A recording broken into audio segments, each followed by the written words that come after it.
The Secret of Success. In every chapter of this book, mention is made of the money-making secret that has made fortunes for the exceedingly wealthy men whom I have carefully analyzed over a long period of years. The secret was first brought to my attention by Andrew Carnegie. The canny, lovable old Scotsman carelessly tossed it into my mind when I was but a boy. Then he sat back in his chair with a merry twinkle in his eyes and watched carefully to see if I had brains enough to understand the full significance of what he'd said to me.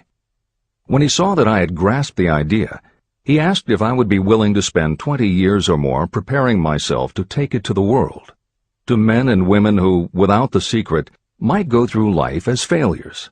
I said I would, and with Mr. Carnegie's cooperation, I have kept my promise. Editor's comments. In 1908, during a particularly down time in the U.S. economy and with no money and no work, Napoleon Hill took a job as a writer for Bob Taylor's magazine. He was hired to write success stories about famous men. Although it would not provide much in the way of income, it offered Hill the opportunity to meet and profile the giants of industry and business, the first of whom was the creator of America's steel industry, multimillionaire Andrew Carnegie, who was to become Hill's mentor. Carnegie was so impressed by Hill's perceptive mind that following their 3-hour interview, he invited Hill to spend the weekend at his estate so they could continue the discussion. During the course of the next 2 days, Carnegie told Hill that he believed any person could achieve greatness if they understood the philosophy of success and the steps required to achieve it. "It's a shame," he said, "that each new generation must find the way to success by trial and error when the principles are really clear-cut." Carnegie went on to explain his theory that his knowledge could be gained by interviewing those who had achieved greatness and then compiling the information and research into a comprehensive set of principles. He believed that it would take at least 20 years, and that the result would be the world's first philosophy of individual achievement. He offered Hill the challenge, for no more compensation than that Carnegie would make the necessary introductions and cover travel expenses. It took Hill 29 seconds to accept Carnegie's proposal. Carnegie told him afterward that had it taken him more than 60 seconds to make the decision, he would have withdrawn the offer. For a man who cannot reach a decision promptly, once he has all the necessary facts, cannot be depended upon to carry through any decision he may make. It was through Hill's unwavering dedication that this book was eventually written. For detailed information on the life of Hill, read or listen to the audiobook of A Lifetime of Riches, the Biography of Napoleon Hill, by Michael J. Ritt, Jr. and Kurt Landers. Michael Ritt worked as Hill's assistant for 10 years and was the first employee of the Napoleon Hill Foundation, where he served as executive director, secretary, and treasurer. The material in his book comes from his own personal knowledge of Hill, as well as from Hill's unpublished autobiography. That is the end of the editor's comment. This book, Think and Grow Rich, contains the Carnegie secret, a secret that has been tested by thousands, now millions of people in almost every walk of life. It was Mr. Carnegie's idea that the magic formula, which gave him a stupendous fortune, ought to be placed within reach of people who do not have the time to investigate how others had made their money. It was his hope that I might test and demonstrate the soundness of the formula through the experience of men and women in every calling. He believed the formula should be taught in all public schools and colleges. He said that if it were properly taught, it would revolutionize the entire educational system, and the time spent in school could be reduced to less than half. In Chapter 4, On Faith, you will read the astounding story of the organization of the giant United States Steel Corporation. It was conceived and carried out by one of the young men through whom Mr. Carnegie proved that his formula will work for all who are ready for it. This single application of the secret, by Charles M. Schwab, made him a huge fortune in both money and opportunity. Roughly speaking, this particular application of the formula was worth $600 million. These facts give you a fair idea of what reading this book may bring to you, provided you know what it is that you want. Editor's comment. According to one method of calculation, through inflation alone, it would take approximately $20 in 2001 to buy what $1 would have bought in 1901. However, to find the contemporary equivalent value of $600 million is not simply a matter of multiplying by the increase in the cost of living. Although there are other factors and variables in calculating buying power, even by conservative estimates, the $600 million would translate into at least $12 billion at the beginning of the 21st century. That's the end of the editor's comment. The secret was passed on to thousands of men and women who have used it for their personal benefit. Some have made fortunes with it.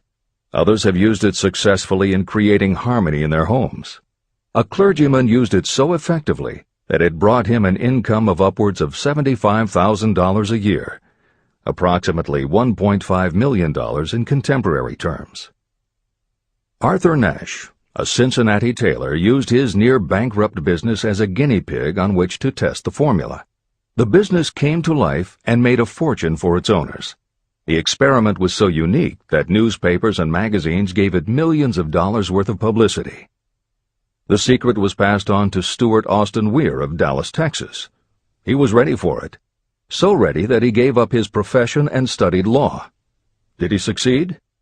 You'll read the answer in Chapter 6. Specialized knowledge.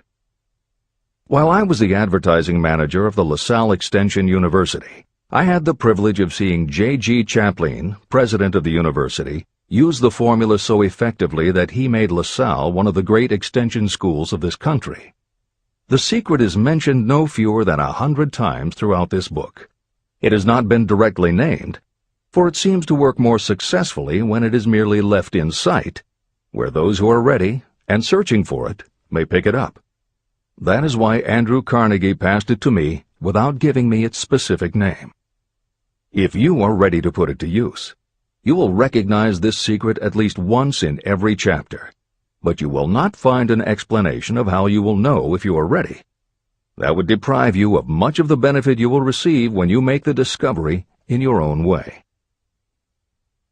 If you have ever been discouraged, if you have had difficulties that took the very soul out of you, if you have tried and failed, if you were ever handicapped by illness or physical affliction, the story of my own son's discovery and use of the Carnegie formula may prove to be the oasis in the desert of lost hope for which you have been searching.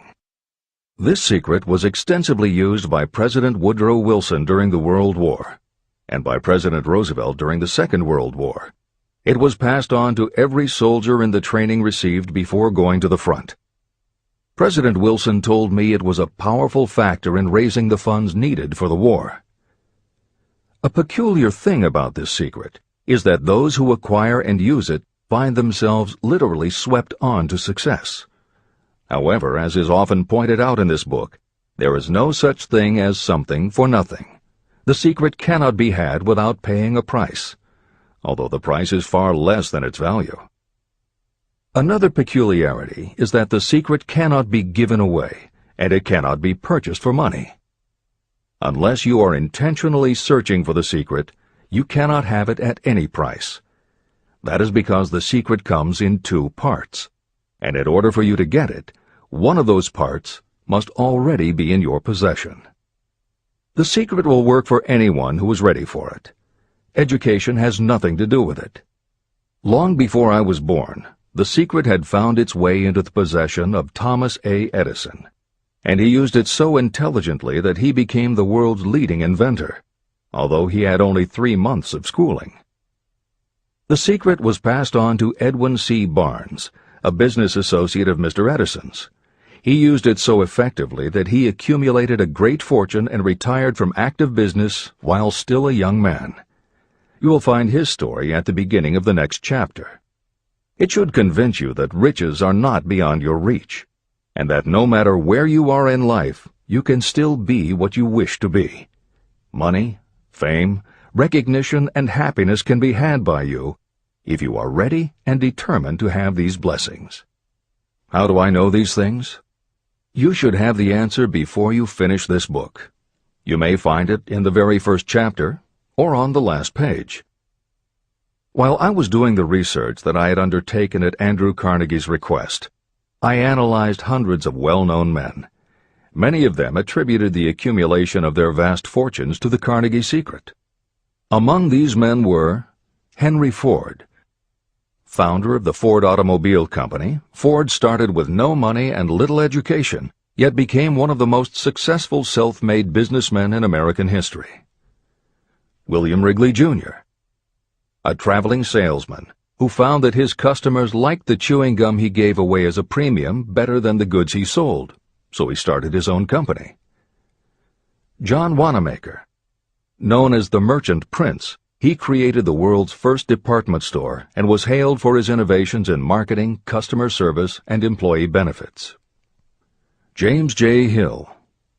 Known as the Empire Builder, he built the transcontinental Great Northern Railway, encouraged homesteading in the West, then established shipping routes linking America to Asia. George S. Parker. A school teacher who grew tired of fixing his students' pens, he created a new design, founded the Parker Pen Company, and turned a simple idea into a fortune. E. M. Statler. The son of a poor pastor, he started as a bellboy and worked his way up until he was able to start his own chain of Statler hotels, famous for their luxury and service with a smile. Henry L. Doherty. Started at age 12 as an office boy for Columbia Gas, he went on to acquire 53 utilities companies and patented 140 innovations for natural gas and oil production. Cyrus H. K. Curtis. Starting with a small agricultural weekly, Curtis turned it into Ladies' Home Journal, created Saturday Evening Post, then assembled one of the largest newspaper empires. George Eastman. Inventor and founder of the Eastman Kodak Company, he created many of the innovations that popularized photography and transformed the motion picture industry. Charles M. Schwab. The right-hand man of Andrew Carnegie, he was president of Carnegie Steel Company, brokered the deal that formed U.S. Steel, and went on to found Bethlehem Steel. Theodore Roosevelt. 26th President of the United States from 1901 to 1909. John W. Davis. A lawyer and political leader, Davis was Solicitor General under President Woodrow Wilson and later appointed ambassador to Great Britain. Elbert Hubbard. Philosopher, publisher of the Fra magazine, and founder of the Roycrofters Artists Colony, Hubbard was also the author of many bestsellers including A Message to Garcia. Wilbur Wright. A bicycle shop owner who, with his brother Orville, became the first Americans to fly heavier-than-air aircraft and pioneered the aviation industry. William Jennings Bryan. Newspaper publisher, presidential nominee, Secretary of State under President William McKinley, but perhaps best known as the lawyer who defended creationism at the Scopes monkey trial. Dr. David Starr Jordan. Educator, scientist, author of over 50 books, he was the nation's youngest university president at Indiana University and became the first president of Stanford University. J. Ogden Armour. Inherited his family's meatpacking business, turned it into a conglomerate with more than 3,000 products, was an owner of the Chicago Cubs, and a director of National City Bank and American International Corporation. Arthur Brisbane. A crusading journalist and syndicated columnist, Brisbane was sought after by every major news organization and was the most read and highest-paid editorial writer of his day. Dr. Frank Gunsaulus. A Chicago preacher who delivered such a powerful sermon, Philip D. Armour gave him $1 million to start the Armour Institute of Technology, of which he became president. Daniel Willard. President of the B&O Railroad for more than 30 years, he was honored by having the city of Willard, Ohio, named for him. King Gillette. A traveling salesman and born tinkerer, Gillette was trying to shave on a moving train when he came up with the idea of the safety razor, which became the foundation of a corporate giant. Ralph A. Weeks. President of International Correspondence Schools, Weeks helped finance Napoleon Hill's Intra-Wall Institute, established to educate and rehabilitate prison inmates. Judge Daniel T. Wright, instructor at Georgetown Law School, where Napoleon Hill was studying when Bob Taylor's magazine gave him the assignment to write a profile of Andrew Carnegie. John D. Rockefeller.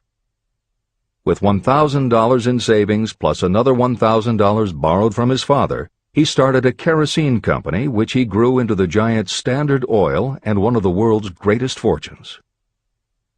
Thomas A. Edison. Inventor and entrepreneur, he perfected the electric light bulb, the phonograph, the motion picture camera, and owned the rights to more than 1,000 patented inventions. Frank A. Vanderlip. A poor boy who became a journalist, social reformer, and self-made millionaire, he was president of the National City Bank, now Citibank, and Assistant Secretary of the Treasury. F. W. Woolworth. A clerk in a general store, he pioneered the idea of fixed-price selling and self-service and forever changed retail selling with a chain of Woolworth 5 and 10 cent stores. Colonel Robert A. Dollar. Starting with a small schooner bought to haul lumber down the West Coast, he built the Dollar Steamship Company, the largest fleet of luxury liners sailing under the U.S. flag.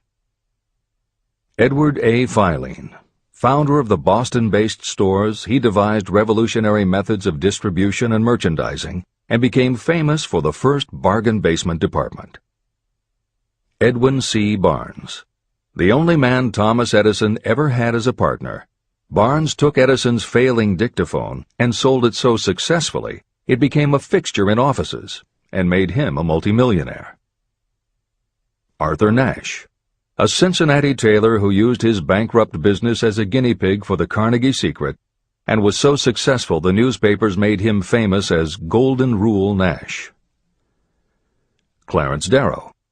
Famed as a lawyer, public speaker, and defender of the underdog, Darrow is best known as the lawyer who defended teaching the theory of evolution at the Scopes monkey trial.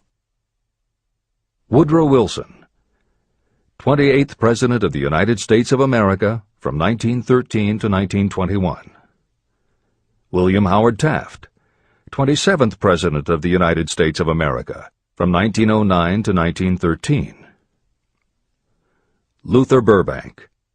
World-renowned horticulturalist who introduced over 800 varieties of new plants in his effort to improve the quality of plants and thereby increase the world's food supply. Edward W. Buck. Although he had only 6 years' schooling, by the age of 20 he was editor of Ladies' Home Journal, which he helped to build into the world's most widely circulated magazine. Frank A. Munsey.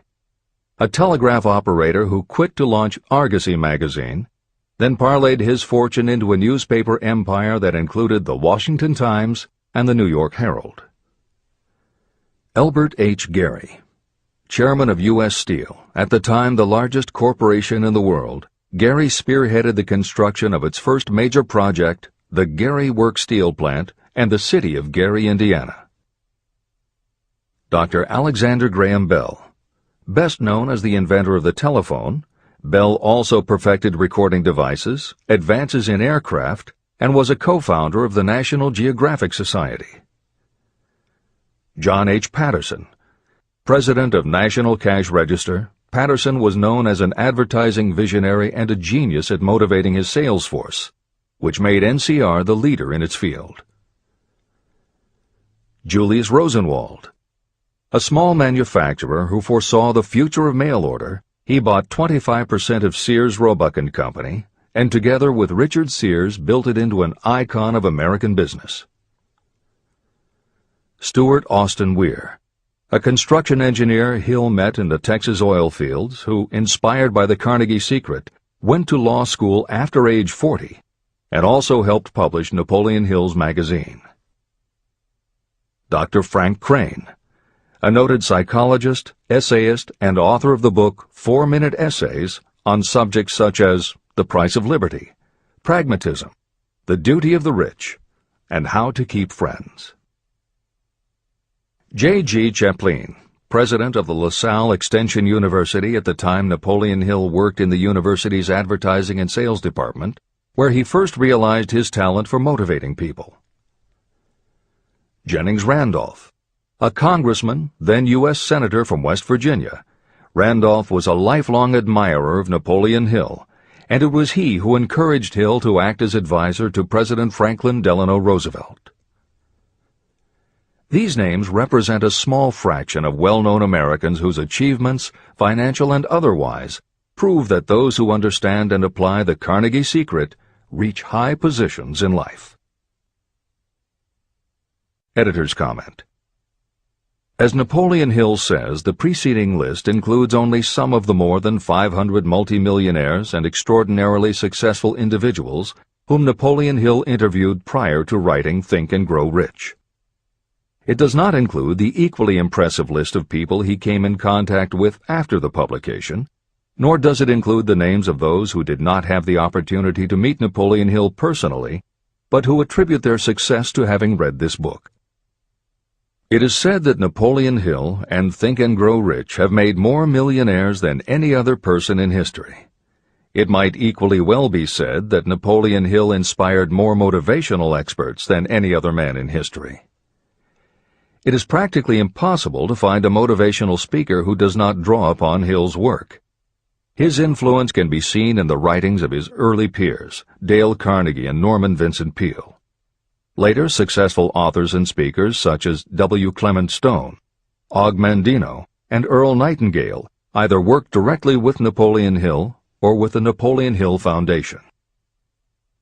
Echoes of Hill's principles can also be found in books by people as diverse as Wally Famous Amos, Mary Kay Ash, Ken Blanchard, Adelaide Bry, Chicken Soup for the Soul authors Jack Canfield and Mark Victor Hansen, Debbie Fields, Shakti Gawain, John Gray, Susan Jeffers, Bruce Jenner, Charlie Tremendous Jones, Tommy Lasorda, Art Linkletter, Joan London, Dr. Maxwell Maltz, James Redfield, Dr. Bernie Siegel, Jose Silva, Brian Tracy, Lillian Vernon, and Dennis Waitley.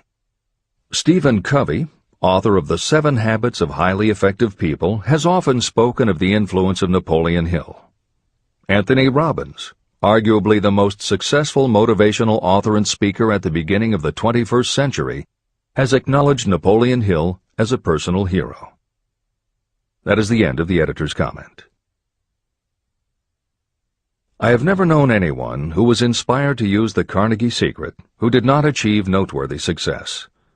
On the other hand, I have never known anyone to distinguish themselves or to accumulate riches of any consequence without possession of the secret.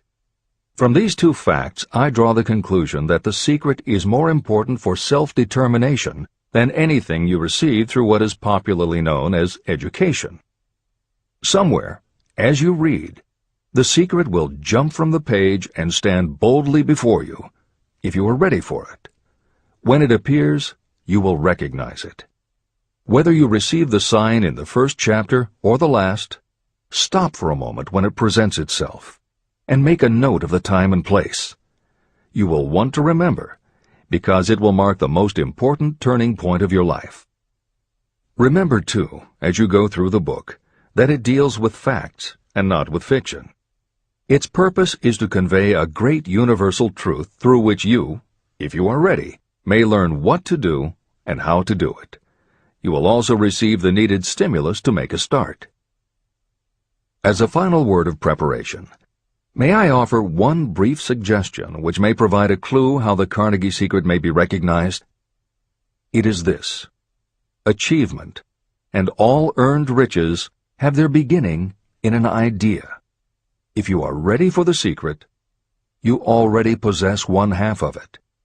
Therefore, you will recognize the other half the moment it reaches your mind. Editor's comment. Unlike much of the business and motivational literature available, Think and Grow Rich is not written for readers to skip around from chapter to chapter, taking a concept here and an idea there to solve the problem of the moment. This book is written as a carefully integrated whole, to be read in its entirety, from beginning to end. Concepts that are introduced in one chapter recur in other chapters where their meaning and significance rely upon the reader having already assimilated the earlier knowledge. The chapters are designed to build upon one another in such a way that every word is to be read, every idea is to be considered, and every concept is to be understood and absorbed. Think and Grow Rich is often called the first philosophy of personal achievement, and a philosophy is more than a collection of solutions to business problems. A philosophy is a system of principles that will guide your thoughts and actions, and provide you with a code of ethics and a standard of values. Think and Grow Rich will not just change what you think, it will literally change the way you think. In preparing this new and updated edition, every aspect of Think and Grow Rich has been analyzed to ensure its relevance to the current business climate. In those instances where material might be considered dated or out of step with contemporary practices, the original text has been updated or augmented with relevant new material. A hallmark of the original edition of Think and Grow Rich is that in every chapter Napoleon Hill cites real-life examples based on his own first-hand knowledge of America's most successful self-made multimillionaires. In this edition, every one of Hill's stories has been retained, and the editors have added contemporary examples and modern parallels which clearly demonstrate that Hill's principles are as up-to-date as today and still guiding those who succeed. In addition to contemporary examples, where the editors felt it would be of interest to the reader, we have included marginal notes that provide relevant information about recent developments. Where applicable, we have also suggested books or other materials that complement various aspects of Napoleon Hill's philosophy. On a more technical note, the editors have approached the written text as we would that of a living author. When we encountered what modern grammarians would consider run-on sentences, outdated punctuation, or other matters of form, we opted for contemporary usage. Those readers familiar with earlier editions will note that the chapter numbers have been changed in this edition. Originally, Think and Grow Rich began with an unnumbered chapter, a word from the author. In this edition, that text appears as Chapter 1, and is renamed The Secret of Success. The chapters that follow are renumbered sequentially and proceed in their original order. The chapter that was previously titled The Mystery of Sex Transmutation has been retitled Sexuality, Charisma and Creativity, and the text has been restructured and annotated to reflect the role of women in contemporary society. All editorial commentary is clearly set off in a font and style that is different from the original text. This is the end of the editor's comments.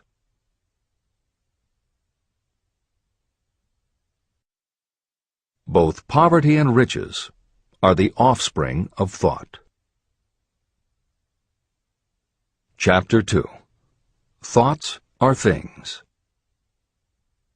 The man who thought his way into partnership with Thomas A. Edison. Truly, thoughts are things, and powerful things, when they are mixed with definiteness of purpose, persistence, and a burning desire for their translation into riches or other material objects. Some years ago, Edwin C. Barnes discovered how true it is that you really can think and grow rich. His discovery did not come about at one sitting. It came little by little, beginning with a burning desire to become a business associate of the great Thomas Edison. One of the chief characteristics of Barnes' desire was that it was definite. He wanted to work with Edison, not for him. Pay close attention to the story of how he turned his desire into reality, and you'll have a better understanding of the principles that lead to riches. When this desire, or this thought, first flashed into his mind, he was in no position to act upon it. Two problems stood in his way. He did not know Mr. Edison, and he did not have enough money to buy a train ticket to West Orange, New Jersey, where the famed Edison Laboratory was located. These problems would have discouraged the majority of people from making any attempt to carry out the desire. But his was no ordinary desire. The Inventor and the Tramp. Edwin C. Barnes presented himself at Mr. Edison's laboratory and announced that he had come to go into business with the inventor. Years later, in speaking about that first meeting, Mr. Edison said about Barnes, "He stood there before me looking like an ordinary tramp, but there was something in the expression of his face which conveyed the impression that he was determined to get what he had come after. I had learned from years of experience with men that when a man really desires a thing so deeply that he is willing to stake his entire future on a single turn of the wheel in order to get it, he is sure to win. I gave him the opportunity he asked for, because I saw he had made up his mind to stand by until he succeeded. Subsequent events proved that no mistake was made." It could not have been the young man's appearance that got him his start in the Edison office. That was definitely against him. It was what he thought that counted. Barnes did not get his partnership with Edison on his first interview. What he did get was a chance to work in the Edison offices at a very nominal wage. Months went by. Nothing happened to bring nearer the goal that Barnes had set as his definite major purpose. But something important was happening in Barnes' mind. He was constantly intensifying his desire to become the business associate of Edison. Psychologists have correctly said, when one is truly ready for a thing, it puts in its appearance. Barnes was ready for a business association with Edison, and he was determined to remain ready until he got what he was seeking. He did not say to himself, "Ah, well, what's the use? I guess I'll change my mind and try for a salesman's job." But he did say, "I came here to go into business with Edison, and I'll accomplish my goal if it takes the remainder of my life." He meant it. What a different story people would tell if only they would adopt a definite purpose and stand by that purpose until it had time to become an all-consuming obsession.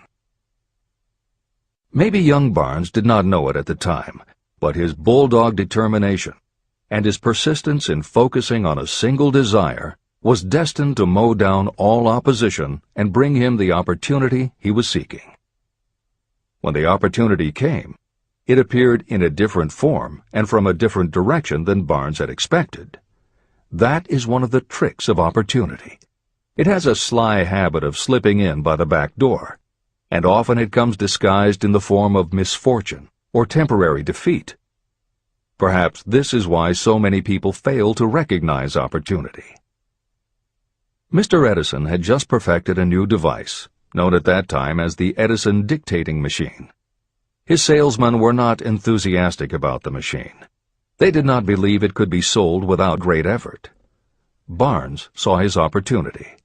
It had crawled in quietly, hidden in a queer-looking machine that interested no one but Barnes and the inventor. Barnes knew he could sell the Edison dictating machine, and he told Edison so. Edison decided to give him his chance. And Barnes did sell the machine. In fact, he sold it so successfully that Edison gave him a contract to distribute and market it all over the nation. Out of that business association, Barnes made himself rich in money, but he did something infinitely greater. He proved that you really can think and grow rich. How much actual cash that original desire of Barnes was worth to him, I have no way of knowing. Perhaps it brought him $2 or $3 million. Editor's comment. $3 million in the early years of the 20th century would be comparable to more than $50 million in terms of buying power at the beginning of the 21st century. This is the end of the editor's comment. But the amount becomes insignificant compared with the greater asset he acquired. The definite knowledge that an intangible impulse of thought can be transmuted into material rewards by the application of known principles.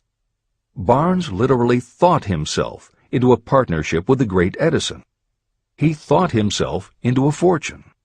He had nothing to start with except knowing what he wanted, and the determination to stand by that desire until he realized it. 3 feet from gold. One of the most common causes of failure is the habit of quitting when you're overtaken by temporary defeat. Every person is guilty of this mistake at one time or another. During the gold rush days, An uncle of my friend R.U. Darby was caught by gold fever, and he went west to Colorado to dig and grow rich. He had never heard that more gold has been mined from the thoughts of men than has ever been taken from the earth. He staked a claim and went to work with pick and shovel.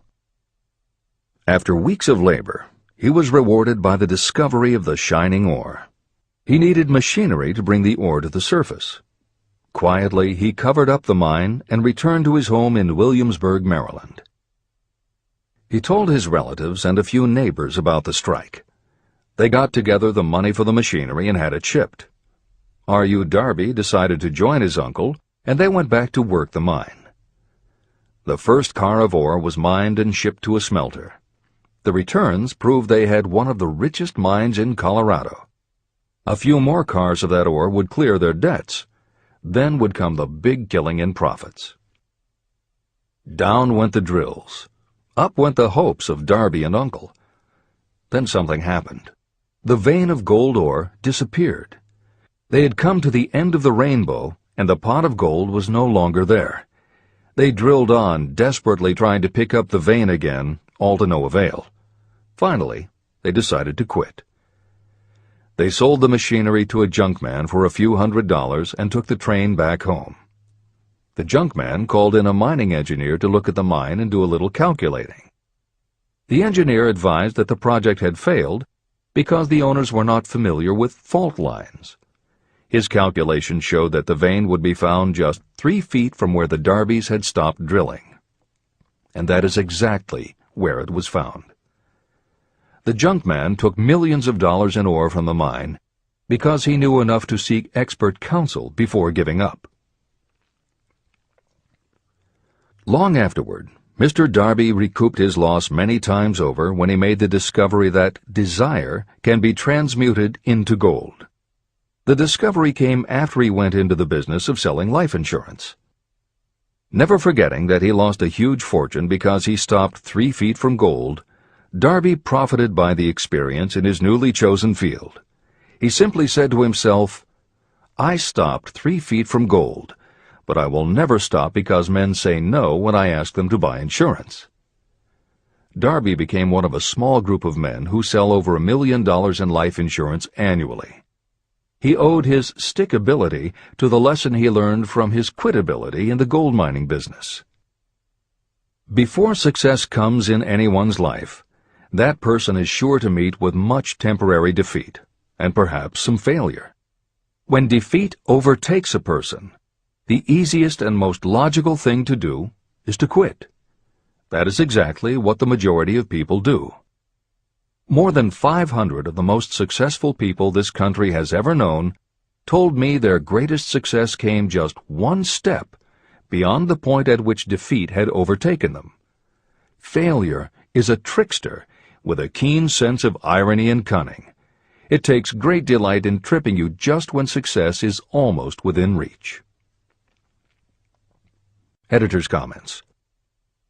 Napoleon Hill's creed, "Every failure brings with it the seed of an equivalent success," was the inspiration for entrepreneur and motivational speaker Wayne Allen Root to write his book, The Joy of Failure.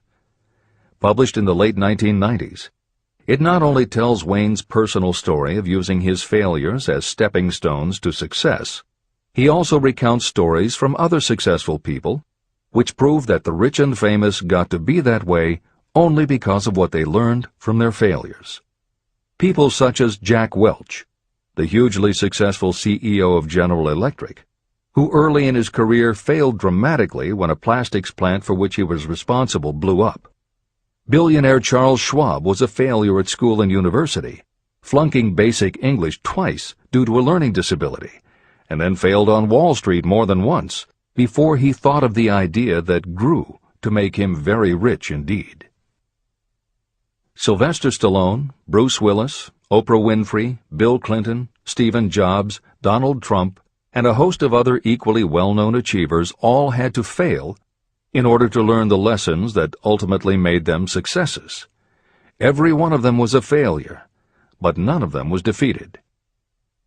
Charles F. Kettering, who patented more than 200 inventions including the automobile ignition, the spark plug, Freon for air conditioners and the automatic transmission, said, "From the time a person is 6 years old until he graduates from college, he has to take 3 or 4 examinations a year. If he flunks once, he is out."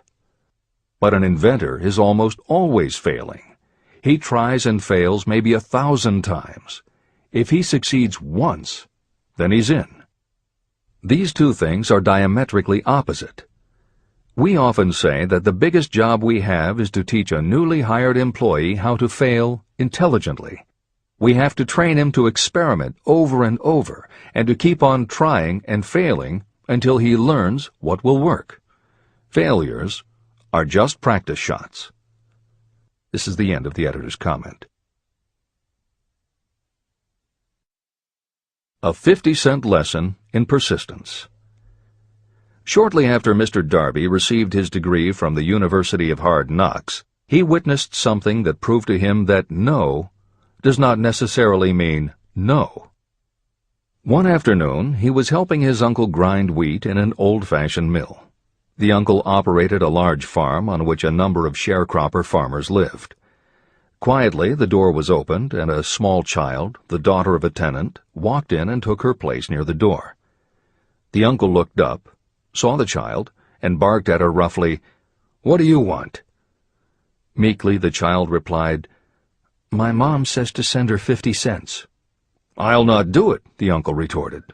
"Now you run on home." But she did not move. The uncle went ahead with his work, not noticing that she did not leave. When he looked up again and saw her still standing there, he said, "I told you to go on home. Now go, or I'll take a switch to you." But she did not budge. The uncle dropped a sack of grain he was about to pour into the mill hopper and started toward the child. Darby held his breath. He knew his uncle had a fierce temper. When the uncle reached the spot where the child was standing, she quickly stepped forward 1 step, looked up into his eyes, and screamed at the top of her voice, "My mom's got to have that 50 cents!" The uncle stopped, looked at her for a minute, put his hand in his pocket, took out $50, and gave it to her. The child took the money and slowly backed toward the door, never taking her eyes off the man whom she had just conquered. After she had gone, the uncle sat down on a box and looked out the window into space for more than 10 minutes. He was pondering, with awe, over the whipping he had just taken. Mr. Darby, too, was doing some thinking. This was the first time in all his experience that he had seen a child deliberately master an adult. How did she do it? What happened to his uncle that caused him to lose his fierceness and become as docile as a lamb? What strange power did this child use that made her master of the situation? These questions flashed into Darby's mind, but he did not find the answer until years later, when he told me the story. Strangely, the story of this unusual experience was told to me in the old mill on the very spot where the uncle took his whipping. As we stood there in that musty old mill, Mr. Darby repeated the story and finished by asking, "What can you make of it? What strange power did that child use that so completely whipped my uncle?" The answer to his question will be found in the principles described in this book. The answer is full and complete. It contains enough details and instructions for you to understand and apply the same force that the little child accidentally stumbled upon. Keep your mind alert, and you will learn exactly what strange power came to the rescue of the child. You may catch a glimpse of the power in this chapter, or it may flash into your mind in some later chapter. If you stay alert to the possibility, somewhere you will find the idea that will quicken your receptive powers and place at your command this same irresistible power. It may come in the form of a single idea, or it may come as a complete plan or a purpose. It may even cause you to go back over your past experiences of failure or defeat, and in doing so, it may bring to the surface some lesson by which you can regain all that you lost through defeat. After I had explained to Mr. Darby the power unwittingly used by the little child, he mentally retraced his 30 years as a life insurance salesman. As he did so, it became clear to him that his success was due, in no small degree, to the lesson he had learned from the child. Mr. Darby pointed out, "Every time a prospect tried to bow me out without buying, I saw that child standing there in the old mill, her big eyes glaring in defiance, and I said to myself, I've got to make this sale. The better portion of all sales I have made were made after people had said no." He also recalled his mistake in having stopped only 3 feet from gold. "But," he said, "that experience was a blessing in disguise. It taught me to keep on keeping on, no matter how hard the going may be.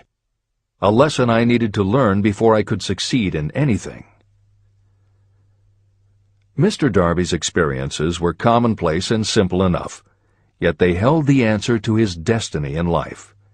In fact, to him the experiences were as important as life itself, and he was able to profit from these 2 important experiences because he analyzed them and found the lesson they taught.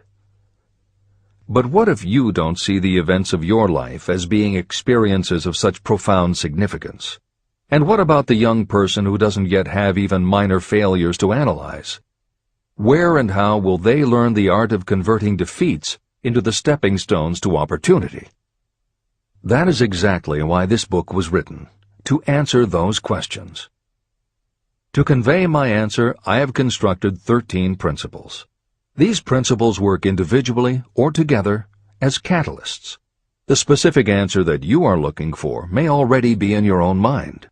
Reading these principles may be the catalyst that causes your answer to suddenly come to you as an idea, a plan, or a purpose. One sound idea is all you need to achieve success. These 13 principles contain the best and most practical ways and means of creating ideas. Success consciousness. Before I go any further in the description of these principles, you should know this.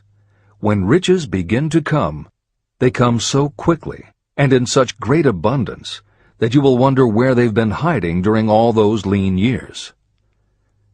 This is an astounding statement, especially when you take into consideration the popular belief that riches come only to those who work hard and long. When you begin to think and grow rich, you will observe that riches begin with a state of mind, with definiteness of purpose, with little or no hard work. What you need to know now is how to acquire the state of mind that will attract riches. I spent 25 years researching the answer to that question, because I, too, wanted to know how wealthy men become that way. What you will learn is that as soon as you master the principles of this philosophy, and begin to apply those principles, your financial status will begin to improve. Everything you touch will begin to transmute itself into an asset for your benefit. Impossible? Not at all. One of the main weaknesses the average person suffers is too much familiarity with the word impossible. We know all the rules that will not work. We know all the things that cannot be done. This book was written for those who seek the rules that have made others successful and are willing to stake everything on those rules. Success comes to those who become success conscious. Failure comes to those who allow themselves to become failure conscious. The object of this book is to help you learn the art of changing your mind from failure consciousness to success consciousness. Another weakness is the habit of measuring everything and everyone by your own impressions and beliefs. Some of you reading this will have trouble believing that you can think and grow rich because your thought habits have been steeped in poverty, misery, failure, and defeat.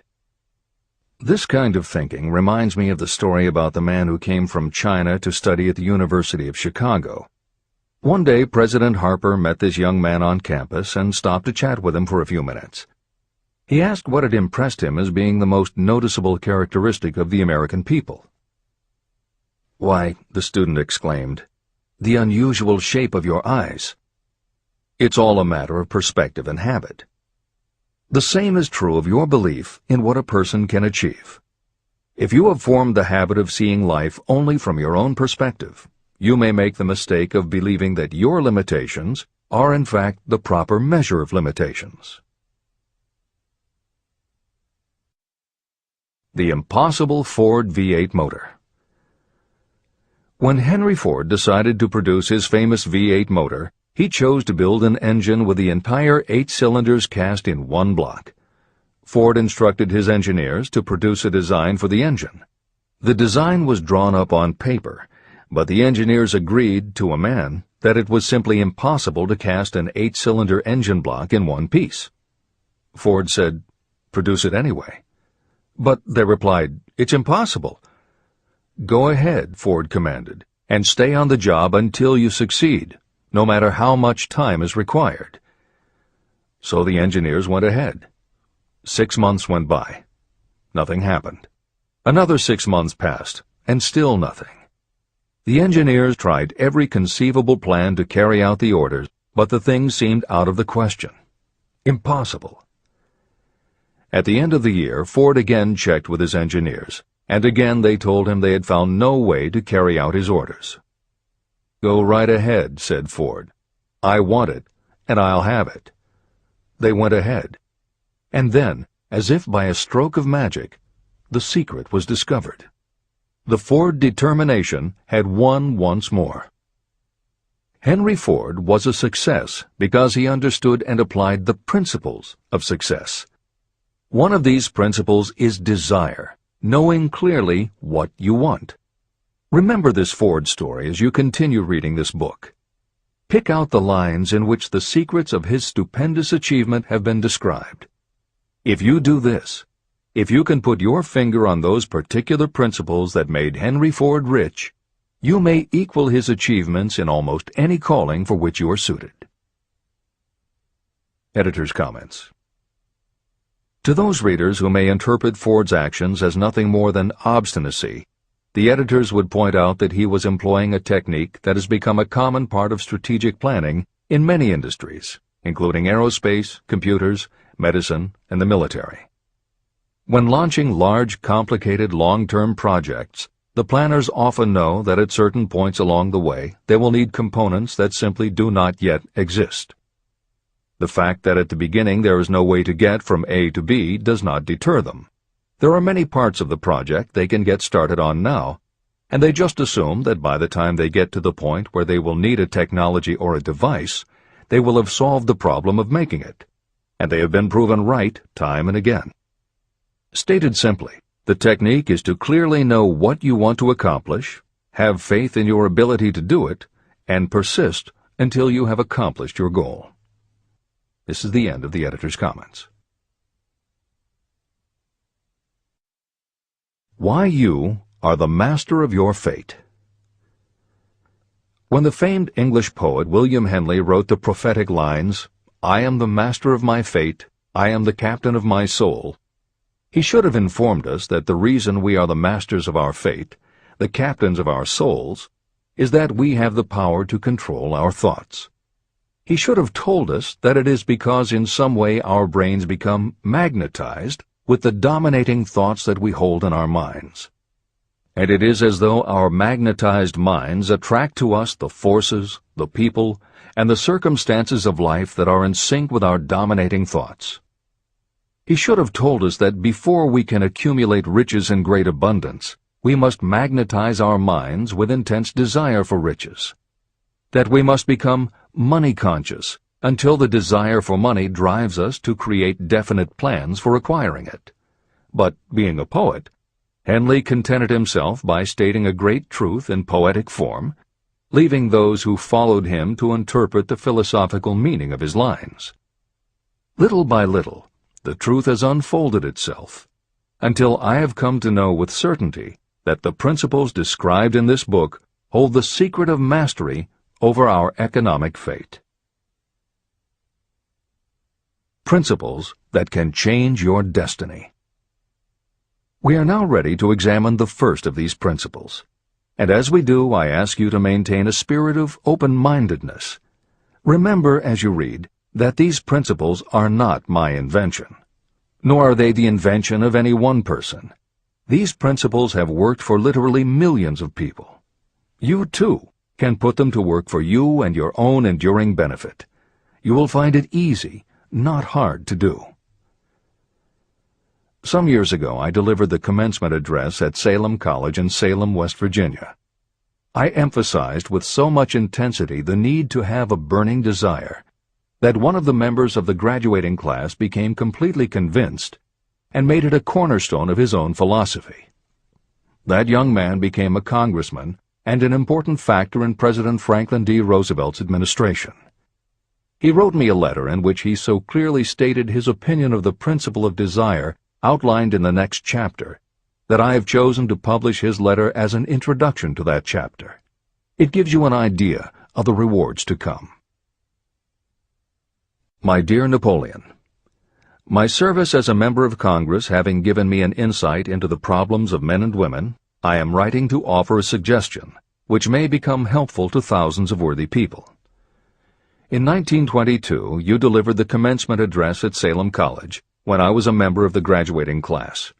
In that address, you planted in my mind an idea which has been responsible for the opportunity I now have to serve the people of my state, and will be responsible, in a very large measure, for whatever success I may have in the future. I recall, as though it were yesterday, the marvelous description you gave of the method by which Henry Ford, with but little schooling, without a dollar, with no influential friends, rose to great heights. I made up my mind then, even before you had finished your speech, that I would make a place for myself, no matter how many difficulties I had to surmount. Thousands of young people will finish their schooling this year and within the next few years. Every one of them will be seeking just such a message of practical encouragement as the one I received from you. They will want to know where to turn, what to do to get started in life. You can tell them, because you have helped to solve the problems of so many, many people. There are thousands of people in America today who would like to know how they can convert ideas into money. People who must start from scratch, without finances, and recoup their losses. If anyone can help them, you can. If you publish the book, I would like to own the first copy that comes from the press, personally autographed by you. With best wishes, believe me, cordially yours, Jennings Randolph. Since that time in 1922, I watched Jennings Randolph rise to become one of the nation's leading airline executives, a great inspirational speaker, and a United States Senator from West Virginia. 35 years after I made that speech, it was my pleasure to return to Salem College in 1957 and deliver the baccalaureate sermon. At that time, I received an honorary Doctor of Literature degree from Salem College. Editor's comments. As you begin the next chapter, the editors would like to reinforce the earlier statement that what you are reading is not just a collection of theories out of which you can cherry-pick what you like. The 13 principles of success were proven by the real-life experiences of the long list of famous successful people cited earlier by Napoleon Hill. His techniques are also practiced and endorsed by the contemporary experts and authors whom the editors mentioned, following Hill's list. More than 60 million people have purchased copies of the book that you are now holding in your hands. If this book has proven to be that successful, surely you owe it to yourself to give it every chance to work for you too. Read it. Don't question it. Do it. If you don't, if you think that you know better than Napoleon Hill, if you decide to pick and choose the parts that you will believe or follow, then, if you don't succeed, you will never know if your failure lies with this book or with you. This is the end of the editor's comments. Whatever the mind of man can conceive and believe, it can achieve. Chapter 3. Desire. The starting point of all achievement. The first step toward riches. When Edwin C. Barnes climbed down from the freight train in West Orange, New Jersey, he may have resembled a tramp, but his thoughts were those of a king. As he made his way from the railroad tracks to Thomas A. Edison's office, his mind was at work. He saw himself standing in Edison's presence. He heard himself asking Mr. Edison for an opportunity to carry out the one consuming obsession of his life, a burning desire to become the business associate of the great inventor. Barnes' desire was not a hope. It was not a wish. It was a pulsating desire which transcended everything else. It was definite. A few years later, Edwin C. Barnes again stood before Edison, in the same office where he first met the inventor. This time, his desire had been translated into reality. He was in business with Edison. The dominating dream of his life had become a reality. Barnes succeeded because he chose a definite goal, placed all his energy, all his willpower, all his effort. He put everything he had into achieving that goal. 5 years passed before the chance he had been seeking made its appearance. To everyone except himself, he appeared to be just another cog in the Edison business wheel. But in Edwin Barnes' own mind, he was the partner of Edison every minute from the very day that he first went to work there. It is a remarkable illustration of the power of a definite desire. Barnes won his goal because he wanted to be a business associate of Mr. Edison's more than he wanted anything else. He created a plan by which to attain that purpose, and he burned all bridges behind him. He stood by his desire until it became the dominating obsession of his life, and finally, a fact. When he went to West Orange, he did not say to himself, "I will try to induce Edison to give me a job of some sort." He said, "I will see Edison and put him on notice that I have come to go into business with him." He did not say, "I will keep my eyes open for another opportunity in case I fail to get what I want in the Edison organization." He said, "There is one thing in this world that I am determined to have, and that is a business association with Thomas A. Edison. I will burn all bridges behind me and stake my entire future on my ability to get what I want." He left himself no possible way of retreat.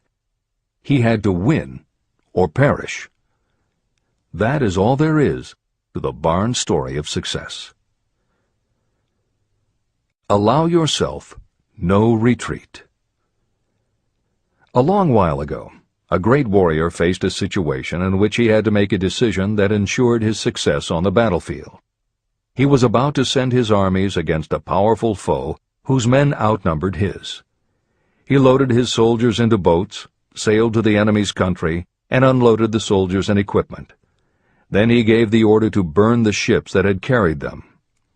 Addressing his men before the first battle, he said, "You see the boats going up in smoke. That means we cannot leave these shores alive unless we win. We now have no choice. We win or we perish." They won. Every person who wins in any undertaking must be willing to burn his ships and cut all sources of retreat. That is the only way you can be sure of maintaining the state of mind known as a burning desire to win. It is essential to success. The morning after the Great Chicago Fire, a group of merchants stood on State Street, looking at the smoking remains of what had been their stores. They went into a conference to decide if they would try to rebuild or if they would leave Chicago and start over in a more promising section of the country. They decided to leave. All except one. The merchant who decided to stay and rebuild pointed a finger at the remains of his store and said, "Gentlemen, on that very spot I will build the world's greatest store, no matter how many times it may burn down." That was in 1871. The store was built. It still stands there today. The Marshall Field's department store is a towering monument to the power of that state of mind known as a burning desire. The easy thing would have been for Marshall Field to do exactly what his fellow merchants did. When the going was hard and the future looked dismal, they pulled up and went where the going seemed easier. Mark well this difference between Marshall Field and the other merchants. It is that difference which distinguishes those who succeed from those who fail. Every human being old enough to understand the value of money wishes for it, but wishing will not bring riches. Desiring riches, with a state of mind that becomes an obsession, then planning definite ways and means to acquire riches, and backing those plans with persistence, a persistence which does not recognize failure, that's what will bring riches. Editor's comments. In other of his writings, Napoleon Hill uses the term definiteness of purpose as being interchangeable with desire. The following explanation is adapted from the Napoleon Hill Foundation's book, Believe and Achieve. Desire, or definiteness of purpose, is more than goal setting. In simplest terms, your desire is your roadmap to achieving an overall career objective. Your goals represent specific steps along the way. Having a desire, or definiteness of purpose for your life, has a synergistic effect on your ability to achieve your goals. As you become better at what you do, you devote all of your resources toward reaching your objective. You become more alert to opportunities, and you reach decisions more quickly. Every action you take ultimately boils down to the question, will this goal help me reach my desire, my overall objective, or won't it? Your purpose will become your life. It will permeate your mind, both conscious and subconscious. This is the end of the editor's comments. 6 ways to turn desire into gold. The method by which your desire for riches can be transmuted into its financial equivalent consists of 6 definite, practical steps. 1. Fix in your mind the exact amount of money you desire. It is not sufficient merely to say, "I want plenty of money." Be definite about the amount. There is a psychological reason for such definiteness explained in subsequent chapters. 2. Determine exactly what you intend to give in return for the money you desire. There is no such reality as something for nothing. 3. Establish a definite date when you intend to possess the money you desire. 4. Create a definite plan for carrying out your desire and begin at once, whether you are ready or not, to put this plan into action. 5. Now write it out. Write a clear, concise statement of the amount of money you intend to acquire. Name the time limit for its acquisition. State what you intend to give in return for the money, and describe clearly the plan through which you intend to accumulate it. 6. Read your written statement aloud, twice daily. Read it once just before retiring at night, and read it once after arising in the morning.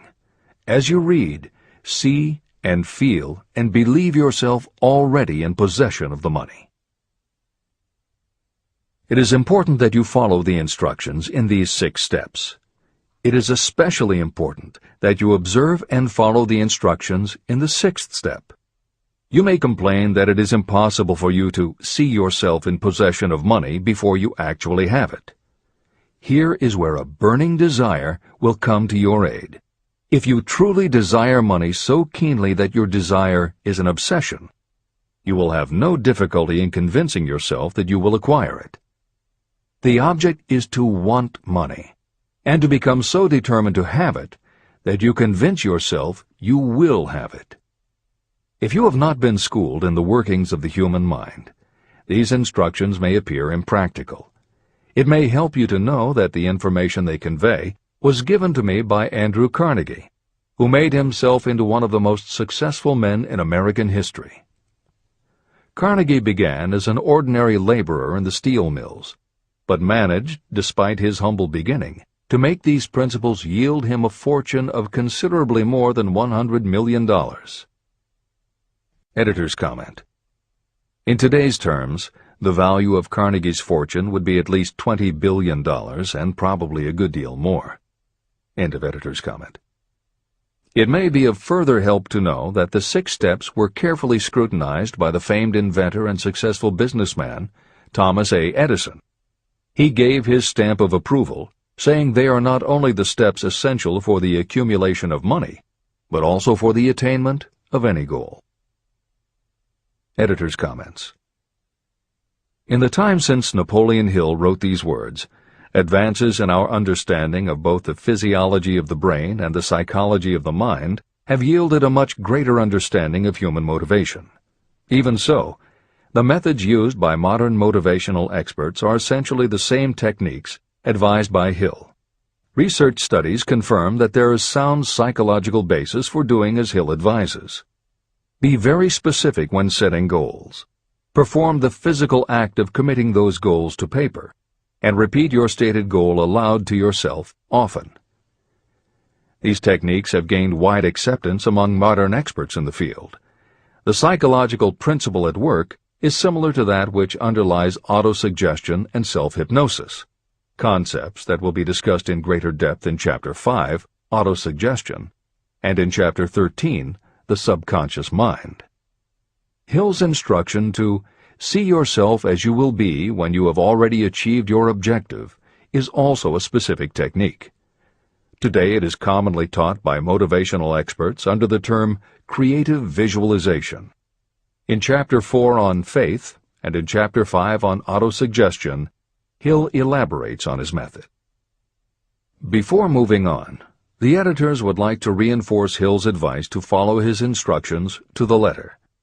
The editors know there is a tendency for the reader to assume that it is enough for them just to intellectually understand a concept. As you read Hill's 6 points, you probably found yourself thinking, sure, some people might need to write things down, but I'm not a kid, I get the idea. Or, okay, I understand that saying it out loud might help some less sophisticated people, but I already understand the point intellectually. If you feel that way, let us remind you that many of the most successful people whom you admire did not think they were too smart or too sophisticated to follow Hill's instructions. The editors would again point out that if Napoleon Hill believed the actual acts of writing and speaking your goals is important, and if psychologists and motivational experts agree, then you would be foolish not to follow this simple advice. Just do it. This is the end of the editor's comments. The steps call for no hard labor. They call for no sacrifice. To apply them does not call for a great amount of education.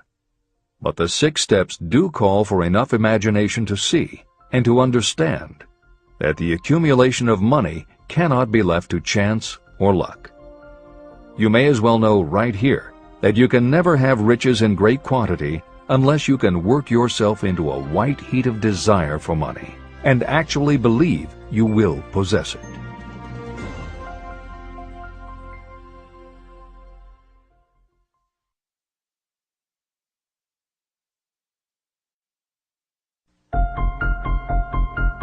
The power of great dreams.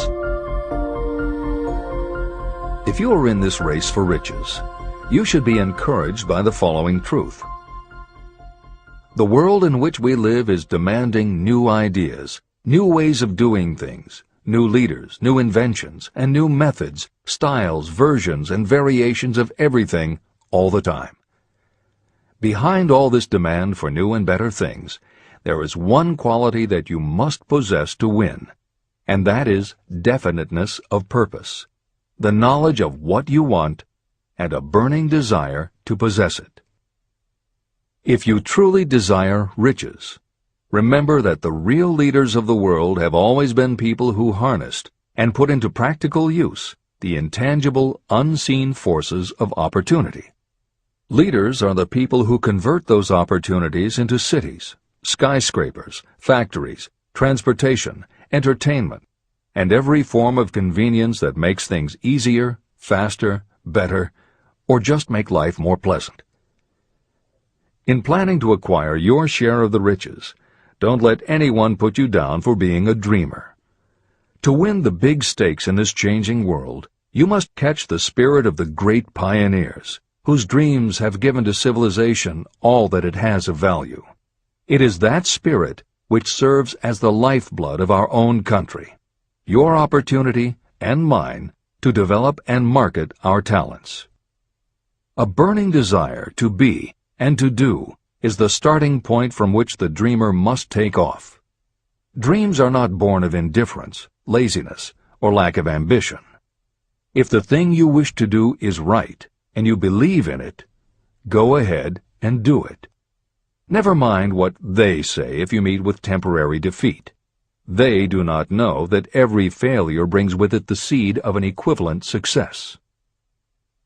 Marconi dreamed of a system for sending sound from one place to another without the use of wires. It may interest you to know that Marconi's friends had him taken into custody and examined in a psychiatric hospital when he announced he had discovered a principle by which he could send messages through the air. Evidence that he did not dream in vain may be found in every radio and television set, cellular phone, communication satellite, and every other wireless device in the world. Fortunately, the dreamers of today fare better. Today, your world is filled with an abundance of opportunity that the dreamers of the past never knew. If you doubt this is true, if you are feeling crushed because of a recent failure, you are about to learn how your failure can be your most valuable asset. Almost everyone who succeeds in life gets off to a bad start and passes through many heartbreaking struggles before they arrive. The turning point in the lives of those who succeed usually comes at the moment of some crisis, through which they are introduced to their other selves. Editor's comments. Napoleon Hill's concept of the other self is mentioned elsewhere in Think and Grow Rich, but he does not comment on it extensively. The following elaboration is taken from his later writings. You've been thinking about your losses to the exclusion of everything else. The more you concentrate on them, the more you attract other losses. Stop thinking about them, and make up your mind that you are going to benefit from your experience. Whatever personal obstacles you face, you must start getting to know that side of your personality that knows no obstacles, that recognizes no defeats. Cultivate a friendship with the other you, so no matter what you're doing, you are allied with someone who shares your goals. All the philosophy and advice about persuading others will be much more useful to you if you practice it yourself. This is the end of the editor's comment. Sidney Porter discovered the genius that slept within his brain only after he had met with great misfortune. He was found guilty of embezzlement and confined to a prison cell in Columbus, Ohio, and it was there that he became acquainted with his other self. He began to write short stories. Then, while locked in his cell, he began to sell those stories to magazines under the pen name O. Henry. Through the use of his imagination, he discovered himself to be a great author instead of a miserable criminal and outcast. By the time he was released from prison, O. Henry was the most popular short story writer in the country. Editor's comments. More recently, in another prison, another kind of writer met his other self, and country music gained one of its most talented songwriters and biggest stars. As a kid, Merle Haggard's family home was a converted boxcar in Bakersfield, California. After his father died when Merle was 9, more often than not, home for young Merle was a series of juvenile detention centers. At 16, he quit school, and for the next 4 years the only mark Merle Haggard made in the world was a rap sheet for stolen cars, burglaries, and bogus checks. By the age of 20, he was serving time in San Quentin and gaining a reputation as a hard-case con. Then he met his other self. Inspired by a concert Johnny Cash played for the inmates, plus conversations with men on death row and the time he spent in solitary confinement, Haggard learned that he had another self, and that self had something to say through his music. When he got out of solitary, Haggard asked for the hardest job the prison had to offer. He enrolled in night school courses at the prison, straightened himself out, and won his parole after 2.5 years. He went back to Bakersfield and dug ditches during the day so he could polish his songwriting and performing at night. Within 3 years, he had a recording contract. Within 5 years, he had his first top 10 hit, and has since gone on to become one of the most influential voices in modern country music. This is the end of the editor's comments. Thomas Edison dreamed of a lamp that could be operated by electricity. and he began where he stood to put his dream into action. He failed more than 10,000 times. Despite his failures, he stood by that dream until finally he was driven to the discovery of the genius that slept within his brain. Editor's comments. Dean Kamen got to know his other self very early in life. While he was a teenager, Kamen started his own company, building and selling control systems for automated sound and light shows. He was still in high school when he got the contract to automate the Times Square New Year's Eve ball. Though he went on to attend university, he never bothered to graduate because he was too busy working on something he called auto-syringe, the first wearable infusion pump for administering drug therapies. His invention was hailed as a medical landmark, as were many of his other breakthroughs, which include a revolutionary kidney dialysis machine, an insulin pump for diabetics, an improved stent used for heart patients, and more than 150 other devices he has patented. One day, seeing the difficulty a man in a wheelchair was having getting up a curb, Kamen set his mind to creating a device that would liberate people confined to wheelchairs. The result is the iBot, a revolutionary wheel device that uses computers and a system of stabilizing gyroscopes that imitate the working of the human body. It not only goes over curbs, but it will even go up and down stairs, travel over almost any kind of rough ground, and will allow the user to raise themselves eye to eye with a standing person. And it does it all without the user having to get out of the device or needing anyone's assistance. In 2001, Kamen hit the front pages when he introduced the Segway, a one-person people mover based on his iBot technology. It's a two-wheel scooter-like device that zips and zooms forward, backward, left, right, and comes to a stop without the rider doing anything more than barely shifting his or her body. It is so sensitive that it is almost as though it obeys the user's thoughts. The Segway may be a world-changing invention, with possible applications for work and travel that stagger the imagination. As this is being written, the Segway is already being used to navigate large warehouses and is being tested by police departments and postal employees. While traffic cops and City Hall wrangle over whether the Segway belongs on the sidewalk or the road, Dean Kamen is dreaming a new dream. This time, the dream is an invention that may literally bring light to some of the darkest corners of the earth. Kamen has developed a non-polluting electric generator that can use almost anything as fuel. But here's the extraordinary part. He has created a revolutionary closed system so that the engine's heat is used to purify 10 gallons of drinkable water every hour. This amazing invention could bring safe drinking water to parts of the world where contaminated water kills millions, and at the same time, it will provide a source of cheap, reliable electric power. Dean Kamen is not some academic hidden in a lab somewhere. Kamen is an inventor.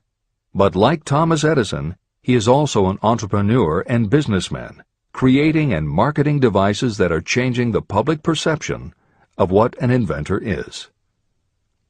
This is the end of the editor's comments. Henry Ford, poor and uneducated, dreamed of a horseless carriage. He went to work with what tools he possessed without waiting for opportunity to favor him, and now evidence of his dream belts the entire earth. He put more wheels into operation than any man who ever lived, because he was not afraid to back his dreams.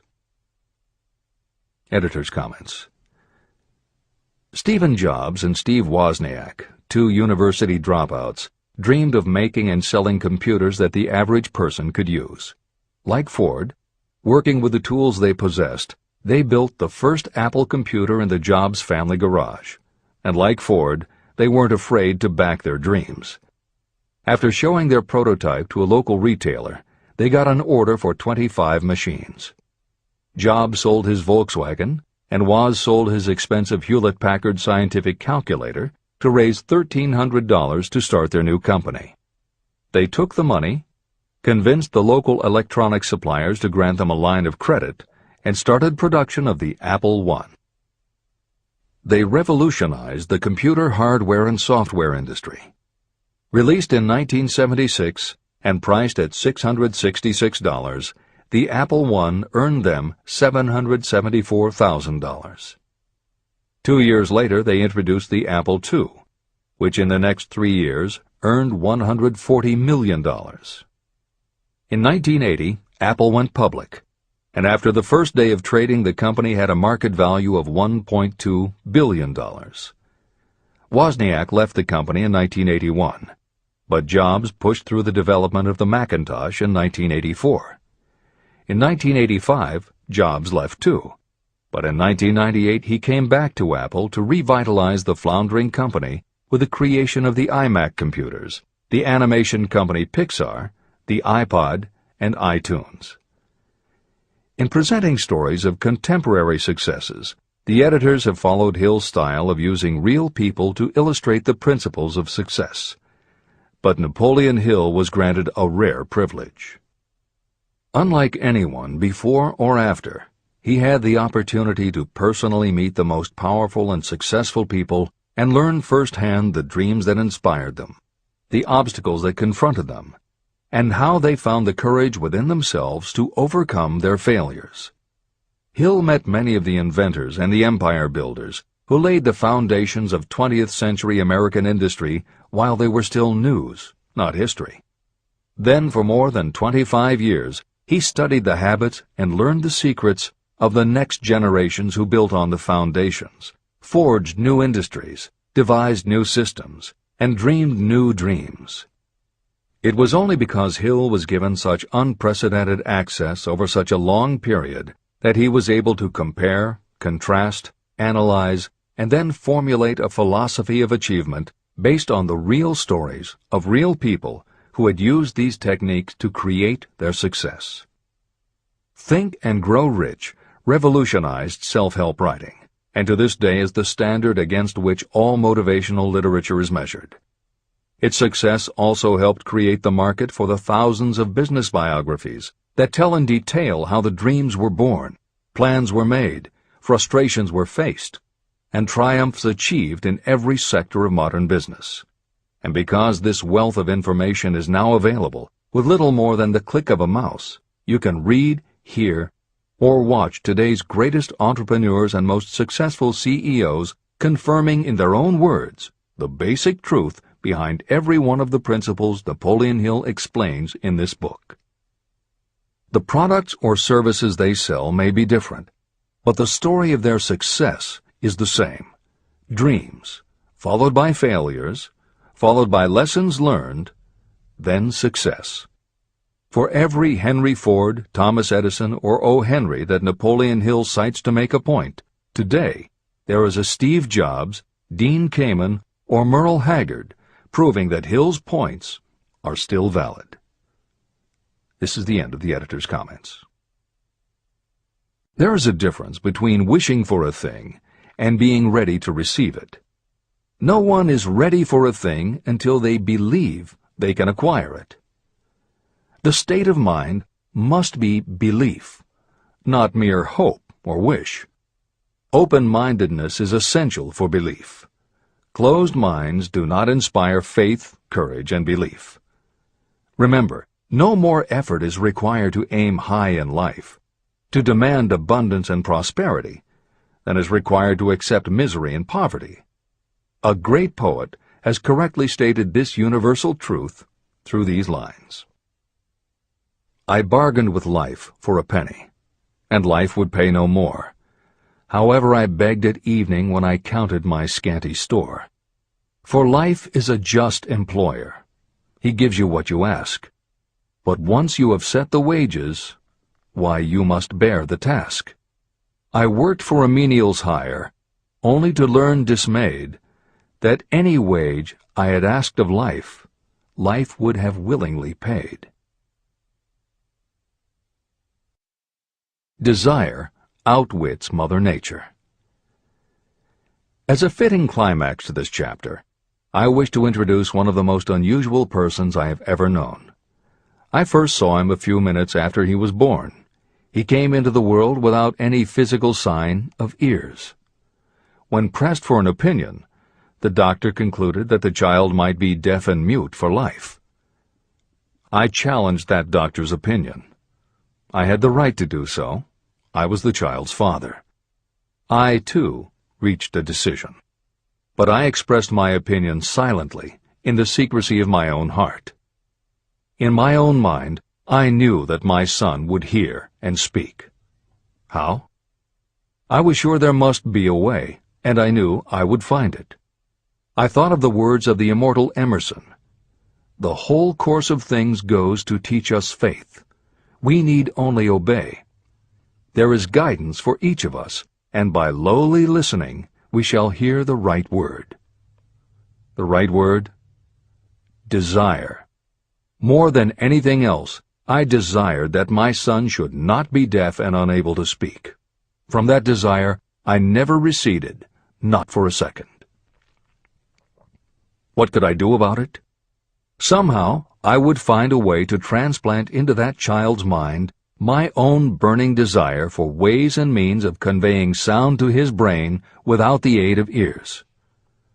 As soon as the child was old enough to cooperate, I would fill his mind so completely with a burning desire to hear that nature would, by methods of her own, translate it into physical reality. All this thinking took place in my own mind, but I spoke of it to no one. Every day I renewed the pledge I had made to myself that my son should not be deaf. As he grew older and began to take notice of things around him, we observed that he had a slight degree of hearing. When he reached the age when children usually begin talking, he made no attempt to speak, but we could tell by his actions that he could hear certain sounds slightly. That was all I needed to know.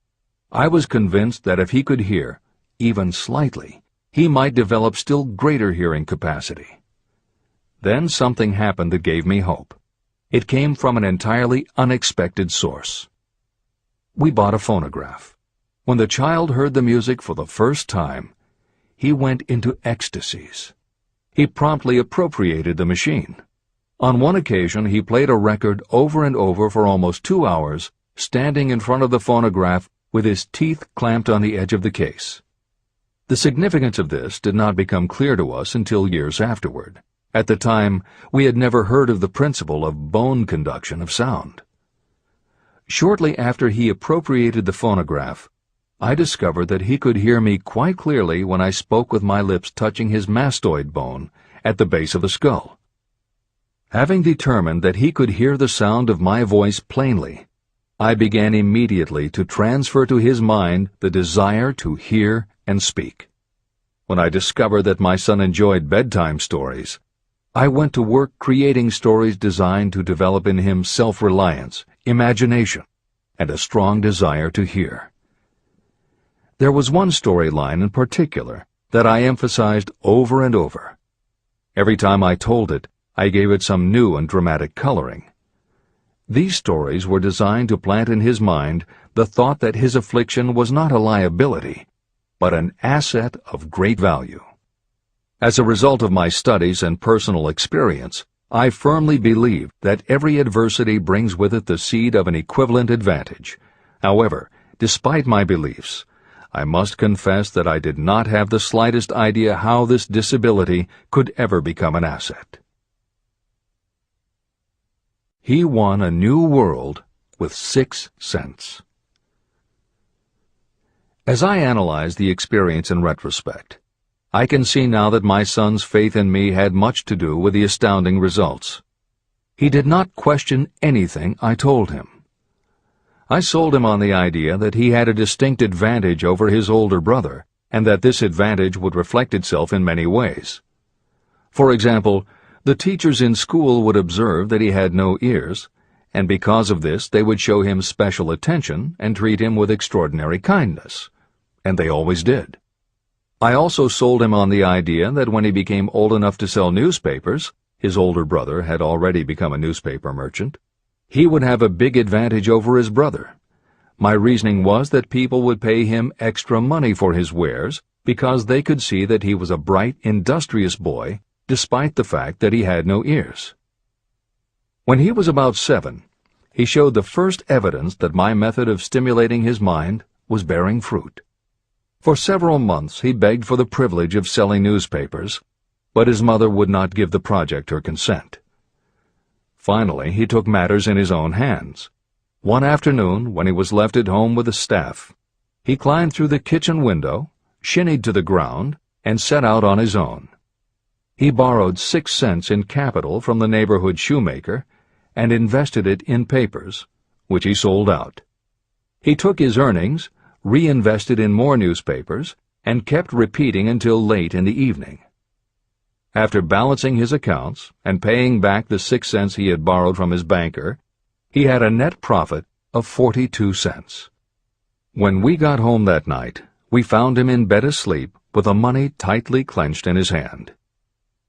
His mother opened his hand, removed the coins, and cried. Of all things! To me it seemed she was crying over her son's first victory.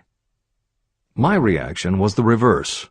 I laughed, for I knew that my endeavor to plant in my son's mind an attitude of faith in himself had been successful. His mother saw in his first business venture a little deaf boy who had gone out in the streets and risked his life to earn money. I saw a brave, ambitious, self-reliant little businessman whose stock in himself had been increased 100%. He had gone into business on his own initiative and had won. I was not only pleased, I was impressed. He had clearly demonstrated the first signs of a resourcefulness that would go with him all through life. The little deaf boy went through grade school, high school, and college without being able to hear his teachers, except when they shouted loudly at close range. He did not go to a school for the deaf, and we did not use sign language. We were determined that he should live like any other boy who could hear and speak. We stood by that decision, although it cost us many heated debates with school officials. While he was in high school, he tried an electronic hearing aid, but it was of no value to him. During his last week in college, something happened that marked the most important turning point of his life. Through what seemed to be mere chance, he came into possession of another electronic hearing device, which was sent to him on trial. He was slow about testing it, due to his disappointment with a similar device. Finally, he picked it up carelessly, placed it on his head, and hooked up the battery. Suddenly, as if by magic, his lifelong desire for normal hearing became a reality. For the first time in his life, he heard practically as well as any person with normal hearing. Overjoyed because of the changed world that had been brought to him, he rushed to the telephone, called his mother, and heard her voice perfectly. The next day, for the first time in his life, he plainly heard the voices of his professors in class. For the first time in his life, he could converse freely with other people without them having to speak loudly. Truly, he had come into possession of a changed world. His desire was finally paying dividends. But the victory was not yet complete. He still had to find a definite and practical way to convert his disability into an equivalent asset. Thought that works miracles. Intoxicated with the joy of his newly discovered world of sound, he wrote a letter to the manufacturer of the hearing aid, enthusiastically describing his experience. Something in his letter prompted the company to invite him to New York. He was escorted through the factory, and while talking with the chief engineer, telling him about his changed world, a hunch, an idea, or an inspiration, call it what you wish, flashed into his mind. It was this impulse of thought that converted his disability into an asset destined to pay dividends in both money and happiness to thousands for all time to come. The sum and substance of that impulse was this. It occurred to him that he might be of help to the millions of people who go through life without the benefit of hearing devices, if he could find a way to tell them the story of his changed world. For an entire month, he carried out intensive research, during which he analyzed the entire marketing system of the manufacturer of the hearing device. Then he created a plan for reaching out to other hearing-impaired people all over the world, to share with them his newly discovered changed world. When this was done, he put in writing a 2-year plan based upon his findings. When he presented the plan to the company, he was instantly given a position for the purpose of carrying out his ambition. Little did he dream when he went to work that he was destined to bring hope and practical relief to thousands of people who, without his help, would have been limited forever by deafness. There's no doubt in my mind that Blair would have been deaf and unable to speak all his life if his mother and I had not managed to shape his mind as we did. When I planted in his mind the desire to hear and talk and live as other people, there went with that impulse some strange influence that caused nature to become bridge builder and span the gulf of silence between his brain and the outer world. Truly, a burning desire has devious ways of transmuting itself into its physical equivalent. Blair desired normal hearing. Now he has it. He was born with a condition that in those days might easily have sent a person with a less defined desire to the street with a bundle of pencils and a tin cup. The little white lie I planted in his mind when he was a child, by leading him to believe his impaired hearing would become a great asset, has justified itself. I am convinced it is a fact that there is nothing, right or wrong, that belief plus burning desire cannot make real. These qualities are free to everyone. Editor's comments. As Napoleon Hill was finishing this chapter on desire, it was reported that the famed opera singer Madame Schumann-Heink had died. A passage in her obituary struck Hill as being so appropriate to the subject of this chapter that he was moved to comment as follows. End of editor's comment. One short paragraph in the newspaper story about the famed opera singer Madame Schumann-Heink gives the clue to this unusual woman's stupendous success. I quote the paragraph because the clue it contains is none other than desire.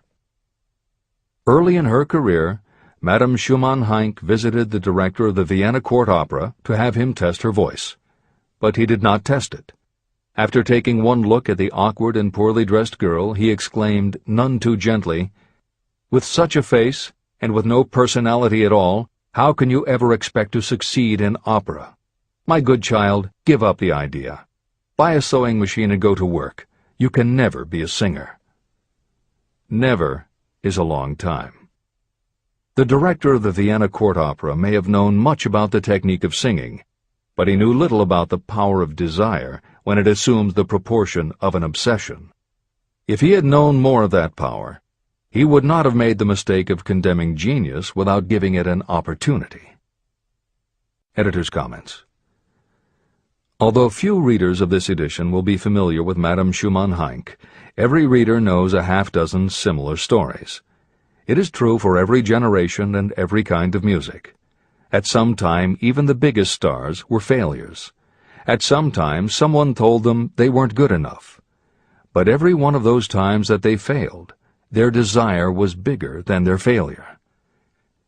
That is why you know their stories.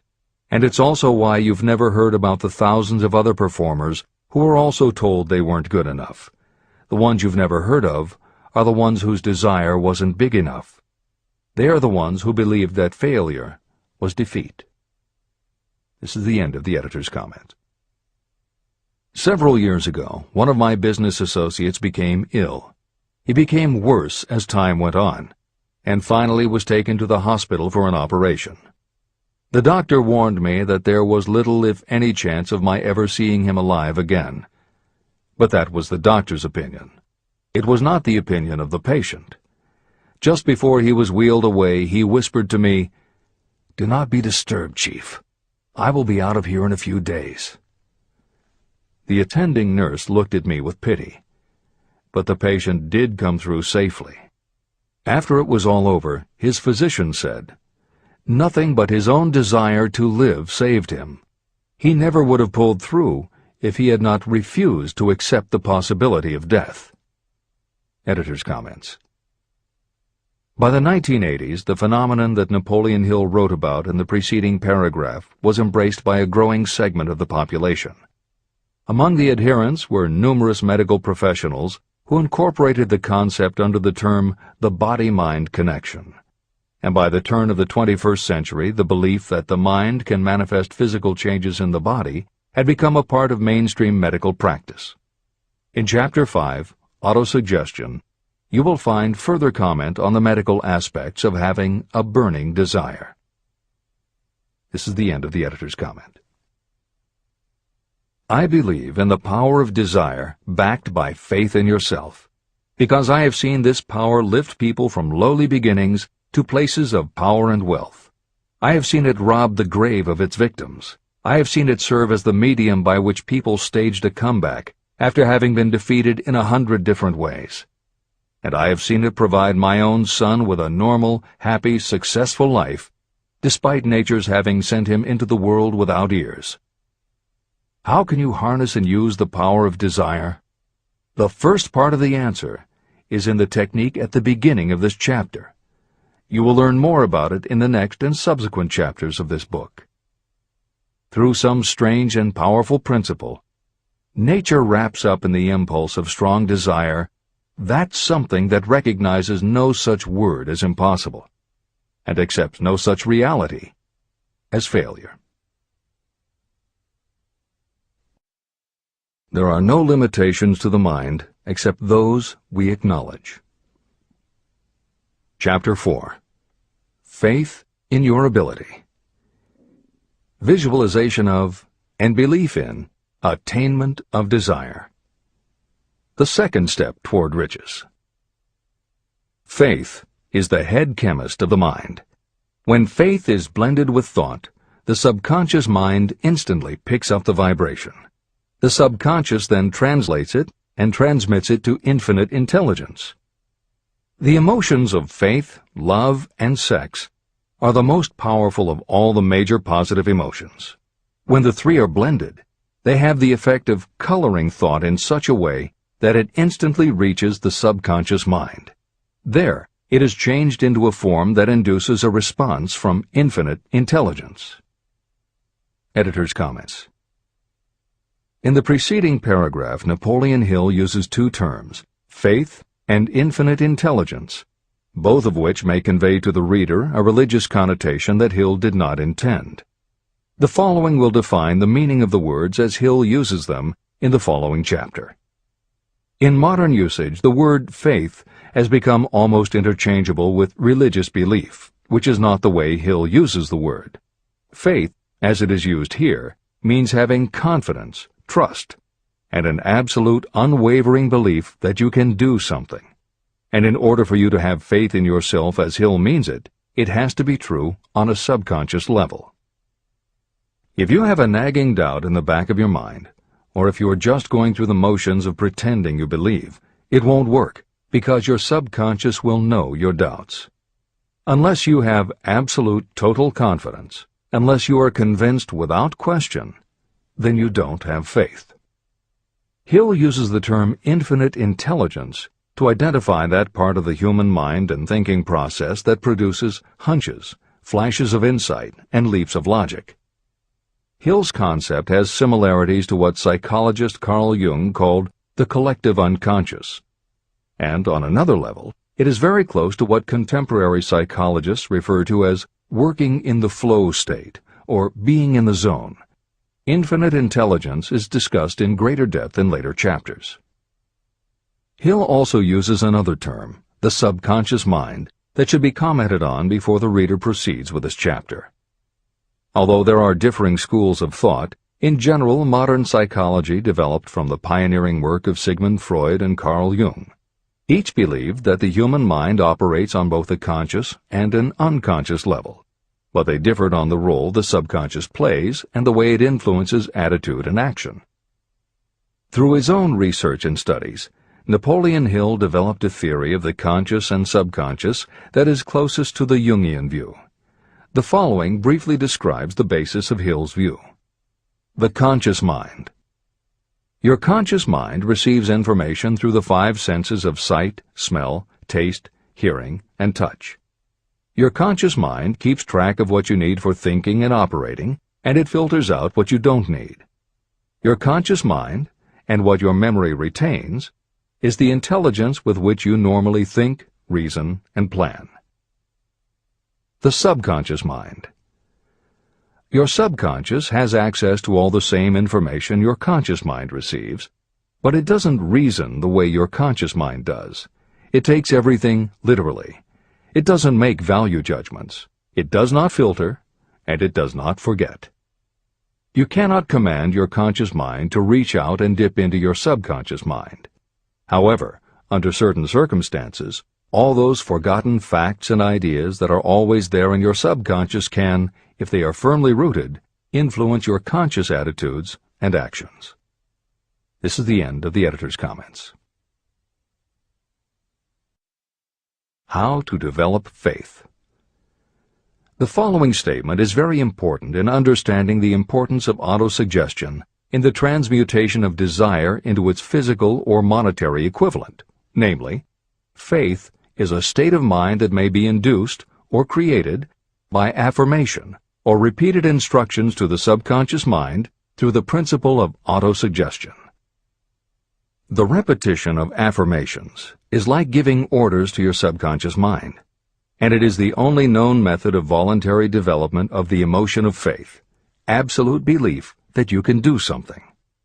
As an illustration, consider why you are reading this book. You want to acquire the ability to transmute the intangible thought impulse of desire into its physical counterpart, money. By following the instructions laid down in the later chapters on autosuggestion and the subconscious mind, you will learn techniques to convince your subconscious mind that you believe you will receive that for which you ask. Your subconscious will act upon that belief and pass it back to you in the form of faith, followed by definite plans for procuring that which you desire. Faith in yourself and your abilities is a state of mind that you will be able to develop at will after you have mastered the 13 principles in this book. This is true because faith is a state of mind that will develop naturally within you when you use and apply these principles. The emotions, or the feeling portion of thoughts, are what give your thoughts vitality, life, and action. The emotions of faith, love, and sex, when mixed with any thought impulse, give it even greater action. All thoughts that have been emotionalized, given feeling, and mixed with faith, absolute belief in your ability, begin immediately to translate themselves into their physical equivalent or counterpart. However, this is not only true of thought impulses that have been mixed with faith, but it is true with any emotion, including negative emotions. What this means is that the subconscious mind will translate into its physical equivalent a thought impulse of a negative or destructive nature just as readily as it will act upon thought impulses of a positive or constructive nature. The following statement made by a noted criminologist illustrates the point. When men first come into contact with crime, they abhor it. If they remain in contact with crime for a time, they become accustomed to it and endure it. If they remain in contact with it long enough, they finally embrace it and become influenced by it. This is the equivalent of saying that a negative impulse of thought that is repeatedly passed on to the subconscious mind often enough is finally accepted and acted upon by the subconscious mind. The subconscious then proceeds to translate that impulse into its physical equivalent by the most practical procedure available. This also accounts for the strange phenomenon that so many millions of people experience, referred to as bad luck. There are millions of people who believe themselves doomed to poverty and failure because of some strange force they call bad luck, over which they believe they have no control. But the truth is that they are the creators of their own misfortunes, because this negative belief in bad luck is picked up by the subconscious mind and translated into its physical equivalent. Your belief, or faith, is the element that will determine the action of your subconscious mind. Once again, let me stress that you will benefit by passing on to your subconscious mind any desire that you wish translated into its physical or monetary equivalent in a state of expectancy or belief that the transmutation will actually take place. The subconscious mind will transmute into its physical equivalent, by the most direct and practical way available, any order that is given to it in a state of belief or faith that the order will be carried out.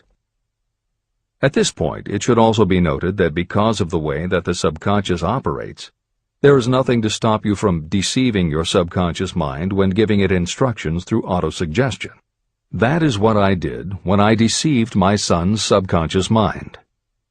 To make this deception more realistic, when you call upon your subconscious mind, you must conduct yourself just as you would if you were already in possession of the material thing that you are demanding. Editor's comments. It is an axiom of contemporary motivation theory that the subconscious mind cannot distinguish between what is real and what is vividly imagined. One of the most frequently cited studies supporting this concept was done with a group of basketball players.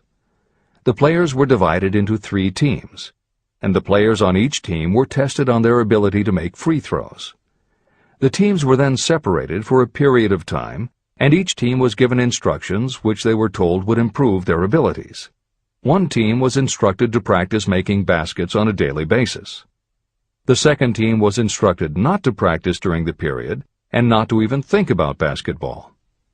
The third team was also instructed not to practice during the period, but instead the members were told to spend their daily practice time visualizing in detail the process of making baskets.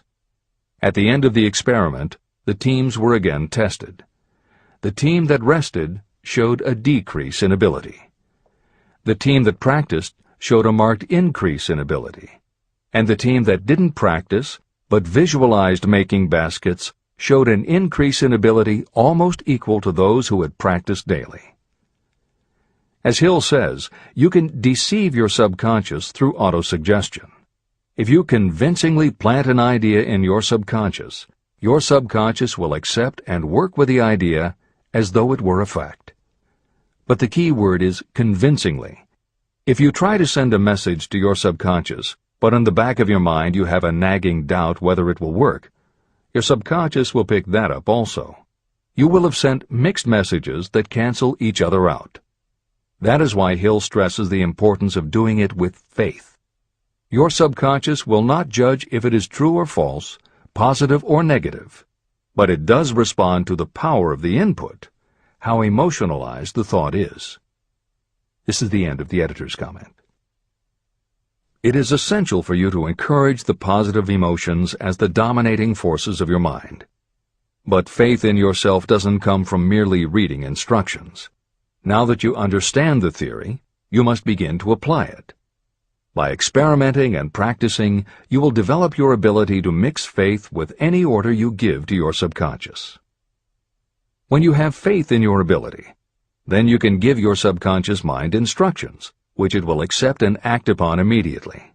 When your mind is dominated by positive emotions, it will encourage the state of mind known as faith. Faith in yourself is a state of mind that you can create by autosuggestion. All through the ages, religious leaders have admonished people to have faith. They say to have faith in this, that, and the other dogma or creed, but they have failed to tell people how to have faith. They have not stated that faith is a state of mind that may be induced by self-suggestion. In language that anyone can understand, this book explains the principle through which faith in your ability to accomplish a goal may be developed where it does not already exist. Before we begin, you should be reminded again that faith is the eternal elixir that gives life, power, and action to the impulse of thought. Faith is the starting point of all accumulation of riches. Faith is the basis of all miracles and of all mysteries that cannot be analyzed by the rules of science. Faith is the only known antidote for failure. Faith is the element that, when mixed with desire, gives you direct communication with infinite intelligence. Faith is the element that transforms the ordinary vibration of thought created by the human mind into the spiritual equivalent. Faith is the only way the force of infinite intelligence can be harnessed and used. The magic of self-suggestion. It is a fact that you will come to believe whatever you repeat to yourself, whether the statement is true or false. If you repeat a lie over and over, you will eventually accept that lie as truth. Moreover, you will believe it to be the truth. You are what you are because of the dominating thoughts that you permit to occupy your mind. Thoughts that you deliberately place in your own mind and encourage with sympathy, and with which you mix any one or more of the emotions, constitute the motivating forces that direct and control your every movement, act, and deed. The following sentence is a very significant statement of truth. Thoughts that are mixed with any of the feelings of emotions become like a magnetic force, which attracts other similar or related thoughts. A thought that is magnetized with one of the emotions may be compared to a seed. When it is planted in fertile soil, it germinates, grows, and multiplies itself over and over again. What was originally one small seed becomes countless millions of seeds of the same kind. The human mind is constantly attracting vibrations that are in sync with whatever dominates the mind.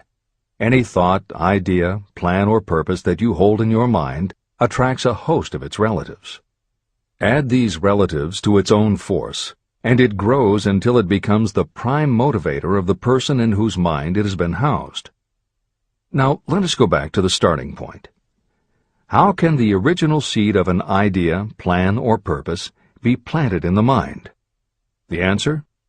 Any idea, plan, or purpose may be placed in the mind through repetition of thought. This is why you are asked to write out a statement of your major purpose, or definite chief aim. Commit it to memory, and repeat it out loud day after day until these vibrations of sound have reached your subconscious mind. You are what you are because of the dominating thoughts that you permit to occupy your mind. If you choose to, you can throw off any bad influences from your past and build your own life the way you want it to be. For instance, by taking inventory of your mental assets and liabilities, you might discover that your greatest weakness is lack of self-confidence. This can be overcome and translated into courage through the principle of autosuggestion. You can do this by writing out a set of simply stated positive thought impulses, memorizing them, and repeating them until they become a part of the working equipment of your subconscious mind.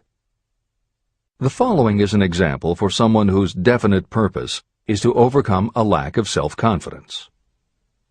Self-confidence formula. 1. I know that I have the ability to achieve the object of my definite purpose in life. Therefore, I demand of myself persistent, continuous action toward its attainment, and I here and now promise to render such action. 2.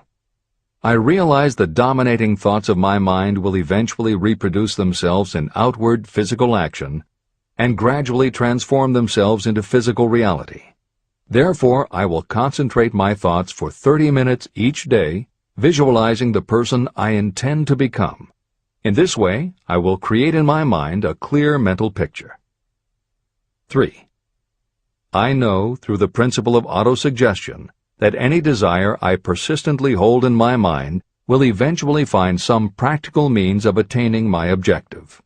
Therefore, I will devote 10 minutes daily to demanding of myself the development of self-confidence. 4. I have clearly written down a description of my definite chief aim in life, and I will never stop trying until I have developed sufficient self-confidence for its attainment. 5.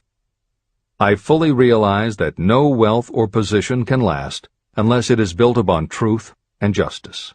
Therefore, I will engage in no transaction that does not benefit all whom it affects. I will succeed by attracting to myself the forces I wish to use and the cooperation of others. I will persuade others to help me because of my willingness to help others. I will eliminate hatred, envy, jealousy, selfishness, and cynicism by developing love for all humanity. because I know that a negative attitude toward others can never bring me success. I will cause others to believe in me because I will believe in them and in myself. I will sign my name to this formula, commit it to memory, and repeat it aloud once a day, with full faith that it will gradually influence my thoughts and actions so that I will become a self-reliant and successful person. Behind this formula is a law of nature that psychologists call autosuggestion or self-suggestion. It is a proven technique that will work for your success if it is used constructively. On the other hand, if used destructively, it will destroy just as readily. In this statement may be found a very significant truth, namely that those who go down in defeat and end their lives in poverty, misery, and distress do so because of negative application of the principle of autosuggestion. All impulses of thought have a tendency to clothe themselves in their physical equivalent. The disaster of negative thinking. The subconscious mind makes no distinction between constructive and destructive thought impulses. It works with the material we feed it through our thought impulses. The subconscious mind will translate into reality a thought driven by fear just as readily as it will translate into reality a thought driven by courage or faith. Just as electricity will turn the wheels of industry and render useful service if used constructively, it will snuff out life if wrongly used. So, too, will the law of autosuggestion lead you to peace and prosperity, or down into the valley of misery, failure, and death. It depends on your degree of understanding and application of it. If you fill your mind with fear or doubt, and if you do not believe in your ability to connect with and use the forces of infinite intelligence, then you will not be able to use those forces.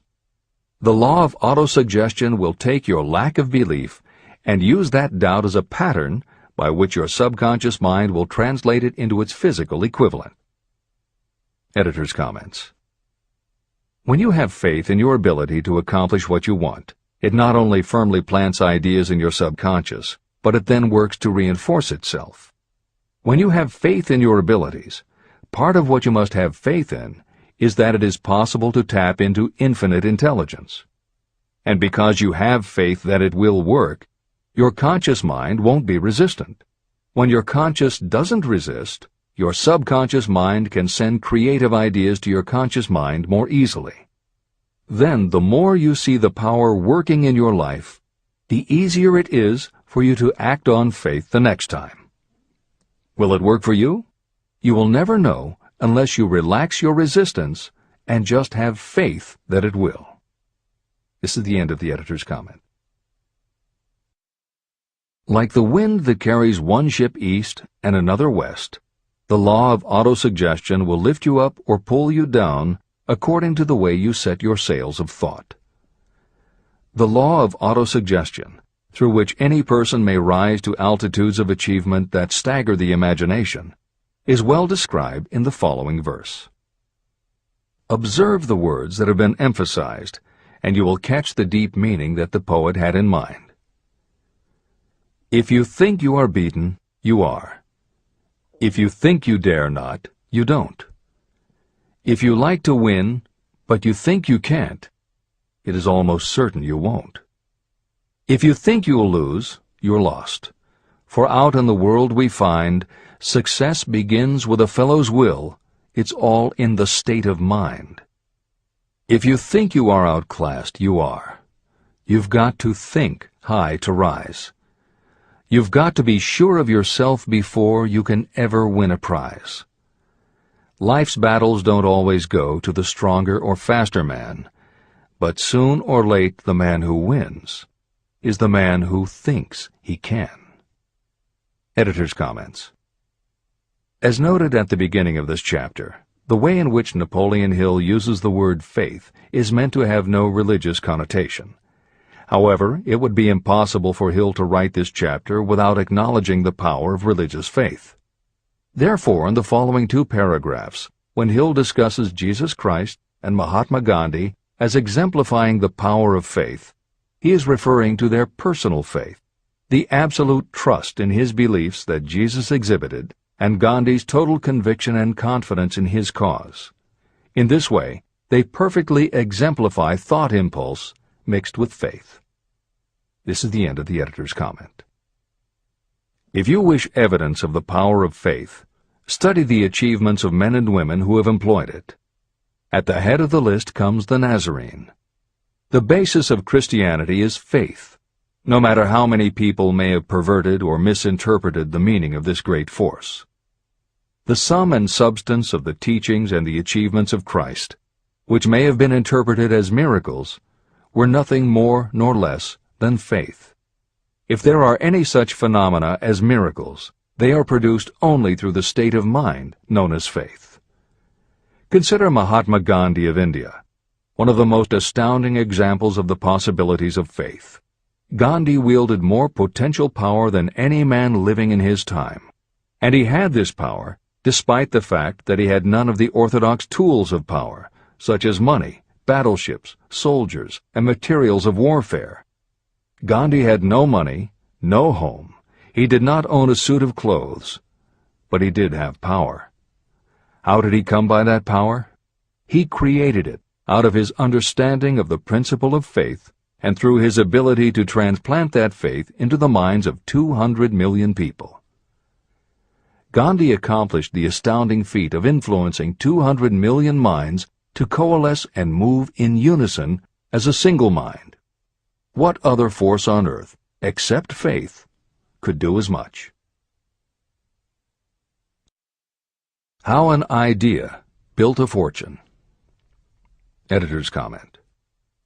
Although the following story is not exclusively about faith, and it makes no mention of autosuggestion or the subconscious mind, Napoleon Hill included it at this point in every edition of Think and Grow Rich. In fact, as Hill says, this story illustrates at least 6 of the 13 principles of success, but faith is at the center of it. If the central figure, Charles M. Schwab, had not mixed his big idea with absolute unwavering faith that he could pull it off, the whole history of American business would have been different. This is the end of the editor's comment. The event chosen for this illustration dates back to 1900, when the United States Steel Corporation was being formed. As you read the story, keep in mind the following fundamental facts and you will understand how ideas have been converted into huge fortunes. First, the United States Steel Corporation was born in the mind of Charles M. Schwab in the form of an idea he created through his imagination. Second, he mixed faith with his idea. Third, he formulated a plan for the transformation of his idea into physical and financial reality. Fourth, he put his plan into action with his famous speech at the University Club. Fifth, he applied and followed through on his plan with persistence and backed it with firm decision until it had been fully carried out. Sixth, he prepared the way for success by a burning desire for success. If you are one of those who have often wondered how great fortunes are accumulated, this story of the creation of the United States Steel Corporation will be enlightening. If you have any doubt that a person can think and grow rich, this story should dispel that doubt. You can plainly see in the story of United States Steel the application of a major portion of the principles described in this book. This astounding description of the power of an idea was dramatically told by John Lowell in the New York World Telegram, with whose courtesy it is here reprinted. Editor's comments.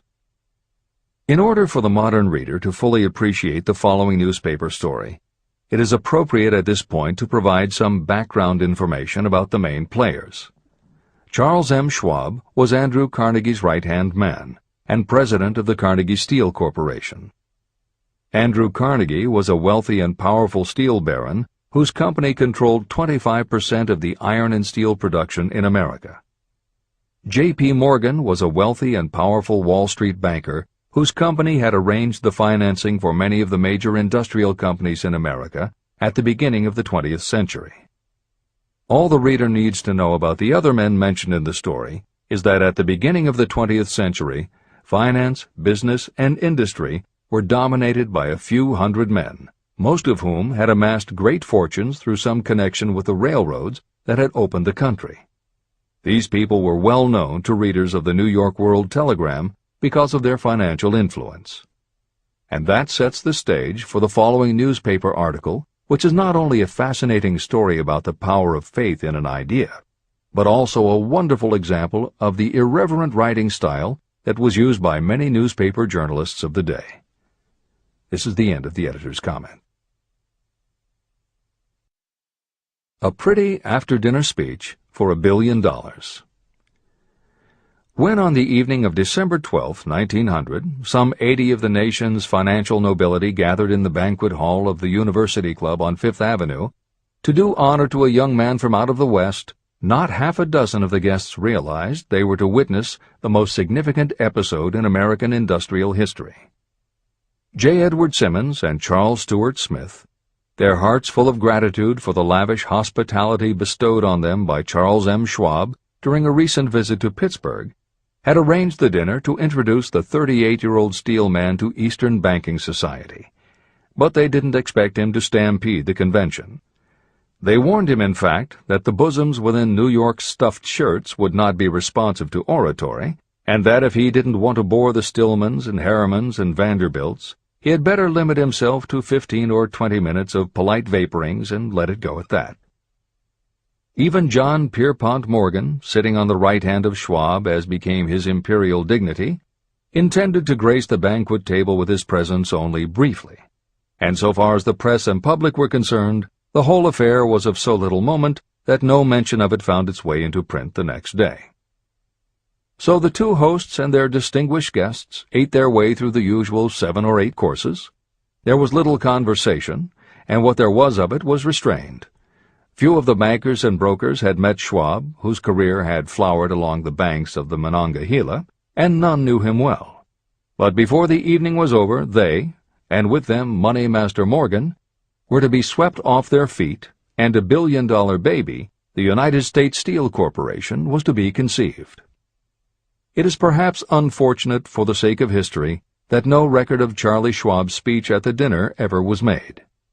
It is probable, however, that it was a homely speech, somewhat ungrammatical, for the niceties of language never bothered Schwab, full of epigram and threaded with wit. But aside from that, it had a galvanic force and effect upon the $5 billion of estimated capital that was represented by the diners.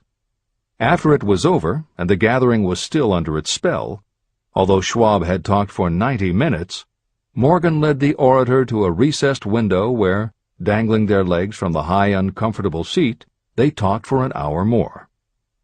The magic of the Schwab personality had been turned on full force, but what was more important and lasting was the full-fledged, clear-cut program he laid down for the aggrandizement of steel.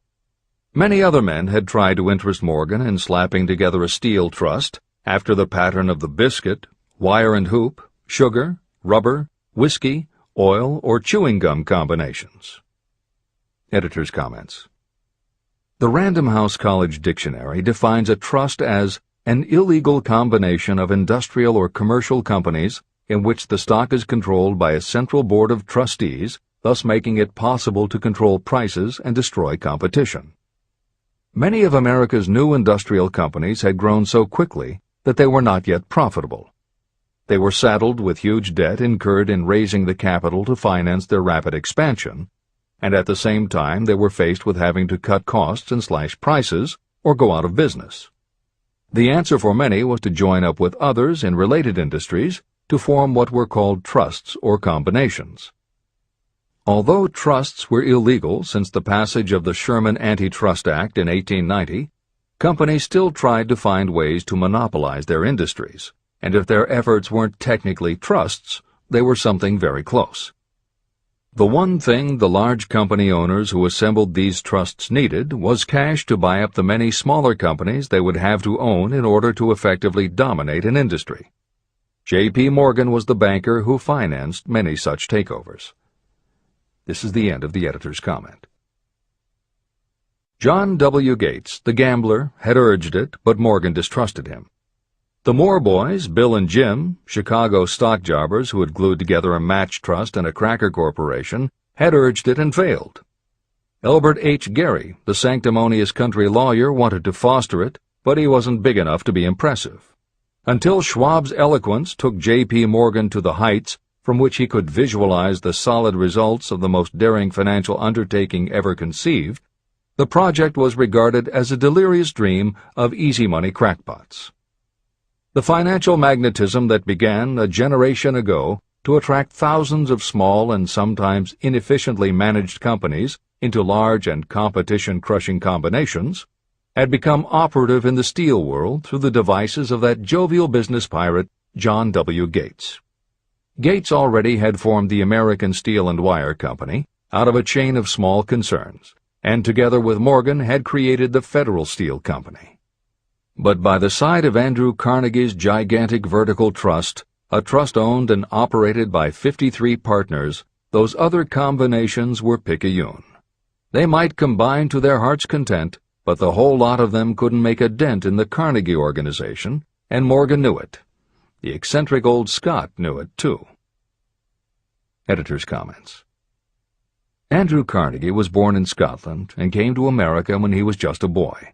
He made his first move to join the elite group of American tycoons when he quit his job as a bobbin boy in a cotton mill, earning $1.20 a week, and got a job as a telegraph messenger boy.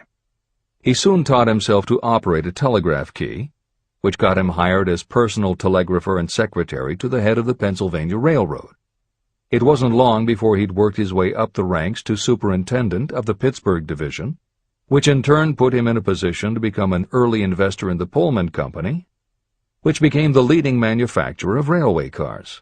Carnegie's investment in Pullman and some successful real estate ventures gave him the capital to go into business for himself.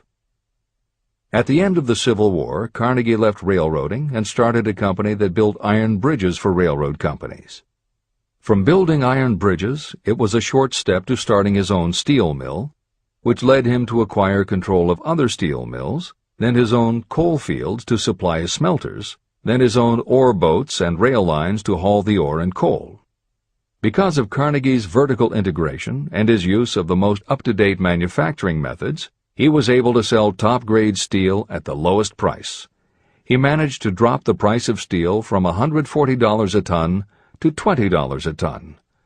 By 1899, the Carnegie Steel Company controlled about 25% of the iron and steel production in America. The smaller steel manufacturers couldn't compete with Carnegie, so they went to J.P. Morgan for help. He arranged for the financing, and a wide-ranging alliance was put together of companies that were in the business of manufacturing products made from steel. Part of the deal was that they would not buy steel from Carnegie. Andrew Carnegie was not about to be put out of business by a collection of small companies. He announced that he would buy or build his own manufacturing companies to produce finished goods made of steel. This is the end of the editor's comments, and the New York World Telegram story continues.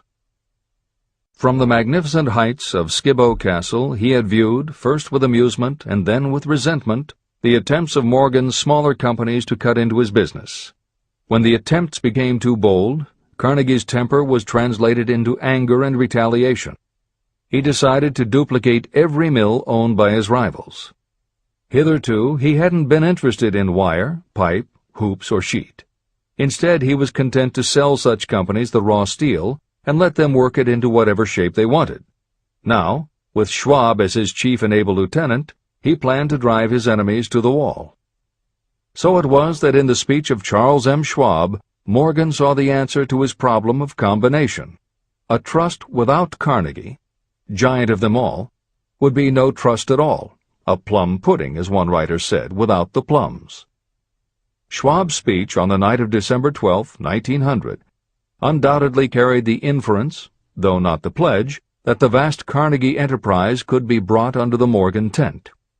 He talked of the world future for steel, of reorganization for efficiency, of specialization, of the scrapping of unsuccessful mills and concentration of effort on the flourishing properties, of economies in the ore traffic, of economies in overhead and administrative departments, of capturing foreign markets.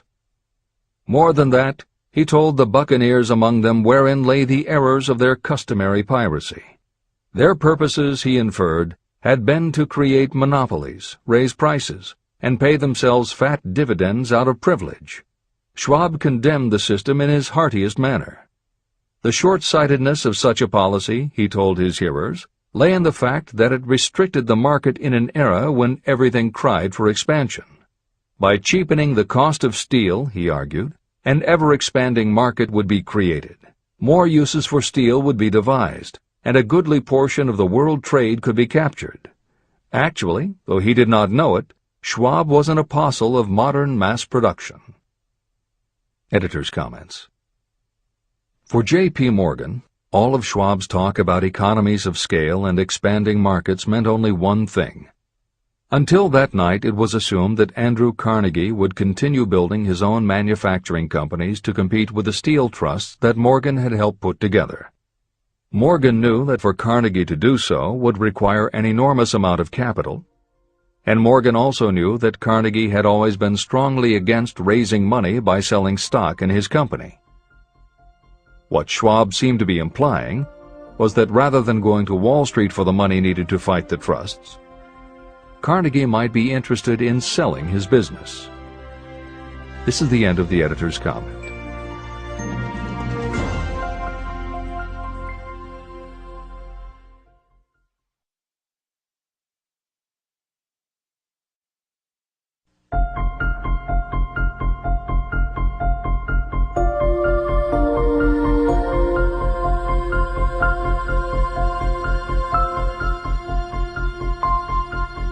New York World Telegram story continues. So the dinner at the University Club came to an end. Morgan went home to think about Schwab's rosy predictions. Schwab went back to Pittsburgh to run the steel business for Andrew Carnegie, while Gary and the rest went back to their stock tickers to fiddle around in anticipation of the next move. It was not long coming. It took Morgan about 1 week to digest the feast of reason Schwab had placed before him. When he had assured himself that no financial indigestion was to result, he sent for Schwab, and found that young man rather coy. Mr. Carnegie, Schwab indicated, might not like it if he found his trusted company president had been flirting with the Emperor of Wall Street, the street upon which Carnegie was resolved never to tread. Then it was suggested by John W. Gates, the go-between, that if Schwab happened to be in the Bellevue Hotel in Philadelphia, J.P. Morgan might also happen to be there. When Schwab arrived, however, Morgan was inconveniently ill at his New York home, and so on the elder man's pressing invitation, Schwab went to New York and presented himself at the door of the financier's library. Now, certain economic historians have professed the belief that from the beginning to the end of the drama, the stage was set by Andrew Carnegie, that the dinner to Schwab, the famous speech, the Sunday night conference between Schwab and the Money King, were events arranged by the canny Scot. The truth is exactly the opposite. When Schwab was called in to consummate the deal, he didn't even know whether the little boss, as Andrew was called, would so much as listen to an offer to sell, particularly to a group of men whom Andrew regarded as being endowed with something less than holiness. But Schwab did take into the conference with him, in his own handwriting, 6 sheets of copperplate figures, representing to his mind the physical worth and the potential earning capacity of every steel company he regarded as an essential star in the new metal firmament. 4 men pondered over these figures all night. The chief, of course, was Morgan, steadfast in his belief in the divine right of money. With him was his aristocratic partner, Robert Bacon, a scholar and a gentleman.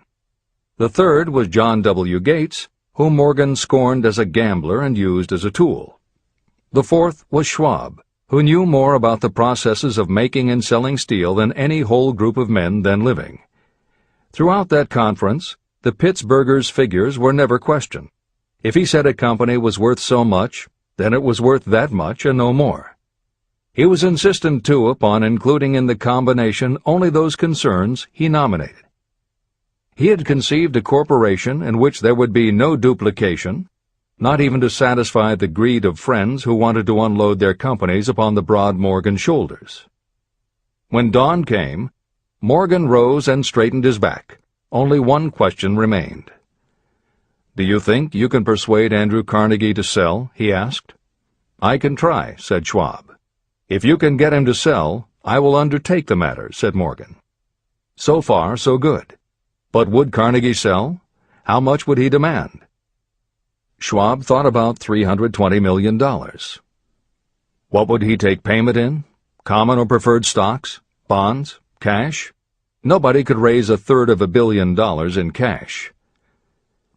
There was a golf game in January on the frost-cracking heath of the St. Andrews Links in Westchester, with Andrew bundled up in sweaters against the cold and Charlie talking volubly as usual to keep his spirits up. But no word of business was mentioned until the pair sat down in the cozy warmth of the Carnegie cottage nearby.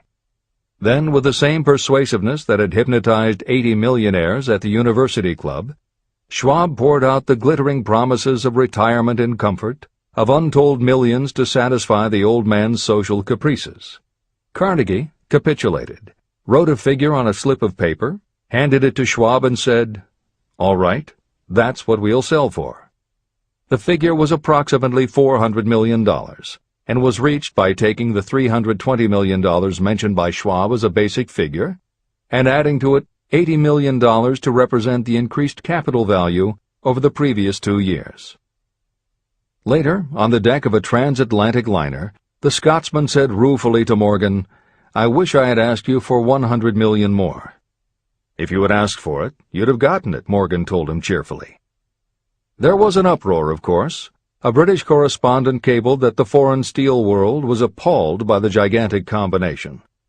President Hadley of Yale declared that unless trusts were regulated, the country might expect an emperor in Washington within the next 25 years.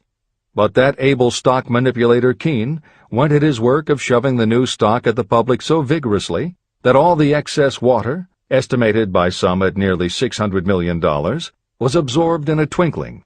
So Carnegie had his millions, and the Morgan Syndicate had $62 million for all its trouble, and all the boys, from Gates to Gary, had their millions.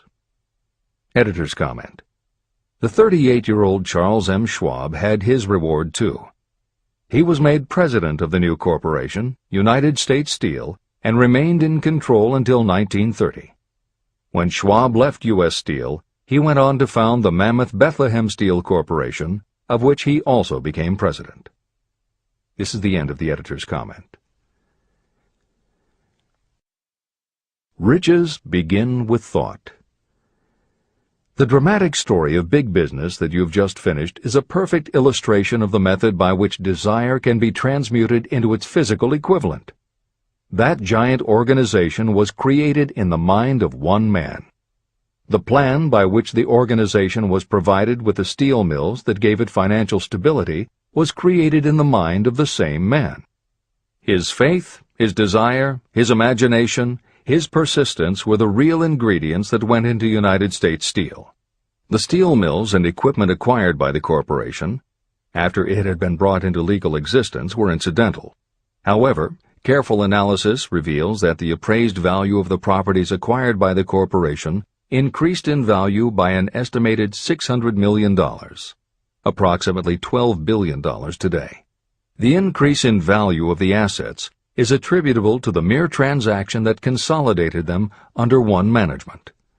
In other words, Charles M. Schwab's idea, plus the faith with which he conveyed it to the minds of J.P. Morgan and the others, was marketed for a profit of approximately $600 million. Not an insignificant sum for a single idea. The United States Steel Corporation prospered and became one of the richest and most powerful corporations in America, employing thousands of people, developing new uses for steel and opening new markets, thus proving that the $600 million in profit that the Schwab idea produced was earned. Riches begin in the form of thought. The amount is limited only by the person in whose mind the thought is put into motion. Faith removes limitations. Remember this when you are ready to bargain with life for whatever it is that you ask as your price for having passed this way. Editor's comments. In the years since that article appeared in the New York World Telegram, the well-told business story has become its own genre within the publishing industry. There are best-selling books and biographies by and about the insiders who run every industry. The editors of this edition of Think and Grow Rich strongly encourage you to sample some of these books. They can be entertaining and inspirational, and in them you will be able to see examples of Hill's principles of success at work in the real world. The best of them are not only entertaining and inspirational, but they are filled with ideas and techniques you can adapt and use. There are literally too many bestsellers from which to select a best of listing for inclusion here. Any such choice the editors might make would not necessarily be the best, but merely reflective of the interests of the person doing the choosing. However, there are 2 books the editors recommend that are not by or about a single individual or industry. These books are In Search of Excellence by Tom Peters and Breakthroughs by P.R. Nyack and John N. Ketteringham. Each of these books deals with a broad spectrum of industries, and within each industry they single out certain companies and individuals for analysis. Both were published at the beginning of the business book trend in the 1980s, but there are few books since then that better convey the importance of faith in a good idea. In Search of Excellence, chosen by a panel of experts as the most influential book of the past 20 years, was a runaway bestseller and will likely be in print for years to come. Breakthroughs may be harder to find, but it will be well worth the effort. This is the end of the editor's comments.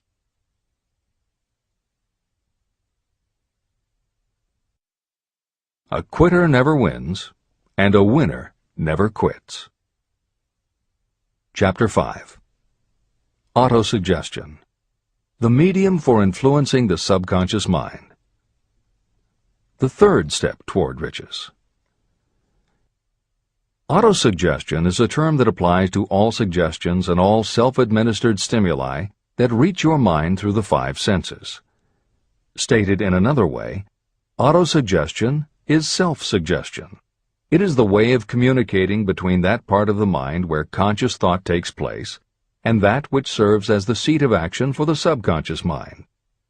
Through the dominating thoughts that you permit to remain in your conscious mind, it doesn't matter whether these thoughts are negative or positive, the principle of autosuggestion reaches the subconscious mind and influences it with these thoughts. Nature has built human beings so that we can have control over the material that reaches our subconscious mind through our 5 senses. However, this does not mean that we always exercise this control. In the great majority of instances, we do not exercise it, which explains why so many people go through life in poverty. Recall what I said about the subconscious mind resembling a fertile garden, in which weeds will grow if the seeds of more desirable crops are not sown. Autosuggestion is the way you may feed your subconscious on creative thoughts. Or you can, by neglecting it, permit thoughts of a destructive nature to find their way into this rich garden of the mind. Editor's comments. Numerous psychological studies and experiments with hypnotherapy have validated Napoleon Hill's concept that a person's subconscious mind retains everything that person ever experienced. Studies also support the theory that the subconscious is non-judgmental. It does not filter or interpret, it simply processes information literally and stores it. For those readers who may be dubious about the subconscious, or that thoughts stored below the level of consciousness can exert enough influence to affect attitude and behavior, the following explanation should alleviate any such doubts. There is no doubt about the existence of the conditions known by the psychological terms fixations, phobias, and compulsive behaviors. These conditions occur when a child has learned something in such a powerful or dramatic way that the knowledge becomes firmly planted in the child's subconscious mind. Then, even as the child grows to adulthood and the conscious mind learns to understand that information from a mature point of view, because the childhood learning experience was so powerful, the subconscious still retains the childhood understanding of the information. The result is a fixation, phobia, or compulsive behavior that causes a response rooted in childhood, which does not make logical sense to the adult's conscious mind. That is because it does not come from the conscious. It comes from the subconscious belief that was so emotionalized it overrides the adult's logical conscious mind. Hill's theory is based on exactly the same psychological principles. Thoughts do remain stored in the subconscious. They remain just as they were when they were input, and the more highly emotionalized the thoughts are when they are input, the more influence they exert on attitude and behavior. It is this aspect of the subconscious that will allow you to use autosuggestion as a tool with which to input the positive thoughts that will help you achieve the success you desire. This is the end of the editor's comments.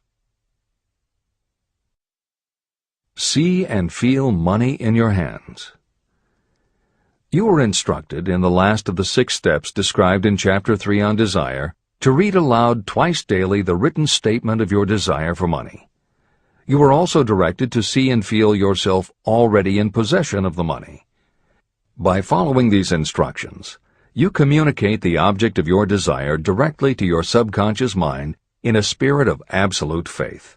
Through repetition of this procedure, you will create thought habits that reinforce your efforts to transmute desire into its monetary equivalent.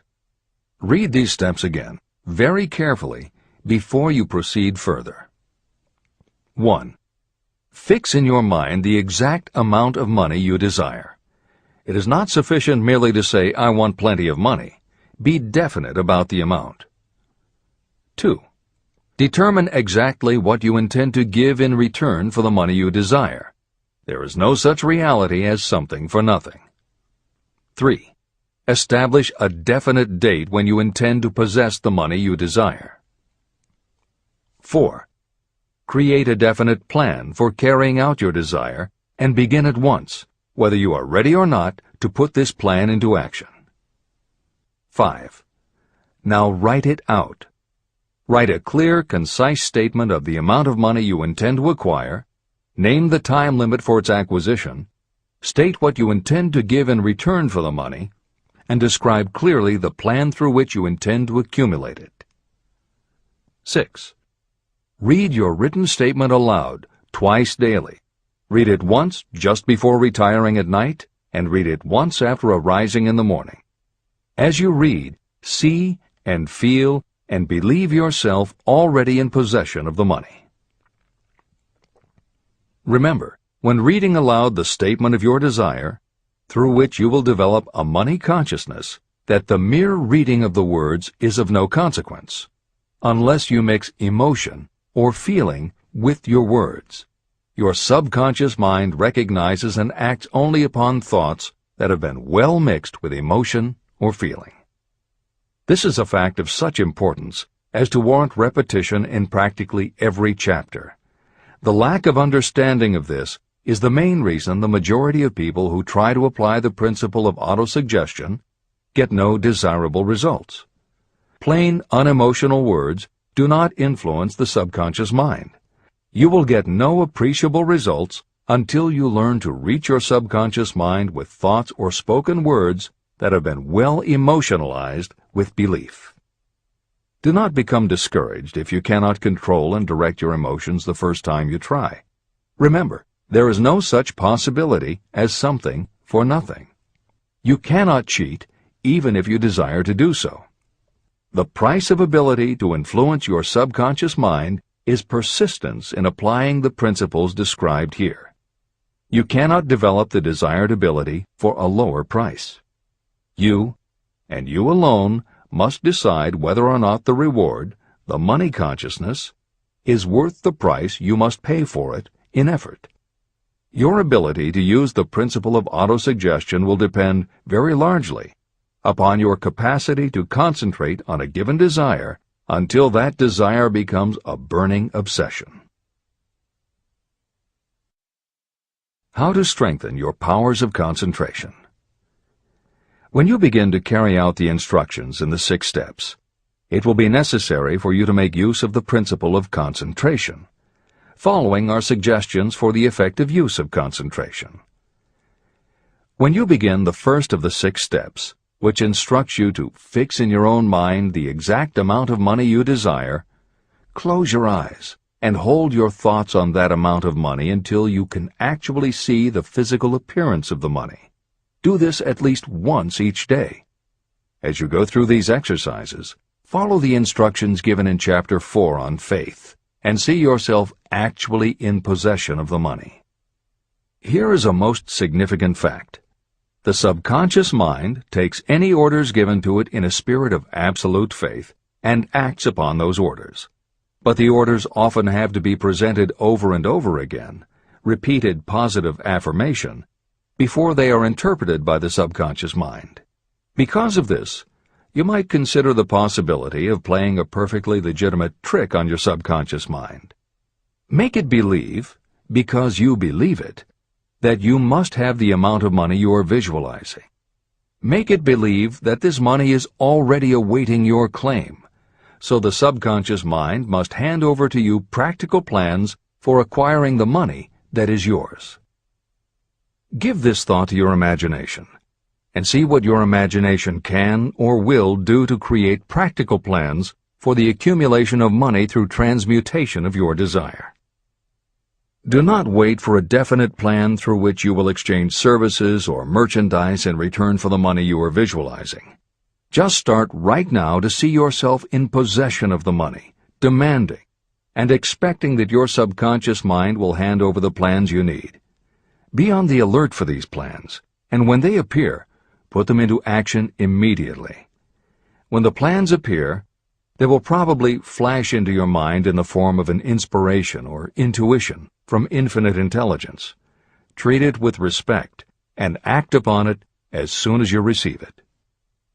In the fourth of the 6 steps, you are instructed to create a definite plan for carrying out your desire and begin at once to put this plan into action. Do the same thing here. Close your eyes and create in your mind a vivid image of you carrying out the instructions. Do not trust to your reason when creating your plan for accumulating money through the transmutation of desire. Your reasoning faculty may be lazy, and if you depend entirely upon it to serve you, it may disappoint you. When visualizing the money you intend to accumulate, see yourself rendering the service or delivering the merchandise you intend to give in return for this money. This is important. Editor's comments. The basic principle underlying autosuggestion is closely related to self-hypnosis, and both techniques played an important role in the development of modern psychology. Although all 3 concepts, autosuggestion, hypnosis, and psychology, had to overcome initial public skepticism, unfortunately, autosuggestion and hypnotism were hampered by events that further delayed their acceptance. Hypnosis was an integral part of the therapies used by the major figures in the development of psychology, including Sigmund Freud, Carl Jung, and William James. It fell out of favor as a therapeutic method when stage magicians began to use the technique in their acts. People found it difficult to give serious consideration to a method that was being used in theaters and nightclubs to make members of the audience do ridiculous things for comic effect. Autosuggestion encountered a similar problem. French psychiatrist Émile Coué was the best-known early advocate of autosuggestion. A contemporary of Sigmund Freud, Coué operated a clinic that treated patients diagnosed with psychosomatic ailments, individuals who have convinced themselves they are ill and even show symptoms but do not actually have a disease. Coué treated his patients with an autosuggestion technique that involved the repetition of statements he termed positive affirmations. Coué devised a general, non-specific phrase that would give the subconscious a positive instruction, but was open enough that it did not tell the subconscious how to do it. The positive affirmation was, "Every day, in every way, I am getting better and better." And he instructed his patients to repeat the phrase several times a day.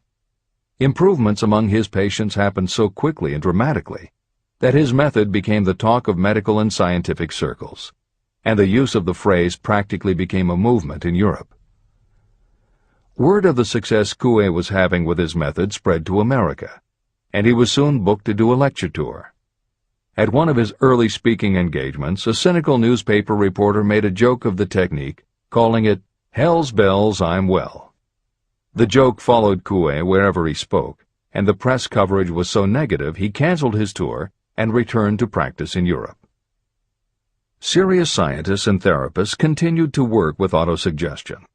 But just as had happened when stage magicians cast doubt upon the efficacy of hypnosis, Coué's method of positive affirmation fell out of favor with the general public. It took the openness of the latter part of the 20th century before the techniques of hypnosis and autosuggestion gained general acceptance once again. Today, if you go on the Internet, there are over 40,000 web links featuring positive affirmations, and numerous bestsellers have been written on the subject. Virtually every newspaper, magazine, and television news program regularly features stories on the crucial role the mind plays in personal growth and achievement. Techniques based on autosuggestion have fostered countless best-selling books, audiobooks, and video programs.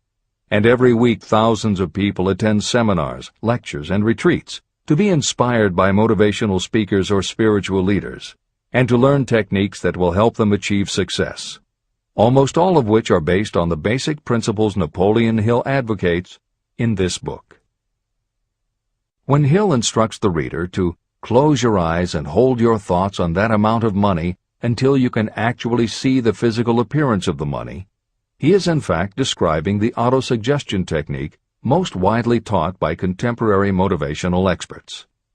Today it is called creative visualization, and it is regularly used by some of the most successful trainers of Olympic athletes and professional sports teams.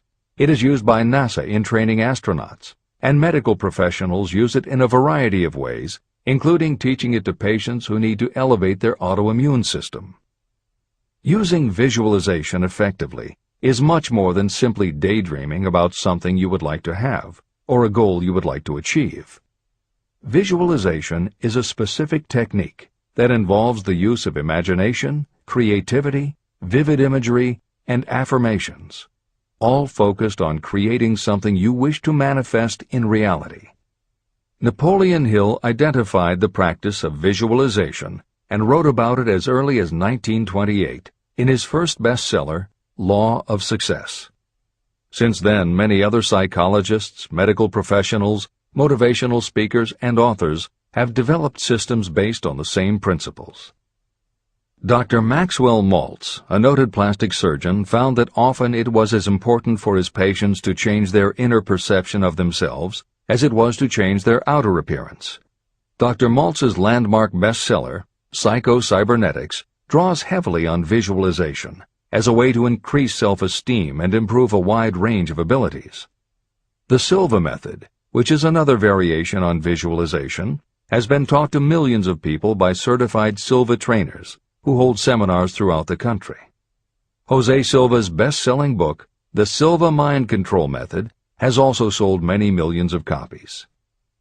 In 1978, 50 years after Napoleon Hill wrote about visualization in Law of Success, Shakti Gawain published the phenomenal bestseller Creative Visualization, and Adelaide Bry published Visualization, Directing the Movies of Your Mind. At about the same time, Dr. O. Carl Simonton, an oncologist, concluded that cancer patients who used visualizations in conjunction with chemotherapy treatments had a marked improvement over those who didn't.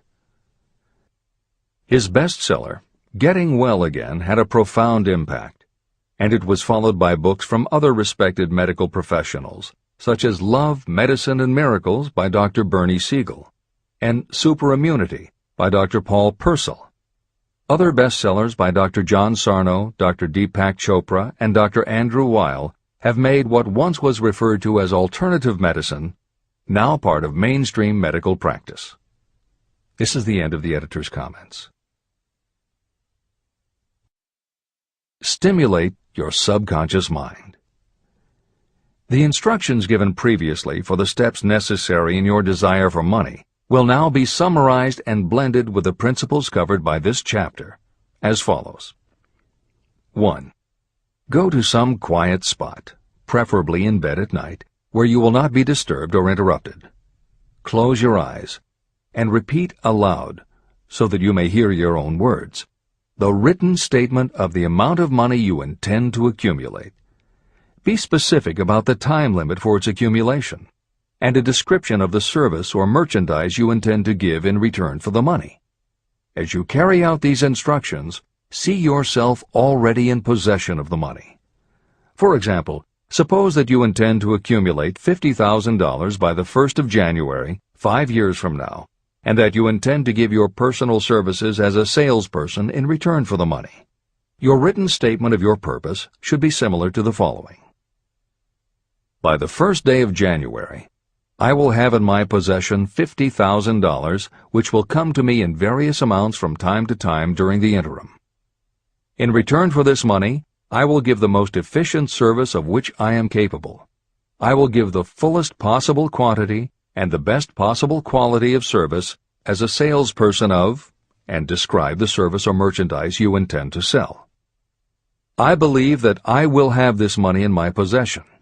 My faith is so strong that I can now see this money before my eyes. I can touch it with my hands. It is now awaiting transfer to me at the time and in the proportion that I deliver the service in return for it. I am awaiting a plan for getting this money, and I will follow that plan when it is received. 2. Repeat this program night and morning until you can see in your imagination the money you intend to accumulate. 3. Place a written copy of your statement where you can see it night and morning, and read it just before retiring and upon rising until it has been memorized.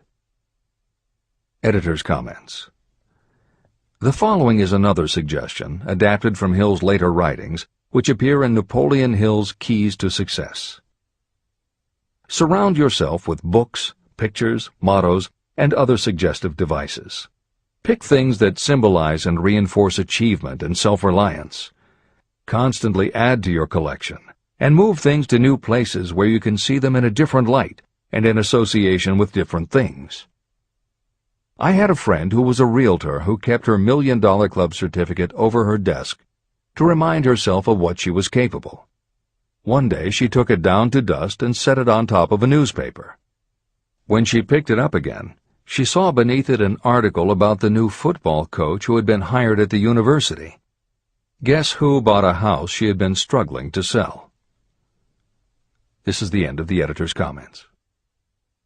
Remember, as you carry out these instructions, that you are applying the principle of autosuggestion for the purpose of giving orders to your subconscious mind. Remember also that your subconscious mind will act only upon instructions that are emotionalized and handed over to it with feeling. Faith is the strongest and most productive of the emotions. These instructions may at first seem abstract. Do not let this disturb you. Follow the instructions no matter how abstract or impractical they may appear to be. If you do as you have been instructed, in spirit as well as in act, the time will soon come when a whole new universe of power will unfold to you. Skepticism, in connection with all new ideas, is characteristic of all human beings. If you follow the instructions, your skepticism will soon be replaced by belief, and belief will become crystallized into absolute faith. Many philosophers have made the statement that man is the master of his own earthly destiny, but most of them have failed to say why he is the master. The reason that man may become the master of himself and of his environment is because he has the power to influence his own subconscious mind. The actual performance of transmuting desire into money is through autosuggestion. That is the principle by which you can reach and influence the subconscious mind.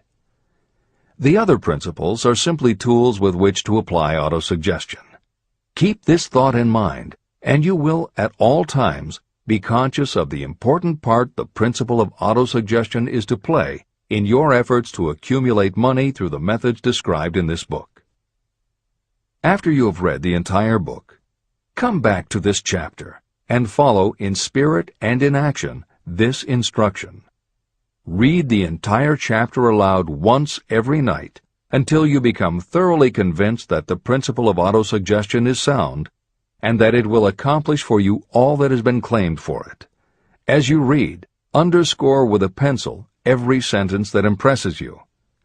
Follow the foregoing instruction to the letter, and it will open the way for a complete understanding and mastery of the principles of success.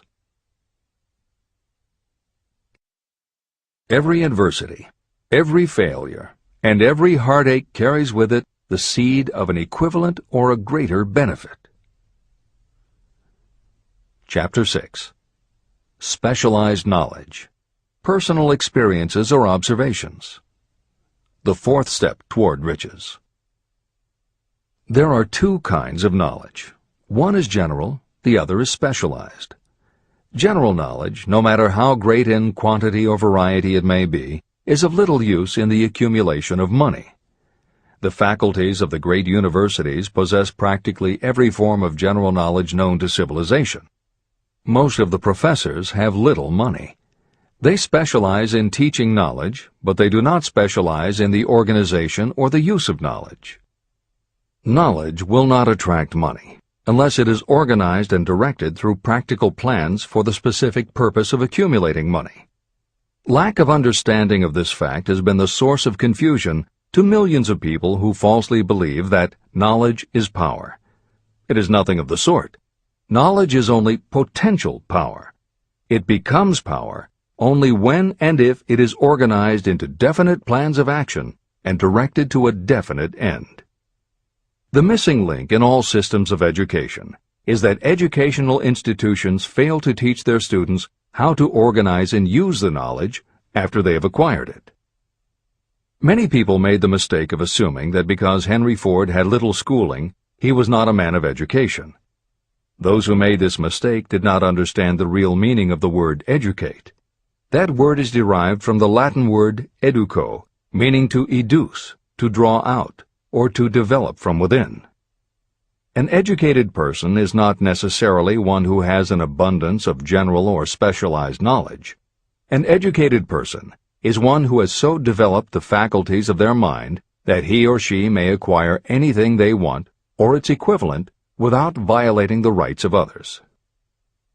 During the World War, a Chicago newspaper published editorials in which, among other statements, Henry Ford was called an ignorant pacifist. Mr. Ford objected to the statements and sued the paper for libeling him. When the suit was tried in the courts, the attorneys for the paper called Mr. Ford to the witness stand for the purpose of proving to the jury that he was ignorant. They asked Mr. Ford a great variety of questions. All of them intended to prove that while he might possess considerable specialized knowledge about manufacturing automobiles, he was in the main ignorant. Mr. Ford was asked such questions as, who was Benedict Arnold, and how many soldiers did the British send over to America to put down the rebellion of 1776? In answer to the last question, Mr. Ford replied, I do not know the exact number of soldiers the British sent over, but I have heard that it was a considerably larger number than ever went back. Finally, Mr. Ford became tired of this line of questioning. In reply to a particularly offensive question, he leaned over, pointed his finger at the lawyer who had asked the question, and said, If I should really want to answer the foolish question you have just asked, or any of the other questions you have been asking me, let me remind you that I have a row of electric push buttons on my desk, and by pushing the right button I can summon to my aid men who can answer any question I desire to ask concerning the business to which I am devoting most of my efforts. Now, will you kindly tell me why I should clutter up my mind with general knowledge for the purpose of being able to answer questions when I have men around me who can supply any knowledge I require? That answer floored the lawyer. Every person in the courtroom realized it was the answer not of an ignorant man, but of a man of education. Any person is educated who knows where to get knowledge when they need it and how to organize that knowledge into definite plans of action. Through the assistance of his Mastermind group, Henry Ford had at his command all the specialized knowledge he needed to become one of the wealthiest men in America.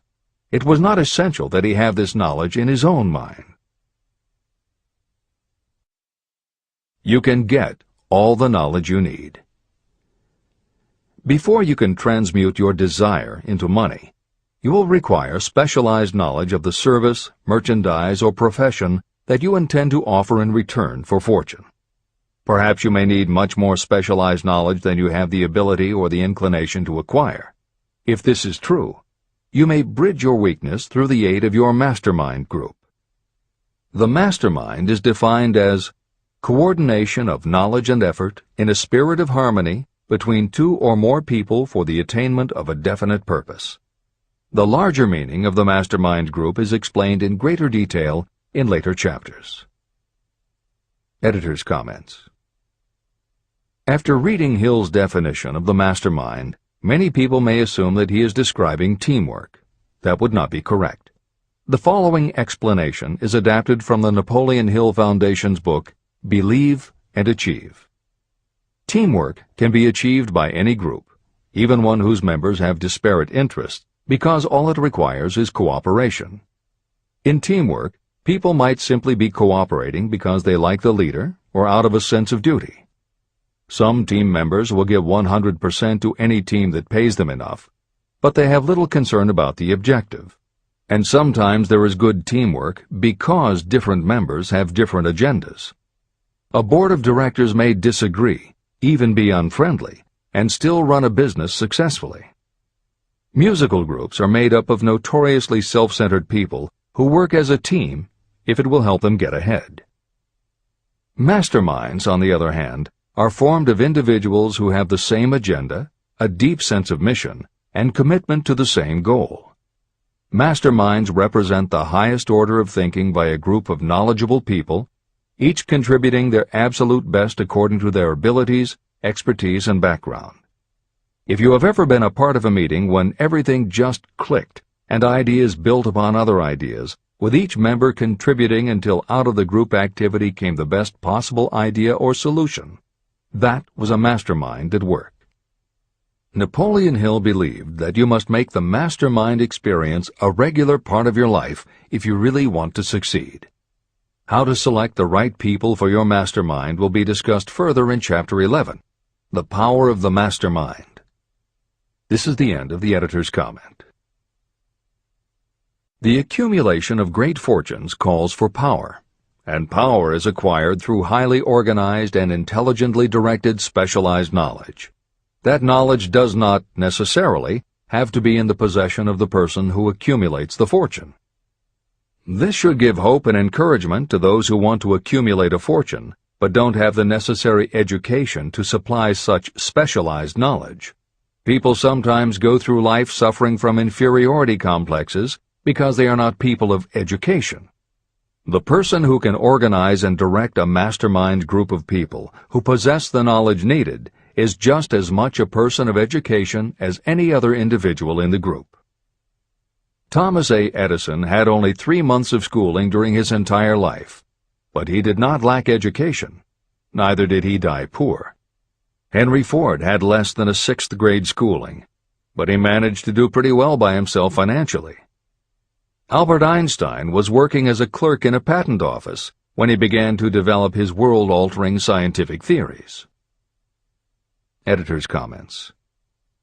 Had Einstein been born today, he might have been diagnosed in his early years as having attention deficit disorder. As a child, he was slow to learn to talk. As a student, he showed little promise and was expelled from at least one school. But what Einstein could do was to focus his concentration on a goal of his choice. His famous theories were the result of thought experiments that took place inside his mind.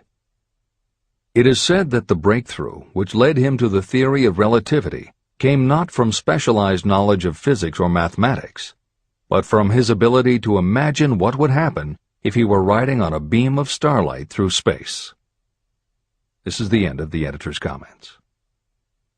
Specialized knowledge is among the most plentiful and the cheapest forms of service that may be had. If you doubt this, consult the payroll of any university. It pays to know how to purchase knowledge, and it pays to know where to look. First of all, decide the sort of specialized knowledge you require and the purpose for which it is needed. To a large extent, your major purpose in life, the goal toward which you are working, will help determine what knowledge you need. Your next move requires that you have accurate information concerning dependable sources of knowledge.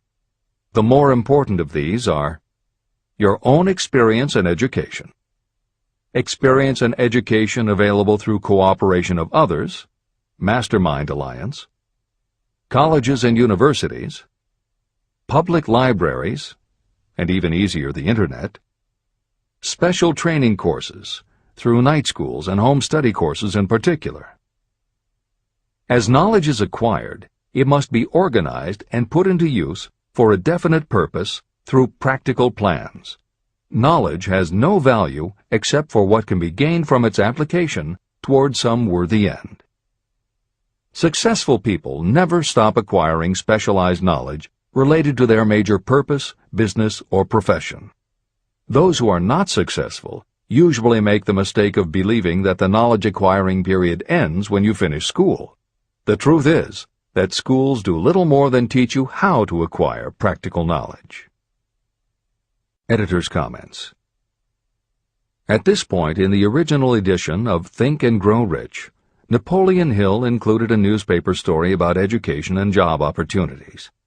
Although the contemporary job market has changed considerably, the author of the article, Robert Moore, Director of Placements at Columbia University, made some comments that are perfectly aligned with the philosophy of Think and Grow Rich and are still holding true today.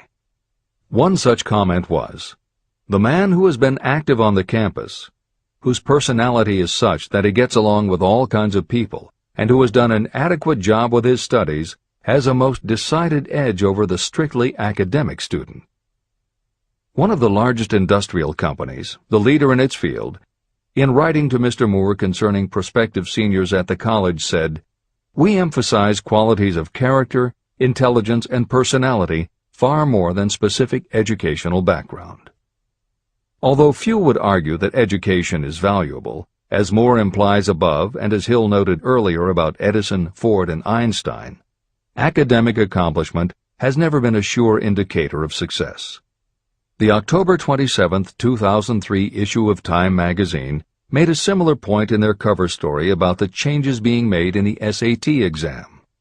Although the article's primary focus is on the efforts to make the SAT less biased, it also notes that recent research indicates that neither the SAT nor IQ tests have proven to be very reliable predictors of future real-world achievement. In his best-selling book, Emotional Intelligence, author Daniel Goleman has created a persuasive argument that the way in which a person handles themselves and their relationships, which he calls emotional intelligence, or EI, is a much better indicator than IQ in predicting whether a person will be successful in life. In his later books, Working with Emotional Intelligence and Primal Leadership, Goleman applies his theory to the workplace, focusing on emotional intelligence leadership techniques and comparing corporate managers' EI with their IQ to analyze which has the greatest positive effect on the financial bottom line. Daniel Goleman's theories have caused some significant changes within educational circles and among management theorists, but their greatest impact has been on individuals who have gone through life intimidated because they believe they aren't smart enough. For them, Goleman's books offer convincing evidence that although they may not have conventional education, their natural abilities and interpersonal skills can be far more important in achieving success. This is the end of the editor's comments. One of the most reliable and practical sources of knowledge available to those who need specialized schooling are night schools, extension courses, and seminars. The correspondence schools give specialized training anywhere the U.S. mails go, or via the Internet. One advantage of home study training is the flexibility of the study program, which permits you to study during spare time.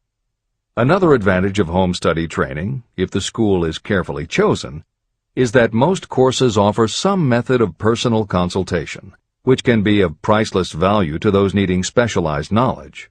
No matter where you live, you can share the benefits. A lesson from a collection agency. Anything acquired without effort and without cost is generally unappreciated and often discredited. Perhaps this is why we get so little from our marvelous opportunity in public schools. The self-discipline you will learn from a program of specialized study can make up for the wasted opportunity when knowledge was available without cost. Being asked to pay, whether you make good grades or poor, has the effect of causing you to follow through with the course when you would otherwise drop it. I learned this from experience when I enrolled for a home study course in advertising. After completing 8 or 10 lessons, I stopped studying. But the school did not stop sending me bills. In fact, they insisted upon payment, whether I kept up my studies or not. I decided that if I had to pay for the course, which I had legally obligated myself to do, I should complete the lessons and get my money's worth. Correspondence schools are well-organized businesses. At the time, I felt that their collection system was somewhat too well-organized, but I learned later in life that it was a valuable part of my education. The truth is that their collection department constituted the very finest sort of training on decision-making, promptness, and the habit of finishing what you begin. The collection system that forced me to finish the course turned out to be worth much in the form of money earned. The road to specialized knowledge. We have in this country what is said to be the greatest public school system in the world. One of the strange things about human beings is that they value only that which has a price. The free schools of America and the free public libraries do not impress people because they are free. This is the major reason why so many people find it necessary to acquire additional training after they finish school and go to work. It is also one of the major reasons why employers give greater consideration to employees who take specialized training courses. They have learned that those who have the ambition to give up a part of their spare time to studying at home have in them those qualities that make for leadership. There is one weakness in people for which there is no remedy. It is the universal weakness of lack of ambition. People who give up some of their spare time to take courses seldom remain at the bottom very long. By taking such courses, they open the way for the upward climb, remove many obstacles from their path, and attract the interest of those who have the power to help them. The home study method of training is especially suited to people who have already started working. They often find that after having left school, they still need additional specialized knowledge, but cannot spare the time to go back to school. Stuart Austin Weir was a construction engineer. He followed this line of work until the Depression hit and severely limited the construction business. He took inventory of himself and decided to change his profession to law. He went back to school and took special courses to prepare himself as a corporation lawyer. He completed his training, passed the bar examination, and quickly built a lucrative law practice as a patent attorney. Just to keep the record straight, and to anticipate the excuses of those who will say, "I couldn't go to school because I have a family to support," or "I'm too old," I will add that Mr. Weir was past 40 and married when he went back to school. Moreover, by carefully selecting highly specialized courses, Mr. Weir completed in 2 years the work that it takes the majority of law students 4 years to do. It pays to know how to purchase knowledge.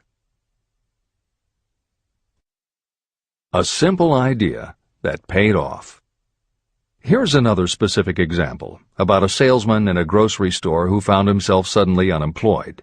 Having had some bookkeeping experience, he took a special course in accounting, familiarized himself with all the latest bookkeeping and office equipment, and went into business for himself. Starting with a grocer for whom he had formerly worked, he made contracts with more than 100 small merchants to keep their books at a very nominal monthly fee. His idea was so practical that he soon found it necessary to set up a portable accounting office in a light delivery truck. He now has a fleet of these bookkeeping offices on wheels. He employs a large staff of assistants who provide small merchants with accounting services equal to the best that money can buy at very nominal cost. Specialized knowledge plus imagination were the ingredients that went into this unique and successful business. Last year, the owner of that business paid income taxes of almost 10 times as much as was paid by the grocery store that fired him. Editor's comments. It would be impossible to write a contemporary book about success without including the story of Bill Gates. And although the connection between the world's wealthiest man and Hill's story about a man who started a mobile accounting business may not be immediately obvious, the fact is that this is a very apt place to include the story of Microsoft. Just as with the mobile accountant, The two defining characteristics of Bill Gates' success are specialized knowledge and imagination. Everyone had recognized at an early age that Bill Gates was a very bright student, but he had little interest in anything other than science and math. And when the mothers group at his school arranged for the students to learn about computing, that became his passion. By the time he was 13, he taught himself computer programming. And throughout high school and his years at university, his life revolved around computer clubs and odd jobs working for companies that had something to do with computers. Although at various times he toyed with the idea of a career in science or law, it is probably fair to say that while he was still in school, Bill Gates knew, in general terms, what his burning desire in life would be. He paid little attention to general knowledge, but devoted himself to assembling the specialized knowledge he would need to achieve his definite major purpose. Gates' burning desire heated up the day his friend and fellow computer club member Paul Allen bought a copy of the January 1975 issue of Popular Electronics. On the cover was a picture of an inexpensive desktop computer, the Altair 8800, which could be built from a kit. Gates and Allen knew in their gut that there were other students just like them who would love to get their hands on one of these things. At the time, it took a lot of imagination to foresee the impact computers might have on the average person. And even though they didn't own an Altair, they decided they could write a computer program for it. That took even more imagination. They contacted Ed Roberts, the founder of the company that made the Altair, and pitched their idea. Roberts told them he was getting offers from all over, and his policy was that whoever wrote it first would get the job. For the next 2 months, they tore apart the manual, gleaning the specialized knowledge they would need to write the program. They were the first to deliver a workable operating system, and Roberts bought it from them for $3,000 plus a royalty on sales. With their vision of the future burning in their imaginations, Gates and Allen used the advance and their royalties to launch a company that would be in the business of writing computer programs. They named their new company Microsoft and called old friends from their high school computer club to staff it. Bill Gates was 19 and Paul Allen was only a few years older. They and about 9 of their friends started writing programs for Apple Computer, Commodore, and anyone else who would contract with the company for their services. For the next 5 years, Bill Gates and Paul Allen had their share of imaginative ideas, but mostly they concentrated on learning the specialized knowledge needed to run and grow a successful business. Then in 1980, IBM, which had finally decided to get into the small computer business, needed help getting up to speed. They approached Microsoft to write an operating system for the new computer venture. Once again, specialized knowledge and imagination were the qualities that guided Bill Gates. In their imagination, Gates and Allen could see an even bigger future than before, and through specialized knowledge of what computers were capable of, they knew the role they could play in that future. They then made 2 business moves that are the foundation of the Microsoft success. First, because IBM had such a tight schedule, Gates went to a computer programmer, Tim Patterson, and bought from him a rudimentary but already developed operating system. Gates then set to work modifying the system, and he renamed it MS-DOS, for Microsoft Disk Operating System. The other move that was crucial to their success was the negotiation with IBM. They started from the position that they would not sell an operating system to IBM. What they would do was license the system to IBM in exchange for a royalty on every copy sold with an IBM computer. And it would not be an exclusive license, which meant that Microsoft could also license the system to other computer companies. If you were to continue to track the history of Microsoft, you would find those same qualities: a burning desire, an idea, specialized knowledge, and imagination behind each move Bill Gates made and continues to make, just as they were behind the success of the man who started the mobile accounting business. This is the end of the editor's comments. The beginning of the successful mobile accounting business was an idea. I know this is true because I was the one who gave him that idea. Now I'd like to pass on the story of another idea. and it was my accountant friend who indirectly suggested this one to me. When I first proposed the accounting idea to him, he said, "I like the idea, but I would not know how to turn it into cash." In other words, he did not know how to market his bookkeeping knowledge after he had acquired it. So, with the aid of a young woman copywriter, a very attractive presentation was prepared describing the advantages of the new system of bookkeeping. The brochure told the story of this new business so effectively that its owner soon had more accounts than he could handle.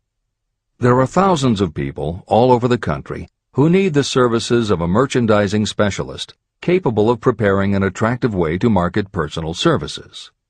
This idea was born of the necessity to solve a specific problem. But it did not stop by serving merely one person. The woman who created the presentation has a keen imagination. She saw in her newly born brainchild the making of a new profession to serve thousands of people who need practical guidance in marketing personal services. Spurred to action by the success of her first prepared plan to market personal services, this woman turned to solving a similar problem for her son. He had just finished college, but had been totally unable to find a market for his services. The plan she created for him was the best example of merchandising personal services I have ever seen. When the presentation had been completed, it contained nearly 50 pages of beautifully typed, properly organized information. It told the story of her son's natural abilities, schooling, personal experiences, and a great variety of other information. The book also contained a complete description of the position her son desired, together with a marvelous word picture of the exact plan he would use in filling his position. The preparation of the presentation required several weeks of her time, during which she sent her son to the public library almost daily to get specific data needed to sell his services to best advantage. She also sent him to all the competitors of his prospective employer, where he gathered information concerning their business methods. This was of great value in the formation of the plan he intended to use in filling the position he sought. When the plan was finished, it contained more than half a dozen very fine suggestions that would benefit the prospective employer. You don't have to start at the bottom. You may be inclined to ask, why go to all this trouble to secure a job? The answer is, doing a thing well is never trouble. The plan prepared by this woman for her son helped him get the job at the first interview and at a salary fixed by himself. Moreover, and this too is important, the position did not require the young man to start at the bottom. He began as a junior executive at an executive salary. Why go to all this trouble? Well, for one thing, this young man's planned presentation saved him no less than 10 years of working his way up. The idea of starting at the bottom and working your way up may appear to be sound, but the major objection to it is this. Too many of those who begin at the bottom never manage to lift their heads high enough to be seen by those who count. And the outlook from the bottom is not very bright or encouraging. It has a tendency to kill off ambition. You get into a rut, and you accept your fate because you form the habit of daily routine. Often this habit finally becomes so strong you don't even try to throw it off. And that is another reason why it pays to start 1 or 2 steps above the bottom. By so doing, you will form the habit of looking around, of observing how others get ahead, of seeing opportunity, and of embracing it without hesitation. A splendid example of what I mean is Dan Halpin. During his college days, he was manager of the famous 1930 championship Notre Dame football team, when it was under the direction of the late Knute Rockne. Halpin finished college at a very unfavorable time. The Depression had made jobs scarce. So after a fling at investment banking and motion pictures, he took the first job with a potential future he could find. It was selling electrical hearing aids on a commission basis. Anyone could start in that sort of job, and Halpin knew it, but it was enough to open the door of opportunity to him. For almost 2 years he worked at the job, but it didn't satisfy him. He would never have risen above that job if he had not done something about his dissatisfaction. He aimed first at the job of assistant sales manager of the company. and he got the job. That single step upward placed him high enough above the crowd for him to see still greater opportunity. Also, it placed him where opportunity could see him. In his new position, he did so well selling hearing aids that A.M. Andrews, chairman of the board of the Dictograph Products Company, a competitor of the company for which Halpin worked, asked to meet with him. Mr. Andrews wanted to know something about that man Dan Halpin who was taking big sales away from the long-established Dictograph Company. When the interview was over, Halpin was the new sales manager in charge of the Acousticon division of Dictograph. Then, to test young Halpin's mettle, Mr. Andrews went away to Florida for 3 months, leaving him to sink or swim in his new job. He did not sink. Newt Rockney's spirit of all the world loves a winner and has no time for a loser inspired him to put so much into his job that he was elected vice president of the company. Vice president was a job that most would be proud to earn through 10 years of loyal effort, but Halpin turned the trick in little more than 6 months. One of the major points I'm trying to emphasize through this entire philosophy is that we rise to high positions or remain at the bottom because of conditions we can control, but only if we desire to control them. I am also trying to emphasize another point, that both success and failure are largely the results of habit. I have not the slightest doubt that Dan Halpin's close association with the greatest football coach America ever knew planted in his mind the same kind of desire to excel that made the Notre Dame football team world famous. Truly, there's something to the idea that hero worship is helpful, provided you worship a winner. My belief in the theory that business associations are vital factors, both in failure and in success, was clearly demonstrated when my son Blair was negotiating with Dan Halpin for a position. Mr. Halpin offered him a beginning salary of about 1/2 what he could have gotten from a rival company. I brought parental pressure to bear, and encouraged Blair to accept the job with Mr. Halpin. I believe that close association with people who refuse to compromise with circumstances is an asset that can never be measured in terms of money. The bottom is a monotonous, dreary, unprofitable place for any person. That is why I have taken the time to describe how lowly beginnings can be overcome by proper planning. Make your ideas pay off through specialized knowledge. The woman who prepared the personal service sales plan for her son now receives requests from all parts of the country, from others who want to market their personal services for more money. But don't think that all her plan consists of is clever salesmanship to help her clients get more money for the same services they formerly sold for less. She looks after the interests of the purchaser as well as the seller of personal services. She prepares her plans so that the employers receive full value for the additional money they pay. If you have the imagination and seek a more profitable outlet for your personal services, this suggestion may be the stimulus for which you have been searching. The idea could earn you an income far greater than that of the average doctor, lawyer, or engineer whose education required several years in college. Editor's comments. Mary Kay Ash was literally researching and writing down specialized knowledge when the idea for a new business was born in her imagination.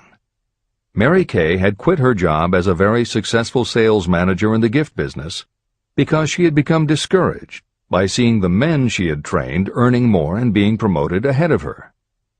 She decided to write an advice book for career women, but as she assembled the knowledge women would need to get ahead, she realized she was writing a business plan for the kind of business she would like to run. She took her life savings of $5,000, went out and found a skincare cream she liked, acquired the rights to it, and began to contact her friends and friends of friends to see if they would like to be beauty consultants for her new company. But what she was offering wasn't just a chance to sell skincare products.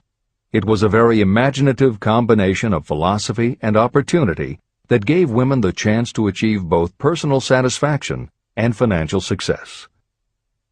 The company showed a modest profit in its first year, and continued to grow each year until, by the beginning of the 21st century, There are over 1 million independent beauty consultants in 30 countries with wholesale sales of more than $1.5 billion.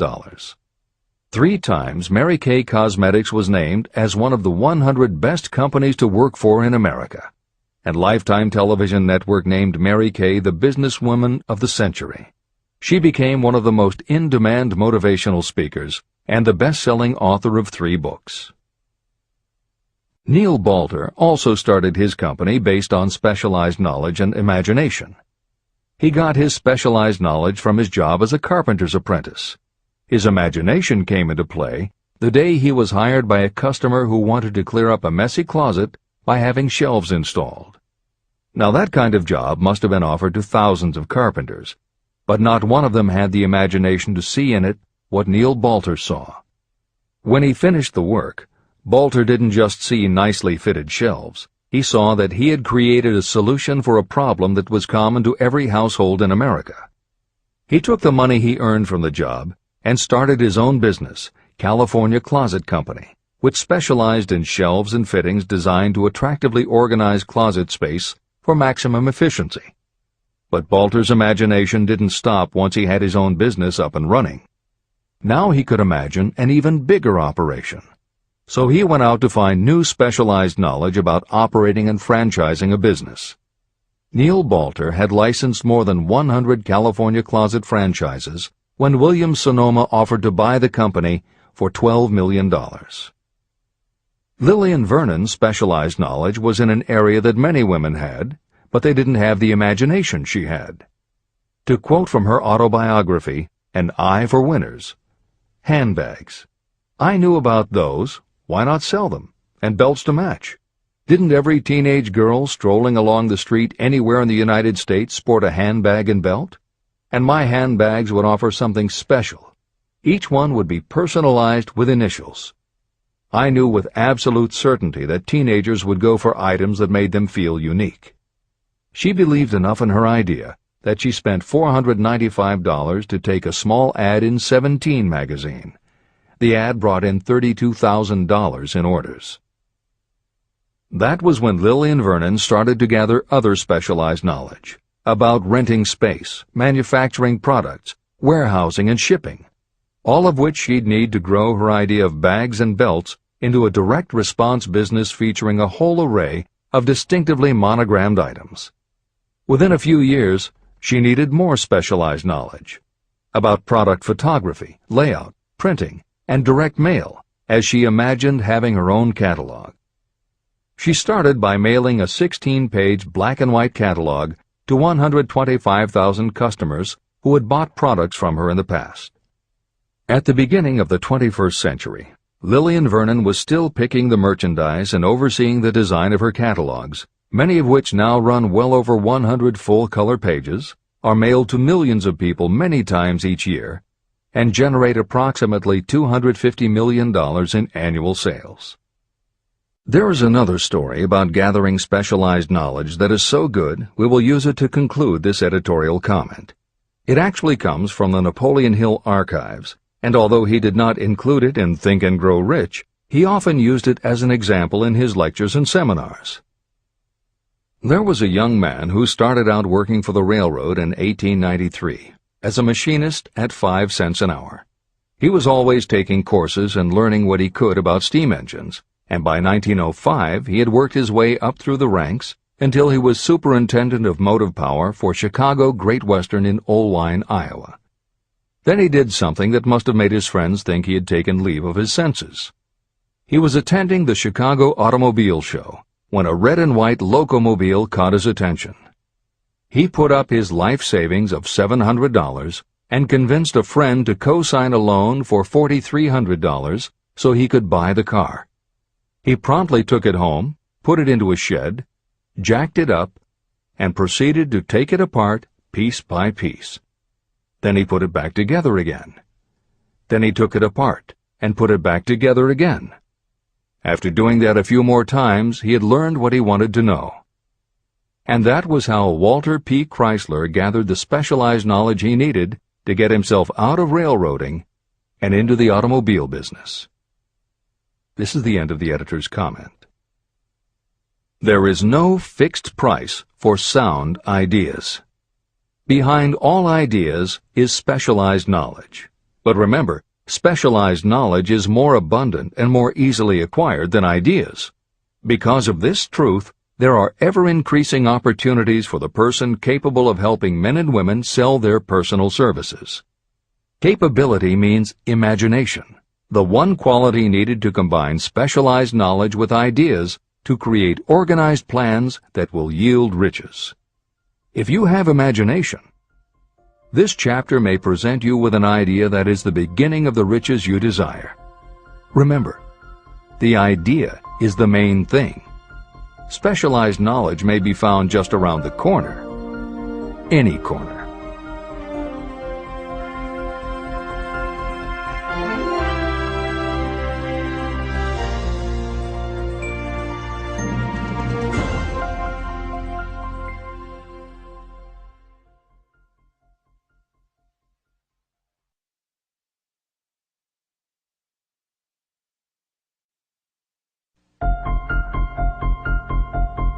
Happiness is found in doing, not merely in possessing. Chapter 7. Imagination, the workshop of the mind. The fifth step toward riches. The imagination is literally the workshop where all plans are created. It is where the impulse, the desire, is given shape, form, and action through the aid of the imaginative faculty of the mind. It has been said that we can create anything that we can imagine. Through the aid of imagination, we have discovered and harnessed more of nature's forces during the past 50 years than during the entire history of the human race previous to that time. And even with all we have accomplished, we have come nowhere near the limit of what we are capable. Our only limitation, within reason, lies in the development and use of our imagination. The human imagination offers so much possibility, it is as though we have merely discovered that we have an imagination, and have just started to use it in a very elementary way. Two forms of imagination. The imaginative faculty functions in two forms.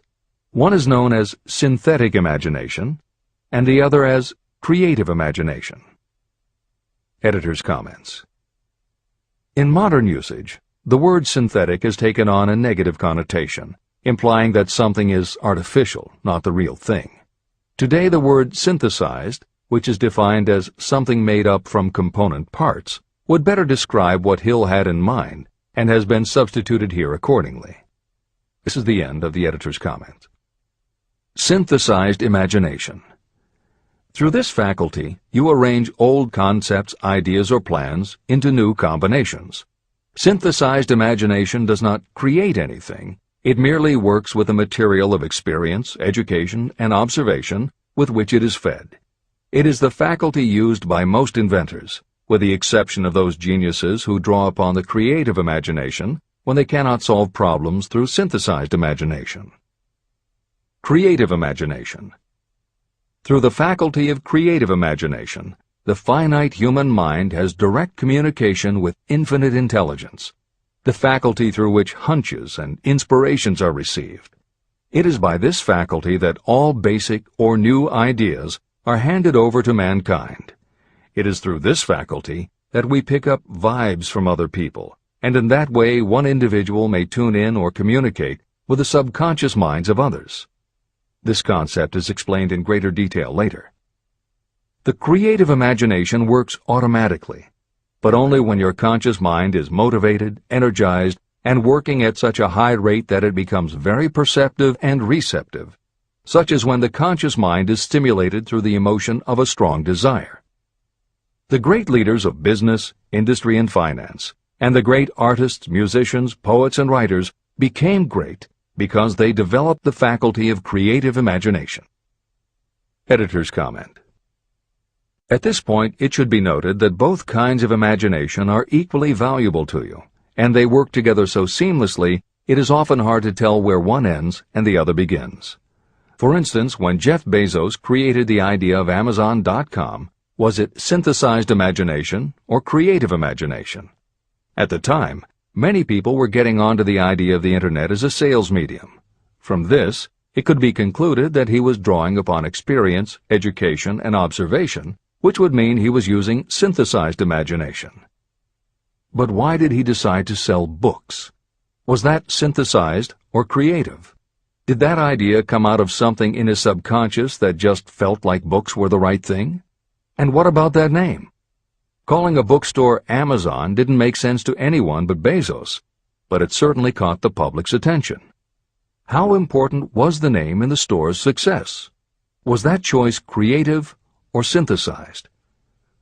Now take it a step further. What about eBay? Amazon had already shown that you could sell a lot of goods on the Internet. When Pierre Omidyar hit on the idea of selling things on the Internet by turning it into an auction house, what part was synthesized and what part was creative? The answer is, it doesn't matter. Whether you are consciously assembling the parts of a plan, or if subconsciously the pieces fall into place and suddenly hit you in a flash of inspiration, all that matters is that you are putting your imagination to work. And the more you use it, the better both the synthesized and the creative will work for you. This is the end of the editor's comment. Desire is a thought, an impulse. It is nebulous and ephemeral. It is abstract and of no value until it has been transformed into its physical counterpart. While the synthesized imagination is the one that will be used most frequently in the process of transforming desire into money, there will be circumstances and situations that demand the use of the creative imagination as well. Both the synthesized and the creative imagination become more alert and receptive with use. And though your imaginative faculty may have become weak through lack of use, you can revive it. Just as any muscle or organ of the body develops the more it is used, your imagination also becomes more receptive in direct response to the amount that you use it. Use your synthesized imagination. First, let us focus attention on the development of the synthesized imagination. This is the faculty that you will use more often in converting desire into money. Transformation of the intangible impulse of desire into the tangible reality of money calls for the use of a plan or plans. To make plans, you must use your imagination. Mainly, this will require you to use your synthesized imagination as you draw upon your experience, your education, and your observations. Editor's comment. The following is adapted from Hill's later writing and appears in Napoleon Hill's Keys to Success. An excellent example of synthesized imagination is Edison's invention of the light bulb. He began with one recognized fact that other people had discovered. A wire could be heated by electricity until it produced light.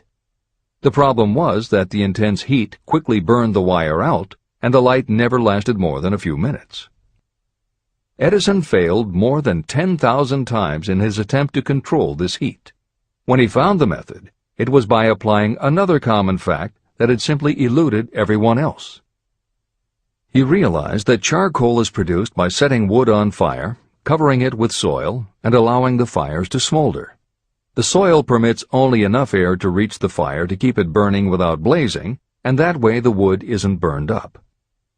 When Edison recognized this fact, his imagination immediately associated it with the idea of heating the wire. He placed the wire inside a bottle, pumped out most of the air, and produced the first incandescent light. It burned for 8.5 hours. Everything that Edison used to make the electric light was widely known, but the way he synthesized the knowledge changed the world and made him a very wealthy man. W. Clement Stone called the process the R2A2 formula: recognize and relate, assimilate and apply. If you do that with everything you see, hear, think, and experience, it will give you a new way of looking at familiar things. If you do that, you can achieve what others believe is impossible. Later in this chapter, you will read of other fortunes that grew from even simpler synthesized ideas, and these stories should lead you to conclude that the combination of ideas is nothing that you couldn't have thought of yourself. That alone should start your own imagination synthesizing ideas. However, Even though these stories will inspire you, and you will be anxious to get started, this is not yet the point for you to start making plans. Here, and throughout Think and Grow Rich, Napoleon Hill reminds the reader that this book is meant to be read all the way through before beginning to put the philosophy into practice. There are other ideas to be assimilated from later chapters that will influence your imagination and therefore affect the plans you may develop. This is the end of the editor's comments. Read the entire book through, then come back to this chapter and begin to put your imagination to work on the building of a plan for transforming your desire into money. Examples and instructions for creating plans are given in almost every chapter. Carry out the instructions that are best suited to your needs and put your plan in writing. The moment you complete this, you will have definitely given concrete form to your intangible desire. Now, read that sentence once more in a slightly different way. The moment I put my plan in writing, I will have definitely given concrete form to my desire. Now read it aloud and realize what you are telling yourself. Desire is only a thought. Through synthesized imagination, your experience, education, and observations will give it shape, form, and action. From the moment you follow those instructions and write out your desire and your plan, you will have actually taken the first of a series of steps that will enable you to convert the thought into its physical counterpart. Editor's comments. Synthesized imagination plays a role in every phase of a business plan. In fact, some of the most successful companies actually get started from synthesized imagination. When an entrepreneur, drawing upon his or her education, experience, and observations, takes an idea from one source and gives it a new application. That is exactly what happened with Ruth Handler. She and her husband, along with another partner, had started a small manufacturing company which had evolved into toy manufacturing. The success of their business depended on coming up with new toy ideas. Watching her young daughter at play, Ruth Handler noticed that she was fascinated with cutout books that featured teenage girl or career women paper dolls that she could cut out clothes for. She also knew that little girls loved to play dress-up in grown-up clothes. These ideas, drawn from Ruth Handler's education, experience, and observations, synthesized themselves in her imagination and came together as a new idea. Ruth Handler announced that they should make a lifelike teenage girl doll. Not a paper doll, but a real three-dimensional grown-up doll with a woman's figure, and they could also make grown-up clothes to fit it, so that girls could play dress-up with the doll. In honor of the source of inspiration, Ruth Handler named the new doll after her daughter, Barbie. As obvious as it seems now, until Ruth Handler, no one had the imagination to make and market a doll that looked like a woman, and certainly no one had ever made endless collections of tiny women's fashions for a doll to wear. Previously, we mentioned Jeff Bezos creating Amazon by combining the idea of a bookstore with the Internet, and Pierre Omidyar doing the same thing with auctions when he launched eBay. Mary Kay Ash took the idea of women running their own businesses and added the idea of door-to-door sales. Anita Roddick took the trend of all-natural ingredients, combined it with cosmetics, and created the body shop empire. Bernard Marcus and Arthur Blank took the concept of the supermarket, combined it with hardware, and created Home Depot. Thomas Stemberg and Leo Kahn did the same thing with office supplies and launched Staples. Once the connections are made, it may seem obvious, but making these supposedly obvious connections has brought success to many people. Napoleon Hill says imagination is like a muscle that can be strengthened through use. Just as there are specific exercises that will build and improve physical muscles, specific exercises have been developed to improve and build imagination, and it is commonly accepted that creativity developed in one area will affect your creativity in others. Dr. Edward de Bono, one of the most highly regarded experts in the field, has written more than 25 books, including the bestsellers Lateral Thinking and 6 Thinking Hats, that are literally designed to make you think. Dr. Betty Edwards' bestseller, Drawing on the Right Side of the Brain, uses drawing techniques to awaken creativity. Dr. Gabrielle Rico's bestseller, Writing the Natural Way, uses a technique called clustering as a way to break writer's block. And Tony Buzan uses a similar method for opening your mind that he terms mind mapping. In their bestseller, Super Learning, Sheila Ostrander and Lynn Schroeder show ways to use classical music. And Roger Von Eck suggests puzzles and riddles as stimuli in A Whack on the Side of the Head. This is the end of the editor's comments. Tapping into creative imagination. The earth on which you live, you yourself, and every other material thing are the result of evolutionary change, through which bits of matter have been organized and arranged in an orderly fashion. As far as science has been able to determine, the entire universe consists of but two things, matter and energy. Moreover, and this statement is of stupendous importance, this earth, every one of the billions of individual cells of your body, and every subatomic particle of matter began as an intangible form of energy.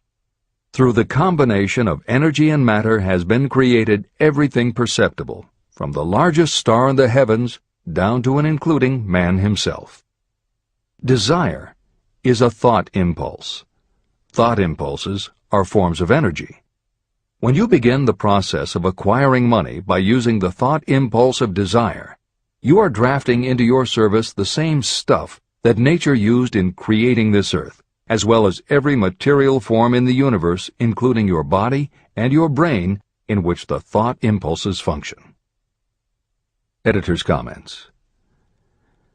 Although recent developments in physics, gauge theory, string theory, membrane theory, and others, have advanced our understanding of matter and energy, Hill's preceding description remains in accord with modern science. The newer theories are variations on and refinements of the basic concept that everything in the universe is either space, time, matter, or energy. And as Einstein stated, energy and matter are in fact different forms of the same thing. As Hill says, everything from the stars to the solar system to the earth, to you, your brain, and that little spark called a thought, are all the same stuff. As when a tablecloth is spread out, there are folds and bumps in the fabric that are all different from each other, but they are all still tablecloth. Like the folds and bumps in the tablecloth, energy and matter are the same thing in different forms.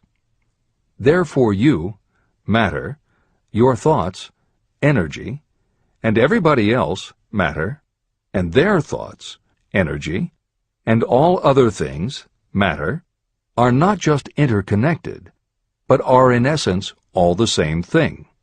Hill calls this interrelation of everything to everything else infinite intelligence. In the chapter on faith, he made his first mention of infinite intelligence being the source of hunches, intuition, and flashes of inspiration. In the chapter on autosuggestion, he proposed that the subconscious mind is the connection with infinite intelligence. In this chapter, Hill elaborates that creative imagination is the receiver through which these flashes of insight come to us from infinite intelligence. Under some circumstances, when your mind is operating at a high rate, your creative intelligence receives not just an idea, but also a flash of intuition. You get a hunch or a premonition about something or somebody. That flash could not come from your conscious or your subconscious because neither ever had the information. Because everything is a part of everything else, your creative imagination, energy, pulled the thought, energy, directly from the common pool of infinite intelligence, energy, that contains not just your subconscious, energy, but all other subconscious minds, energy, as well. Infinite intelligence is a complex concept, and for those readers who find themselves questioning the process, be assured that Hill expands on the theory in later chapters. The editors advise the reader to set aside any questions for the moment and focus on the logical and practical application Hill had in mind. This is the end of the editor's comments. You are engaged in trying to turn your desire into its physical or monetary counterpart, and there are laws of physics and principles of psychology that can help you. But first, you must give yourself time to become familiar with these laws and learn to use them.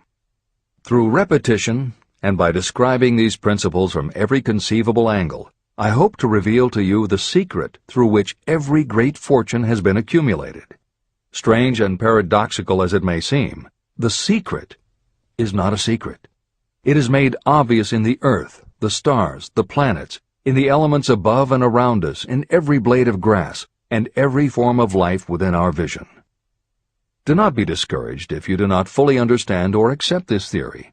I do not expect that you will accept all that is in this chapter on your first reading. Assimilate as much as you can now as you read this for the first time.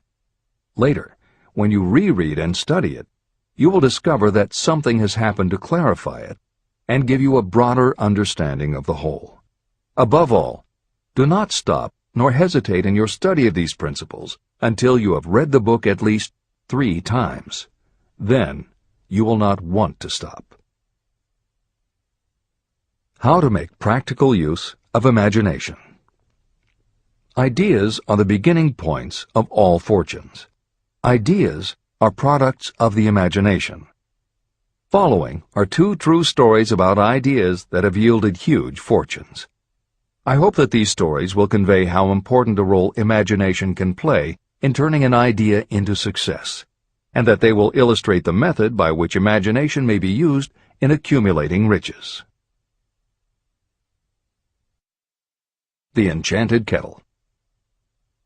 In the late 1880s, an old country doctor drove to town, hitched his horse, quietly slipped into a drugstore by the back door, and began dickering with a young drug clerk. For more than an hour, behind the prescription counter, the old doctor and the clerk talked in low tones. Then the doctor left. He went out to the buggy and brought back a large, old-fashioned kettle, a big wooden paddle, used for stirring the contents of the kettle, and deposited them in the back of the store. The clerk inspected the kettle, reached into his inside pocket, took out a roll of bills, and handed it over to the doctor. The roll contained exactly $500, the clerk's entire savings. The doctor handed over a small slip of paper on which was written a secret formula. The words on that small slip of paper were worth a king's ransom, but not to the doctor. Those magic words were needed to start the kettle to boiling, but neither the doctor nor the young clerk knew what fabulous fortunes were destined to flow from that kettle. The old doctor was glad to sell the outfit for $500. The clerk was taking a big chance by staking his entire life savings on a mere scrap of paper and an old kettle. He never dreamed his investment would start a kettle to overflowing with gold that would one day surpass the miraculous performance of Aladdin's lamp. What the clerk really purchased was an idea. The old kettle and the wooden paddle and the secret message on a slip of paper were incidental. The miracle of that kettle only began to take place after the new owner mixed with the secret instructions an ingredient of which the doctor knew nothing. See if you can discover what it was that the young man added to the secret message, which caused the kettle to overflow with gold. Here you have a story of facts stranger than fiction, facts that began in the form of an idea. Just look at the vast fortunes of gold this idea has produced. It has paid, and still pays, huge fortunes to men and women all over the world who distribute the contents of the kettle to millions of people. The old kettle is now one of the world's largest consumers of sugar, thus providing jobs to thousands of men and women engaged in growing sugar cane and in refining and marketing sugar. The old kettle consumes annually millions of bottles and cans, providing jobs to huge numbers of workers. The old kettle gives employment to an army of clerks, stenographers, copywriters, and advertising experts throughout the nation. It has brought fame and fortune to scores of artists who have created magnificent pictures describing the product. The old kettle has converted Atlanta, which was a small southern city, into the business capital of the South, where it now benefits, directly or indirectly, every business and practically every resident of the city. The influence of this idea now benefits every civilized country in the world, pouring out a continuous stream of gold to all who touch it. Gold from the kettle built and maintains one of the most prominent colleges of the South, where thousands of young people receive the training essential for success. If the product of that old brass kettle could talk, it would tell thrilling tales in every language, tales of love, of business, of professional men and women who are daily being stimulated by it. I am sure of at least one such tale of romance, for I was a part of it, and it all began not far from the very spot on which the drug clerk purchased the old kettle. It was there that I met my wife, and it was she who first told me of the enchanted kettle.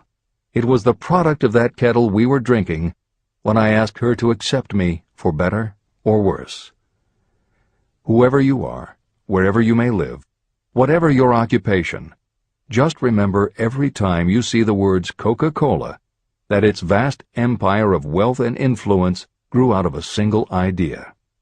And that idea, the mysterious ingredient the drug clerk, Asa Candler, mixed with a secret formula, was imagination. Stop and think of that for a moment.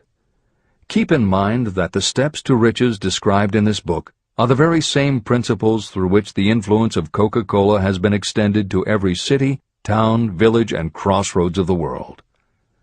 Now here's the most important thing to remember. The ideas you create may have the possibility of duplicating the enormous success of this worldwide thirst killer. Editor's comments. Harlan Sanders, too, had a recipe in a magic kettle. Actually, his kettle was a pressure cooker, but neither his cooker nor his recipe of 11 herbs and spices would be mentioned here if he didn't also have imagination.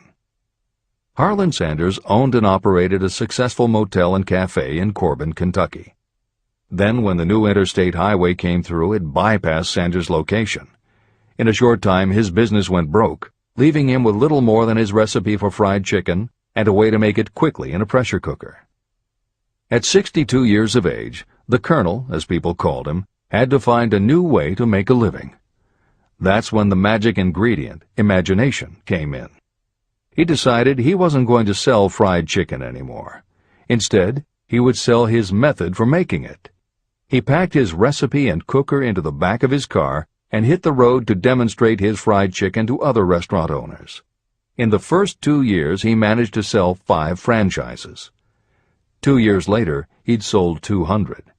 4 years later, he was up to 600 locations when he was approached by an investment group to sell his company. Recognizing that the magic wasn't just in the kettle or the recipe, the new owners asked Colonel Sanders to stay on as spokesman for the company, which he did until his death in 1980. Today, there are almost 12,000 KFC locations in more than 80 countries with sales of nearly $10 billion a year. Debbie Fields was a 20-year-old housewife who loved to bake cookies. She had no formal education and no business experience, but she had a recipe and an imaginative idea that people would like to buy fresh, hot, soft cookies from a walk-up store. The business people and bankers she approached told her she was crazy, but she and her husband continued to pitch her idea to banker after banker until they finally wore one down enough to give Debbie Fields a loan to open a store in Palo Alto, California. By noon on her first day, she still hadn't sold a cookie, so she went out into the street and gave away samples. That did it. Her walk-in try-a-sample cookie store took off. Today, Mrs. Fields' stores are all across America. Harvard Business School uses her methods as a case study in efficiency, and Debbie Fields has become a best-selling author, an in-demand motivational speaker, and a television personality. Wally Famous Amos was a Los Angeles talent agent who copied a cookie recipe off the back of a bag of Nestle's chocolate chips. He made a few changes to personalize the recipe and started to give out his version of homemade cookies as a sort of calling card. His clients and business associates liked them so much that Wally finally decided to quit show business and open a store. He did it with a Hollywood agent's flair. He opened on Sunset Boulevard with 2,000 invitations, a red carpet, and celebrities. With the same flair, he put his picture on the bag, filled the bags with cookies, and started selling them to exclusive department stores and specialty shops. 10 years later, Famous Amos cookies were a $10 million business. Ray Kroc was over 50 and selling milkshake mixers when he heard about a hamburger stand in California, owned by Dick and Mac McDonald, that was doing great business. He packed his car and headed to San Bernardino to check it out.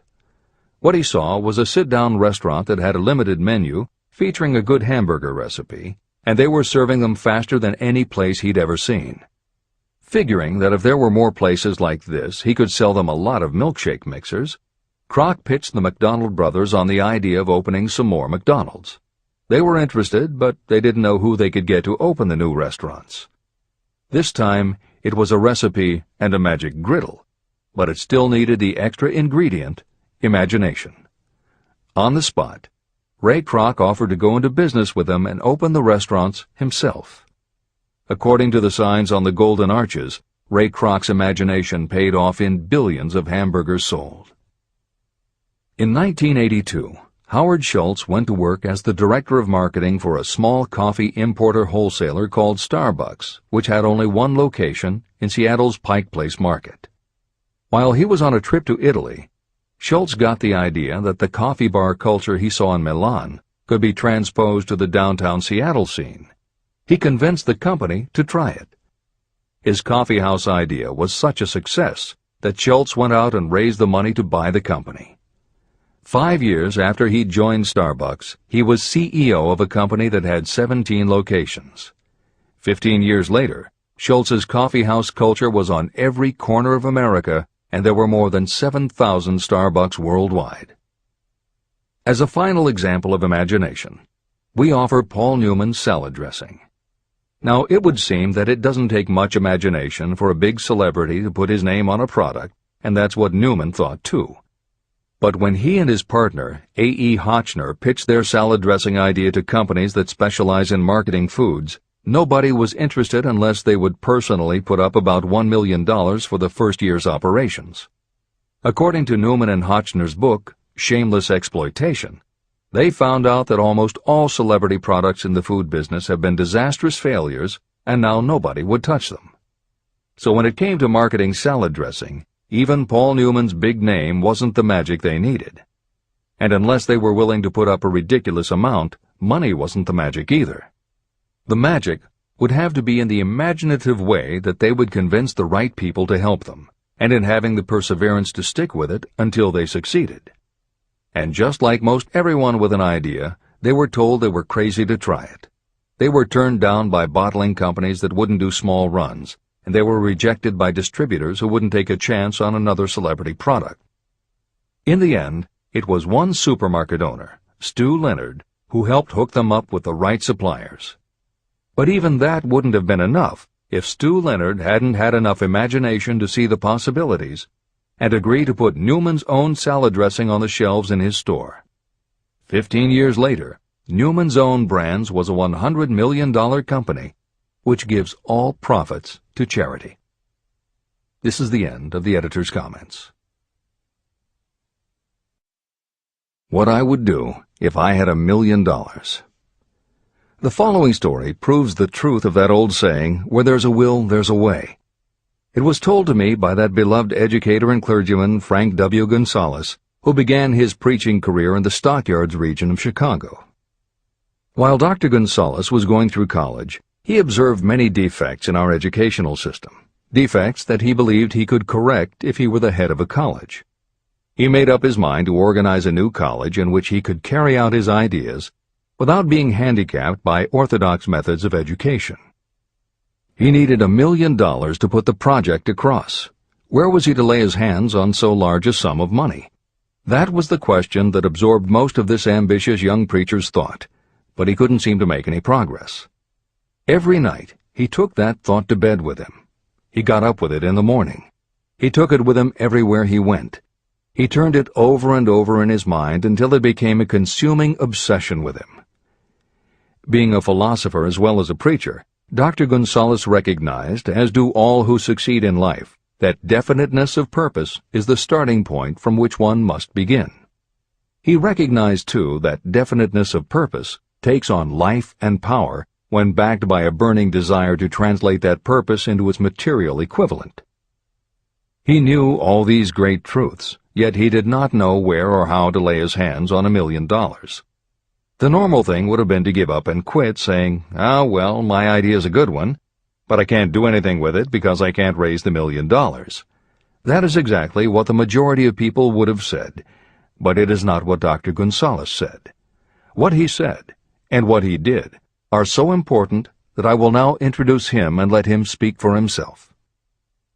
One Saturday afternoon, I sat in my room thinking of ways and means of raising the money to carry out my plans. For nearly 2 years I had been thinking, but I had done nothing but think. The time had come for action. I made up my mind, then and there, that I would get the necessary $1 million within a week. How? I was not concerned about that. The main thing of importance was the decision to get the money within a specified time. I want to tell you that the moment I reached a definite decision to get the money within a specified time, a strange feeling of assurance came over me, such as I had never before experienced. Something inside me seemed to say, "Why didn't you reach that decision a long time ago? The money was waiting for you all the time." I called the newspapers and announced I would preach a sermon the following morning entitled, "What I Would Do If I Had $1 Million." I went to work on the sermon immediately, but I must tell you frankly that the task was not difficult because I had been preparing that sermon for almost 2 years. Long before midnight, I had finished writing the sermon. I went to bed and slept with a feeling of confidence, for I could see myself already in possession of the $1 million. Next morning I arose early, went into the bathroom, read the sermon, then knelt on my knees and asked that my sermon might come to the attention of someone who would supply the needed money. While I was praying, I again had that feeling of assurance that the money would be forthcoming. In my excitement, I walked out without my sermon and did not discover the oversight until I was in my pulpit and about ready to begin delivering it. It was too late to go back for my notes, and what a blessing that I couldn't go back. Instead, my own subconscious mind yielded the material I needed. When I arose to begin my sermon, I closed my eyes and spoke with all my heart and soul of my dreams. I not only talked to my audience, but I fancy I talked also to God. I told what I would do with $1 million if that amount were placed in my hands. I described the plan I had in mind for organizing a great educational institution, where young people would learn to do practical things and at the same time develop their minds. When I had finished and sat down, a man slowly arose from his seat, about 3 rows from the rear, and made his way toward the pulpit. I wondered what he was going to do. He came into the pulpit, extended his hand, and said, "Reverend, I liked your sermon. I believe you can do everything you said you would if you had $1 million. To prove that I believe in you and your sermon, if you will come to my office tomorrow morning, I will give you the $1 million. My name is Philip D. Armour."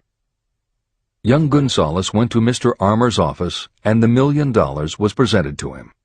With that money he founded the Armour Institute of Technology, now known as Illinois Institute of Technology. The $1 million that launched the Armour Institute came as the result of an idea. Behind the idea was a desire that young Gonzalez had been nursing in his mind for almost 2 years. Observe this important fact. He got the money within 36 hours after he reached a definite decision in his own mind to get it and decided upon a definite plan for getting it. There was nothing new or unique about young Gonzalez vaguely thinking about $1 million and weakly hoping for it. Others have had similar thoughts. But there was something very unique and different about the decision he reached on that memorable Saturday, when he put vagueness into the background and definitely said, "I will get that money within a week." The principle through which Dr. Gonzalez got his $1 million is still alive. It is available to you. This universal law is as workable today as it was when the young preacher made use of it so successfully. Editor's comments. The Armour Institute of Technology opened in 1893, offering courses in engineering, chemistry, architecture, and library science, and in 1940 became the Illinois Institute of Technology when the Armour Institute merged with the Lewis Institute, a Chicago college that had opened in 1895 and offered liberal arts as well as science and engineering courses.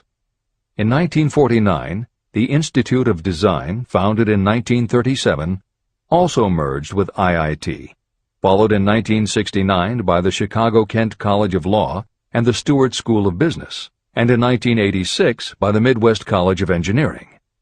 Today there are several campuses in downtown Chicago. IIT has been called the alma mater of accomplishments. This is the end of the editor's comment. How to transmute ideas into cash. Asa Candler and Dr. Frank Gonzalez had one characteristic in common. Both knew the astounding truth that ideas can be transmuted into cash through the power of definite purpose plus definite plans. If you are one of those who believe that hard work and honesty alone will bring riches, you can forget it. It is not true. Riches, when they come in huge quantities, are never the result of hard work alone. Riches come, if they come at all, in response to definite demands based upon the application of definite principles, and not by chance or luck. Generally speaking, an idea is a thought that prompts you to action because it appeals to your imagination. All master salespeople know that ideas can be sold where merchandise cannot. Ordinary salespeople do not know this. That is why they are ordinary. A publisher of low-priced books made a discovery that has been worth much to publishers. He learned that many people buy titles and not the contents of books. By merely changing the name of one book that was not moving, his sales of that book jumped upward more than 1 million copies. The inside of the book was not changed in any way. He merely ripped off the cover and put on a new cover with a title that had box office appeal. That, as simple as it may seem, was an idea. It was imagination. Editor's comment. For those readers who think that replacing the cover of a book is just too simple, or that they couldn't do it anyway because they are not book publishers, the editors would point out that if you had had that simple idea before the publisher did, he probably would have been glad to sell you those failed books at pennies on the dollar. Then you could have been the one to change the cover, and suddenly you would have been the publisher of a bestseller. However, the idea of replacing the covers wouldn't have meant a thing if you didn't also have ideas about how to market and promote that flashy new cover. And that is Hill's point. Coca-Cola was a recipe, a creative idea. But it would have stayed just a recipe if Asa Candler hadn't also had other creative ideas to market it and the faith in himself to carry through on those ideas. Spence Silver was a chemist working for 3M when, by accident, he created a glue that wasn't very sticky. Needless to say, 3M was not much interested in glue that didn't stick, and Silver's invention was shelved as a failure. But Silver liked his glue, so for 5 years he kept demonstrating it to anyone who would listen.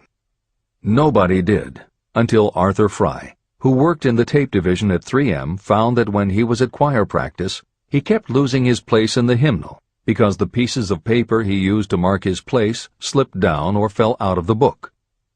A little of Silver's not very sticky glue on the slips of paper, and they stayed where he wanted them, then peeled off easily when he was done. That was the eureka moment. They had just invented the world's best bookmark, Post-its.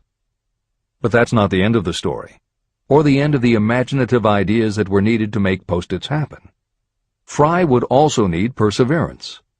First, he had to convince the engineers to solve production problems, and to do it, he knocked a hole in his basement wall so he could install a prototype of the production equipment. He stuck with it, and finally, 2 years later, 3M gave the project to their marketing department. The marketing experts put together ads and brochures selling this sticky notepad idea and rolled it out in a 4-city test. The results were a disaster. Nobody got it, so nobody bought it. Who would pay money for scratch paper?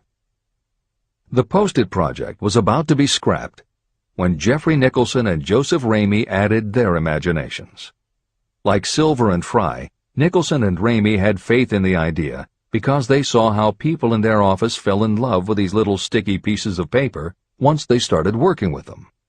So Nicholson and Ramey went to Richmond, Virginia, one of the 4 test cities that had failed, and they went up and down the business district, going into offices and giving pads of Post-its to receptionists, secretaries, and anyone else who would listen. Whereas 3M's conventional marketing machinery had failed, Giving Post-its to the people who would actually use them did the trick. Once those Richmond office workers started to use Post-its, it didn't seem like a bad idea at all to pay for scratch paper. They got it, and they bought it. The Richmond test turned from failure to success, and soon Post-its were sticking to everything around the world. Here's another simple idea that imagination turned into success. The story began with a man whose problem was just the opposite of spent silvers. This man had something that stuck too well. George de Mestral was a Swiss mountaineer who went hunting one day with his dog. But when they got home, they were both covered with burrs. The burrs were so difficult to remove that de Mestral put them under a magnifying glass to learn why. He saw that they were covered with tiny hooks which attached themselves to fur and fabric. That was when the flash hit. If burrs stuck where you didn't want them, why couldn't you put tiny hooks on things so they would stick where you did want them? Like everyone else mentioned in this book, de Mestral had an imaginative idea, but that was just the beginning. He also had the faith in himself to keep going when people laughed at his idea, which many did, until he eventually found a French textile plant that would help him do what he wanted. However, even when they finally worked out a way to use cotton fabric to make what they called locking tape, they couldn't afford to mass-produce it. And that's when de Mestral accidentally discovered that when you sew nylon under infrared light, it naturally made little hooks. Now they could manufacture it economically. All they needed was a name. One side was fuzzy like velvet, and the other side was crochet, the French word for hook. Take half vel and half crow, combine it with imagination. The result is Velcro, and a Swiss mountaineer becomes a business tycoon. The Sony Corporation once tried to make a very small stereo tape recorder that would work with standard-size cassettes, but they couldn't do it. They could make a small playback machine, but at the time the electronics needed to also make it a recording machine just couldn't be made small enough. They concluded that the design was a failure. Then one day Sony's honorary chairman, Masaru Ibuka, walked into the laboratory and saw that a few of the engineers were using the prototypes of the failed tape recorder to listen to music tapes. They didn't seem to care that it couldn't record. They just liked to be able to walk around listening to their favorite music. Then came the imaginative idea that made all the difference. Ibuka remembered that another division was working on lightweight headphones. That was the flash. Ibuka's imagination made the connection that the rest of the engineers had not. In Ibuka's view, they hadn't made a failed recorder. They had created a successful private stereo listener. They added the headphones, named it the Walkman, and it revolutionized both the music business and the electronics industry. Clarence Saunders was a grocery clerk in a small southern retail store. One day he was standing with a tray in his hands waiting his turn in a cafeteria. He had never earned more than $20 a week before then, and no one had ever noticed anything about him that indicated unusual ability, but something took place in his mind as he stood in the line of waiting people that put his imagination to work. That was when he came up with the idea that this same self-serve concept would also work at the grocery store. Clarence Saunders took the idea to his boss. Naturally, his boss told him he was crazy. So Clarence Saunders quit his job, went out and did what he needed to do to raise the money, and opened the first self-serve grocery store. He called it Piggly Wiggly, and Clarence Saunders, the $20-a-week grocery clerk, rapidly became the multi-million-dollar chain store grocery man of America. Sylvan Goldman was the owner of a number of Piggly Wiggly stores in Oklahoma, and like any good businessman, he spent a lot of time watching his customers go up and down the aisles, putting their choices into their baskets or net shopping bags. One night, while trying to figure out how to get his customers to buy more at one time, he found himself staring at a basket sitting on the seat of a wooden folding chair. Eureka! He called in his mechanic, Fred Young. They put some wheels on the bottom of the legs, added another basket below the seat, and the shopping cart was born. As this edition is being readied for publication, there are about 35 million shopping carts in America, and approximately 1.25 million new carts are sold each year. Thomas Stemberg, whom we also mentioned earlier, was another supermarket executive who watched his customers as they shopped. By this time, shopping carts were well established in supermarkets, and it was because his customers were pushing shopping carts up and down the aisles that he got his flash of inspiration. He was so sure of his idea that he convinced another supermarket executive, Leo Kahn, to join him. Together, they took the supermarket concept and applied it to selling office supplies. And in 1986 they opened their first store in Brighton, Massachusetts. They called it Staples. In 1989 they took the company public, and 10 years later there were more than 1,000 Staples stores with revenues exceeding $7 billion. We'll end this commentary with another set of connected stories, which make the point that sometimes the most imaginative part of marketing is in the timing. If you were to go shopping in the late 1800s, it usually meant bartering with a merchant who would then have to get the goods from storage shelves kept behind the counter. In the 1870s, fixed pricing was just starting to be used by storekeepers. Merchants were trying the idea by setting out a table of merchandise that was all priced the same, usually 5 cents. Frank Winfield Woolworth was a clerk in a general store, and he convinced the store owner to let him try the 5-cent table idea. Although it worked, the owner wasn't impressed. So Woolworth borrowed $350 from his boss, and in 1879 opened his first 5-cent store in Utica, New York. It was an entire store full of goods where everything cost a nickel. A year later, he had 4 stores, and the 4th one, in Lancaster, Pennsylvania, was the first that he named F.W. Woolworth's 5 and 10 cent store. 20 years later, he had 238 stores.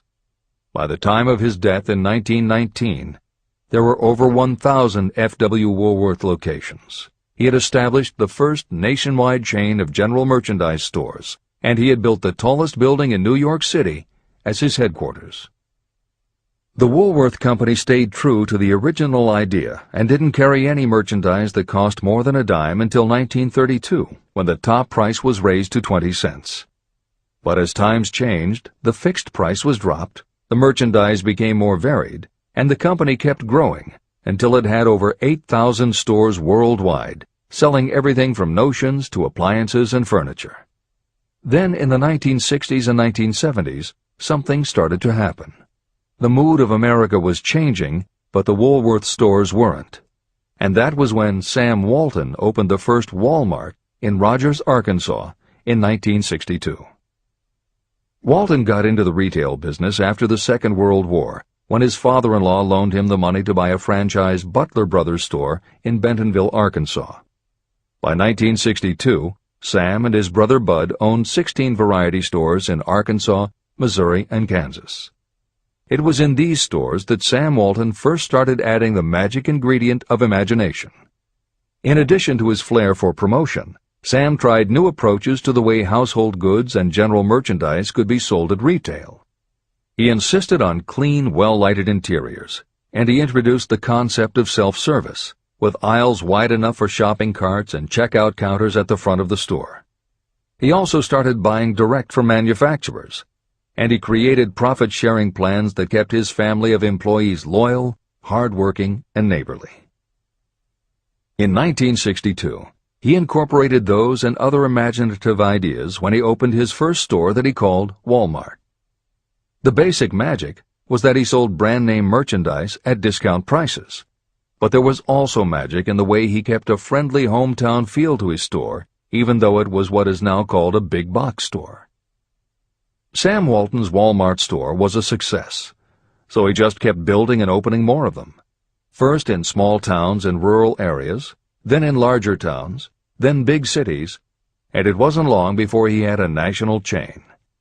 By 1992, when Sam Walton died, there were more than 1,700 Walmart stores. It was the biggest retailer in the country, it employed more than 600,000 people, and Sam Walton was the richest man in America. In 2003, the stores numbered more than 3,200 in the U.S. and more than 1,100 in foreign countries. The company employed more than 1,300,000 people worldwide and served more than 1 million customers a week. Along the way, Woolworths and other older retailers such as Kresge's tried to get on the bandwagon with their Woolco and Kmart stores, but they couldn't seem to get it right. They had given up their old five-and-dime identity to become higher-priced general retailers, and when Walmart came along and redefined that part of the market, the others seemed to have run out of the kind of imagination they'd had in the beginning. Now, here's the twist to the story. David Gold was running a liquor store that he had inherited from his father.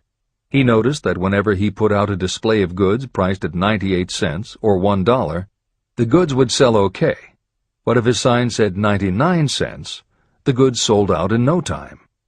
He decided that he would open a store called the 99-cent only store, where everything would be priced at 99 cents. Sound familiar? Frank Woolworth's imaginative idea from 1879, which had been dropped at his namesake chain by the 1940s and 1950s, had just gotten a fresh shot of imagination from David Gold in 1982. As usual, friends and family told him he was crazy, but David Gold went out to find suppliers who would sell him discontinued merchandise or overproduced products at a price low enough that he could offer them to the public at 99 cents. He found them. And they even had brand-name products of everything from hardware to pantyhose, cleaning products, motor oil, kitchenware, cosmetics, electronics, toys, canned goods, frozen foods, cookies, fresh fruit, even gourmet foods. More than 5,000 items that he could sell for 99 cents and still make a profit. David Gold opened his first well-lighted, brightly colored green and fuchsia wide-aisle store in Inglewood, California in 1982. By 2003, he had 142 stores in California, Nevada, and Arizona, and he was listed on the Forbes 400 as having earned a personal fortune estimated at more than $650 million. As Napoleon Hill wrote elsewhere about the creation of Piggly Wiggly, where in this story do you see the slightest indication of something that you could not duplicate? The plan, which made millions of dollars for its originator, was a very simple idea that anyone could have adopted, yet considerable imagination was required to put the idea to work in a practical sort of way. The more simple and easily adapted an idea is, the greater is its value, as no one is looking for ideas that are involved with great detail or are in any way complicated. This is the end of the editor's comments. There is no standard price on ideas. The creator of ideas sets his or her own price, and if they are smart, they get it. The story of practically every great fortune starts with a day when a creator of ideas and a seller of ideas got together and worked in harmony.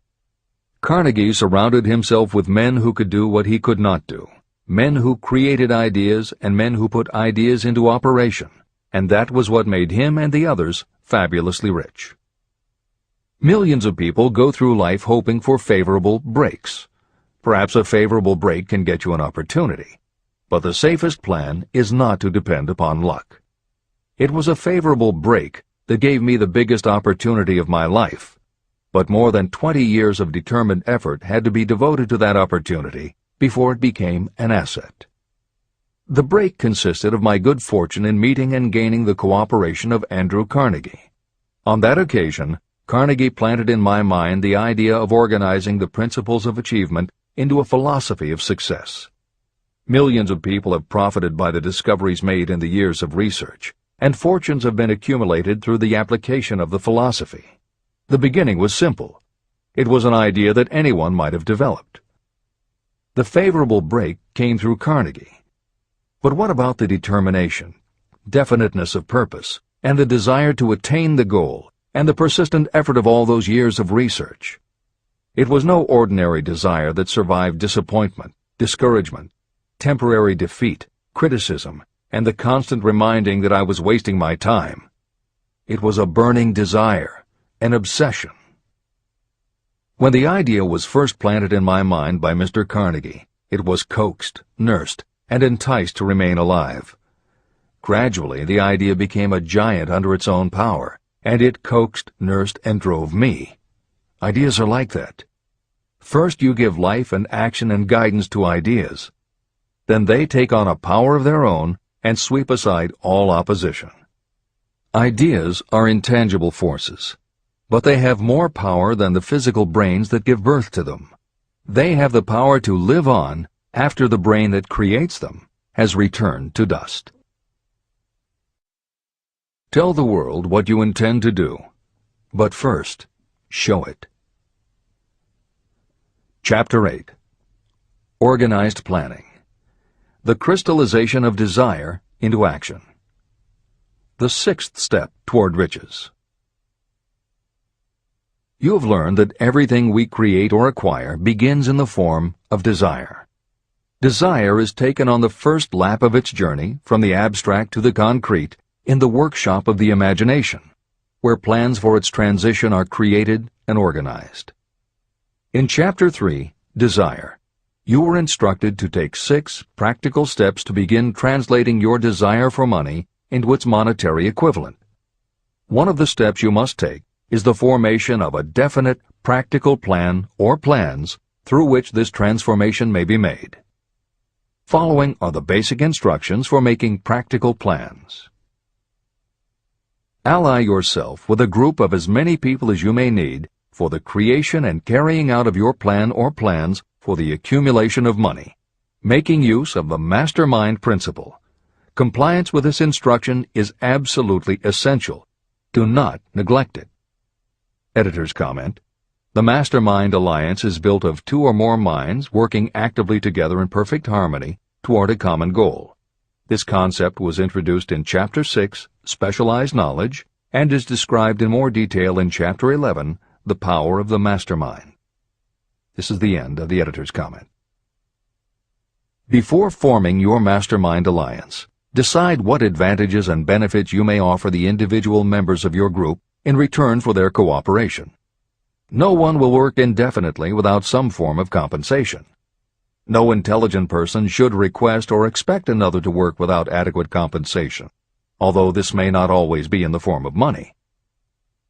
Arrange to meet with the members of your mastermind group at least twice a week, and more often if possible, until you have jointly perfected the necessary plan or plans for the accumulation of money. Maintain perfect harmony between yourself and every member of your mastermind group. If you fail to carry out this instruction to the letter, you may expect to meet with failure. The mastermind principle cannot work where perfect harmony does not prevail. Keep in mind these facts. You are engaged in an undertaking of major importance to you. To be sure of success, you must have plans that are faultless. You must have the advantage of the experience, education, native ability, and imagination of other minds. This is the way it has been done by every person who has accumulated a great fortune. No individual has sufficient experience, education, natural ability, and knowledge to ensure the accumulation of a great fortune without the cooperation of other people. Every plan you adopt for making money should be the joint creation of yourself and every other member of your mastermind group. You may originate your own plans, either in whole or in part, but see that those plans are checked and approved by the members of your Mastermind Alliance. If your first plan fails, try another. If the first plan that you adopt does not work successfully, replace it with a new plan. If this new plan fails to work, replace it with still another, and so on, until you find a plan that does work. Right here is the point at which the majority of people meet with failure, because of their lack of persistence in creating new plans to take the place of those that fail. The most intelligent person living cannot succeed in accumulating money, or in any other undertaking, without plans that are practical and workable. Just keep this fact in mind, and remember when your plans fail that temporary defeat is not permanent failure.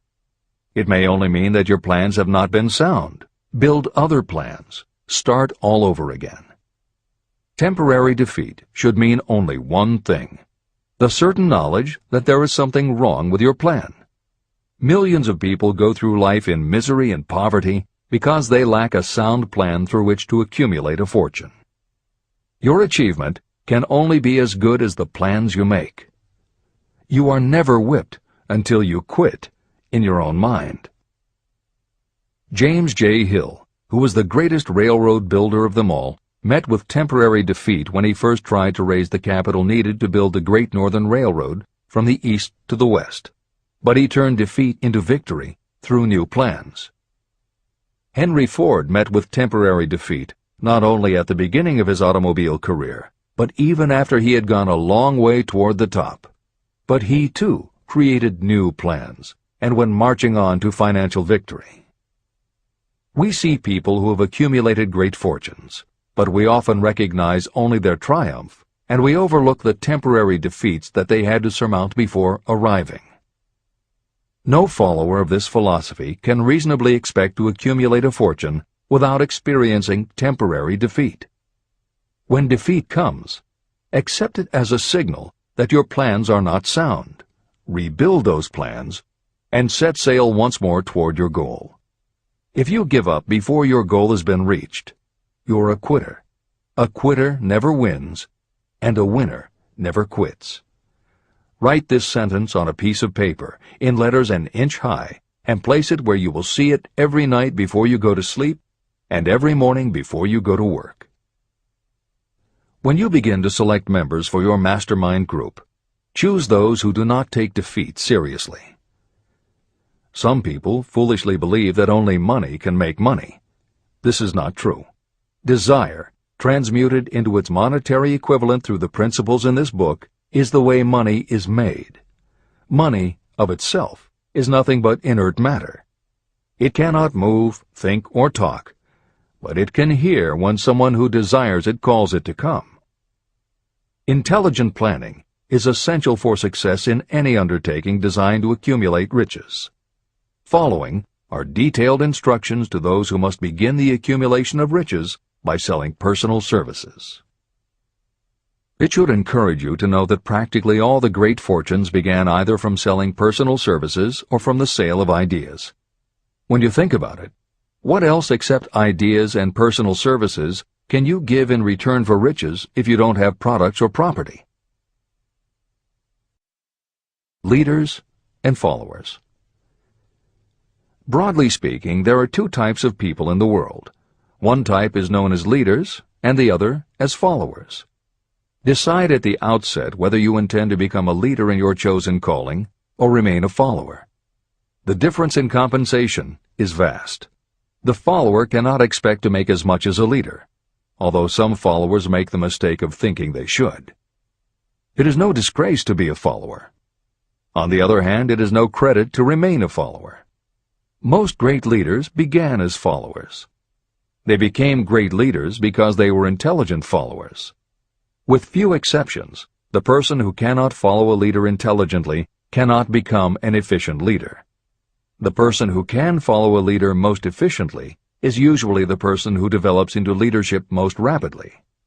An intelligent follower has many advantages, including the opportunity to acquire knowledge from the leader. The major attributes of leadership. The following are important factors of leadership. 1. Unwavering courage based upon knowledge of yourself and your occupation. No follower wishes to be dominated by a leader who lacks self-confidence and courage. Certainly no intelligent follower will be dominated by such a leader for very long. 2. Self-control. The person who cannot control himself can never control others. Self-control sets a strong example for your followers, which the more intelligent followers will emulate. 3. A keen sense of justice. Without a sense of fairness and justice, no leader can command and retain the respect of their followers. 4. Definiteness of decision. Those who waver in decisions show that they are not sure of themselves and therefore cannot lead others successfully. 5. Definiteness of plans. Successful leaders must plan their work and work their plans. Leaders who move by guesswork, without practical definite plans, are like a ship without a rudder. Sooner or later, they will land on the rocks. 6. The habit of doing more than paid for. One of the penalties of leadership is the necessity of the leaders to willingly do more than they require of their followers. 7. A pleasing personality. Leadership calls for respect. Followers will not respect a leader who does not grade high on all of the factors of a pleasing personality. 8. Sympathy and understanding. Successful leaders must be in sympathy with their followers. Moreover, they must understand them and their problems. 9.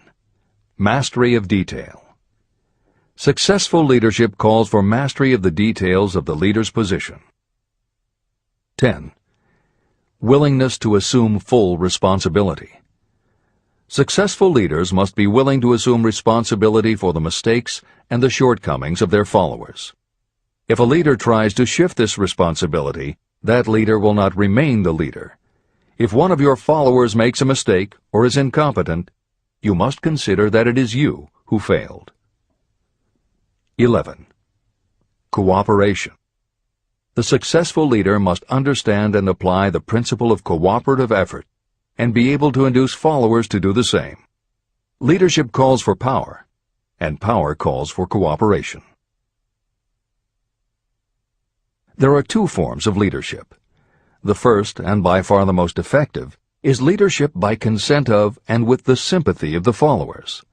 The second is leadership by force, without the consent and sympathy of the followers. History is filled with evidences that leadership by force cannot endure. The downfall and disappearance of dictators and kings is significant. It means that people will not follow forced leadership indefinitely. Napoleon, Mussolini, Hitler were examples of leadership by force. Their leadership passed. Editor's comment. The following may also be added to the list: Idi Amin, Francisco Franco, Saddam Hussein, Ferdinand Marcos, Slobodan Milosevic, Juan Perón, General Augusto Pinochet, Pol Pot, General Suharto, the Taliban leaders in Afghanistan, Marshal Josip Broz Tito, Joseph Stalin, and subsequent leaders of the Soviet Union, East Germany, and the other countries in the Communist bloc. This is the end of the editor's comment. Those that remain see their power eroding and slipping away. Leadership by consent of the followers is the only leadership that can endure. People may follow forced leadership temporarily, but they will not do so willingly. Successful leaders will embrace the 11 factors of leadership described in this chapter, as well as some other factors. Those who make these attributes the basis of their leadership will find abundant opportunity to lead in any walk of life. The 10 major causes of failure in leadership. The following are the major faults of leaders who fail. It is just as essential for you to know what not to do as it is to know what to do. 1. Inability to organize details. Efficient leadership calls for the ability to organize and master details. No genuine leader is ever too busy to do anything that may be required in the capacity as leader. Whether a leader or follower, when you admit that you are too busy to change your plans or to give attention to any emergency, you are admitting your inefficiency. The successful leader must be the master of all details connected with the position. That means, of course, that you must acquire the habit of relegating details to capable lieutenants. 2. Unwillingness to render humble service. Truly great leaders are willing, when occasion demands, to perform any sort of labor that they would ask another to perform. The greatest among ye shall be the servant of all is a truth that all able leaders observe and respect. 3. Expectation of pay for what they know, instead of what they do with what they know. The world does not pay you for what you know, it pays you for what you do, or what you induce others to do. 4. Fear of competition from followers. Leaders who fear that one of their followers may take their position are practically sure to realize that fear sooner or later. Able leaders train understudies to whom they may delegate any of the details of their position. Only in this way can leaders multiply themselves and be at many places and give attention to many things at one time. It is an eternal truth that leaders receive more pay for their ability to get others to perform than they could possibly earn by their own efforts. An efficient leader may, through knowledge of the job and a magnetic personality, greatly increase the efficiency of others and get them to render more service and better service than they could render without the leader's guidance. 5. Lack of imagination. Without imagination, the leader is incapable of meeting emergencies or of creating plans by which to guide followers efficiently. 6. Selfishness. Leaders who claim all the honor for the work of their followers are sure to be met by resentment. The really great leader claims none of the honors. Great leaders are content to see the honors, when there are any, go to their followers, because the great leaders know that most people will work harder for commendation and recognition than they will for money alone. 7. Intemperance. Followers do not respect an intemperate leader. Moreover, intemperance in any form destroys the endurance and the vitality of those who indulge in it. 8. Disloyalty. Perhaps this should have come at the head of the list. Leaders who are not loyal to their duty, and to those both above and below them, cannot maintain their leadership for long.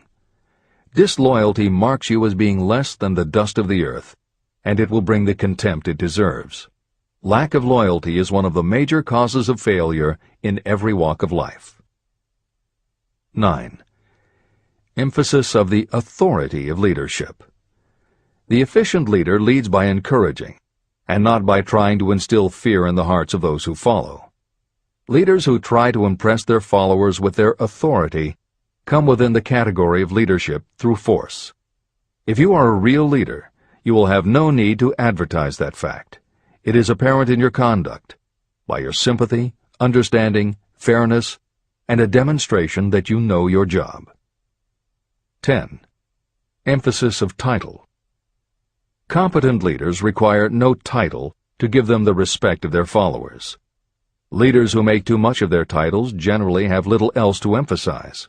The doors to the office of the real leader are open to all and free from formality or ostentation. These are among the most common causes of failure in leadership. Any one of these faults is sufficient to cause failure. Study the list carefully if you aspire to leadership, and make sure that you are free of these faults. Editor's comment.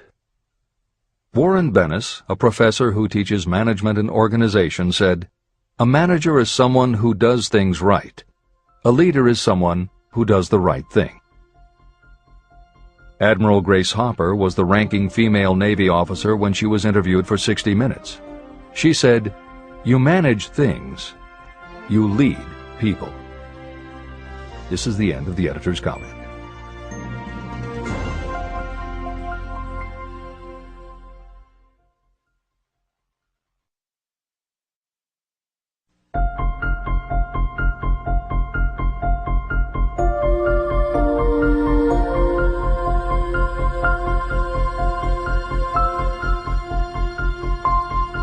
When and how to apply for a position.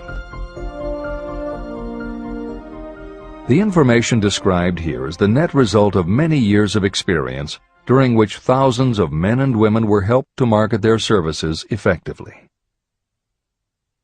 Editor's comment. The Internet, email, and faxed resumes have radically changed the way employers search for new employees, and the way that most people apply for jobs. However, Think and Grow Rich was never intended for most people. It was written for those who want to stand out. If you are such a person, the editors of this revised and updated edition strongly advise that you give serious thought to each of the following suggestions about how to apply for a position and how to prepare a resume. If you are tempted to think the suggestions are too obvious, simplistic, or out of date, we assure you they are not. In those instances where it is appropriate to update the material, we have added commentary. This is the end of the editor's comment. 1. Employment agencies. Care must be taken to select only reputable companies that can show adequate records of achievement of satisfactory results. Editor's comment. As anyone in the job market knows, Today, employment agencies range from companies that supply temporary office help to headhunters who connect high-level executives with companies seeking experienced management talent. If you are seeking a mid to upper-level position, the old adage that you get what you pay for is particularly true. This is the end of the editor's comment. 2. Advertising in newspapers, trade journals, magazines. Classified advertising may produce satisfactory results for those applying for entry-level, clerical, or salaried positions. For those seeking executive positions, a well-written and well-designed display ad, though more expensive, may be more desirable. The copy should be prepared by an expert who understands how to inject sufficient selling qualities to produce replies. Editor's comment. For individuals, the display ad approach is not very common in the contemporary job market. But for that reason, if you are sure of the position you want, a well-written and well-designed ad selling yourself and placed in the right trade paper or industry journal might be just the thing to get the attention you want. However, if you attempt this approach, be prepared that it will be an expensive experiment. In effect, you will have gone into the advertising business, and it is a rule of thumb in advertising that a single ad rarely sells anything. It usually requires multiple exposures before the buyer, the potential employer, is motivated to buy, hire, a product, you. This is the end of the editor's comment. 3. Personal letters of application. These should be directed to particular firms or individuals that could need the kind of service or experience you have to offer. Letters should be neatly typed always and signed by hand. You should include a complete resume or outline of your qualifications. Both the letter of application and the resume should be prepared by an expert. Editor's comment. In the contemporary job market, sending a letter of application when no job has been advertised can in fact be a very successful approach. But this is only for those who truly know what they want and will take the time to prepare a convincing presentation. Managers in a position to hire always have an eye out for good prospective employees. If they receive a well-constructed and intriguing presentation that clearly states you are interested in a position whenever one is available, it will not be thrown away. And the first thing good managers do when a position comes open is go to their files. When that happens, if your presentation made a good and convincing impression, it will be there. The only question is, are you willing to make yourself available when they are ready for you? If you are just blanketing everyone with a stock letter in hopes of getting a job, it very likely won't work. This approach is not for someone looking for a job. This approach is only for those who really want a specific career. This is the end of the editor's comment. 4. Application in person. In some instances, it may be more effective if the applicant personally offers his or her services to prospective employers, in which event a complete written statement of qualifications for the position should be presented, as prospective employers will often wish to discuss your record with associates. Editor's comment. Asking for an interview when no job has been advertised is an even stronger statement that you know what you want and you are serious about working in a particular industry. If you pursue this approach, keep in mind that you are asking someone to give you their time. Some managers will not be receptive because it does not fit into their company's business practice, and some managers will just find it an annoyance. This approach will work for you only if you are confident that you can make an outstanding impression in person. If you make a strong, positive impression, it will be remembered when an opening is available. This is the end of the editor's comment. 5. Application through personal acquaintances. When possible, the applicant should approach prospective employers through some mutual acquaintance. This method is particularly advantageous in the case of those who seek executive connections and do not wish to appear to be peddling themselves. Information to be supplied in a written resume. A good resume should be prepared as carefully as a lawyer would prepare the brief for a case to be tried in court. Unless the applicant is experienced in the preparation of such briefs, an expert should be consulted for this purpose. When successful businesses want to advertise, they hire specialists who understand the psychology of advertising to sell their products. If you are selling your personal services, you should do the same. Editor's comment. The job market in America has never been as bad as it was when Napoleon Hill wrote the preceding paragraph. Because of the Great Depression, many adults had never had any kind of steady job, let alone sought a career position, and there were few places to learn how to do it. Since that time, many excellent books have been published on the subject, and companies that offer professional help in preparing resumes have become very common. However, neither books nor copywriters are magic. It all begins with what you have to offer. The editors of this edition suggest that you start to assemble your presentation using the guidelines that appear below. Once you have a first draft, you should review at least one of the books on the subject to see what suggestions are offered that might help you sell yourself better than you have already done. Then, depending how satisfied you are, you might also want to seek advice from a professional who specializes in such presentations. We offer 2 notes of caution. First, make sure that your presentation does not look like something turned out by a resume mill. Having received many resumes over the years, the editors warn you that some professionals use the same stock phrases, buzzwords, and formats for every client, and this can be a dead giveaway that someone else prepared your resume, or that you have simply copied from a book.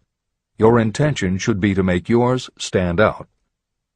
The second word of caution is, don't go overboard in trying to stand out. There is a balance between catching an employer's attention and looking like you are trying too hard. For instance, if you are a New York marketing executive applying to a Los Angeles company, sending your application with a bag of fresh bagels by next morning FedEx would probably make a good impression, whereas sending a dartboard with your picture in the center might be viewed as just a little too cute and a little too much. Clever is good, but professional is a must. Never be so clever that you don't look professional. Following are a set of guidelines for preparing your resume.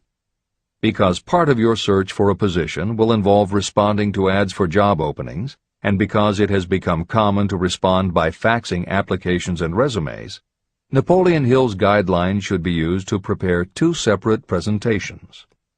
As Hill suggests below, you should prepare an elaborate presentation to be used when mailed or presented in person. But you should also prepare a second, shorter version that is designed specifically to be faxed. Take care to make your fax version complete and interesting, but it should be no more than 3 pages. The following information should appear in your presentation. 1. Education. State briefly but definitely what schooling you've had and in what subjects you specialized in school, giving the reasons for that specialization. Editor's comments. Never exaggerate. This is very serious advice, and it applies not only to education, but also the next 2 categories, experience and references. Smart employers will check in all 3 areas. Labor laws have become so demanding that employers filling responsible positions are very cautious about whom they hire in the first place. There are rules about such things as the difference between salaried and hourly employment, sexual harassment, what constitutes grounds for dismissal, what questions can and cannot be asked in job interviews, and a host of other things that leave the employer open to potential lawsuits. Consequently, smart employers, the kind you want to work for, will check your education, experience, and references. Also, bear in mind, you are providing information that will follow you for the rest of your career. If you keep up with the news, you know that in recent times even executives headed for the top have been dismissed. Military men have resigned in disgrace. Politicians have been removed from office, and professors have been forced to resign, all because someone looked into their background and found that they had exaggerated their qualifications. This is the end of the editor's comments. 2. Experience. If you have had experience in connection with positions similar to the one you seek, describe it fully. Give the names and addresses of former employers. Be sure to clearly point out any special experience you may have had that would equip you to fill the position you seek. 3. References. Practically every business firm wants to know as much as possible about the background of prospective employees who seek positions of responsibility. Attach copies of letters from former employers, from teachers under whom you studied, and from prominent people whose judgment may be relied upon. 4. Photograph of yourself. Include a recent professional photograph of yourself as a part of your presentation. Editor's comment. In the contemporary job market, this is not a common practice at all. However, from personal experience, the editors of this edition know it can be advantageous. We have received only one such job application, but unquestionably it was the photograph that prompted us to ask the applicant to come in for an interview. If you are confident that your appearance makes a good, professional impression, you may want to consider this unusual approach. There is the danger that you may be seen as vain or self-centered, but it could also be the thing that gives you an edge. This is the end of the editor's comment. 5. Apply for a specific position. Never apply for just a job. That indicates you lack specialized qualifications. 6. State your qualifications for the particular position for which you apply. Give full details why you believe you are qualified for the particular position you seek. This is the most important detail of your application. It will determine, more than anything else, what consideration you receive. 7. Offer to go to work on probation. This may appear to be a radical suggestion, but experience has proved that it seldom fails to win at least a trial. If you are sure of your qualifications, a trial is all you need. Incidentally, such an offer indicates that you have confidence in your ability to fill the position you seek. It is most convincing. Make it clear that your offer is based on your confidence in your ability to fill the position, your confidence in your prospective employer's decision to employ you after the trial period, and your determination to have the position. Editor's comments.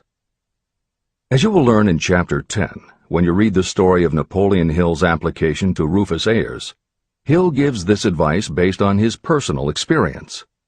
Unfortunately, this is one of those instances where times may have changed so much that the approach is rarely applicable. In today's environment, modern labor laws and business practice may prevent an employer from taking you up on your offer. However, today many companies do have internship programs that allow an employer to test drive employees to see how well they might fit in. This is the end of the editor's comment. 8. Knowledge of your prospective employer's business. Before applying for a position, do sufficient research to familiarize yourself thoroughly with that business and indicate the knowledge you have acquired in this field. This will be impressive because it indicates that you have imagination and a real interest in the position you seek. Editor's comment. When you do this, and you certainly should, bear in mind that you will be talking with people who really know the business. Even by researching extensively, at best you will only know about their business. If you try to appear too knowledgeable or familiar, it may backfire and reveal that you have only a superficial view of the business. Unless you are already working in a particular industry and have insights based on experience, do not be presumptuous. Use your knowledge to indicate that you have taken the time to educate yourself and that you really are interested, but don't try to tell a prospective employer how you would run the business. This is the end of the editor's comment. Remember that it is not the lawyer who knows the most law, but the one who best prepares his case who wins. If your case is properly prepared and presented, your victory will have been more than half won at the outset. Do not be afraid of making your presentation too long. Employers are just as much interested in purchasing the services of well-qualified applicants as you are in securing employment.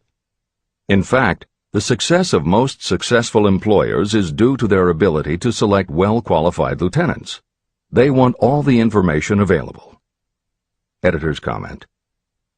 As noted above, when faxing a resume, it should be no more than 3 pages and should state that you will be pleased to provide a more detailed resume if required. This is the end of the editor's comment. Remember another thing. Neatness in the preparation of your resume and application will indicate that you are a painstaking person. Successful salespeople groom themselves with care. They understand that first impressions are lasting. Your presentation is your sales rep. Give it a good suit of clothes, so it will stand out in bold contrast to anything else your prospective employer ever saw. If the position you seek is worth having, it is worth going after with care. More important, if you sell yourself in a manner that shows off your individuality, you probably will receive more money from the very start than you would if you applied for employment in the usual conventional way. When your resume package has been completed, you should prepare individual and personalized copies for each company or person to whom it will be presented. This personal touch is sure to command attention. Have it neatly typed, proofread, printed, and properly bound on the finest paper you can obtain. Your photograph should be mounted and included on one of the pages. Prepare a separate binding with the proper company name inserted if it is to be shown to more than one company.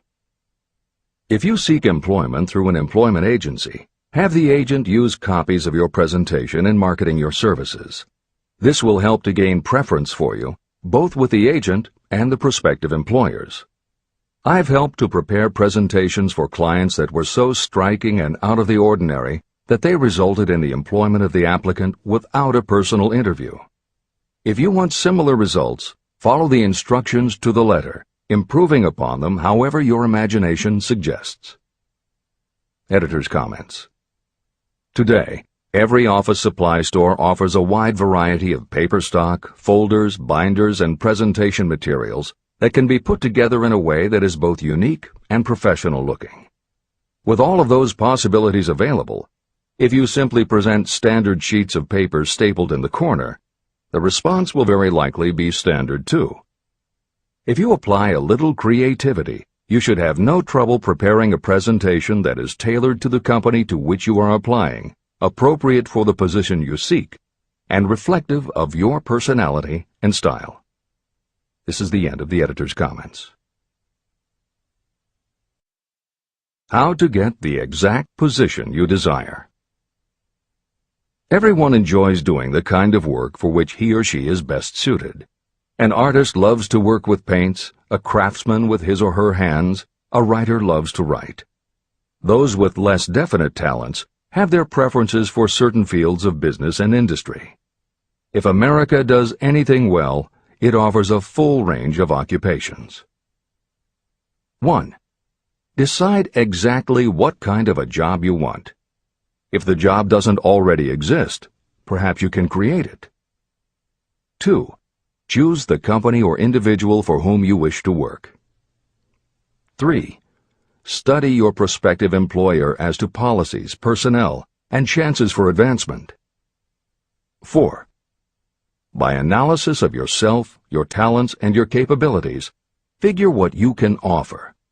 Plan specific ways and means of giving advantages, services, developments, or ideas that you believe you can successfully deliver. 5. Forget about a job. Forget whether or not there is an opening. Forget the usual routine of, have you got a job for me? Concentrate on what you can give. 6. Once you have your plan in mind, put it on paper in neat form and in full detail. 7. Present it to the proper person with authority, and the rest will come automatically. Every company is looking for people who can give something of value, whether it is ideas, services, or connections. Every company has room for the person who has a definite plan of action that is to the advantage of that company. This procedure may take a few days or weeks of extra time, but the difference in income, in advancement, and in gaining recognition will save years of hard work at small pay. It has many advantages, the main one being that it will often save you from 1 to 5 years of your time in reaching a chosen goal. Every person who starts, or gets in halfway up the ladder, does so by deliberate and careful planning. The new way of marketing services. Men and women who market their services must recognize the change that has taken place in connection with the relationship between employer and employee. The future relationship should be more in the nature of a partnership, consisting of the employer, the employee, and the public they serve. In the past, employers and employees have bartered among themselves, not considering that in reality they were bargaining at the expense of the third party, the public they served. Both the employer and the employee should consider themselves as fellow employees whose business it will be to serve the public efficiently. Editor's comment.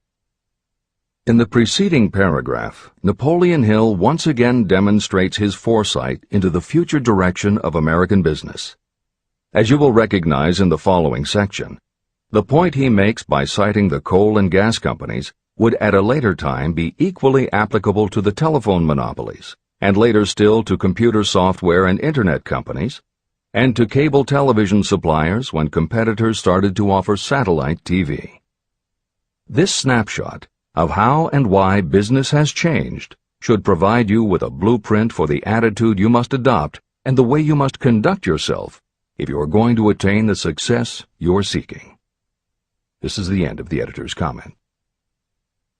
During the Depression, I spent several months in the anthracite coal region of Pennsylvania, studying conditions that all but destroyed the coal industry. The coal operators and the unions drove hard bargains in negotiating their labor contracts. The cost of the bargaining was passed on to the customer by adding to the price of the coal. However, in the end, they discovered their actions had worked against them. What their delays and high prices had actually accomplished was to open the market to their competitors. Inadvertently, they had built up a wonderful business for the manufacturers of oil-burning stoves and furnaces, as well as for the producers of oil. A similar experience happened to the gas companies. We can all remember the time when the gas meter reader pounded on the door hard enough to break the panels. When the door was opened, he pushed his way in uninvited with a scowl on his face that plainly said, "What the hell did you keep me waiting for?" All that has undergone a change. The meter man now conducts himself as a gentleman who is delighted to be at your service, sir. Before the gas companies learned that their scowling metermen were offending customers, their competitors, the polite salesmen of oil burners, came along and did a land office business. These illustrations are mentioned here to show that we are where we are and what we are because of our own conduct. If there is a principle of cause and effect that controls business, finance, and transportation, this same principle controls individuals and determines their economic status. Courtesy and service are the watchwords of merchandising today, and they apply to the person who is marketing personal services even more directly than to the employer. In the final analysis, you are employed by the customer. If you fail to serve well, both you and your employer will pay for it by the loss of the privilege of serving. What is your QQS rating? In the preceding, the causes of success in marketing services effectively and permanently have been clearly described. Unless those causes are studied, analyzed, understood, and applied, no one can market services effectively and permanently. Every man or woman must be their own sales force of their personal services. The quality and the quantity of service rendered, and the spirit in which it is rendered, determine the price and the duration of employment. To market your personal services effectively, which means a permanent market at a satisfactory price under pleasant conditions, you must adopt and follow the QQS formula. QQS means that quality plus quantity plus the proper spirit of cooperation equals perfect salesmanship of service. Remember the QQS formula, but do more. Apply it as a habit. Analyze the formula to make sure you understand exactly what it means. Quality of service means the performance of every detail in connection with your position in the most efficient manner possible with the object of greater efficiency always in mind. Quantity of service means the habit of rendering all the service of which you are capable at all times, with the purpose of increasing the amount of service rendered as you develop greater skill through practice and experience. Emphasis is again placed on the word habit. Spirit of service means the habit of agreeable, harmonious conduct, which will induce cooperation from associates and fellow employees. Adequate quality and adequate quantity of service is not sufficient to maintain a permanent market for your services. The spirit in which you deliver service is a strong determining factor in connection with both the price you receive and the duration of your employment.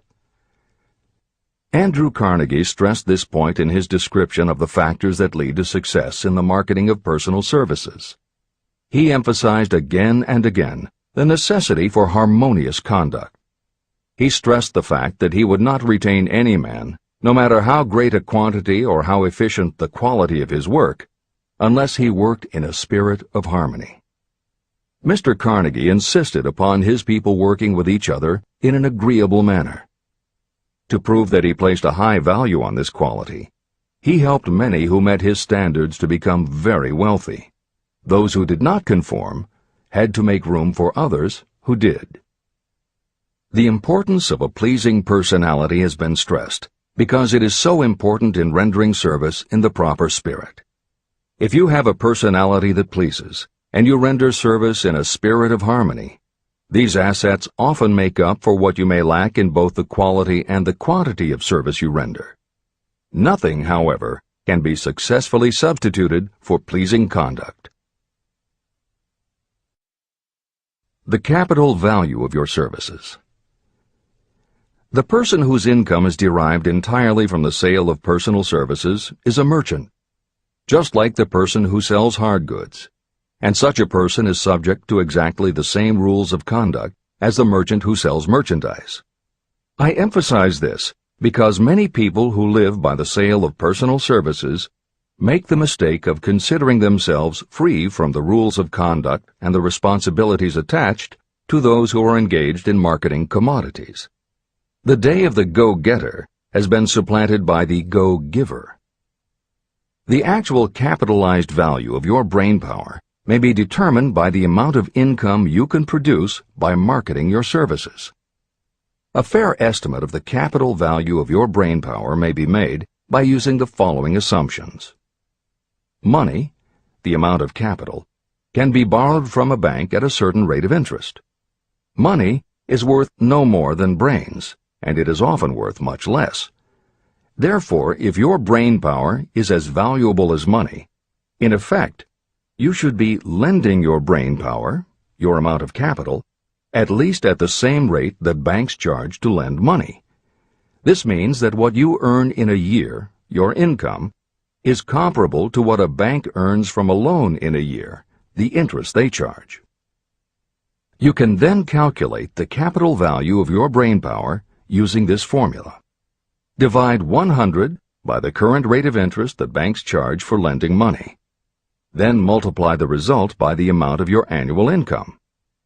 As an example, assume that the current interest rate is 5%. Assume your annual income is $50,000. The formula would be as follows. 100 divided by 5 equals 20, and 20 multiplied by 50,000 equals $1 million. Therefore, if you lend out your brain power, your capital, at the same rate as the bank lends money, 5% interest, your brain power is worth $1 million. Competent brains, if effectively marketed, represent a much more desirable form of capital than the money that is required to conduct a business dealing in commodities. This is true because brains are a form of capital that cannot be permanently depreciated by economic depressions, nor can this form of capital be stolen or spent. Moreover, the money that is essential for the conduct of business is as worthless as a sand dune until it has been mixed with efficient brains.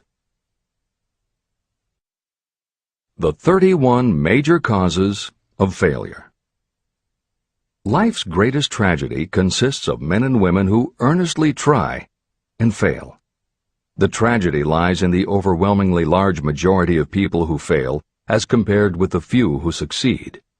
I have had the privilege of analyzing several thousand men and women, 98% of whom were classed as failures. My analysis proved that there are 13 major principles through which people accumulate fortunes. Each of the 13 principles of success has its own chapter in this book. And there are 31 major reasons for failure. The 31 causes of failure are listed below. As you go through the list, measure yourself point by point. It will help you to discover how many of these causes of failure stand between you and success. 1. Unfavorable hereditary background. There is little, if anything, that can be done for people who are born with a deficiency in brain power. This is the only one of the 31 causes of failure that may not be easily corrected by any individual. My philosophy can offer only one method of bridging this weakness, through the aid of the Mastermind. 2. Lack of a well-defined purpose in life. There is no hope of success for the person who does not have a central purpose or definite goal at which to aim. 98 out of every 100 of those whom I have analyzed had no such aim. Perhaps this was the major cause of their failure. 3.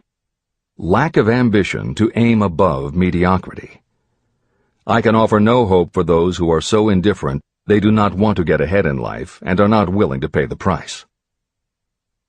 4. Insufficient education. This is a handicap that may be overcome with comparative ease. Experience has proven that the best educated people are often those who are self-made or self-educated. It takes more than a college degree to make you a person of education. Any person who is educated has learned to get whatever they want in life without violating the rights of others. Education consists not so much of knowledge, but of knowledge effectively and persistently applied. You are paid not merely for what you know, but for what you do with what you know. 5. Lack of self-discipline. Discipline comes through self-control. This means that you must control all negative qualities. Before you can control conditions, you must first control yourself. Self-mastery is the hardest job you will ever tackle. If you do not conquer yourself, you will be conquered by yourself. By stepping in front of a mirror, you may see both your best friend and your greatest enemy. 6. Ill health. No person may enjoy outstanding success without good health. Many of the causes of ill health are subject to mastery and control. These, in the main, are overeating of foods not conducive to health, wrong habits of thought or negative thinking, wrong use of and overindulgence in sex, lack of proper physical exercise, an inadequate supply of fresh air due to improper breathing. 7.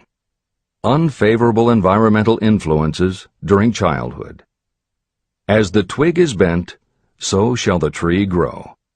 Most people who have criminal tendencies acquire them as the result of bad environment and improper associates during their childhood or youth. Procrastination. This is one of the most common causes of failure. Procrastination stands within the shadow of every human being, waiting its opportunity to spoil your chances of success. Most of us go through life as failures because we are waiting for the time to be right to start doing something worthwhile. Do not wait. The time will never be just right. Start where you stand, work with whatever tools you have at your command, and you will acquire better tools as you go along. 9. Lack of persistence. Most of us are good starters, but poor finishers of everything we begin.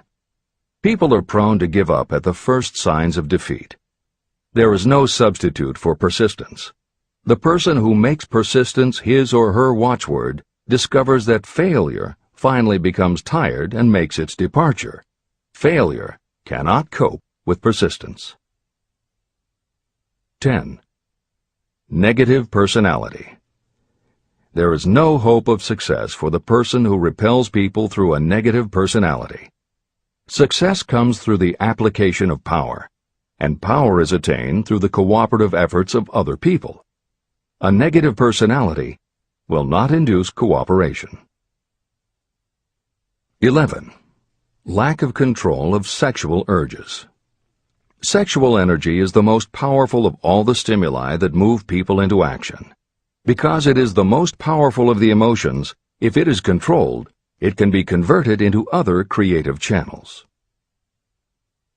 12. Uncontrolled desire for something for nothing. The gambling instinct drives millions of people to failure. Evidence of this may be found in the Wall Street stock market crash of 1929, during which millions of people tried to make money by gambling on stock margins. Editor's comments. For those who are not familiar with the stock market and buying on margin, the following is a simplified explanation of what caused the crash of '29. The first thing to understand is that prior to the Great Depression there was widespread optimism about the expanding economy. Businesses were booming, and the people who had invested in those companies were making fortunes almost overnight.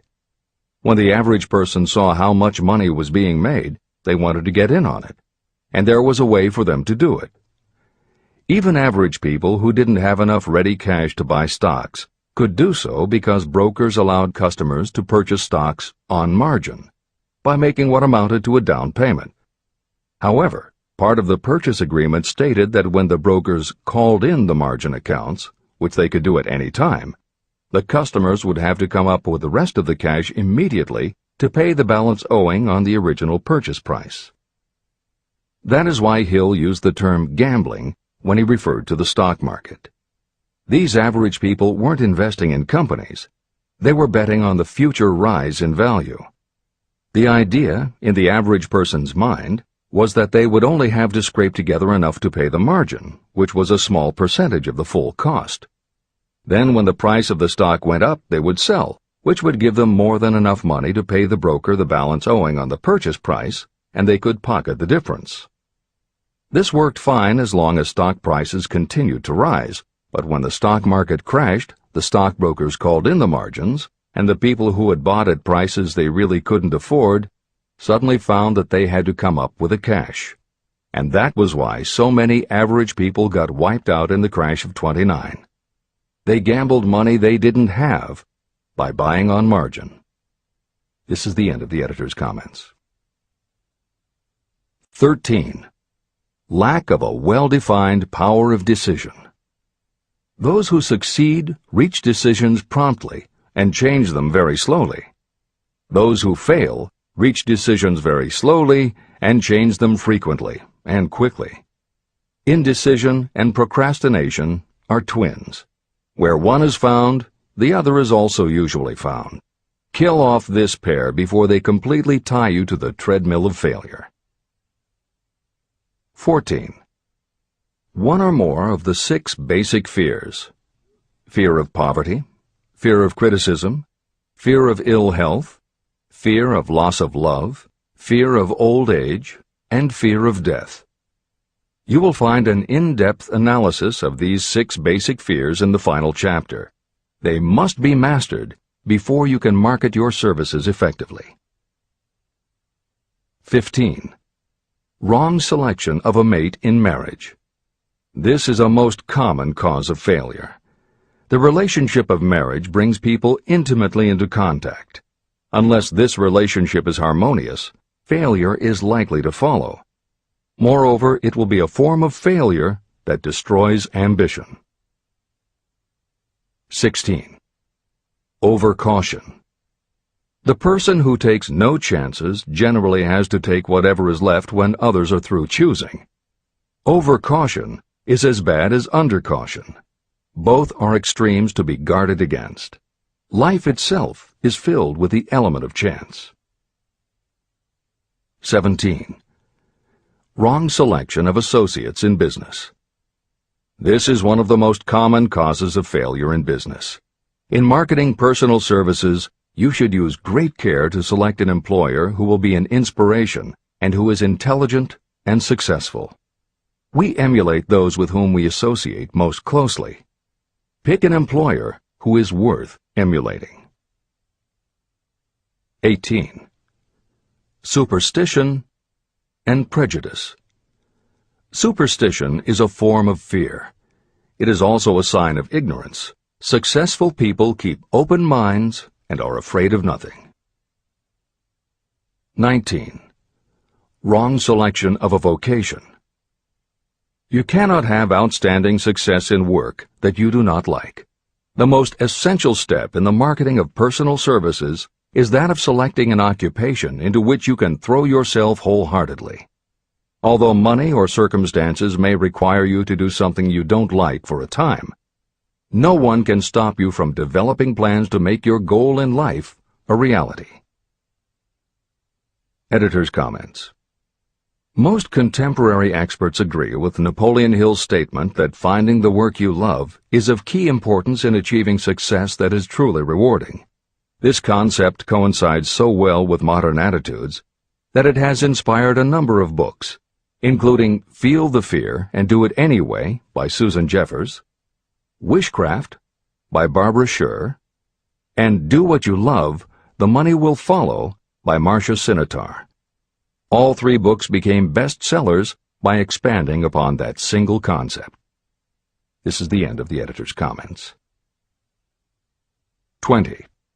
Lack of concentration of effort. The jack of all trades seldom is good at any. Concentrate all of your efforts on one definite chief aim. 21. The habit of indiscriminate spending. You cannot succeed if you are eternally in fear of poverty. Form the habit of systematic saving by putting aside a definite percentage of your income. Money in the bank gives you a very safe foundation of courage when bargaining for the sale of personal services. Without money, you must take what you are offered and be glad to get it. 22. Lack of enthusiasm. Without enthusiasm, you cannot be convincing. Moreover, enthusiasm is contagious, and the person who has it under control is generally welcome in any group of people. 23. Intolerance. The person with a closed mind on any subject seldom gets ahead. Intolerance means that you have stopped acquiring knowledge. The most damaging forms of intolerance are those connected with religious, racial, and political differences of opinion.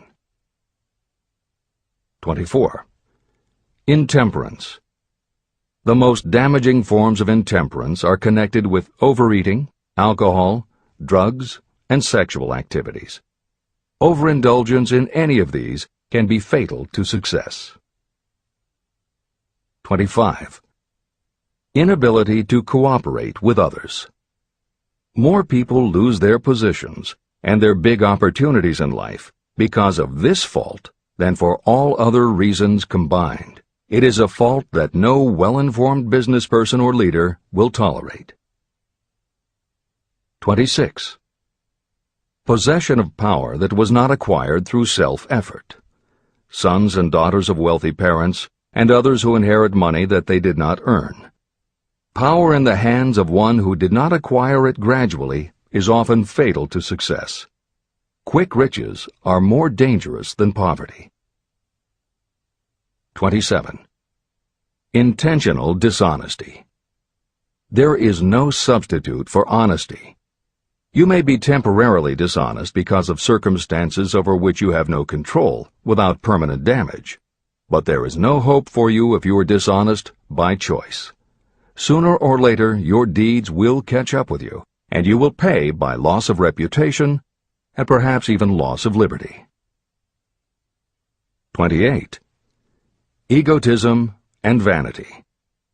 These qualities serve as red lights that warn others to keep away. They are fatal to success. 29. Guessing instead of thinking. Most people are too indifferent or lazy to acquire facts with which to think accurately. They prefer to act on opinions created by guesswork or snap judgments. 30. Lack of capital. This is a common cause of failure among those who start out in business for the first time.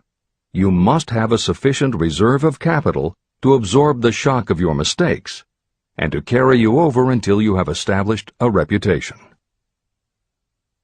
31. Here, name any particular cause of failure from which you have suffered that has not been included in the foregoing list. Contained in these 31 major causes of failure is the description of practically every person who tries and fails. It will be helpful if you get someone who knows you well to go over this list with you and help you to analyze yourself by each of these causes of failure. Most people cannot see themselves as others see them. You may be one who cannot. Do you know your own worth? The oldest of admonitions is, know thyself. If you market merchandise successfully, you must know the merchandise. The same is true in marketing personal services. You should know all of your weaknesses in order to bridge them or eliminate them entirely. You should know your strengths in order to call attention to them when selling your services. You can know yourself only through accurate analysis. There is a story about a young man applying for a job who was making a good impression until the manager asked him what salary he expected. He replied that he had no fixed sum in mind, lack of a definite aim. The manager then said, "We will pay you all you are worth after we try you out for a week." "I can't accept that," the applicant replied. "I'm already getting more than that where I'm now employed." It may seem funny, but it makes a serious point. Before you even begin to negotiate for a better salary in your present position or begin to seek employment elsewhere, be sure that you are worth more than you now receive. It is one thing to want money. Everyone wants more. But it is something entirely different to be worth more. Many people mistake their wants for their just dues. Your financial wants have nothing whatever to do with your worth. Your value is established entirely by your ability to render useful service or your capacity to induce others to render such service. Take inventory of yourself. Annual self-analysis is essential in the effective marketing of personal services, just like you would take an annual inventory if you were in merchandising. Moreover, your yearly analysis should show a decrease in your faults and an increase in your virtues. You go ahead, stand still, or go backward in life. Your objective should be to go ahead. Annual self-analysis will disclose whether advancement has been made and, if so, how much.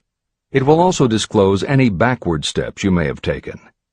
The effective marketing of personal services requires you to move forward, even if the progress is slow. Your annual self-analysis should be made at the end of each year, so you can include in your New Year's resolutions any improvements that the analysis indicates should be made. Take this inventory by asking yourself the following questions, and by checking your answers with the aid of someone who will not permit you to deceive yourself. Self-analysis questionnaire. 1. Have I attained the goal that I established as my objective for this year? You should work with a definite yearly objective to be attained as a part of your major life objective. 2. Have I delivered service of the best possible quality of which I was capable, or could I have improved any part of this service? 3. Have I delivered service in the greatest possible quantity of which I was capable? 4. Has the spirit of my conduct been harmonious and cooperative at all times? 5. Have I permitted the habit of procrastination to decrease my efficiency, and if so, to what extent? 6. Have I improved my personality, and if so, in what ways? 7. Have I been persistent in following my plans through to completion? 8. Have I reached decisions promptly and definitely on all occasions? 9. Have I permitted any of the 6 basic fears to decrease my efficiency? 10. Have I been either overcautious or undercautious? 11. Has my relationship with my associates in work been pleasant or unpleasant? If it has been unpleasant, has the fault been partly or wholly mine? 12. Have I dissipated any of my energy through lack of concentration of effort? 13. Have I been open-minded and tolerant in connection with all subjects? 14. In what ways have I improved my ability to render service? 15. Have I been intemperate in any of my personal habits? 16. Have I expressed, either openly or secretly, any form of egotism? 17. Has my conduct toward my associates been such that they respect me? 18. Have my opinions and decisions been based upon guesswork or accuracy of analysis and thought? 19. Have I followed the habit of budgeting my time, my expenses, and my income, and have I been conservative in these budgets? 20. How much time have I devoted to unprofitable effort which I might have used to better advantage? 21. How may I rebudget my time and change my habits so I will be more efficient during the coming year? 22. Have I been guilty of any conduct that was not approved by my own conscience? 23. In what ways have I rendered more service and better service than I was paid to render? 24. Have I been unfair to anyone, and if so, in what way? 25. If I had been the purchaser of my own services for the year, would I be satisfied with my purchase? 26. Am I in the right vocation, and if not, why not? 27. Has the purchaser of my services been satisfied with the service I have rendered, and if not, why not? 28. What is my present rating on the fundamental principles of success? Make this rating fairly and frankly, and have it checked by someone who is courageous enough to do it accurately.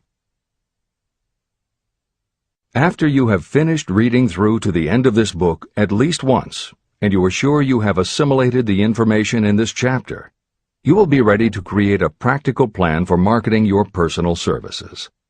In this chapter, you should have found adequate descriptions of every principle essential in planning the sale of personal services. These include the major attributes of leadership, the most common causes of failure in leadership, a description of the fields of opportunity for leadership, the main causes of failure in all walks of life, and the important questions that should be used in self-analysis. This extensive and detailed presentation has been included because it will be needed by you if you are going to earn your riches by marketing your personal services. Those who have lost their fortunes and those who are just beginning to earn money have nothing but personal services to offer in return for riches. Therefore, it is essential that you have real, practical information that you'll need to market your services to best advantage. Complete assimilation and understanding of the information will help you to market your services, and it will help you to become more analytical and capable of judging people. The information will be priceless to you if you work in an executive position where you select employees. Where and how to find opportunities to accumulate riches. Now that we have analyzed the principles by which riches may be accumulated, you naturally ask, where can I find the opportunities to apply these principles? Very well. Let us take inventory and see what the United States of America offers the person seeking riches. To begin with, remember that we live in a country where every law-abiding citizen enjoys freedom of thought and freedom of deed unequaled anywhere in the world. Most of us have never taken inventory of the advantages of this freedom. We have never compared our unlimited freedom with a curtailed freedom in other countries. Here we have freedom of thought, freedom in the choice and enjoyment of education, freedom in religion, freedom in politics, freedom in the choice of a business, profession, or occupation, freedom to accumulate and own all the property we can accumulate, freedom to choose our place of residence, freedom in marriage, freedom through equal opportunity to all races, freedom of travel from one state to another, freedom in our choice of foods, and freedom to aim for any station in life for which we have prepared ourselves, even for the presidency of the United States. We have other forms of freedom, but this list gives an overview of the most important freedoms that offer you the opportunity to think and grow rich. The United States is the only country guaranteeing to every citizen, whether native-born or naturalized, so broad and varied a list of freedoms. Next, let us recount some of the blessings that our widespread freedom has placed within our hands. Take the average American family of average income and sum up the benefits available to every member of the family in this land of opportunity and plenty. Food. Next to freedom of thought and deed comes food, clothing, and shelter, the three basic necessities of life. Because of our universal freedom, the average American family has available at its door the choicest selection of food to be found anywhere in the world, and at prices within its financial range. Shelter. This family lives in a comfortable apartment or house, complete with light, heat, water, and many conveniences. The toast they had for breakfast was toasted in an electric toaster, which cost but a few dollars. The apartment is cleaned with a vacuum cleaner that is run by electricity. Hot and cold water is available at all times in the kitchen and the bathroom. The food is kept cool in a refrigerator. Clothes are washed and dried, dishes are cleaned, and numerous labor-saving devices are run on power obtained by putting a plug into a wall socket. The family receives entertainment and information from all over the world 24 hours a day if they want it, by merely flipping a switch on their radio or television or computer. There are other conveniences, but the foregoing list will give a fair idea of some of the concrete evidences of the freedoms that we, of America, enjoy. Clothing. Anywhere in the United States, the family with average clothing requirements can dress very comfortably at a cost that is only a small portion of their earnings. Only the three basic necessities of food, clothing, and shelter have been mentioned. The average American also has other options and advantages that are available in return for reasonable effort. The average American has security of property rights not found in any other country in the world. We can place any surplus money in a bank with the assurance that our government will protect it and make good to us if the bank fails. If an American citizen wants to travel from one state to another, he or she needs no passport and no one's permission. You may go when you please, and you may travel by car, train, bus, airplane, ship, or any other method that you can afford. The miracle that has provided these blessings.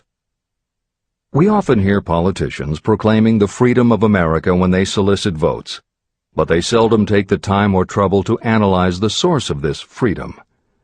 Having no axe to grind, no grudge to express, and no ulterior motives, I will give you a frank analysis of that mysterious, abstract, greatly misunderstood something that gives to every citizen of America more blessings, more opportunities to accumulate wealth, and more freedom of every nature than may be found in any other country. I have the right to analyze the source and nature of this unseen power because I know, and have known for more than half a century, many of the men who organized that power, and many who are now responsible for its maintenance. The name of this mysterious benefactor of mankind is capital. Capital consists not only of money, but also of highly organized, intelligent groups of individuals who plan ways and means of using money efficiently for the good of the public and profitably to themselves. These groups consist of scientists, educators, chemists, inventors, business analysts, publicists, transportation experts, accountants, lawyers, doctors, and other men and women who have highly specialized knowledge in all fields of industry and business. They pioneer, experiment, and blaze trails in new fields of endeavor. They support colleges, hospitals, schools, build good roads, publish newspapers, pay most of the cost of government, and take care of the many details essential to human progress. Stated briefly, the capitalists are the brains of civilization because they supply the entire fabric of which all education, enlightenment, and human progress consist. Money without brains is always dangerous. Properly used, it is the most important essential of civilization. To give you an idea of how important organized capital is, try to imagine that it is your job to provide and prepare a simple family breakfast, but you have to do it without the aid of capital. To supply the tea, you would have to make a trip to China or India. Unless you are an excellent swimmer, you would become rather tired before making the round trip. Then, too, another problem would confront you. What would you use for money, even if you had the physical endurance to swim the ocean? To supply sugar, you would have to take another swim to the Caribbean islands, or a long walk to the sugar beet section of Utah. But even then you might come back without the sugar, because organized effort and money are necessary to produce sugar, to say nothing of what is required to refine, transport, and deliver it to the breakfast table anywhere in the United States. Eggs you could obtain easily enough from nearby farms, but you might have a very long walk to Florida or California and back before you could serve grapefruit juice. You would have another long walk to Kansas or one of the other wheat-growing states when you went after wheat bread. Dry cereal would have to be omitted from the menu because it would not be available except through the labor of a trained group of workers and suitable machinery, all of which call for capital. After resting, you could take off for another little swim down to South America, where you would pick up a couple of bananas. On your return, you could take a short walk to the nearest farm having a dairy and pick up some butter and cream. Then your family would be ready to sit down and enjoy breakfast. Seems absurd, doesn't it? Well, the procedure described would be the only possible way these simple items of food could be delivered if we had no capitalistic system. The capital cornerstone of our lives. The sum of money required for the building and maintenance of the planes, trucks, trains, and cargo ships used in the delivery of that simple breakfast is so huge that it staggers imagination. It runs into billions of dollars. Not to mention the armies of trained employees required to run all those planes, trucks, ships, and trains. But transportation is only a part of the requirements of modern civilization in capitalistic America. Before there can be anything to haul, something must be grown from the ground, or manufactured and prepared for market. This calls for more billions of dollars for equipment, machinery, packaging, marketing, and to pay the wages of millions of men and women. Transportation systems do not spring up from the earth and function automatically. They come in response to the call of civilization. They come through the labor and ingenuity and organizing ability of people who have imagination, faith, enthusiasm, decision, and persistence. These men and women are known as capitalists. They are motivated by the desire to build, construct, achieve, render useful service, earn profits, and accumulate riches. And because they render service without which there would be no civilization, they earn for themselves great riches. Just to keep the record simple and understandable, I will add that these capitalists are the same men and women who are often denounced as the greedy establishment or Wall Street. I'm not attempting to present a case for or against any group or any system of economics.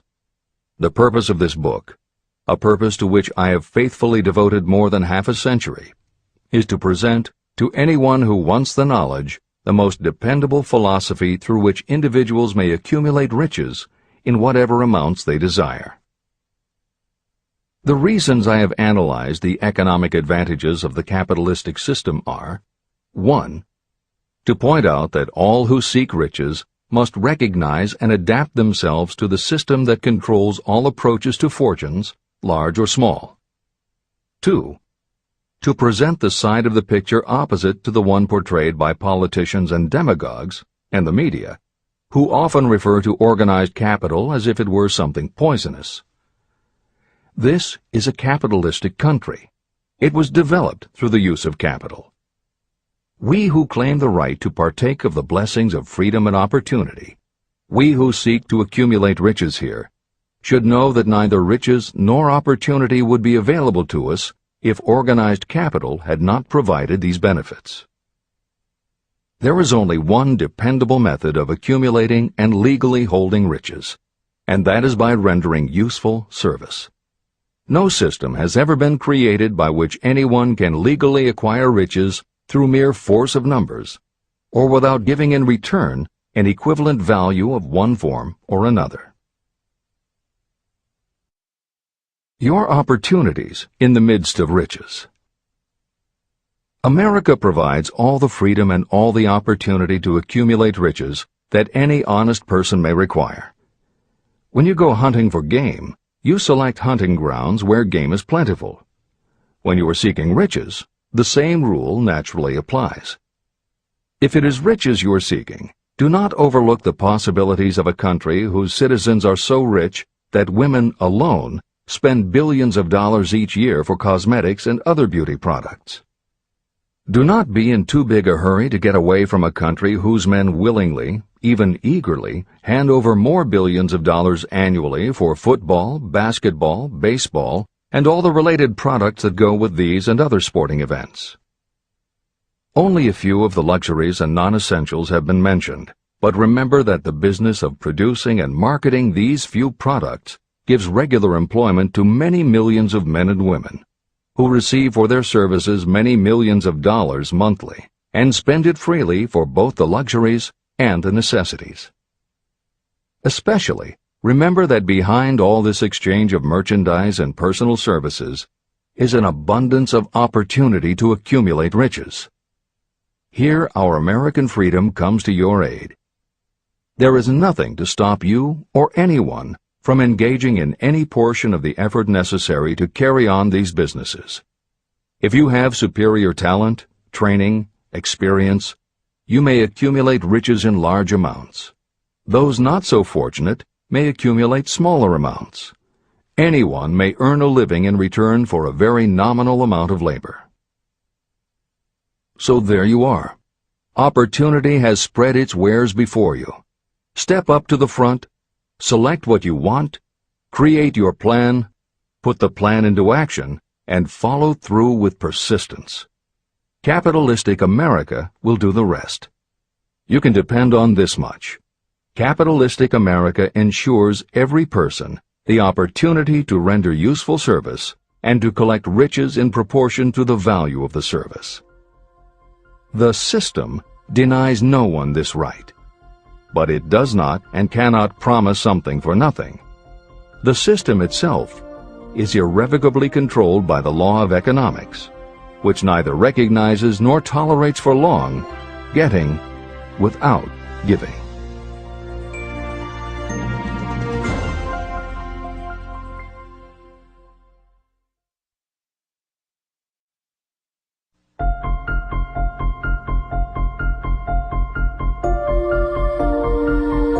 Conceit is a fog that envelops a man's real character beyond his own recognition.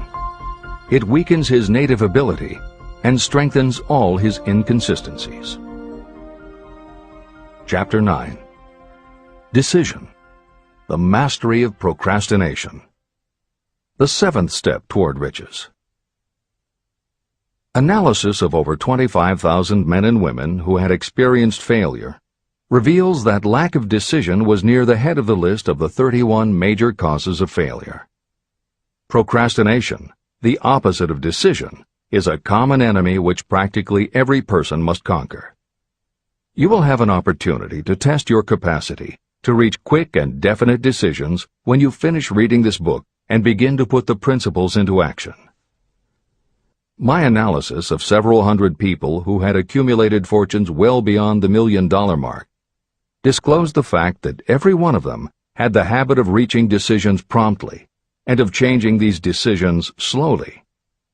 People who fail to accumulate money, without exception, have the habit of reaching decisions, if at all, very slowly and of changing these decisions quickly and often. One of Henry Ford's most outstanding qualities was his habit of reaching decisions quickly and definitely and changing them slowly. This quality was so pronounced in Mr. Ford that it gave him the reputation of being obstinate. It was this quality that prompted Mr. Ford to continue to manufacture his famous Model T, the world's ugliest car, when all of his advisors and many of the purchasers of the car were urging him to change it. Perhaps Mr. Ford delayed too long in making the change, but the other side of the story is that Mr. Ford's firmness of decision yielded a huge fortune before the change in model became necessary. Some say that Mr. Ford's definiteness of decision was just obstinacy, but even this quality is preferable to slowness in reaching decisions and quickness in changing them. Editor's comments. Henry Ford's consistency extended also to the color of the Model T, 15 million of which in 19 years of production from 1908 to 1927 were made only in black and with little change in the design. Shortly after its introduction, Napoleon Hill met with Ford to talk about the principles of success. According to Hill, in Michael Ritt's biography of Napoleon Hill, A Lifetime of Riches, Henry Ford was cold, indifferent, unenthusiastic, and spoke only when forced to, unless he was talking about his car. Early on, few people other than Carnegie could foresee the success Ford would achieve, which Hill later attributed to Ford's self-control and concentrated effort. At Hill's first meeting with him in 1911, Ford was interested only in talking about the Model T. After Ford took him for a spin around the factory, Hill bought one for $680. This is the end of the editor's comments. Making your own decisions. The majority of people who fail to accumulate the money they need are generally easily influenced by the opinions of others. They permit gossip, rumors, other people's opinions, and the news reporters to do their thinking for them. Opinions are the cheapest commodities on earth. Everyone has a flock of opinions they are ready to tell anyone who will listen. If you are too influenced by other people's opinions when you reach decisions, you will not succeed in any undertaking, much less in that of transmuting your own desire into money. If you are influenced by the opinions of others, you will have no desire of your own. Keep your own counsel. Rely on yourself to reach your own decisions when you begin to put these principles into practice, and follow through on your decisions. Take no one into your confidence except the members of your Mastermind group, and be very sure that you choose for your group only those who will be in complete sympathy and harmony with your purpose. Close friends and relatives, while not meaning to do so, often handicap one through opinions. And for some reason, even friends often seem to think that ridiculing you and your plans is funny.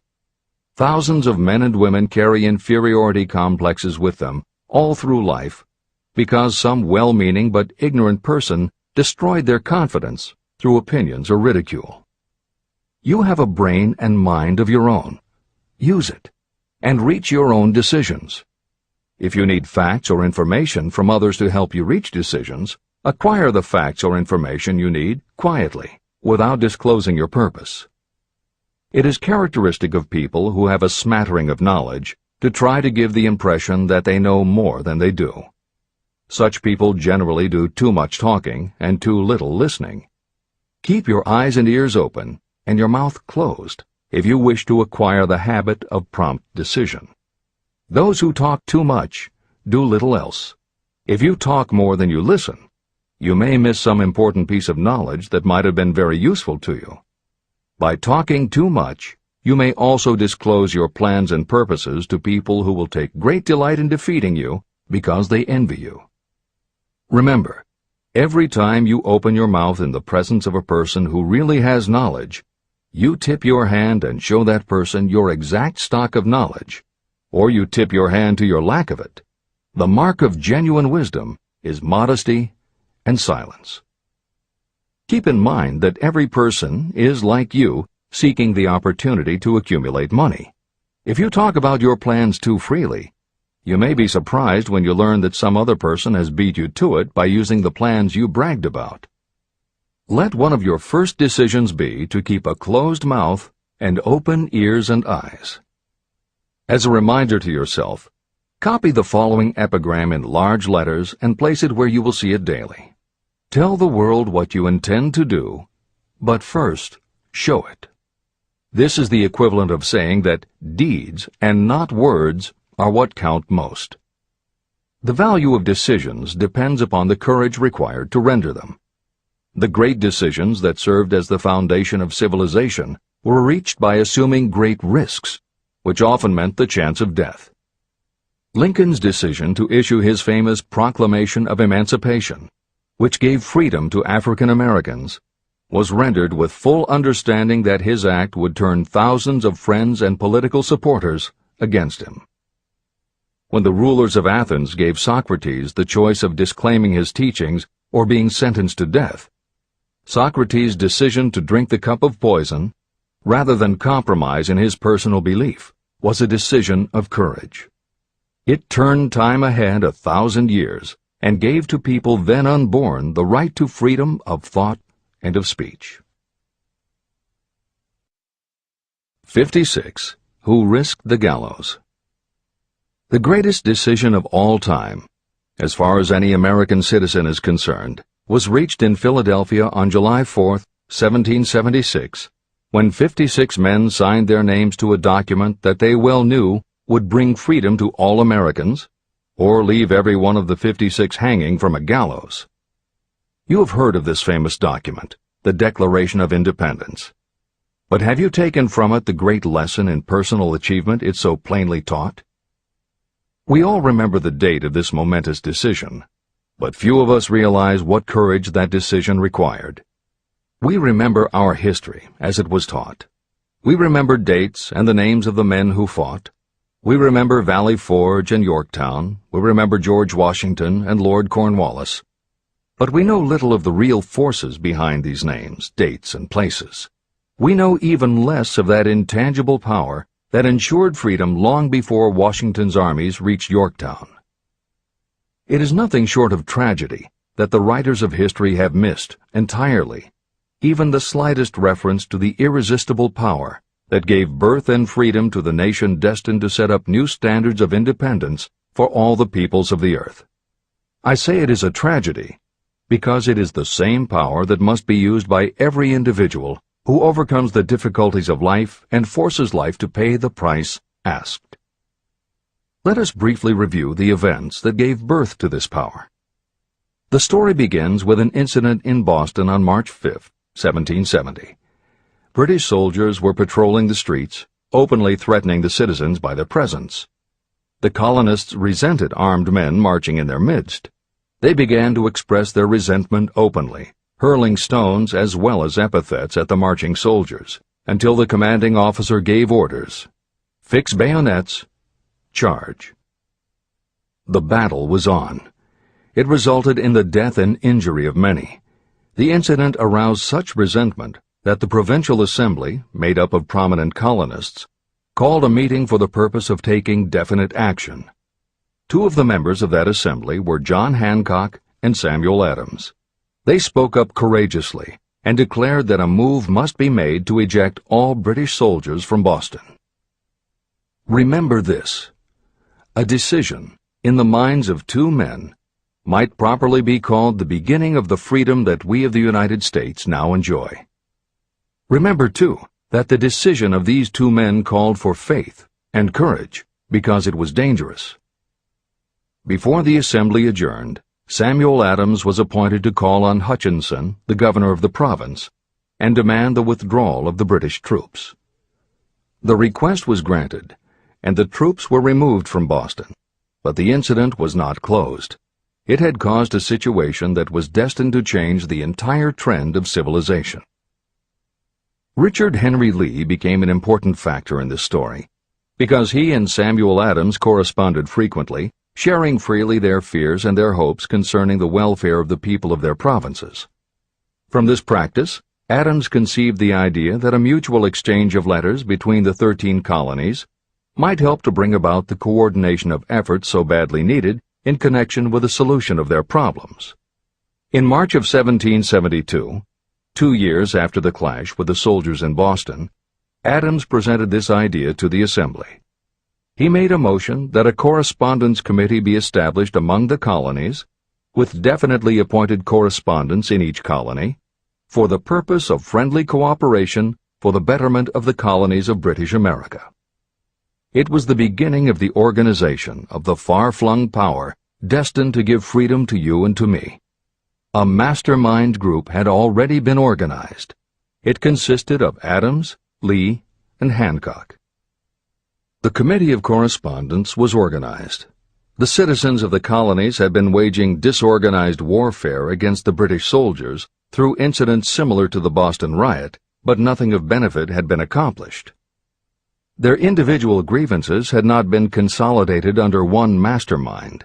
No group of individuals had put their hearts, minds, souls, and bodies together in one definite decision to settle their difficulty with the British once and for all, until Adams, Hancock, and Lee got together.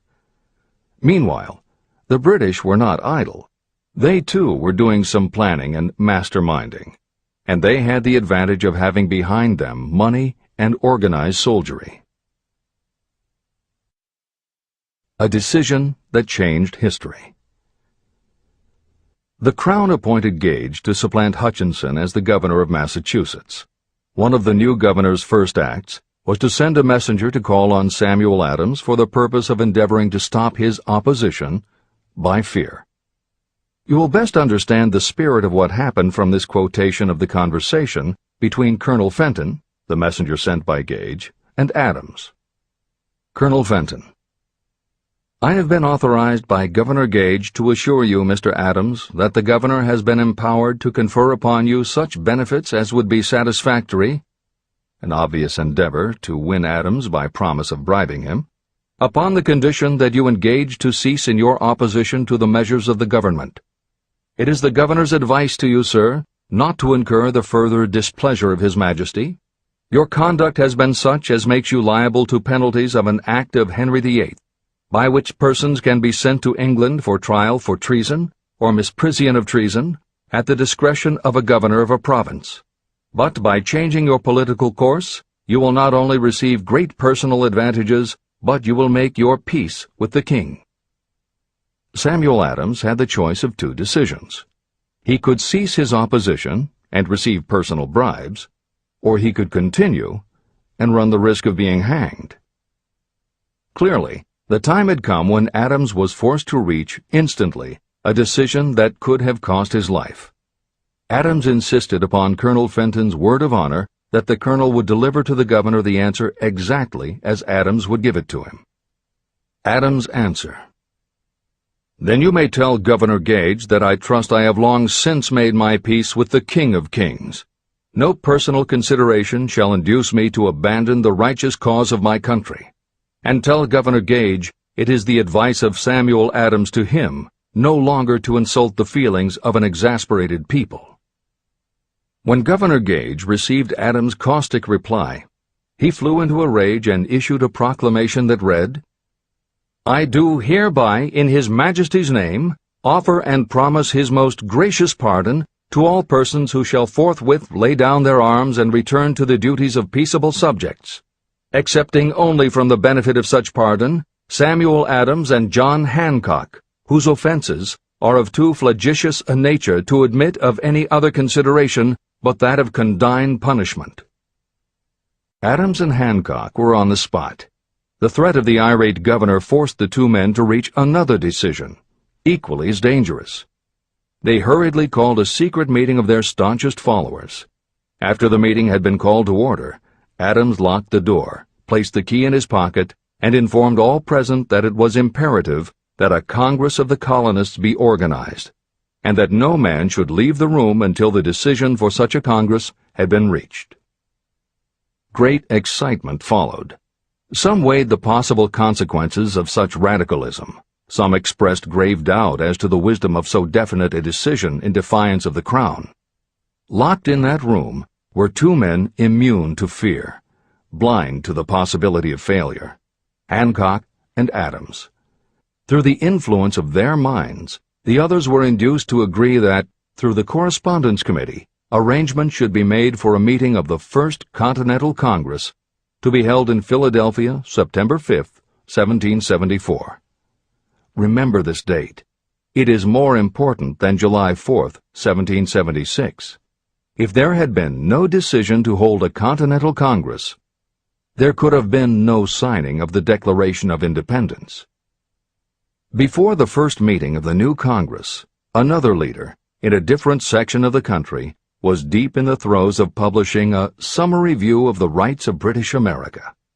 He was Thomas Jefferson, of the province of Virginia, whose relationship to Lord Dunmore, representative of the Crown in Virginia, was as strained as that of Hancock's and Adams with their governor.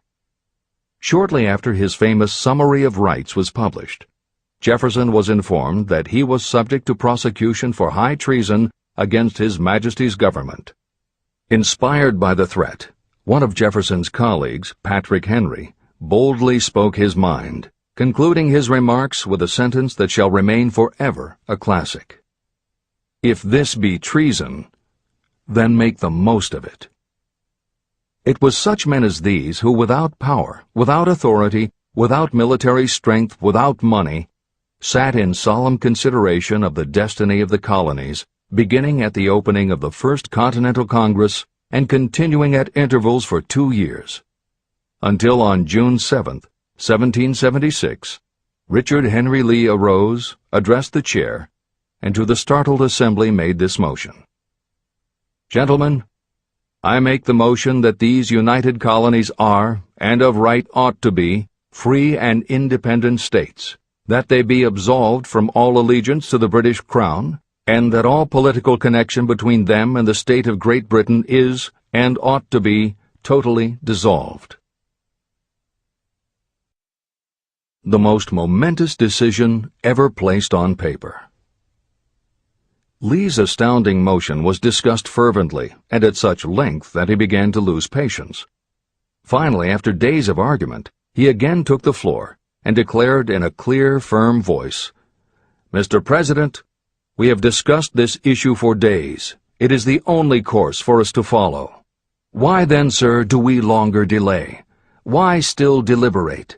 Let this happy day give birth to an American Republic. Let her arise, not to devastate and to conquer, but to re-establish the reign of peace and of law."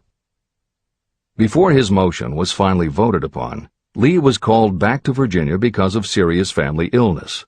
But before leaving, he placed his cause in the hands of his friend, Thomas Jefferson, who promised to fight until favorable action was taken. Shortly thereafter, the President of the Congress, Hancock, appointed Jefferson as chairman of a committee to draw up a Declaration of Independence.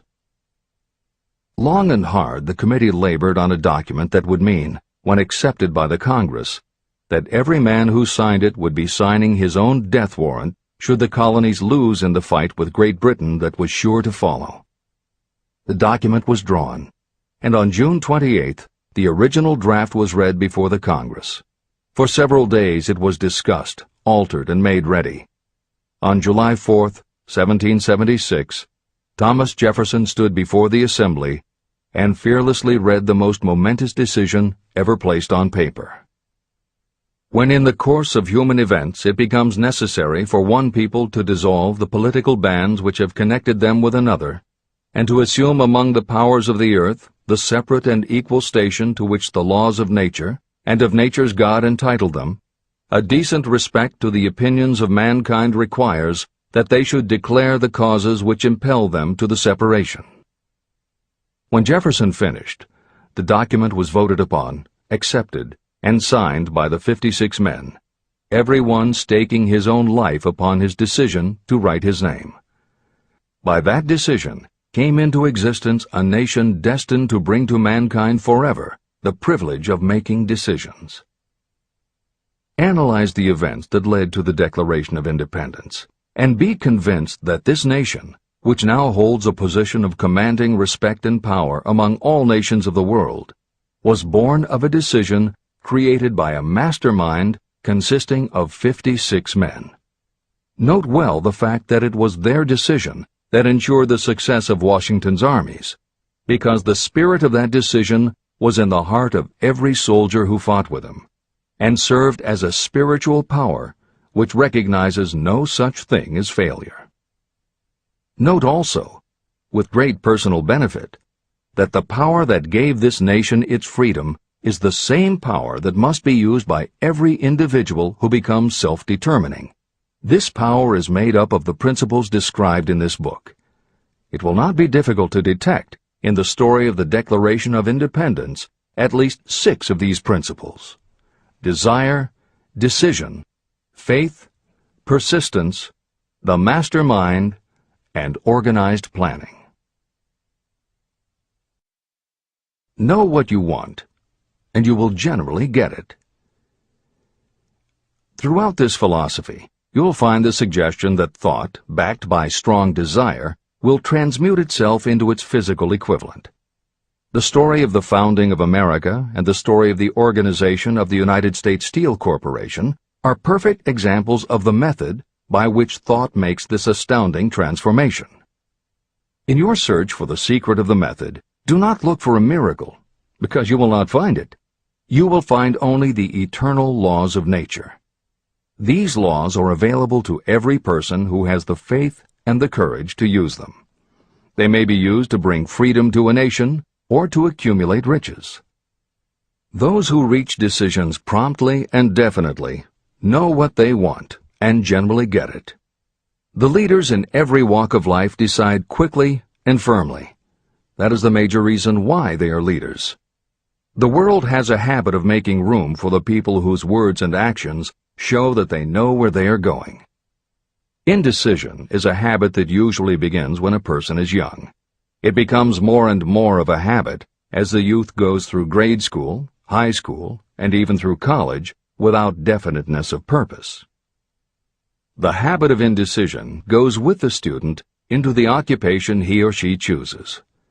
Generally, a young person just out of school seeks any job that can be found. Young people take the first job they can find because they have fallen into the habit of indecision. The vast majority of people working today are in the positions they hold because they lack the definiteness of decision to plan a definite position and the knowledge of how to choose an employer. Definiteness of decision always requires courage, sometimes very great courage. The 56 men who signed the Declaration of Independence staked their lives on the decision to affix their signatures to that document. The person who reaches a definite decision to go after a specific job and make life pay the price he or she asks does not stake his or her life on that decision. They stake their economic freedom. Financial independence, riches, and desirable business positions are not within reach of the person who neglects or refuses to expect, plan, and demand these things. The person who desires riches in the same spirit that Samuel Adams desired freedom for the colonies is sure to accumulate wealth.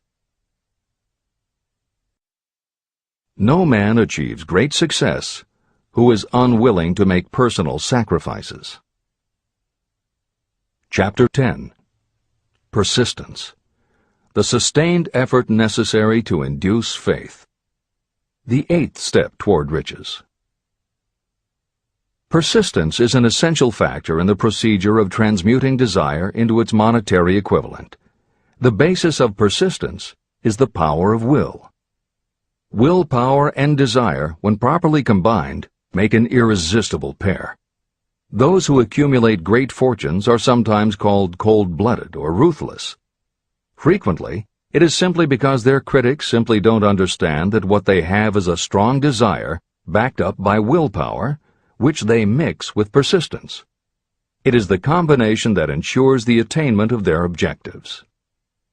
The majority of people are ready to throw their aims and purposes overboard and give up at the first sign of opposition or misfortune. A few carry on despite all opposition until they attain their goal. There may be no heroic connotation to the word persistence, but persistence does for your character what carbon does to iron. It hardens it to steel. The building of a fortune will involve the application of the entire 13 factors of this philosophy.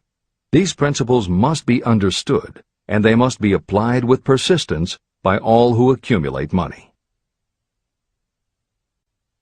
Your test of persistence. If you are reading this book with the intention of seriously applying the knowledge, the first test of your persistence will come when you begin to follow the 6 steps described in the 3rd chapter. Desire. Unless you are one of the few people who already have a definite goal and a definite plan for its attainment, you may read the instructions, but you will never actually apply them in your daily life.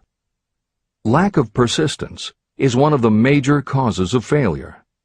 Moreover, my experience with thousands of people has proved that lack of persistence is a weakness common to the majority of people. However, it is a weakness that may be overcome by effort. The ease with which lack of persistence may be conquered will depend entirely upon the intensity of your desire. The starting point of all achievement is desire. Keep this constantly in mind. Weak desires bring weak results, just as a small amount of fire makes a small amount of heat. If you are lacking in persistence, this weakness may be remedied by building a stronger fire under your desires. Continue reading through to the end of this book. Then go back to Chapter 3 and start immediately to carry out the instructions for using the 6 steps. The eagerness with which you follow these instructions will indicate clearly how much or how little you really desire to accumulate money. If you find that you are indifferent, you may be sure that you have not yet acquired the money consciousness that you must possess before you can be sure of accumulating a fortune. Fortunes gravitate to those whose minds have been prepared to attract them, just as surely as water gravitates to the ocean. If you are weak in persistence, focus on the instructions in Chapter 11, Power of the Mastermind. Surround yourself with a mastermind group, and through the cooperation of the members of this group, you can develop persistence. You will find additional instructions for the development of persistence in Chapter 5, Autosuggestion, and in Chapter 13, The Subconscious Mind. Follow the instructions in these chapters until you build up habits that convey to your subconscious mind a clear picture of the object of your desire. From that point on, you will not be handicapped by lack of persistence. Your subconscious mind works continuously while you are awake and while you are asleep. Are you money conscious or poverty conscious? Occasional effort to apply the rules will be of no value to you. To get results, you must apply all of the rules until they become a fixed habit with you. In no other way can you develop the necessary money consciousness. Just as money is attracted to those who have deliberately set their mind on it, poverty is attracted to those whose mind is open to it. And although money consciousness must be developed intentionally, poverty consciousness develops without conscious application of habits favorable to it. Poverty consciousness will seize the mind that is not occupied with money consciousness.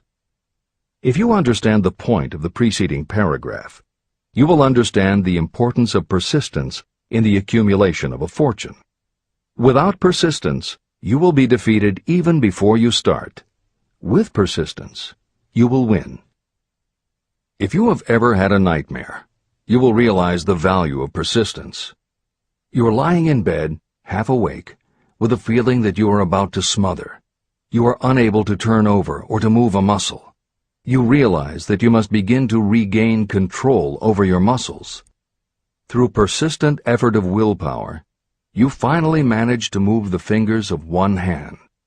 By continuing to move your fingers, you extend your control to the muscles of one arm until you can lift it. Then you gain control of the other arm.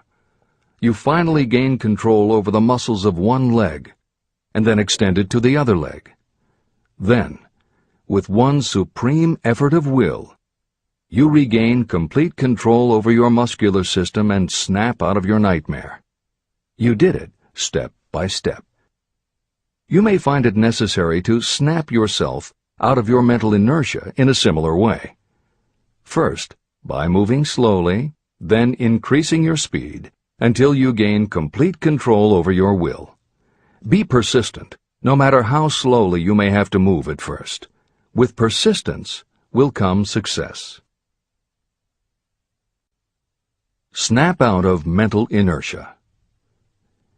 If you select your mastermind group with care, you will have in it at least one person who will aid you in the development of persistence.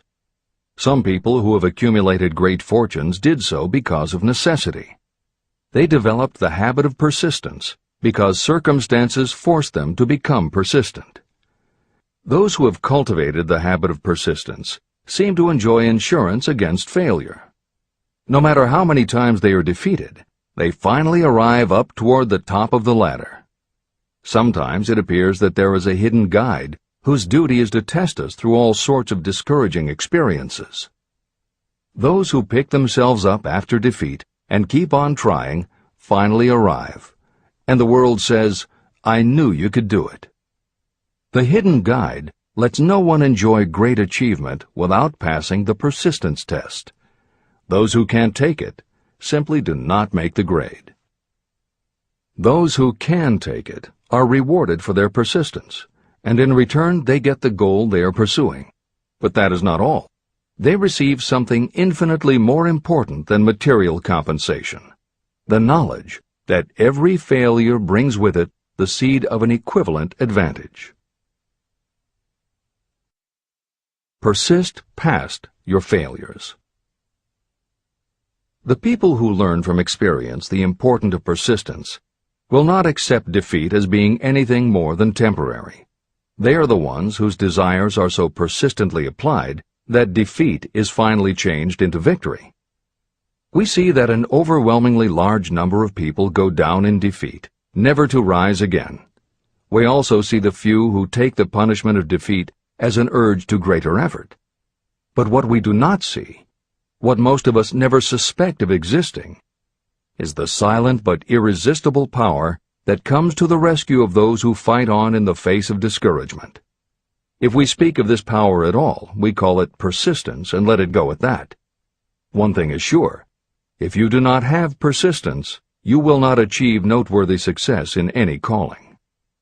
As I am writing these lines, I can look out the window and see, less than a block away, the great mysterious Broadway, the graveyard of dead hopes and the front porch of opportunity. From all over the world, people have come to Broadway seeking fame, fortune, power, love, or whatever it is that human beings call success. Once in a great while, someone steps out from the long procession of seekers, and the world hears that another person has conquered Broadway.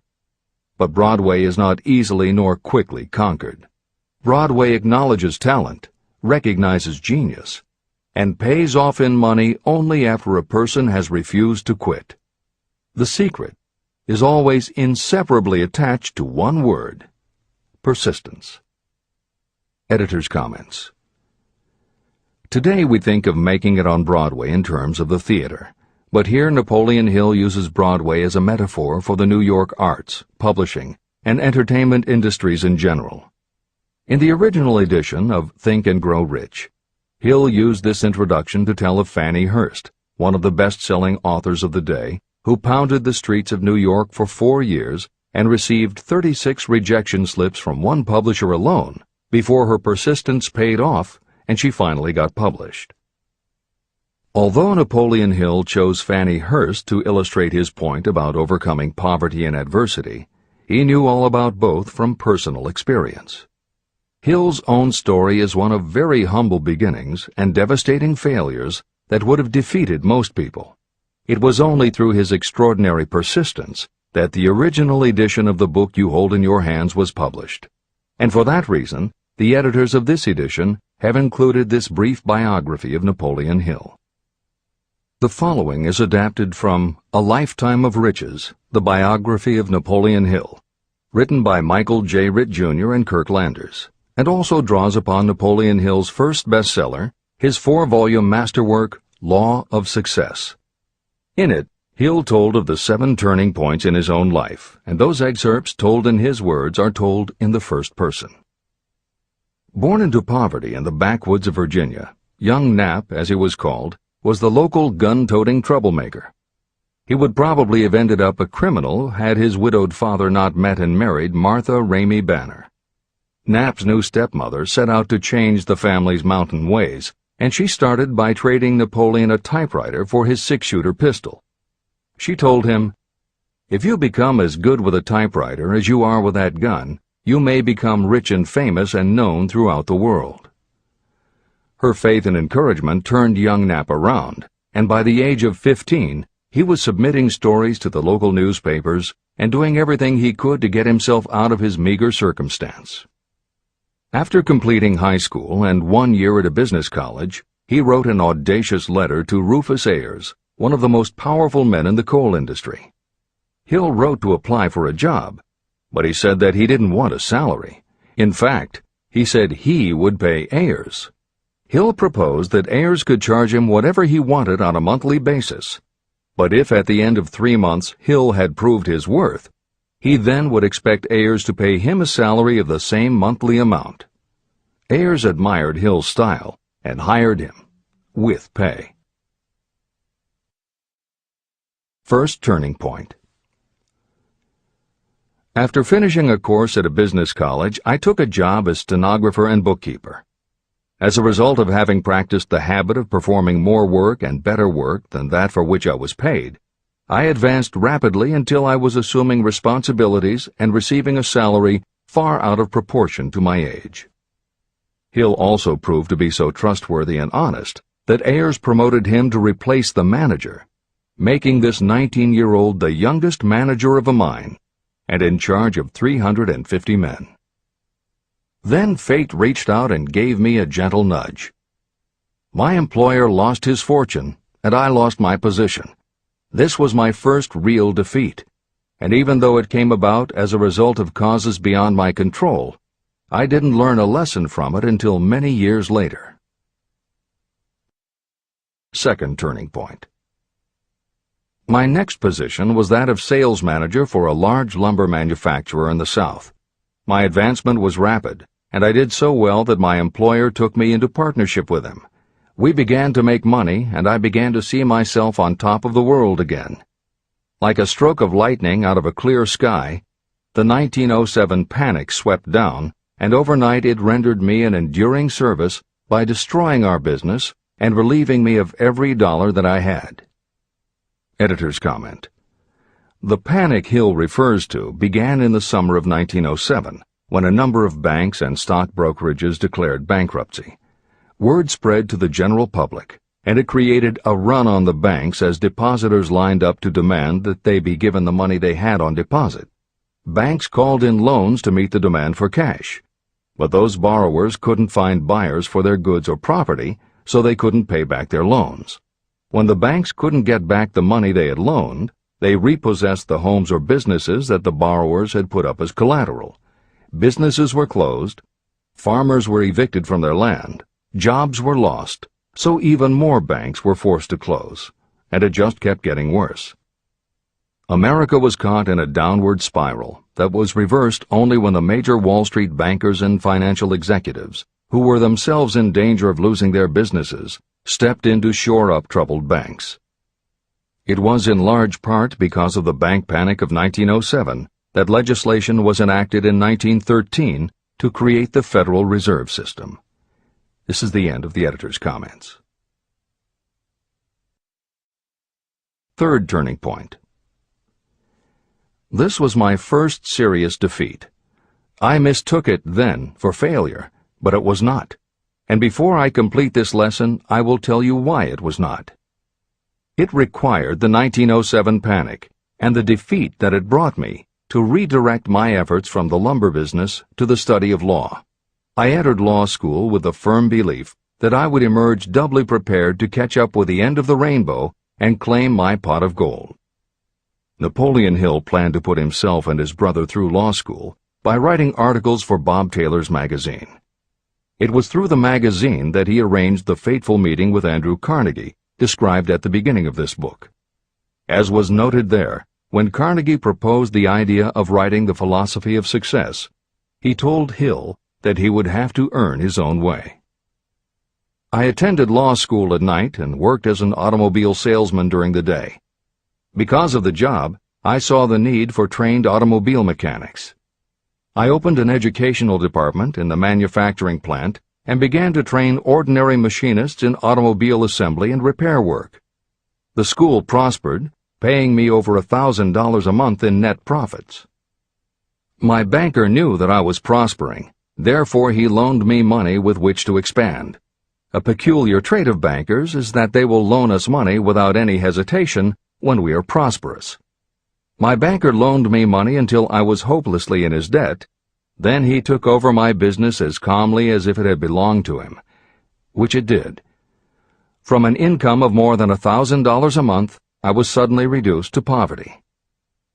For the third time, Hill had experienced defeat, but he was not beaten. He got another job, and all the while continued to work on the Carnegie Project. Fourth turning point, 1912. Because my wife's family had influence, I secured the appointment as assistant to the chief counsel for one of the largest coal companies in the world. I was among friends and relatives, and I had a position that I could keep for as long as I wished without exerting myself. What more did I need? Nothing, I was beginning to say to myself. Then, without consultation with my friends and without warning, I resigned. This was the first turning point that was of my own selection. It was not forced upon me. I quit that position because the work was too easy and I was performing it with too little effort. This move proved to be the next most important turning point of my life, although it was followed by 10 years of effort that brought almost every conceivable grief the human heart can experience. I selected Chicago as my new field of endeavor.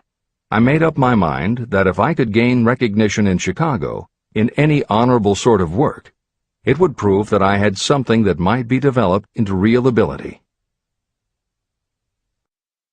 Fifth turning point. My first position in Chicago was that of advertising manager for a large correspondence school. I did so well that the president of the school induced me to resign my position and go into the candy manufacturing business with him. We organized the Betsy Ross Candy Company, and I became its first president. The business grew rapidly, and soon we had a chain of stores in 18 different cities. They did so well, in fact, Hill's partners decided they wanted to take over the business. They had Hill arrested on a false charge and then offered to withdraw the charge if he would turn over to them his interest in the business. Outraged at the suggestion, Hill refused. When the case went to court, his partners failed to appear for the hearing. Hill sued them for malicious damage to his character. The judge's ruling completely vindicated Hill and allowed him the option to have his partners thrown in jail. Being arrested seemed at the time a terrible disgrace, even though the charge was false. It was not a pleasant experience, and I would not wish to go through a similar experience again, but I must admit that it was worth all the grief it cost me, because it gave me the opportunity to find out that revenge was not a part of my makeup. Sixth turning point. This turning point came shortly after my dreams of success in the candy business had been shattered, when I turned my efforts to teaching advertising and salesmanship as a department of one of the colleges in the Midwest. My school prospered from the very beginning. I had a resident class and also a correspondence school through which I was teaching students in nearly every English-speaking country. It was 1917. And in April of that year, President Woodrow Wilson declared the United States would enter the war against Germany. Hill contacted the president, who he had previously met through Andrew Carnegie, and offered his services to help the war effort.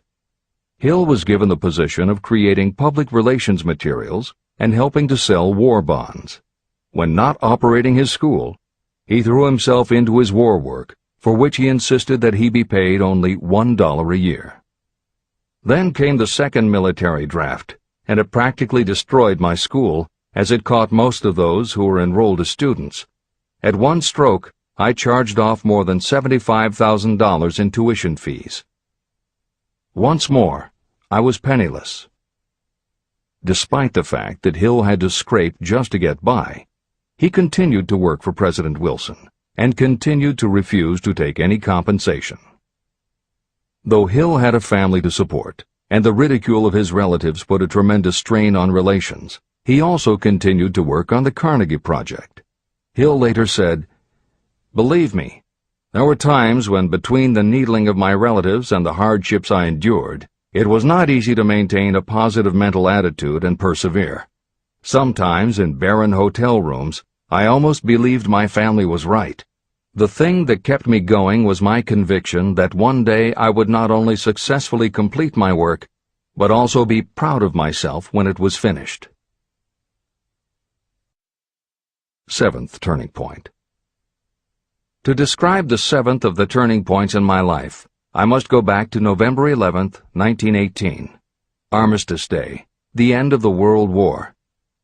The war had left me without a penny, as I have already said, but I was happy to know that the slaughter had ceased and reason was about to reclaim civilization. The time had come for another turning point. I sat down at my typewriter, and to my astonishment, my hands began to play a tune on the keyboard. I had never written so rapidly or so easily before. I did not plan or think about what I was writing. I just wrote whatever came into my mind. What Hill wrote was a long essay in which he described a new idealism based on the golden rule that he thought could emerge from the war. He declared that he would help spread the word, and promised that somehow he was going to find the money to launch a new magazine to be called Hill's Golden Rule. He took his essay to George Williams, a Chicago printer he had met while working at the White House, and by early January of 1919, Hill's Golden Rule magazine was on the newsstands. The first issue was 48 pages. In the beginning, with no money to pay anyone else, Hill wrote and edited every word himself, changing his writing style for each article as well as using a variety of pen names. Additional staff was hired later, which soon led to problems on the inside and on the outside, and Williams attempted to buy out Hill's share of the business. But when Hill realized that one stipulation of the buyout prevented him from any involvement in a competing publication, in October of 1920, he simply left. By April of 1921, he had raised the money for a new publication, Napoleon Hill's magazine, the foundation of which was again the Golden Rule. But it also expanded into presenting many of the principles of success that would become the basis of Hill's later books. The magazine's acceptance and success also led to Hill's success as a speaker and motivator, which led to even greater success for the magazine. At the same time, Napoleon Hill was working with one of the inmates of a penitentiary to develop a correspondence course, which he took to the prisons to encourage prisoner rehabilitation. Most everything Hill did during this time was successful, and the success of the prison program was significant. But the greed of two members of the board of directors, one of whom was the prison chaplain, eventually led in 1923 to the demise of not only the educational rehabilitation programs, but also the magazine and numerous other successful offshoot ventures. The bleak irony, as Michael Ritt notes in A Lifetime of Riches, was that few enterprises in the 1920s could have been more idealistic or humanitarian in concept. Yet in seeking to stir goodness in men's souls, these enterprises had stirred mean-spirited men to a bloodlust that destroyed everything. Without his magazine, Hill went back to teaching and lecturing, which led to an introduction to a crusading newspaper publisher, Don Mellett, who offered to help Hill publish the results of his work on the Carnegie Project. At this same time, Mellett learned that Prohibition gangsters were selling narcotics and bootleg liquor to school children in Canton, and members of the local police force were being bribed to do nothing about it. Mellett was outraged and wrote an expose in his Canton Daily News, while Hill contacted the governor to implement a state investigation of the corrupt police department. A week before Hill and Mellett were to finalize the financing for the publication of Hill's book, Don Mellett was ambushed outside his home and assassinated by a gangster and a renegade cop. They tried to kill Hill, too, but through pure luck he escaped and fled to the Smoky Mountains, where he remained holed up in a backwoods shack for most of a year.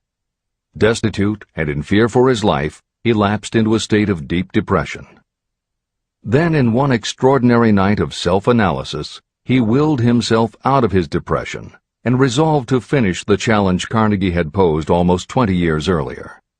Hill went to Philadelphia, convinced a publisher to put up the money, then worked night and day for almost 4 months to finish the manuscript.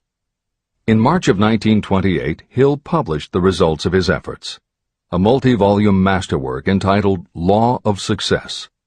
No one had ever seen anything like it. It was a phenomenon, a runaway bestseller. A little over a year later, while Hill was finally enjoying the fruits of his long labors, the stock market crash of '29 hit. The bottom fell out of everything, including the market for books. Though he never gave up on his vision, like the rest of America, Hill struggled through the Depression. He lectured, he wrote, and he taught in every way he could, but it was very hard to preach personal achievement to a country that had lost faith in itself. Napoleon Hill made it his personal mission to turn the tide by creating a variety of self-help programs, but it became disappointingly apparent that it was going to take more than one man to do it. When Franklin Delano Roosevelt was elected president, he reached out to Hill. Though Napoleon Hill was an avowed capitalist, he believed enough in the ultimate goal of FDR's policies that he committed himself to helping the new administration. Throughout the Depression years, he became a close confidant of the president's, helping to guide Roosevelt in his efforts to revitalize America. It is said that it was Hill who gave FDR the famous line, "We have nothing to fear but fear itself."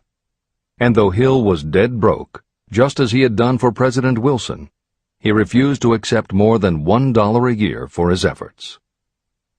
In 1937, as America was finally beginning to see glimmerings of hope that the Great Depression might end, Hill convinced his publisher that America now needed a book to help shake off the mental and emotional stigma of those terrible times.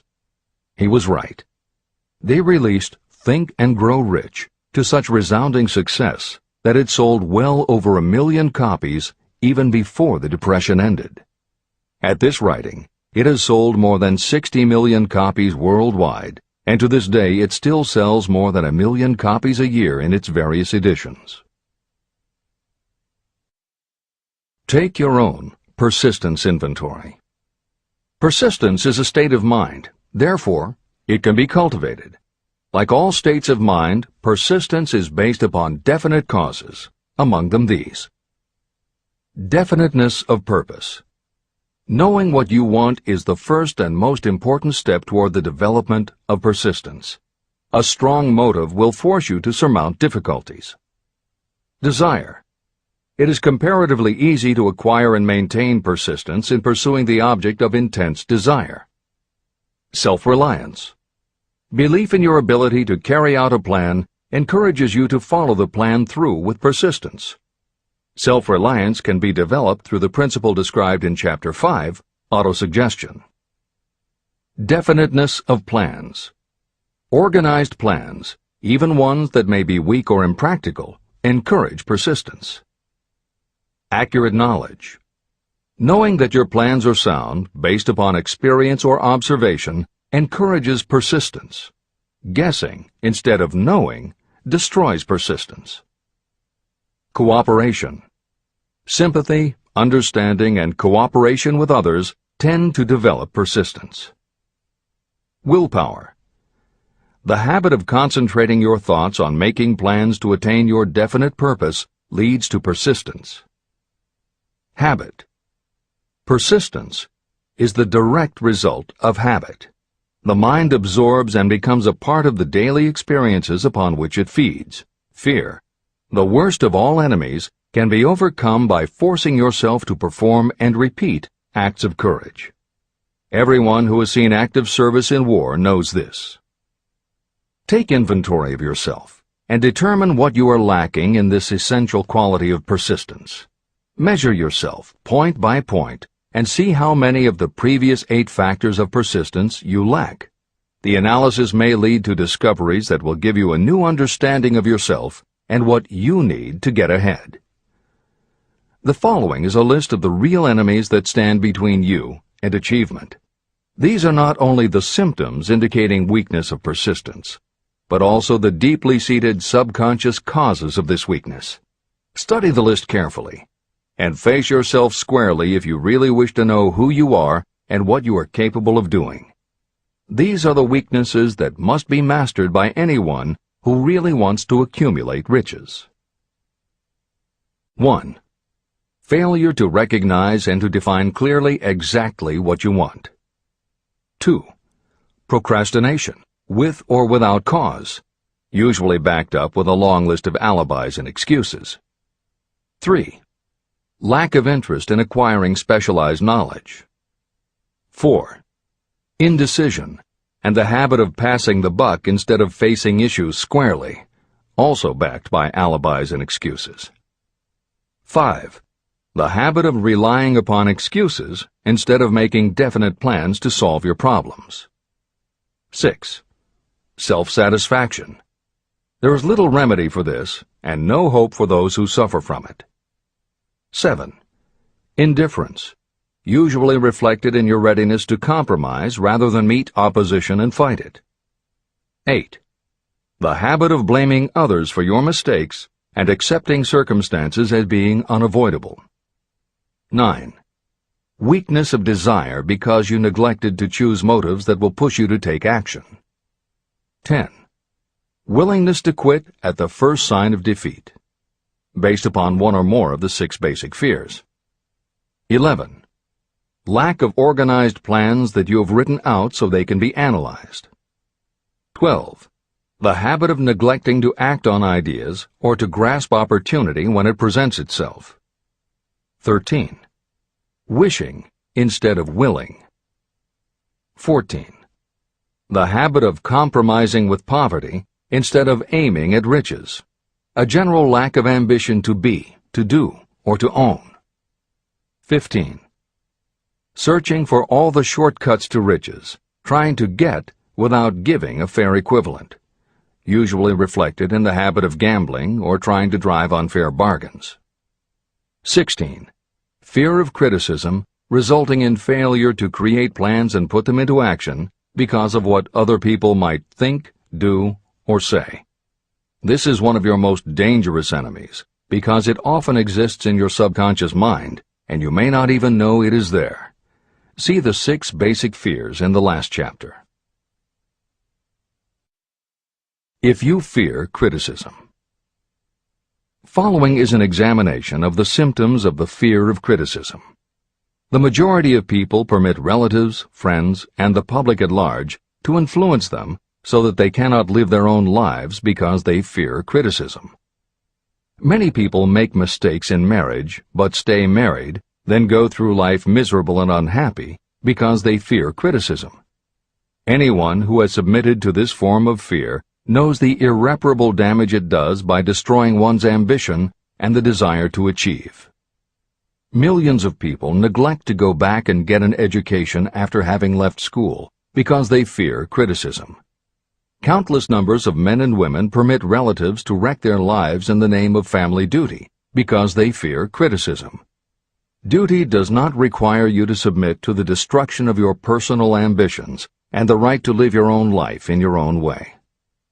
People refuse to take chances in business because they fear the criticism that may follow if they fail. The fear of criticism in such cases is stronger than the desire for success. Too many people refuse to set high goals for themselves because they fear the criticism of relatives and friends who may say, "Don't aim so high, people will think you're crazy." When Andrew Carnegie suggested that I devote 20 years to the organization of a philosophy of individual achievement, my first impulse was fear of what people might say. His suggestion was far greater than anything I had ever conceived for myself. My first instinct was to create excuses, all of them traceable to the fear of criticism. Something inside of me said, "You can't do it. The job is too big and requires too much time. What will your relatives think of you? How will you earn a living? No one has ever organized a philosophy of success. What right have you to believe you can do it? Who are you anyway to aim so high? Remember your humble birth. What do you know about philosophy? People will think you are crazy, and they did. Why hasn't some other person done this before now? These and many other questions flashed into my mind. It seemed as if the whole world had suddenly turned its attention to me with the purpose of ridiculing me into giving up all desire to carry out Mr. Carnegie's suggestion. Later in life, after having analyzed thousands of people, I discovered that most ideas are stillborn. To grow, ideas need the breath of life injected into them through definite plans of immediate action. The time to nurse an idea is at the time of its birth. Every minute it lives gives it a better chance of surviving. The fear of criticism is what kills most ideas that never reach the planning and action stage. Breaks can be made to order. Many people believe that success is the result of lucky breaks. There may be something to that, but if you depend upon luck, you will almost surely be disappointed. The only break anyone can afford to rely on is a self-made break. These come through the application of persistence. The starting point is definiteness of purpose. Editor's comments. In 1999, Mark Myers, editor of one of the country's most influential self-help newsletters, Bottom Line Personal, wrote a book entitled How to Make Luck: 7 Secrets Lucky People Use to Succeed. In it, he tells of a study that was done by the psychology department at the University of Hertfordshire near London. They assembled a group of people, half of whom either thought themselves lucky or were considered to be lucky by others. The other half of the group believed they were unlucky. They were all brought to campus to watch a computerized random coin toss. Each person watched as a cartoon elf came on screen and flipped a coin. Each was asked to call heads or tails. The results of the experiment proved that the unlucky group guessed right approximately the same number of times as the lucky group. In follow-up interviews, the researchers concluded that the only difference between so-called lucky and unlucky people was that the lucky people tended to remember the good things that had happened in their lives, and those that thought they were unlucky tended to dwell on the bad things. The scientific fact is that luck, in terms of calling a coin toss, spinning a wheel, or turning a card, is completely random, and there's nothing we can do about it. All we can control is what we say and do. Everything else that happens to us depends upon the actions of others and the random world in which we live. Then why do some people seem to be so lucky and get all the lucky breaks? Myers says it is because, unlike luck, lucky breaks are something you can control. And lucky people, whether they know it or not, have taken specific steps to make their good luck. You can influence lucky breaks in 2 ways. You have to intentionally put yourself in luck's way, and you must make people want to help you because they believe that you deserve their help. Once you have let the world know you are ready for a break, luck is largely a matter of being introduced to opportunities by people who open doors for us. Myers calls these people gatekeepers. Gatekeepers offer help not only out of goodwill, but also because they hope you will help them in return when you are in a position to do so. People who are lucky make it a point to impress their gatekeepers so that they will be the first to come to mind when opportunities arise. Your gatekeepers must believe that you deserve a break, and that it is worth it to them to give you one. One of the best ways to do that is simply to behave and act lucky. If you act like a loser, people think you are a loser. If you perceive yourself as lucky, it will be easier for others to see you that way. And if you are believed to be a lucky person, your chances of receiving lucky opportunities will increase, partly because others hope some of your luck will rub off on them. This is the biggest secret lucky people know. They know that when they seem lucky, more people want to help them. There are people waiting to make a difference in your life if you show them you are willing to make an effort and that you are enthusiastic. Mark Myers' book is devoted to explaining ways to do that.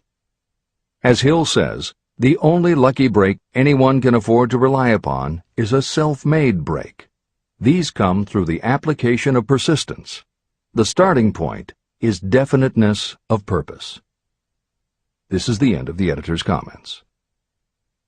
If you stop the first 100 people you meet on the street and ask them what they want most in life, 98 of them would not be able to tell you. If you press them for an answer, some will say security, many will say money, a few will say happiness, and others will say fame and power. Some might tell you they want social recognition, ease in living, the ability to sing, dance, or write. But none of them will be able to give you the slightest indication of a plan by which they hope to attain these vaguely expressed wishes. Riches do not respond to wishes. They respond only to definite plans backed by definite desires through constant persistence. How to develop persistence. There are 4 simple steps that lead to the habit of persistence. They call for no great amount of intelligence, no particular amount of education, and little time or effort. These necessary steps are: 1. A definite purpose, backed by a burning desire for its fulfillment. 2. A definite plan, expressed in continuous action. 3. A mind closed tightly against all negative and discouraging influences, including negative suggestions of relatives, friends, and acquaintances. 4. A friendly alliance with one or more persons who will encourage you to follow through with both plan and purpose. These 4 steps are essential for success in all walks of life. An important purpose of the 13 principles of this philosophy is to enable you to take those 4 steps as a matter of habit. They are steps by which you may control your economic destiny. They are steps that lead to freedom and independence of thought. They are steps that lead to riches, in small or great quantities. They are steps that lead the way to power, fame, and worldly recognition. They are 4 steps that guarantee favorable breaks. They are steps that convert dreams into physical realities. They are steps that lead also to the mastery of fear, discouragement, indifference. There is a magnificent reward for anyone who learns to take these 4 steps. It is the privilege of writing your own ticket and of making life yield whatever price is asked. How to master difficulties. What mystical power gives people of persistence the capacity to master difficulties? Does the quality of persistence set up in your mind some form of spiritual, mental, or chemical activity that gives you access to supernatural forces? Does infinite intelligence throw itself on the side of the person who still fights on when the whole world seems to be against them? These and many other similar questions were in my mind as I watched Henry Ford start from scratch and build an industrial empire with little more than persistence.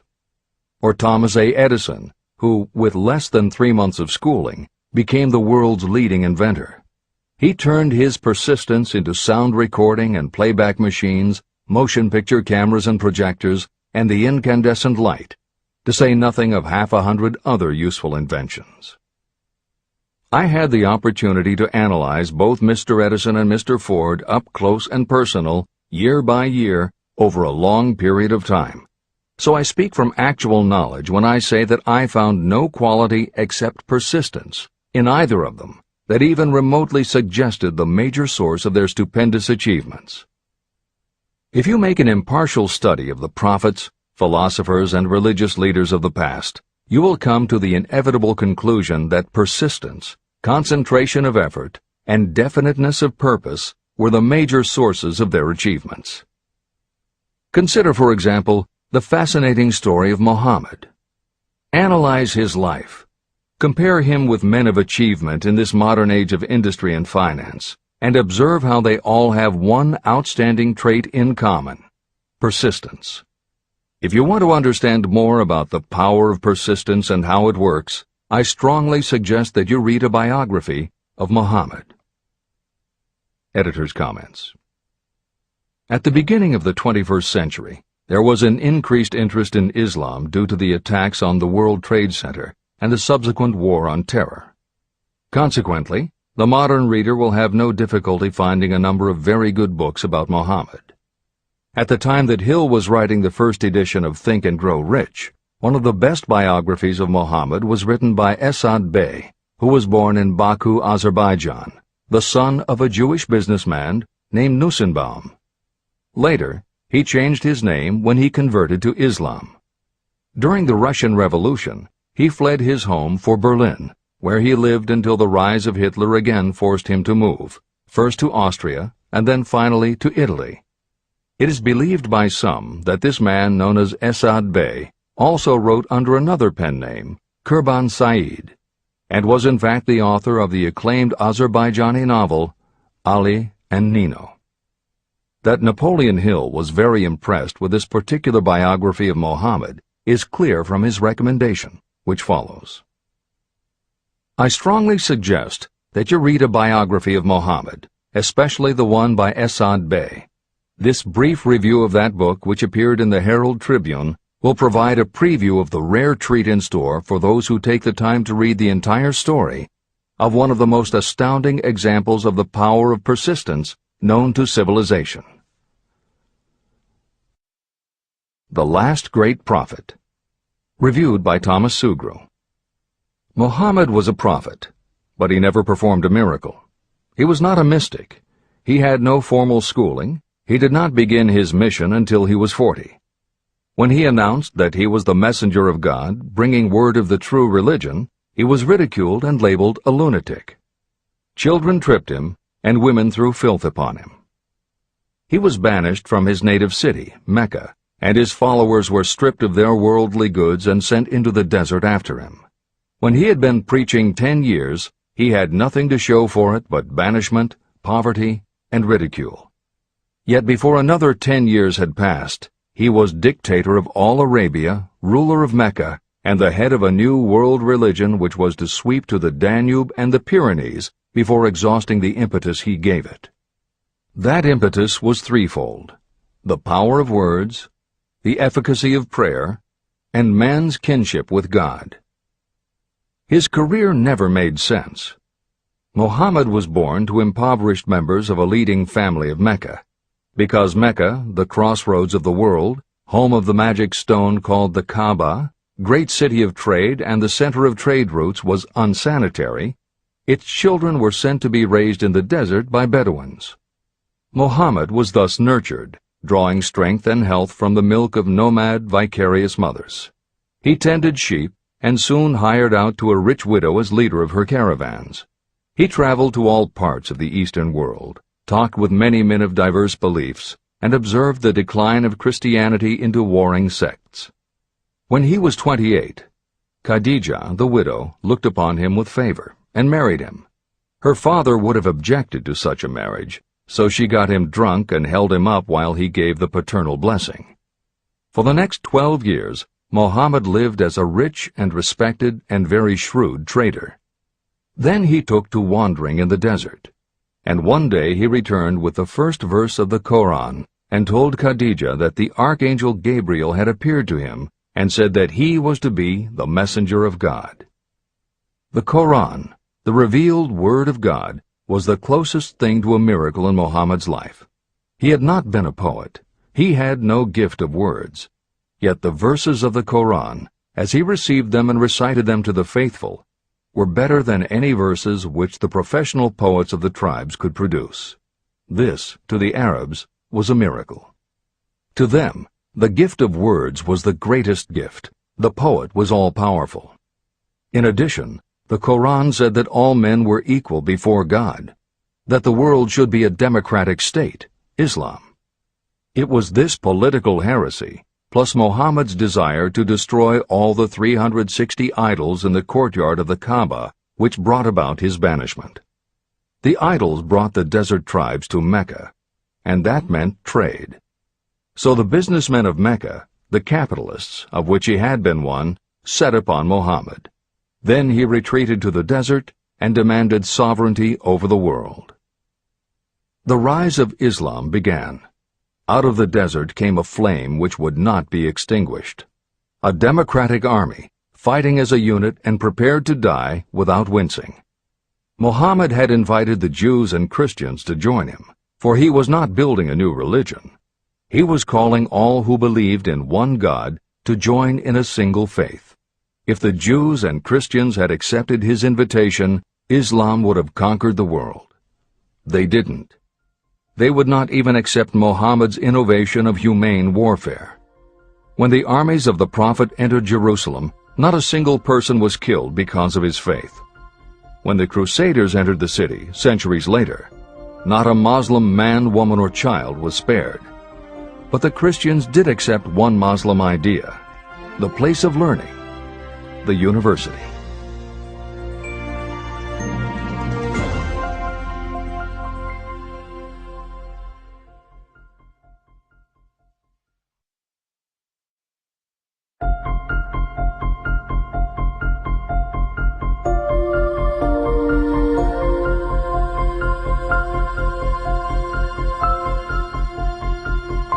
The ladder of success is never crowded at the top.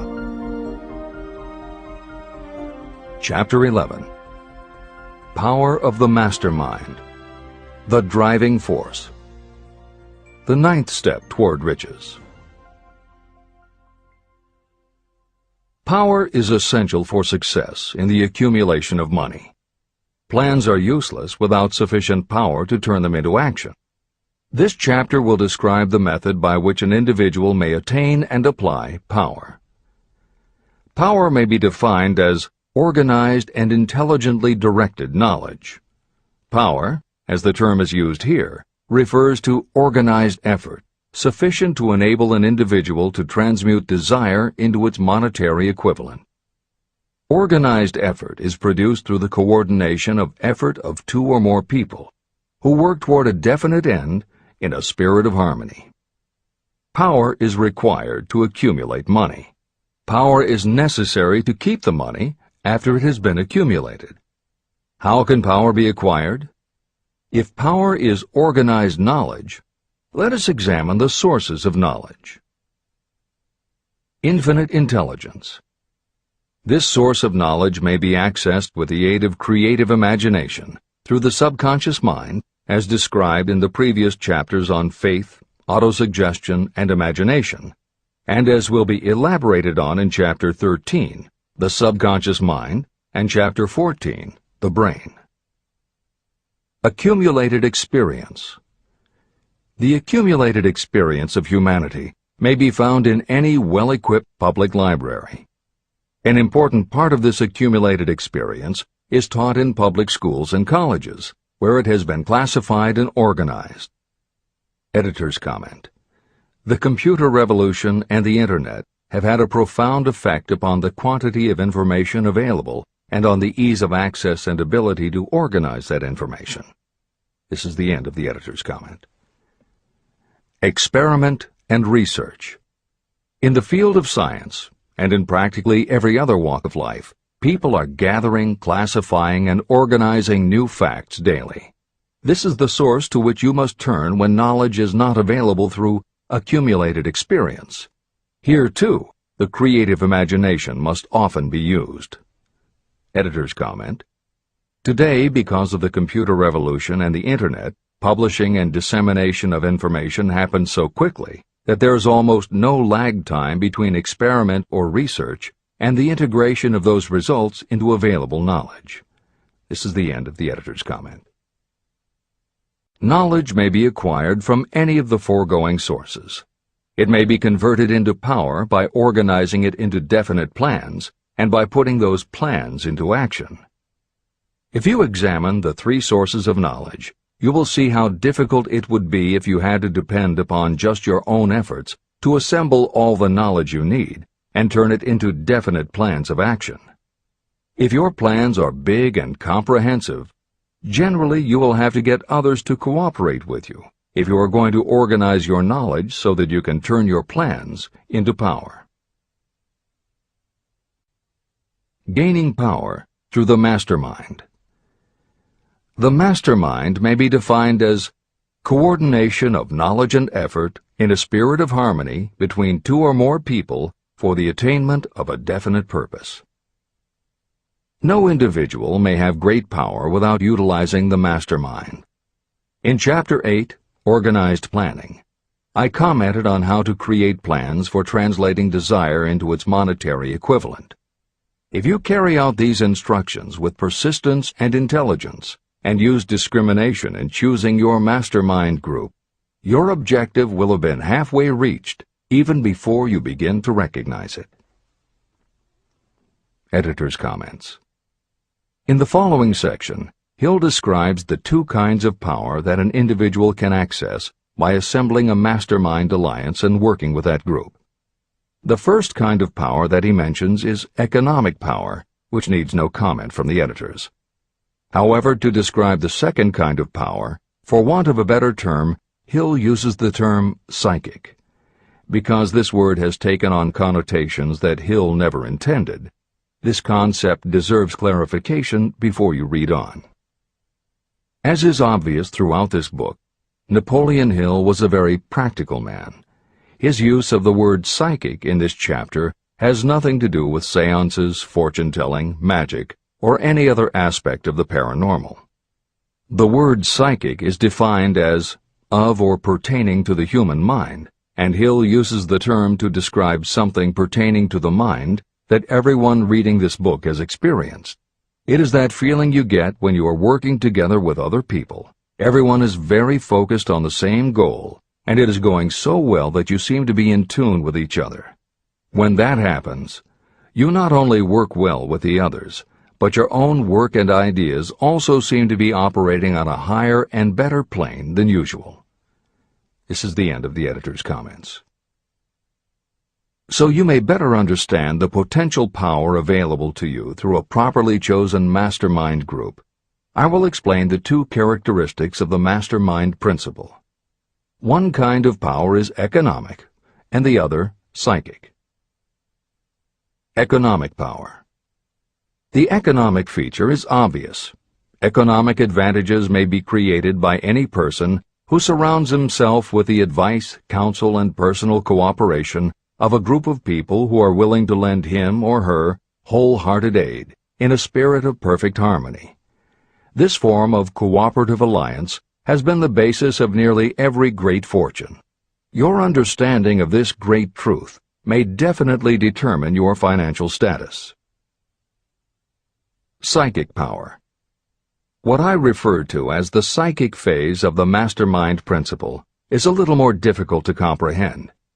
You'll get a better sense of the meaning from this statement. No two minds ever come together without creating a third, invisible, intangible force, which may be likened to a third mind. The human mind is a form of energy. When the minds of two people are coordinated in a spirit of harmony, the energy of each mind seems to pick up on the energy of the other mind, which constitutes the psychic phase of the mastermind.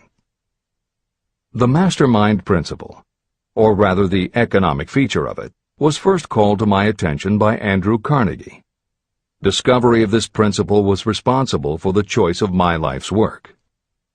Mr. Carnegie's mastermind group consisted of a staff of approximately 50 people with whom he surrounded himself for the purpose of manufacturing and marketing steel. He knew little of the technical side of the steel business. His strength was his ability to get others to work together in perfect harmony toward achieving a common goal. Carnegie attributed his entire fortune to the power he accumulated through this mastermind alliance. If you analyze the record of anyone who has accumulated a great fortune, and many of those who have accumulated modest fortunes, you will find that they have either consciously or unconsciously employed the mastermind principle. Great power can be accumulated through no other principle. How to multiply your brain power. The human brain may be compared to an electric battery. It is a fact that a group of batteries will provide more energy than a single battery. It is also a fact that the amount of energy provided by each individual battery depends upon the number and capacity of the cells it contains. The brain functions in a similar fashion. Some brains are more efficient than others. A group of brains coordinated or connected in a spirit of harmony will provide more thought energy than a single brain. just as a group of electric batteries will provide more energy than a single battery.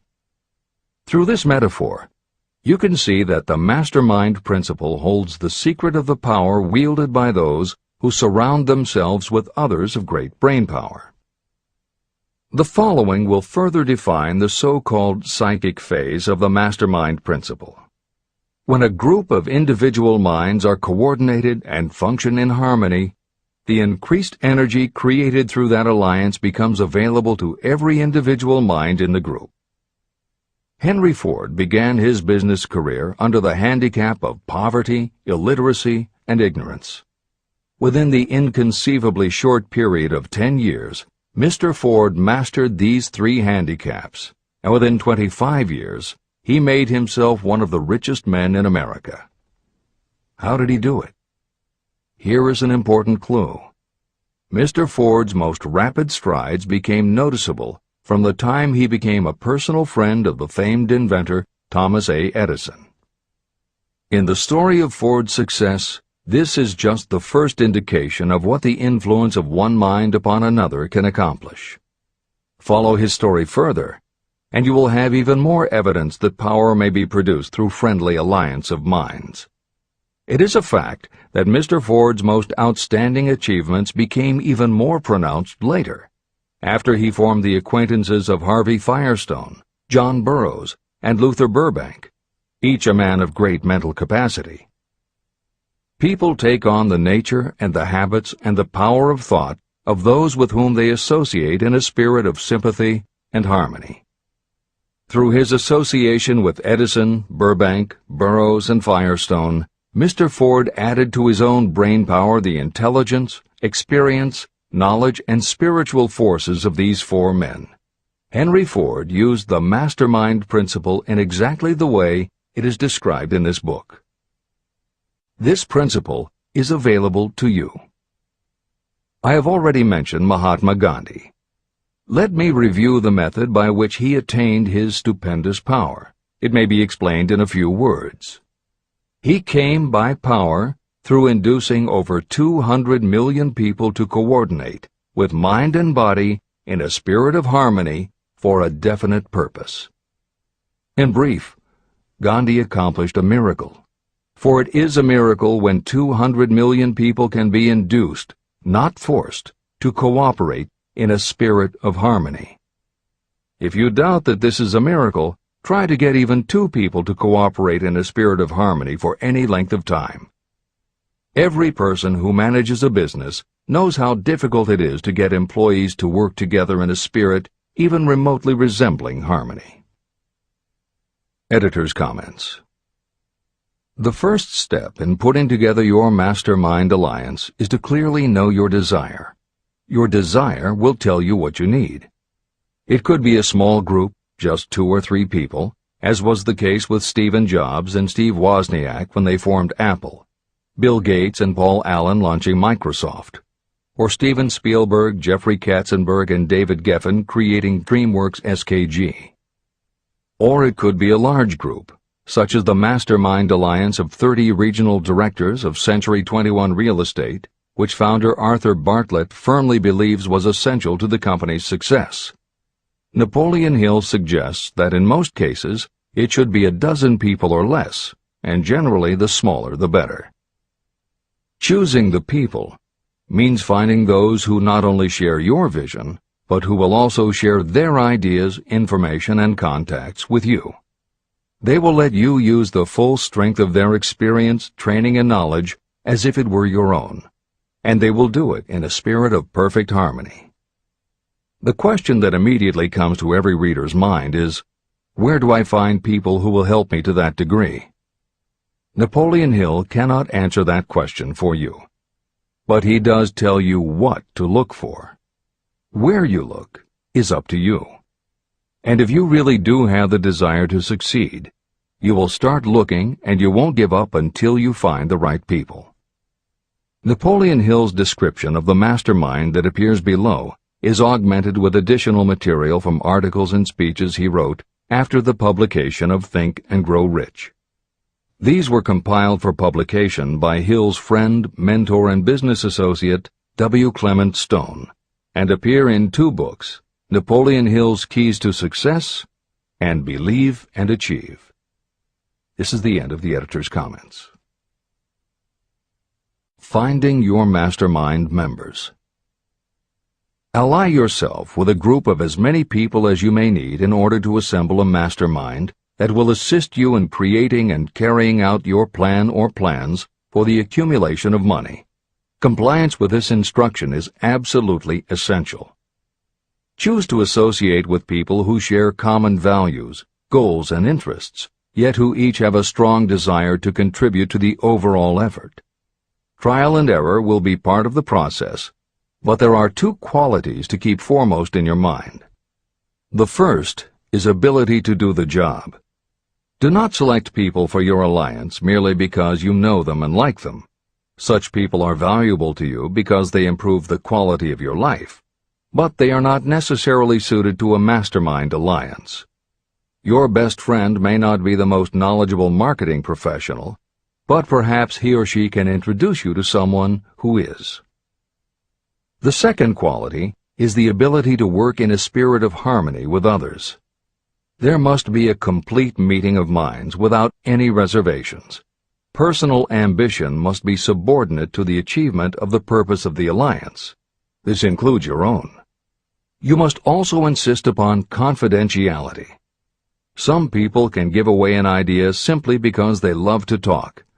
You don't need them in your group. Attune yourself to every member of the group. Try to imagine how you would react in a given situation if you were in his or her shoes. Pay attention to body language. Sometimes facial expressions and movements say far more about what a person feels than the words that come out of his or her mouth. Be sensitive to what is not being said. Sometimes what is left out is far more important than what is included. Don't try to force the group along too quickly. Allow for those who want to test ideas by playing devil's advocate. Compensating your mastermind. Before forming your mastermind alliance, decide what advantages and benefits you may offer the individual members of your group in return for their cooperation. No one will work indefinitely without some form of compensation. No intelligent person should request or expect another to work without adequate compensation. Wealth will obviously have the most appeal to your members. Be fair and generous in your offer. Recognition and self-expression may be just as important as money to some of your members. Remember that in such partnerships, the principle of going the extra mile, doing more and better than paid for, is especially important. As the leader, you should set an example for the others to follow. Each member must agree at the outset on the contribution each will make, and on the division of benefits and profits. Otherwise, be assured that dissension will arise, you will have wasted everyone's time, you will ruin friendships, and your venture will be destroyed. Meeting with your mastermind. Arrange to meet with the members of your mastermind group at least twice a week, and more often if possible, until you have jointly perfected the necessary plan or plans for the accumulation of money. The first meeting will be involved in sorting out strengths and weaknesses, and in fine-tuning your plans. Your alliance must be active to do any good. Establish specific responsibilities and action steps to be taken. As your mastermind matures and harmony grows among the members, you will find that the meetings create a flow of ideas into every member's mind. Don't let the meetings become so regular and formalized that they inhibit phone calls and other less formal contact. Mastermind maintenance. Maintain perfect harmony between yourself and every member of your mastermind group. If you fail to carry out this instruction to the letter, you may expect to meet with failure. The mastermind principle cannot work where perfect harmony does not prevail. Create a non-threatening environment. Explore all ideas with equal interest and concern for the originator's feelings. Everyone must deal with everyone else on a completely ethical basis, No member should seek unfair advantage at the expense of others. As the leader, you must inspire confidence in your members by your dedication to your desire, which is the object of the group. The members must know with certainty that you are reliable, trustworthy, and loyal. When you are finally ready to present the results of your efforts to investors, buyers, or the public, you may face your greatest leadership challenge in maintaining the harmony of your mastermind. The group's efforts will now be judged by outsiders, and facing judgment takes courage and persistence. The courage of separate individuals is nothing compared with that of a united team. The more you are able to maintain harmony, the greater the power, and the greater the power, the more resistance you can overcome. Marriage and the Mastermind. A mastermind alliance with the person you love most deeply is of untold importance. If you are married and have not built your relationship on the same principles of harmony that are crucial to any alliance, you may have some reselling to do with your spouse. Set aside time each day to talk about what you want to achieve and how you are going about it. Rely on your definiteness of purpose to build your persuasive abilities, to convince your partner of the benefits of the work you are doing. It is very unlikely that your work will not affect your husband or wife in some significant way, and you absolutely must not drag your partner unwillingly into any adventure. Build your mastermind alliance into your marriage from the start, and it will steady and support you through the darkest moments. In fact, your whole family should be incorporated into your alliance. Lack of harmony at home can easily spill over elsewhere. A united family is a great team. The Mastermind and Infinite Intelligence.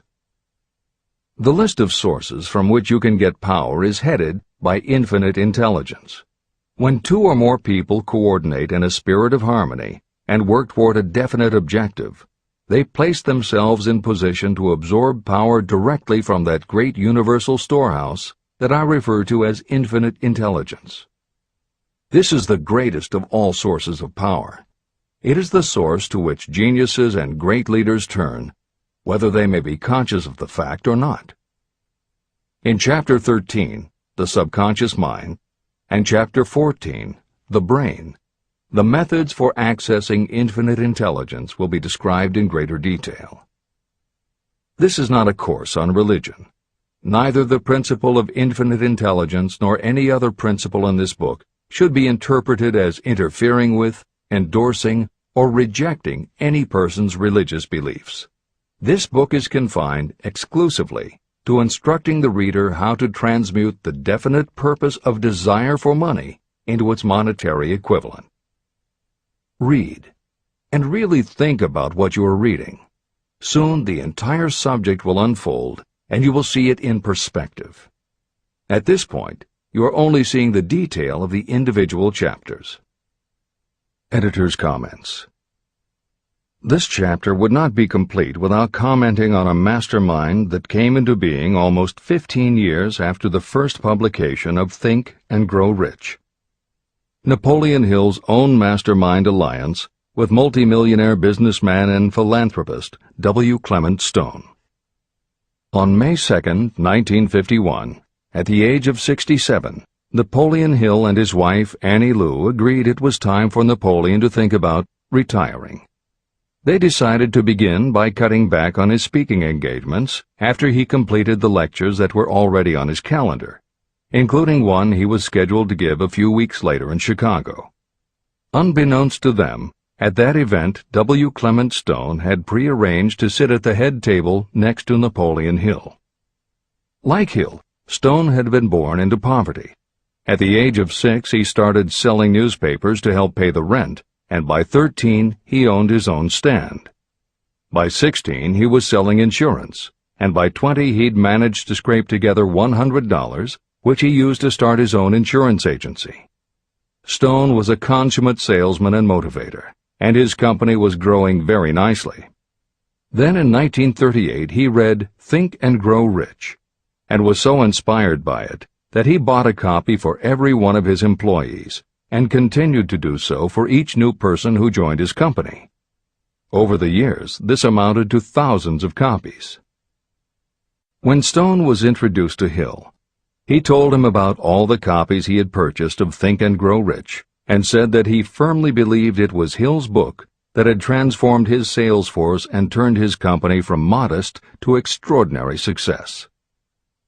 Napoleon Hill and W. Clement Stone found that they were in such complete accord that by the end of their first meeting, Hill had decided to postpone his retirement and join with Stone in a venture dedicated to creating a better world for this and future generations.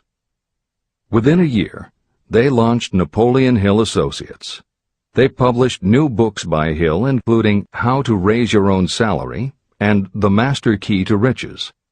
They reissued Hill's earlier bestsellers, and they co-authored a new bestseller, Success Through a Positive Mental Attitude.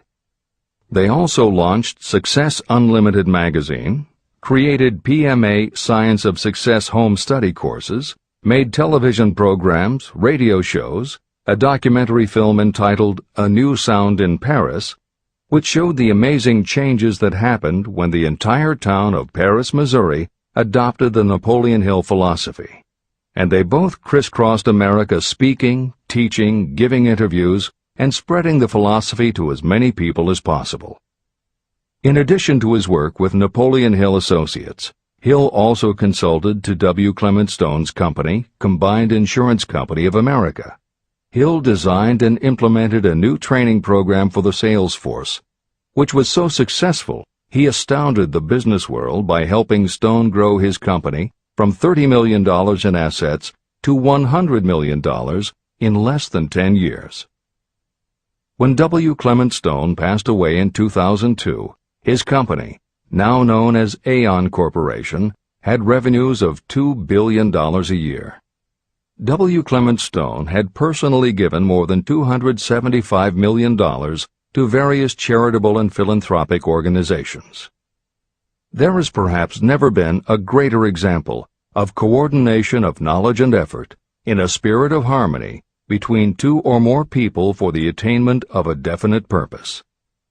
The sheer volume of work and scope of influence achieved in a 10-year period by Napoleon Hill and W. Clement Stone leaves little question as to the power and importance of a mastermind alliance. This is the end of the editor's comments. The power of positive emotions. Money is shy and elusive. It must be wooed and won by methods not unlike those used by a determined lover. And the power you use in the wooing of money is not greatly different from what you use to attract the one you love. It is the power of positive emotion. That power, when successfully used in the pursuit of money, must be mixed with faith. It must be mixed with desire. It must be mixed with persistence. It must be applied through a plan, and that plan must be set into action. When money comes in large quantities, it flows to the one who accumulates it as easily as water flows downhill. There exists a great unseen stream of power, which may be compared to a river that flows in two directions. One side flows in one direction, carrying all who get into that side of the stream onward and upward to wealth. The other side flows in the opposite direction, carrying all who are unfortunate enough to get into it and can't pull themselves out downward to misery and poverty. Everyone who has accumulated a great fortune has recognized the existence of this stream of life. It consists of one's thinking process. Positive emotions form the side of the stream that carries you to fortune. Negative emotions form the side that carries you down to poverty. This is a point of great importance to the person who is following this book with the object of accumulating a fortune. If you are caught in the side of the stream of power that leads to poverty, this book will serve as an oar by which you may propel yourself over into the other side of the stream. But it can serve you only through application and use. Merely reading and passing judgment on it, either one way or another, will be of no benefit to you. Poverty and riches can change places. But when riches take the place of poverty, The change only happens through well-conceived and carefully executed plans. The same is not true of poverty. Poverty needs no plan. It needs no one to help it because it is bold and ruthless. Riches are shy and timid. They have to be attracted. More gold has been mined from the thoughts of men than has ever been taken from the earth. Chapter 12. Sexuality, Charisma, and Creativity. The 10th step toward riches. Editor's comments. What motivates human beings is the subject of continuing scientific research and philosophical debate. There is general agreement that the prime motivators are the basic human needs for food and water, shelter and clothing, and safety. Beyond these basic life-sustaining needs, however, there are other factors that motivate people to action. It is the definition of the other factors and their order of importance that continues to be open to interpretation. Perhaps the most widely known theory is psychologist Abraham Maslow's hierarchy of human needs, which lists 8 levels of motivational forces, starting with the basic physiological and safety needs, then ascends through belonging and love, esteem, understanding, aesthetics, self-actualization, and transcendence. Other psychologists and sociologists have defined and arranged the categories differently, but in almost all cases there is agreement that after the primary life-sustaining needs are met, sex and love are the next most important motivating forces.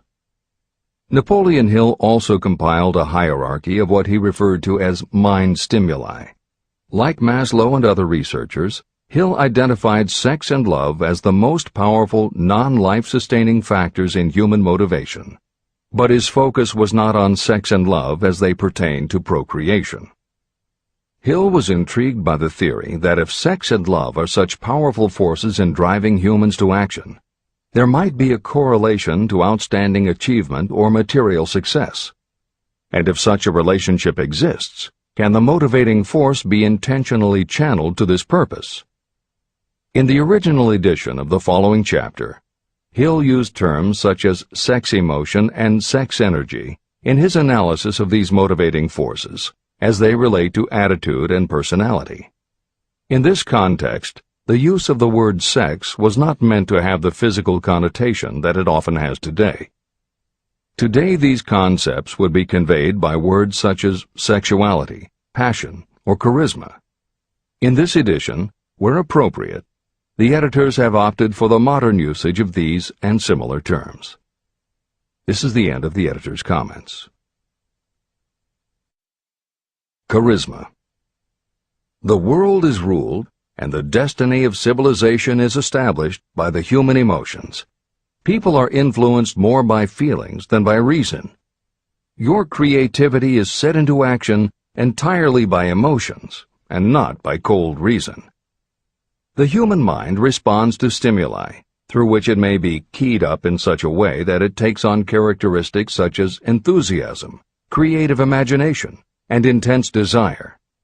The stimuli to which the mind responds most freely are 1. The desire for sexual expression, 2. Love, 3.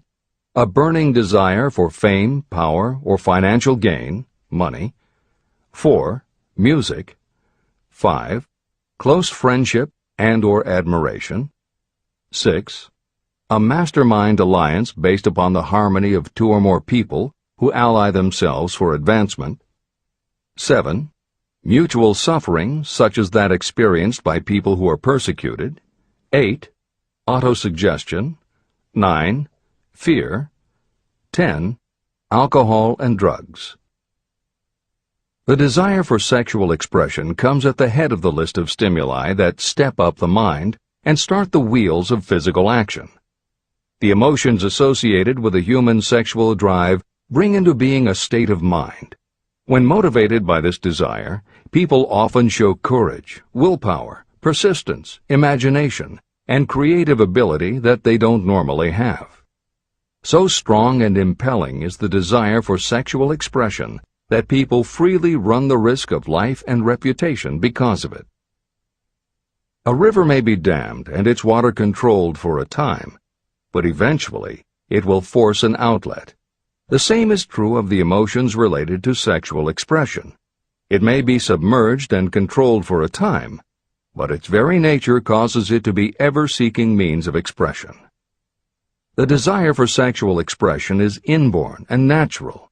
The desire cannot and should not be submerged or eliminated, but it can be given other outlets that enrich the body, mind, and spirit. When harnessed and redirected, this motivating force has been used as a powerful creative force in literature, art, and other pursuits, including the accumulation of riches. A teacher who has trained more than 30,000 salespeople came to the conclusion that individuals who are most confident sexually are the most efficient salespeople. The explanation is that the factor of personality known as personal magnetism is a manifestation of sexual energy. Editor's comments. There have been numerous psychological and sociological studies about the relationship between sexuality and success that tend to support Hill's observation. Because physical characteristics are the most quantifiable aspects of sexuality, most research studies focus on gender, attractiveness, body size, and age, and they measure indicators such as first impressions, expectation of performance, perception of performance, and social interaction. These studies generally conclude that when comparing individuals of equal competence, for men, the perception is that taller men will do better than short, a full head of hair will outperform balding, handsome or virile will beat out plain or older. For women, the results are comparable. The perception is that attractive performs better than plain, slim or shapely scores higher than overweight, younger is expected to be superior to older. These observations about physical sexuality may seem obvious, but they lead to a conclusion that is very significant. Obviously, not all people who succeed are tall and virile or attractive and shapely. It is also a fact that the success of those who are short, balding, plump, or plain isn't always due to superior skill or luck. Clearly, there is another kind of attractiveness that often supersedes physical appeal. This other kind of attractiveness is connected to human sexuality, but it is not what would usually be referred to as sexy. People who have this quality are often said to have chemistry, personality, charm, or appeal. Hill called this kind of attraction personal magnetism. Today, the more common term is charisma. This is the end of the editor's comments.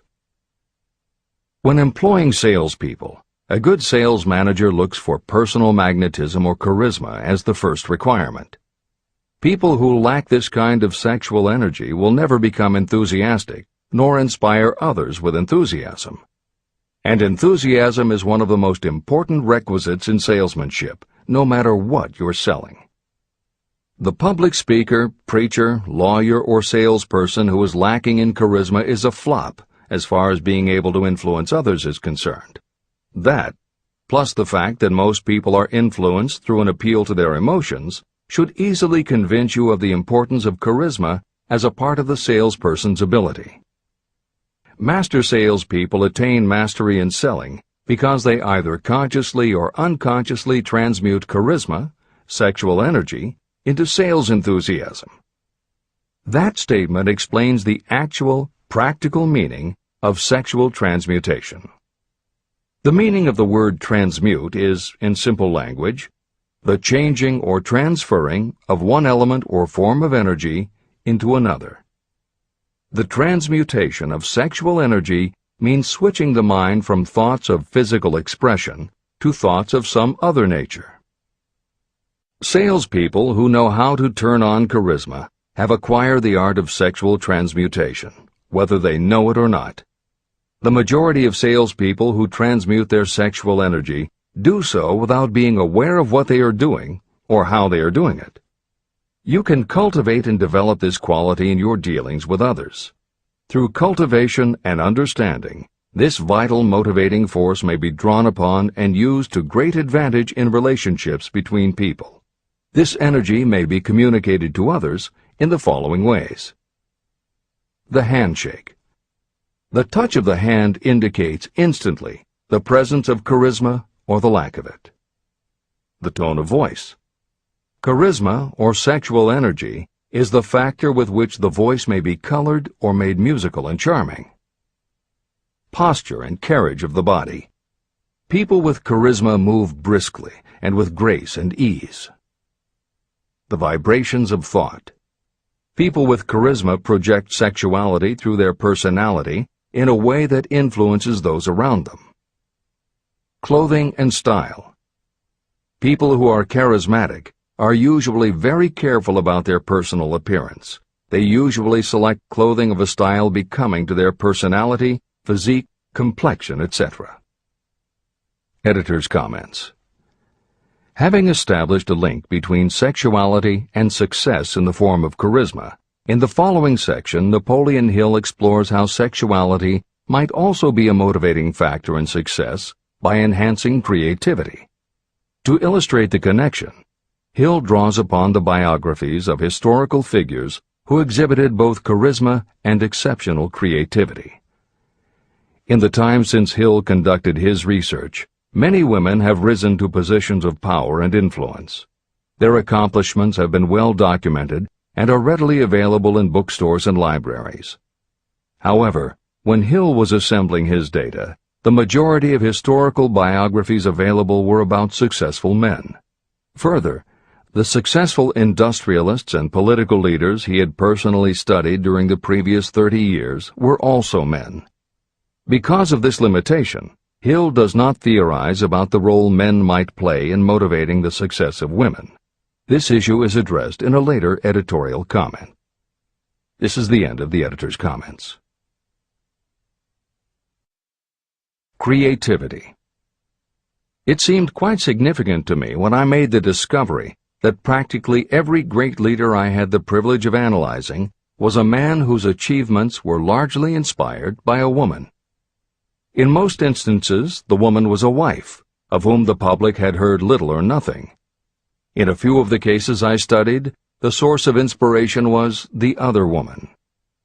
The pages of history are filled with the records of great men whose achievements may be traced directly to the influence of women who aroused the creative faculties of their minds. Napoleon Bonaparte was one of these. When inspired by his first wife, Josephine, he was irresistible and invincible.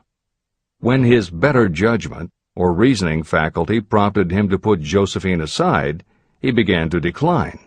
His defeat and exile to St. Helena were not far distant. Abraham Lincoln was a notable example of a great leader who achieved his greatness through the discovery and use of his faculty of creative imagination. It is noted in practically every book written about Lincoln that he discovered and began to use this faculty as the result of the love that he experienced when he met Anne Rutledge. This is more than an interesting historical fact. It is of significance in connection with the role sexuality plays in the study of the source of genius. Following is a list of famous men of outstanding achievement: George Washington, Napoleon Bonaparte, William Shakespeare, Abraham Lincoln, Ralph Waldo Emerson, Robert Burns, Thomas Jefferson, Elbert Hubbard, Elbert H. Gary, Woodrow Wilson, John H. Patterson, Andrew Jackson, Enrico Caruso. Wherever there was evidence available in connection with the lives of these men of achievement, it indicated most convincingly that each possessed a highly developed sexual nature. An analysis of the information taken from biographies and historical writings leads to the following conclusions. 1. Those of greatest achievement have a highly developed sexual nature, but have learned the art of transmutation of sexual energy. 2. Those who have accumulated great fortunes and achieved outstanding recognition in literature, art, industry, architecture, and the professions were motivated by the influence of a mate or lover. When driven by these emotions, people become gifted with a superpower for action. If you understand this, you will also understand that sexual transmutation contains the secret of creative ability. Editor's comments. As noted previously, although Hill's analysis focused on men, today there is a wide range of biographies about women who have succeeded in every aspect of life, including business, politics, religion, sports, entertainment, and the arts. Bearing in mind that biographical information is always subjective, the reader can now find ample material from which to draw a conclusion as to whether Hill's theory about sexuality as a motivating force is equally evident in women. Napoleon Hill had to do an in-depth analysis of biographies in searching for indications that the subject's sexuality had a correlation to their success. Today, we just turn on the television, and we're inundated with intimate details about both men and women suggesting that the best and the brightest are apparently also the sexiest. Although scandals aren't usually cited as scientific proof, the exposés of some of the biggest entertainment and sports stars, high-profile CEOs of major companies, numerous politicians, and even a few presidents, all make at least a common-sense case for Hill's theory about the correlation between sexuality and success. This is the end of the editor's comments. Obviously, this does not mean that everyone who is highly sexed is a genius. People attain the status of a genius only when and if they stimulate their minds so that they can draw upon the forces available through the creative faculty of the imagination. Although it is the most important of the stimuli or motivators, the mere possession of sexual energy is not sufficient to produce a genius. The energy must be transmuted from desire for physical contact into some other form of desire and action before it will lift one to the status of a genius. Genius and creative imagination. A definition of genius might be someone who has discovered how to increase the intensity of thought to the point where that person can freely communicate with sources of knowledge not available through the ordinary rate of thought. This definition should prompt some questions in the mind of anyone reading this book. The first question should be, how may one communicate with sources of knowledge that are not available through ordinary thought? The next question should be, are there known sources of knowledge that are available only to geniuses, and if so, what are these sources and exactly how may they be reached? In the following, I will offer methods so that you can experiment and prove to yourself that this is true. By doing so, you will have the answer to both questions. Editor's comment. Humans perceive things through the 5 senses of sight, smell, taste, hearing, and touch. Another kind of perception, as when you have a feeling about something, was discussed in the chapters on desire, faith, and autosuggestion. This kind of perception is often referred to as the 6th sense, and in the following Hill explores the relationship between sexuality, motivation, creative imagination, and the 6th sense. This is the end of the editor's comment. The reality of a 6th sense has been fairly well established. This 6th sense is creative imagination. The faculty of creative imagination is something the majority of people never use during an entire lifetime, and if they do use it, it usually happens by mere accident. Only a small number of people deliberately use their creative imagination for a specific purpose. Those who do use this faculty voluntarily and with understanding of its functions are geniuses. Creative imagination is the direct link between your finite mind and what I have termed infinite intelligence. All revelations and all discoveries of basic or new principles in the field of invention take place through the faculty of creative imagination. When ideas, concepts, or hunches flash into your mind, they can only have come from one or more of the following sources. 1. From the mind of some other person who has just released the thought, idea, or concept through conscious thought. 2. Your subconscious mind, which stores every thought and impression that ever reached your brain through any of the 5 senses. 3. from another person's subconscious storehouse. 4. Infinite intelligence.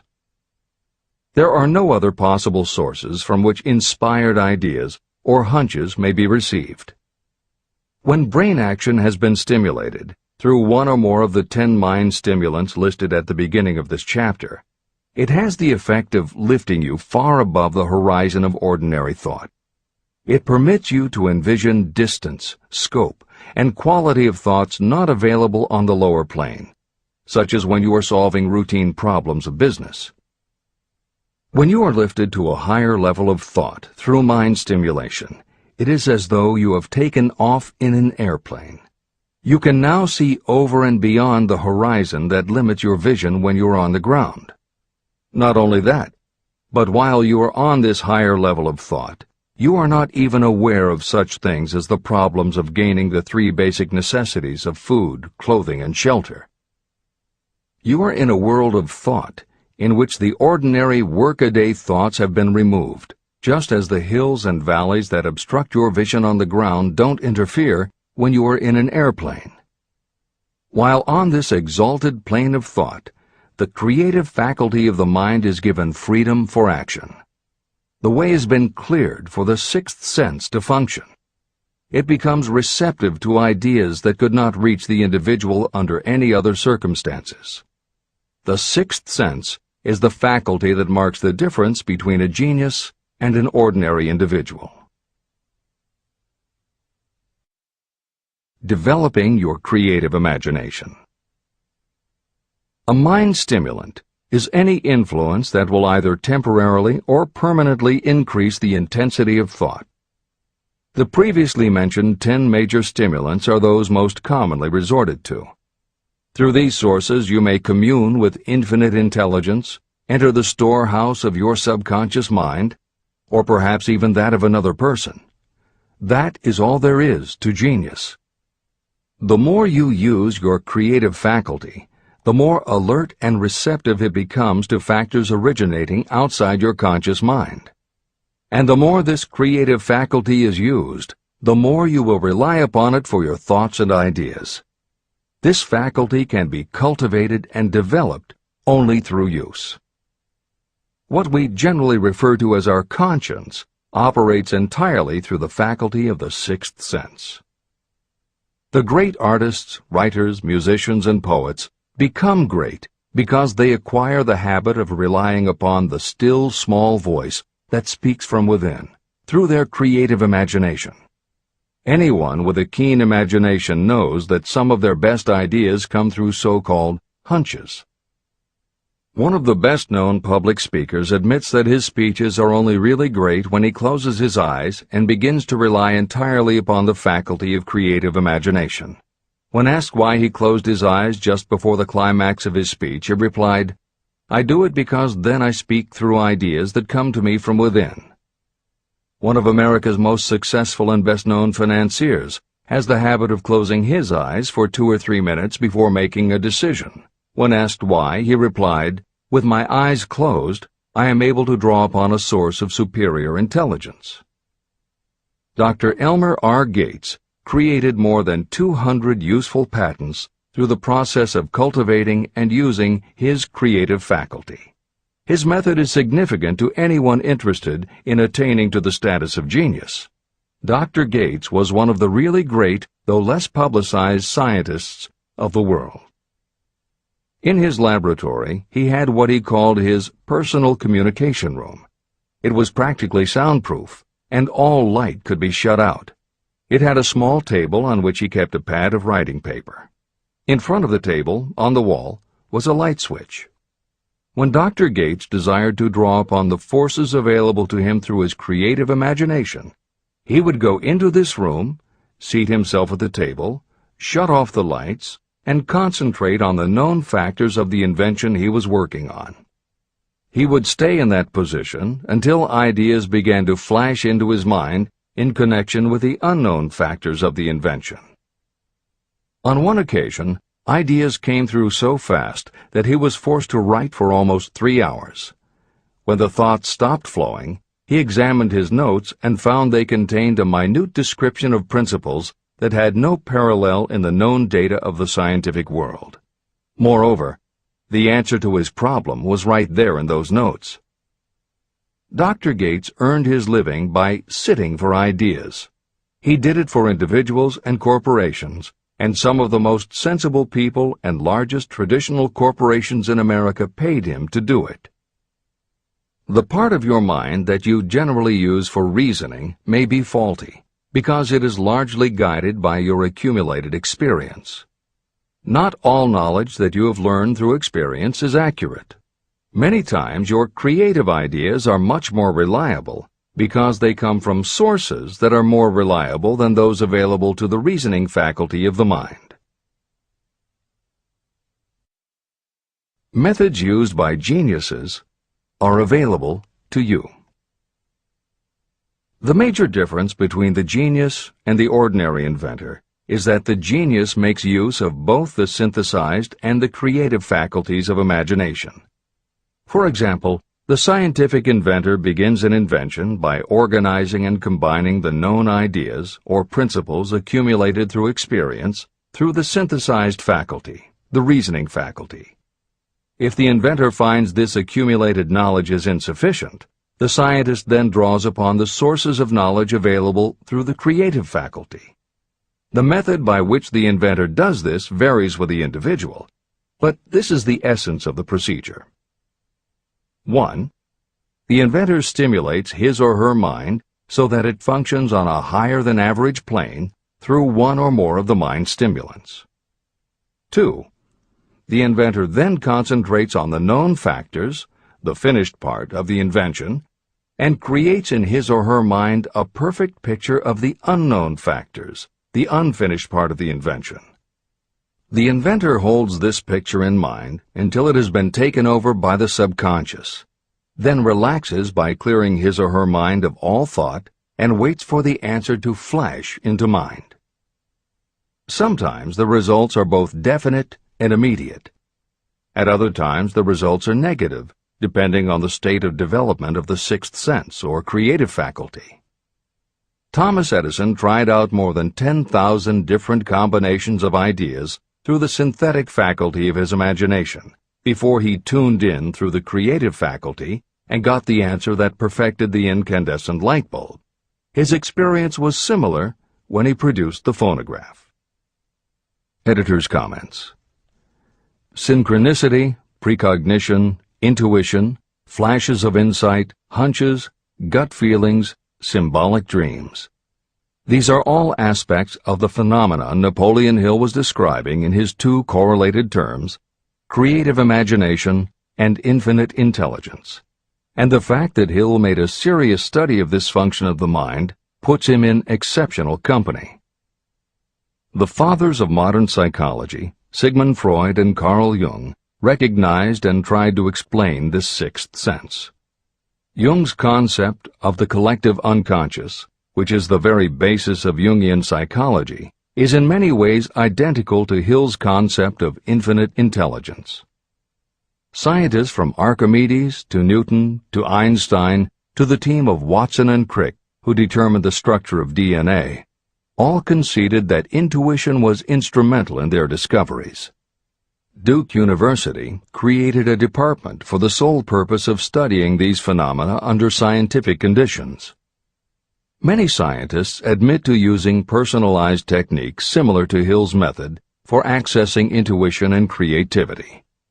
These include Friedrich Kekule, who discovered the molecular structure of benzene through a dream symbol; physiologist Otto Loewi, who had a hunch followed by a dream that won him the Nobel Prize in Medicine; and as mentioned above, James Watson's breakthrough in the structure of DNA. Mozart, Shelley, Coleridge, Huxley, Descartes, Robert Louis Stevenson all claimed intuition played a role in their creations. William Blake learned the secret to a copper engraving process from a dream. British Prime Minister Winston Churchill firmly believed a premonition saved him from being killed by a bomb during the Blitz of London. As was noted earlier, psychiatry, clinical hypnosis, and affirmations all had to overcome considerable skepticism before they were accepted. That is also true of those phenomena Hill terms infinite intelligence. However, in the 1970s and 80s, the public's interest was piqued by well-researched books such as The Intuitive Edge by Philip Goldberg, Creative Dreaming by Patricia Garfield, and The Right Brain Experience by Mary Lee Zdenek. Though these anomalies of the mind still defy laboratory proof, contemporary researchers continue to publish tantalizing results. This is the end of the editorial comments. Nature has equipped the human brain and mind with internal stimulants that safely trigger the mind to tune in to fine and rare thoughts. No satisfactory substitute for nature's stimulants has ever been found. However, history is not lacking in examples of people who rose to the status of genius as the result of using artificial mind stimulants. Edgar Allan Poe wrote The Raven while under the influence of alcohol, dreaming dreams no mortal ever dared to dream before. Samuel Taylor Coleridge wrote Kubla Khan during an opium-induced dream, and Robert Burns wrote best when intoxicated. For auld lang syne, my dear, we'll take a cup of kindness yet for auld lang syne. It is true that these and others who are known as geniuses relied upon artificial mind stimulation. But a more important lesson to remember is how many of these people destroyed themselves through the use of those stimulants. Editor's comments. In more contemporary terms, Hill's point about the dangers of artificial mind stimulants was never better made than it was in the television series Behind the Music, which began running on VH1 in the late 1990s. The series was meant to chronicle the lives of rock stars and celebrate their hits, but after viewing 2 or 3 of the shows, they all began to look the same. Young singer and band have a hit record, make millions of dollars, plunge into the sex, drugs, and rock and roll lifestyle, everyone gets addicted, and they blow all of the money. By the end of the show, at least one band member overdoses, the band breaks up, the singer hits the skids, meets someone who inspires him or her to go into rehab, the ex-star makes an anti-drug TV spot and professes newfound faith and family values while announcing a comeback tour. Although the shows played like a bad parody of themselves, the fact that the stories were so similar, that so many talented singers and songwriters who depended on drugs ended up burning out, should be telling you something, especially if you don't just want to succeed, but want to keep and enjoy your success. This is the end of the editor's comments. Every intelligent person knows that stimulation in excess through alcohol or drugs is a destructive form of intemperance. For some, overindulgence in sexual expression may become just as destructive. A sexually obsessed person is not essentially different from a person addicted to drugs or alcohol. Both have lost control over their faculties of reason and willpower. Human sexuality is a mighty urge to action, but its forces are like a cyclone, almost impossible to completely control. When an individual is driven solely by emotions related to sexuality, that person may be capable of great achievement, but their actions are often disorganized and destructive. It is true that a person may pursue financial or business success by harnessing the driving force of sexual energy without self-control. But history is filled with evidence that such people likely have certain traits of character that rob them of the ability to either hold or enjoy their fortunes. Ignorance of this potential pitfall has cost thousands of people their happiness, even though they possessed riches. From my analysis of over 25,000 people, I found that those who succeed in an outstanding way often do not hit their stride until they are beyond the age of 40 or 50. This fact was so astounding that it prompted me to go into the study of its cause most carefully. My investigation disclosed that the major reason why many people do not succeed early in life is their tendency to dissipate their energies through overindulgence.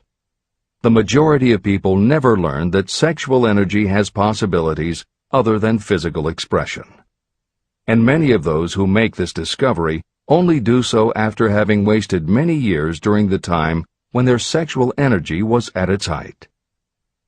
Most people come to the realization by accident, and many don't even know they have tapped into this power. They may recognize that their power of achievement has increased, but they have no idea what caused the change. They are just vaguely aware that nature begins to harmonize the emotions of love and sex, so that they may draw upon these great forces and apply them as stimuli to action. The importance of love. Love, romance, and sex are all emotions capable of driving people to heights of superachievement. When combined, these three emotions may lift you to an altitude of a genius. Every person who has been moved by genuine love knows that it leaves enduring traces upon the human heart. The effect of love endures, because love is spiritual in nature.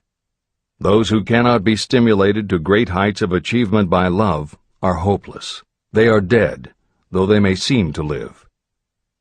If you believe you are unfortunate because you have loved and lost, you are wrong.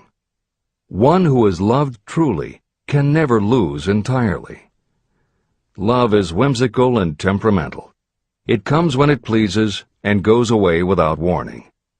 Accept and enjoy it while it remains, but spend no time worrying about its departure. Worry will never bring it back. Dismiss the thought that love only comes once. Love may come and go times without number, but there are no two love experiences that affect you in just the same way. There may be one love experience that leaves a deeper imprint on the heart than all the others. But all love experiences are beneficial, except to the person who becomes resentful and cynical when love makes its departure. Even the memories of love can lift you and stimulate your mind. Go back into your yesterdays at times and bathe your mind in the beautiful memories of past love. It will soften your worries and give you a source of escape from the unpleasant realities of life. And maybe, during this temporary retreat into the world of fantasy, your subconscious mind will yield to you ideas or plans that may change the entire financial or spiritual status of your life. There should be no disappointment over love, and there would be none if people understood the difference between the emotions of love and sex. Love is an emotion of many shades and colors, but the most intense and burning of all is that experienced in the blending of the emotions of love and sex. Marriages or committed relationships that are not blessed with love properly balanced with sex cannot be happy ones, and seldom endure. Love alone will not bring happiness, nor will sex alone. Love is spiritual. Sex is biological. No experience that touches the human heart with a spiritual force can possibly be harmful, except through ignorance or jealousy. The presence of destructive emotions in the human mind may poison it in a way that destroys your sense of justice and fairness.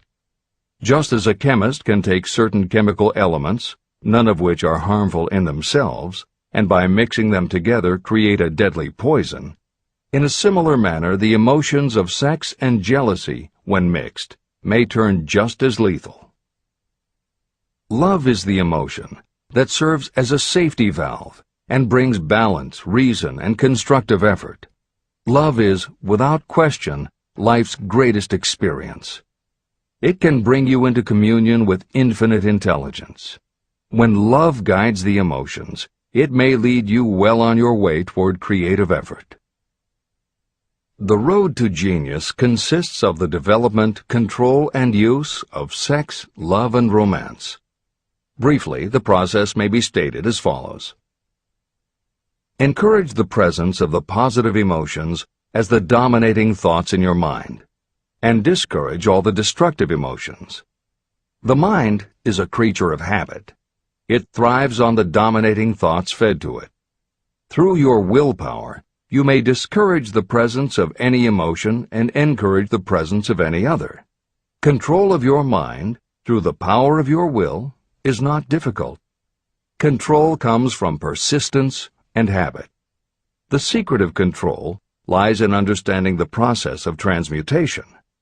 When any negative emotion presents itself in your mind, it can be transmuted into a positive or constructive emotion by the simple procedure of changing your thoughts. There is no other road to genius than through voluntary self-effort. When the emotion of romance is added to those of love and sex, the obstructions between the finite mind and infinite intelligence are removed. Then, a genius has been born.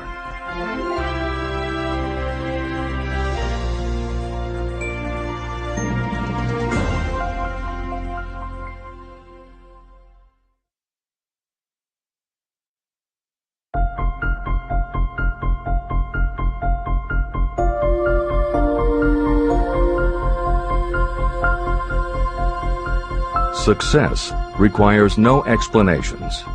Failure permits no alibis. Chapter 13. The Subconscious Mind. The Connecting Link. The 11th Step Toward Riches. The subconscious mind consists of a field of consciousness, in which every impulse of thought that reaches the conscious mind, through any of the five senses, is classified and recorded.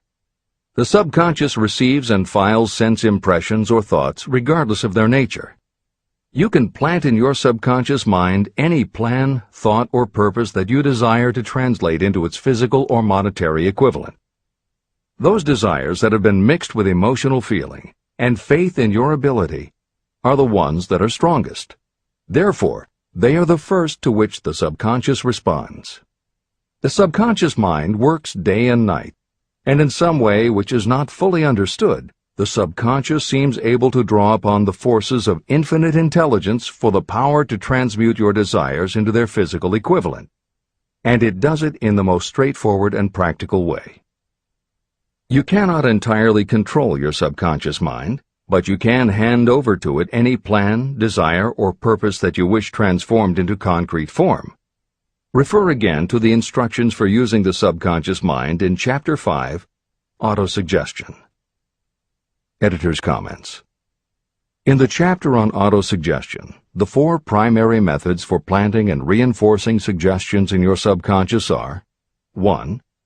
The formulation and writing out of your desire. 2. The repetition of positive affirmations. 3.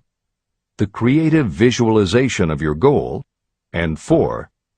By acting as though the goal is already yours. This is the end of the editor's comment. From my research, I have concluded that the subconscious mind is the connecting link between the finite mind of man and infinite intelligence. It is the intermediary through which you may draw upon the forces of infinite intelligence.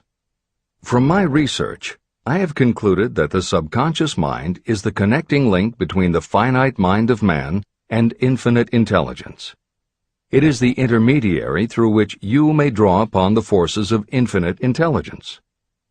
Only the subconscious mind contains the process by which mental impulses, thoughts, are modified and changed into their spiritual, energy, equivalent. It alone is the medium through which prayer, desire, may be transmitted to the source capable of answering prayer, infinite intelligence. How to energize your subconscious mind for creative effort. The possibilities of what you can do when you connect creative effort with the subconscious mind are stupendous. They inspire me with awe. I never approach the discussion of the subconscious mind without a feeling of littleness and inferiority, due to the fact that man's entire stock of knowledge on this subject is so pitifully limited. First, you must accept as a reality the existence of the subconscious mind and what it can do for you. This will enable you to understand its possibilities as a medium for transmuting your desires into their physical or monetary equivalent, and then you will comprehend the full significance of the instructions given in Chapter 3, Desire. You will also understand the importance of making your desires clear and putting them in writing. You will understand as well the necessity of persistence in carrying out instructions. The 13 principles that are the basis of this book are the stimuli with which you acquire the ability to reach and to influence your subconscious mind. Do not become discouraged if you cannot do this on your first attempt. Remember that the subconscious mind can be directed only through habit. You have not yet had time to master faith. Be patient. Be persistent. Editor's comments. There are two aspects to Hill's theory of the subconscious mind. There are two aspects to Hill's theory of the subconscious mind. One is the concept of the subconscious as the storehouse of all information and thoughts that you have ever experienced.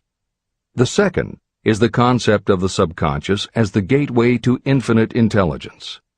In this chapter, Hill focuses primarily on the subconscious as a storehouse. Expanding on the editorial comment about the subconscious mind that appears in the chapter on autosuggestion, proof that the subconscious is a storehouse of information is confirmed in the use of hypnotherapy by psychiatrists. Through hypnosis, psychiatrists are able to help patients open the door to their subconscious so that they can retrieve information about traumatic situations that have been filtered out or repressed by the conscious mind. Further proof is in the use of hypnosis by law enforcement officials to recapture information such as license plate numbers and other details that the conscious mind of a witness has filtered out. Although results vary from person to person, there is no doubt that the subconscious has access to information that the conscious mind does not. This storehouse aspect of the subconscious is what accounts for some ideas that come to us through creative imagination. In some instances, bits of information and ideas that our conscious mind has forgotten will connect with each other on a subconscious level to create a new idea, and that idea will be received by our creative intelligence, which presents it to us as a flash of inspiration. You can't completely control this process, but you can condition yourself to come up with more and better ideas. It is a fact that a traumatic experience, the result of which creates a strongly planted idea, can influence the way a person thinks and acts. If that is true, then by intentionally using all of your efforts to powerfully plant an idea in your subconscious, you should be able to create what would amount to a good traumatic experience that will influence the way you think and act in a positive way. This is exactly how you develop what Hill calls a money consciousness. If you do everything within your power to strongly, firmly, and with complete faith and conviction plant the idea that you will be successful and achieve your desire, your subconscious will accept and store that idea.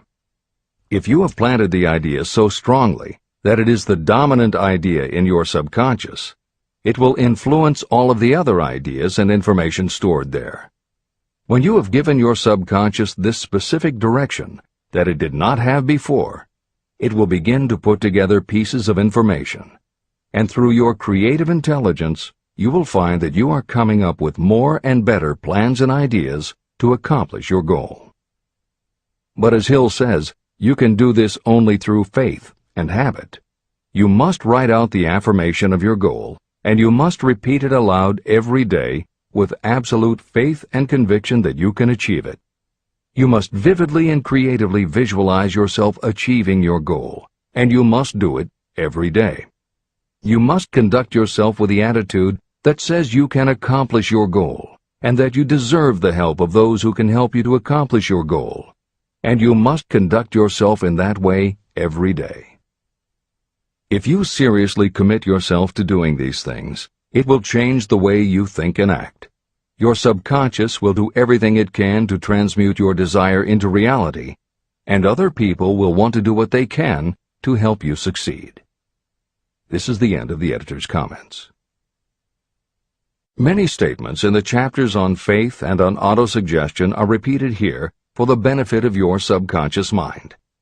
Remember, your subconscious mind functions whether you make any effort to influence it or not. This means that thoughts of fear, poverty, and all negative ideas will affect your subconscious mind unless you master these impulses and give it more desirable food on which it may feed. the subconscious mind will not remain idle. If you don't plant desires in your subconscious mind, it will feed on the thoughts that reach it as the result of your neglect. Both negative and positive thoughts are reaching your subconscious mind continuously. These thoughts come from the four sources. 1. Consciously from other people. 2. Your subconscious. 3. Subconsciously from other people. And 4. Infinite intelligence. Every day, all kinds of thought impulses are reaching your subconscious mind without your knowledge. Some of these impulses are negative. Some are positive. Right now, you should be specifically trying to shut off the flow of negative impulses and actively working to influence your subconscious mind through positive impulses of desire. When you achieve this, you will possess the key that unlocks the door to your subconscious mind. Moreover, you will control that door so completely that no undesirable thought may influence your subconscious mind. Everything that you create begins in the form of a thought impulse. You can create nothing that you do not first conceive as a thought. Through the aid of the imagination, thoughts may be assembled into plans. The imagination, when under your control, may be used to create plans or purposes that lead to success in your chosen occupation.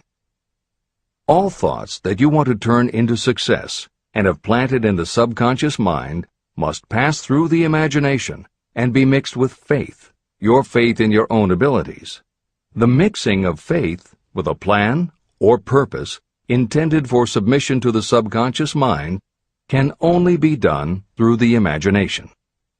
From these statements, it should be clear that if you want to make use of your subconscious mind, it will call for the coordination and application of all 13 principles of success that are the basis of this book.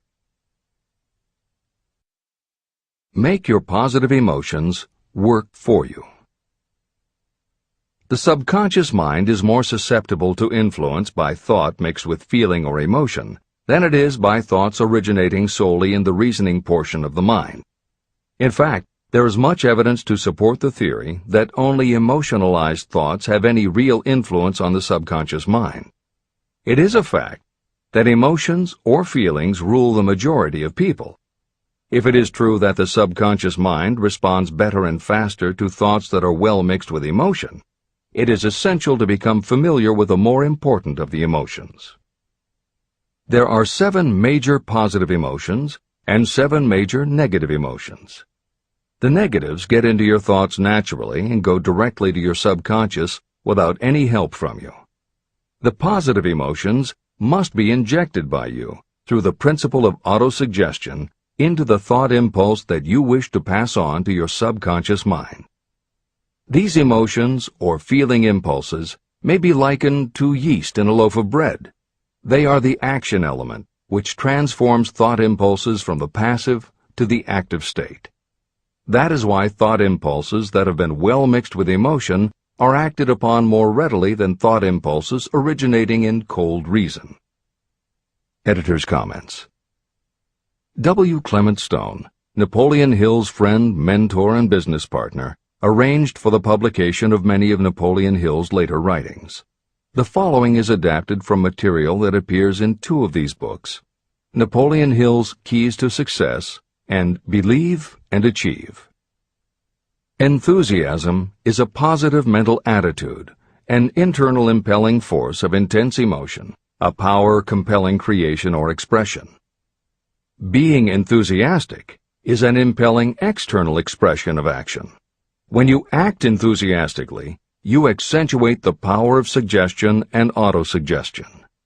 The sales manager, public speaker, minister, lawyer, teacher, or executive who acts enthusiastic by speaking in an enthusiastic, sincere manner develops genuine enthusiasm. If you act enthusiastic, your emotions will follow. By filling your conscious mind with enthusiasm, you also impress upon your subconscious mind that your burning obsession and your plan for obtaining it are certain things. Then, if your conscious enthusiasm dims, your subconscious will be there, full of images of your success, to help you stoke your conscious fires of enthusiasm once again. This is the end of the editor's comments. You are preparing yourself to influence and control the inner audience of your subconscious mind in order to hand over to it the desire for money, which you wish transmuted into its physical, monetary equivalent. It is essential, therefore, that you understand the method of approach to this inner audience. You must speak its language. It understands best the language of emotion or feeling. Following are the 7 major positive emotions and the 7 major negative emotions. I am listing them here so that you may draw upon the positives and avoid the negatives when giving instructions to your subconscious mind. The 7 major positive emotions.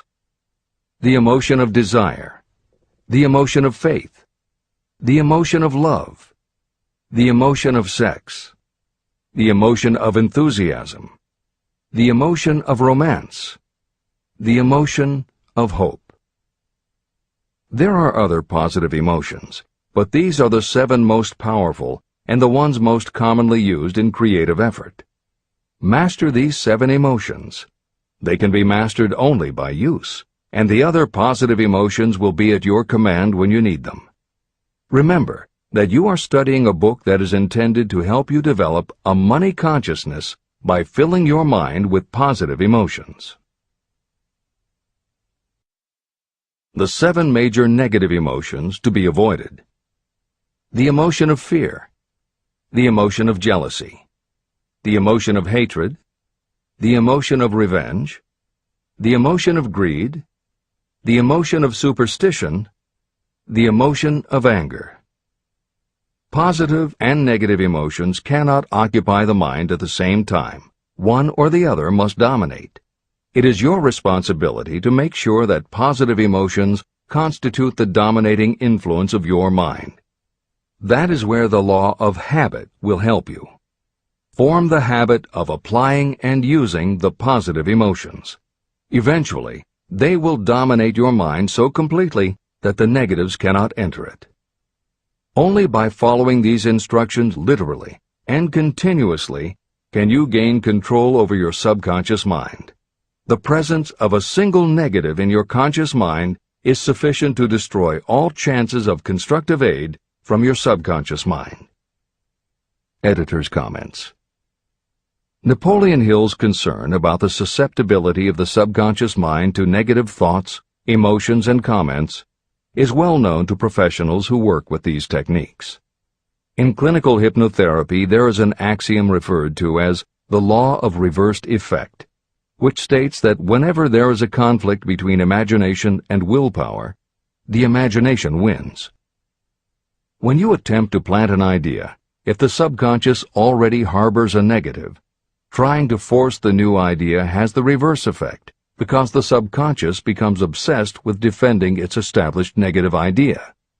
And the harder you try to do something, the more the subconscious resists, and the more difficult it becomes.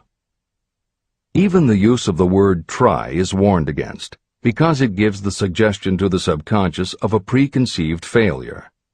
The concept of trying implies an ongoing effort. You don't want to try. You want to succeed. If you ask your subconscious to help you try, it may do just that. It may help you try, but it will prevent you from succeeding. Because if you did succeed, then it could no longer help you try, which is what you asked it to do. The cautionary note about using the word try is just one example of the care that should be taken when formulating affirmations and using autosuggestion. The following are some other rules of thumb that most modern experts agree on. 1. Affirmations should always be stated as a positive. Affirm what you do want, not what you don't want. 2. Affirmations work best when they are short and very clear about a single desired goal. Take the time to write, rewrite, and polish your affirmation until you can express your desire in a short statement of precise and well-chosen words. 3. Affirmations should be specific about the desired goal, but not about how to accomplish it. Your subconscious knows better than you what it can do and how it can do it. 4. Do not make unreasonable time demands. Your subconscious can't make anything happen suddenly or now. 5. Just saying the words will have little effect. When you affirm your desire, you must do it with such faith and conviction that your subconscious becomes convinced of how important it is to you. As you affirm your desire to yourself, visualize it in your mind's eye as big as a billboard. Make it big, powerful, and memorable. 6. Repetition of your emotionalized affirmation is crucial. At this time, it is your habit to think one way. By repeating your affirmation often every day, your new way of thinking will begin to be your automatic response. Keep reinforcing it until it becomes second nature to you, and your habit will have become to think the new way, the way you want to think. This is the end of the editor's comments. We form habits based on the degree of reinforcement we receive. Habits make no moral judgments. They can be either good or bad. Both are formed through repetition. If we try something and like the results, we repeat the action. You can replace negative thoughts with positive ones. You can replace inaction with action, and you can form any habit you choose. Your thoughts are the only thing that you can completely control if you choose to do so. You can control your thoughts to control your habits. The secret of effective prayer. Most people resort to prayer only after everything else has failed, or else they pray by a ritual of meaningless words. And because most people who pray do so only after everything else has failed, they go to prayer with their minds filled with fear and doubt. Because fear and doubt are the emotions that are mixed with their prayer, these are the emotions the subconscious mind passes on, and these are the emotions that infinite intelligence receives and acts upon. If you pray for a thing, but as you pray you have fear that you may not receive it, or that your prayer will not be acted upon by infinite intelligence, your prayer will have been in vain. Prayer does sometimes result in the realization of that for which one prays. If you have ever had the experience of receiving something for which you prayed, go back in your memory and recall your actual state of mind while you were praying, and you will know for sure that the theory here described is more than a theory. The method by which you may communicate with infinite intelligence is very similar to the way the vibration of sound is transmitted by radio waves. Sound cannot be transmitted through the atmosphere until it has been changed into a very high rate of vibration. The radio station takes the sound of the human voice and modifies it by stepping up the vibration millions of times. Only in this way can the energy of sound be sent over distances. After this transformation has taken place, the energy, which originally was in the form of vibrations of sound, is broadcast or transmitted as a radio signal. When a radio set receives the high-speed transmission, it then reconverts that energy back to its original slower rate of vibration. And when it is stepped down to its original rate, it vibrates the diaphragm of the speaker, which reproduces the original sound of the voice. The subconscious mind is the intermediary that translates prayers or desires into terms that infinite intelligence can receive. The answer comes back to you in the form of a definite plan or idea for procuring the object of your prayer. When you understand this principle, you know why mere words read from a prayer book cannot serve as an agency of communication between the mind of man and infinite intelligence. Do not expect troubles, as they have a tendency not to disappoint. Chapter 14. The Brain. A broadcasting and receiving station for thought. The 12th step toward riches. It was while I was working with the late Dr. Alexander Graham Bell and Dr. Elmer R. Gates that I first proposed the idea that every human brain is both a broadcasting and receiving station for the vibration of thought. In some way similar to the principle behind the operation of a radio receiver, every human brain is capable of picking up vibrations of thought that are being released by other brains. These are received as hunches and flashes of intuition. As was explained in previous chapters, it is your creative imagination that is the receiving set of your brain, which receives thoughts from your subconscious and, under certain circumstances, receives thoughts released by the brains of others. Your creative imagination is the interconnection between your conscious or reasoning mind and the four sources from which you receive thought stimuli. 1. Consciously from other people. 2. Your subconscious. 3. Subconsciously from other people. And 4. Infinite intelligence. When stimulated, or stepped up to a high rate of vibration, the mind becomes more receptive to thoughts that reach it from outside sources. This stepping up process takes place through either the positive emotions or the negative emotions. Through the emotions, the vibrations of thought may be increased. The brain that has been stimulated by emotions functions at a much more rapid rate than it does when that emotion is quieted or absent. The result is the increase of thought to such a pitch that the creative imagination becomes highly receptive to ideas. On the other hand, when the brain is functioning at a rapid rate, it also gives to your own thoughts the emotional feeling that is essential before those thoughts will be picked up and acted upon by your subconscious mind. The subconscious mind is the sending station of the brain, through which vibrations of thought are broadcast. Autosuggestion is the medium by which you may put into operation your sending station. The creative imagination is the receiving set through which the energies of thought are picked up. Editor's comments. The following combines the above concept with the related materials from previous chapters to provide a step-by-step recap of Napoleon Hill's view of the process. 1. The brain is simultaneously both a broadcaster and a receiver. 2. Emotion affects both your ability to send and your ability to receive. When under the effect of strong emotion, the more powerfully you can send thoughts. When under the effect of strong emotion, the more receptive you are to receiving thoughts. 3. When you send thoughts, to where do you send them? You send them to your subconscious by using autosuggestion. 4. When you receive thoughts, where do they come from? They come from your subconscious and you receive them through your creative imagination. 5. Your subconscious mind has two aspects. Your subconscious is a storehouse of information, as explained in the previous chapter.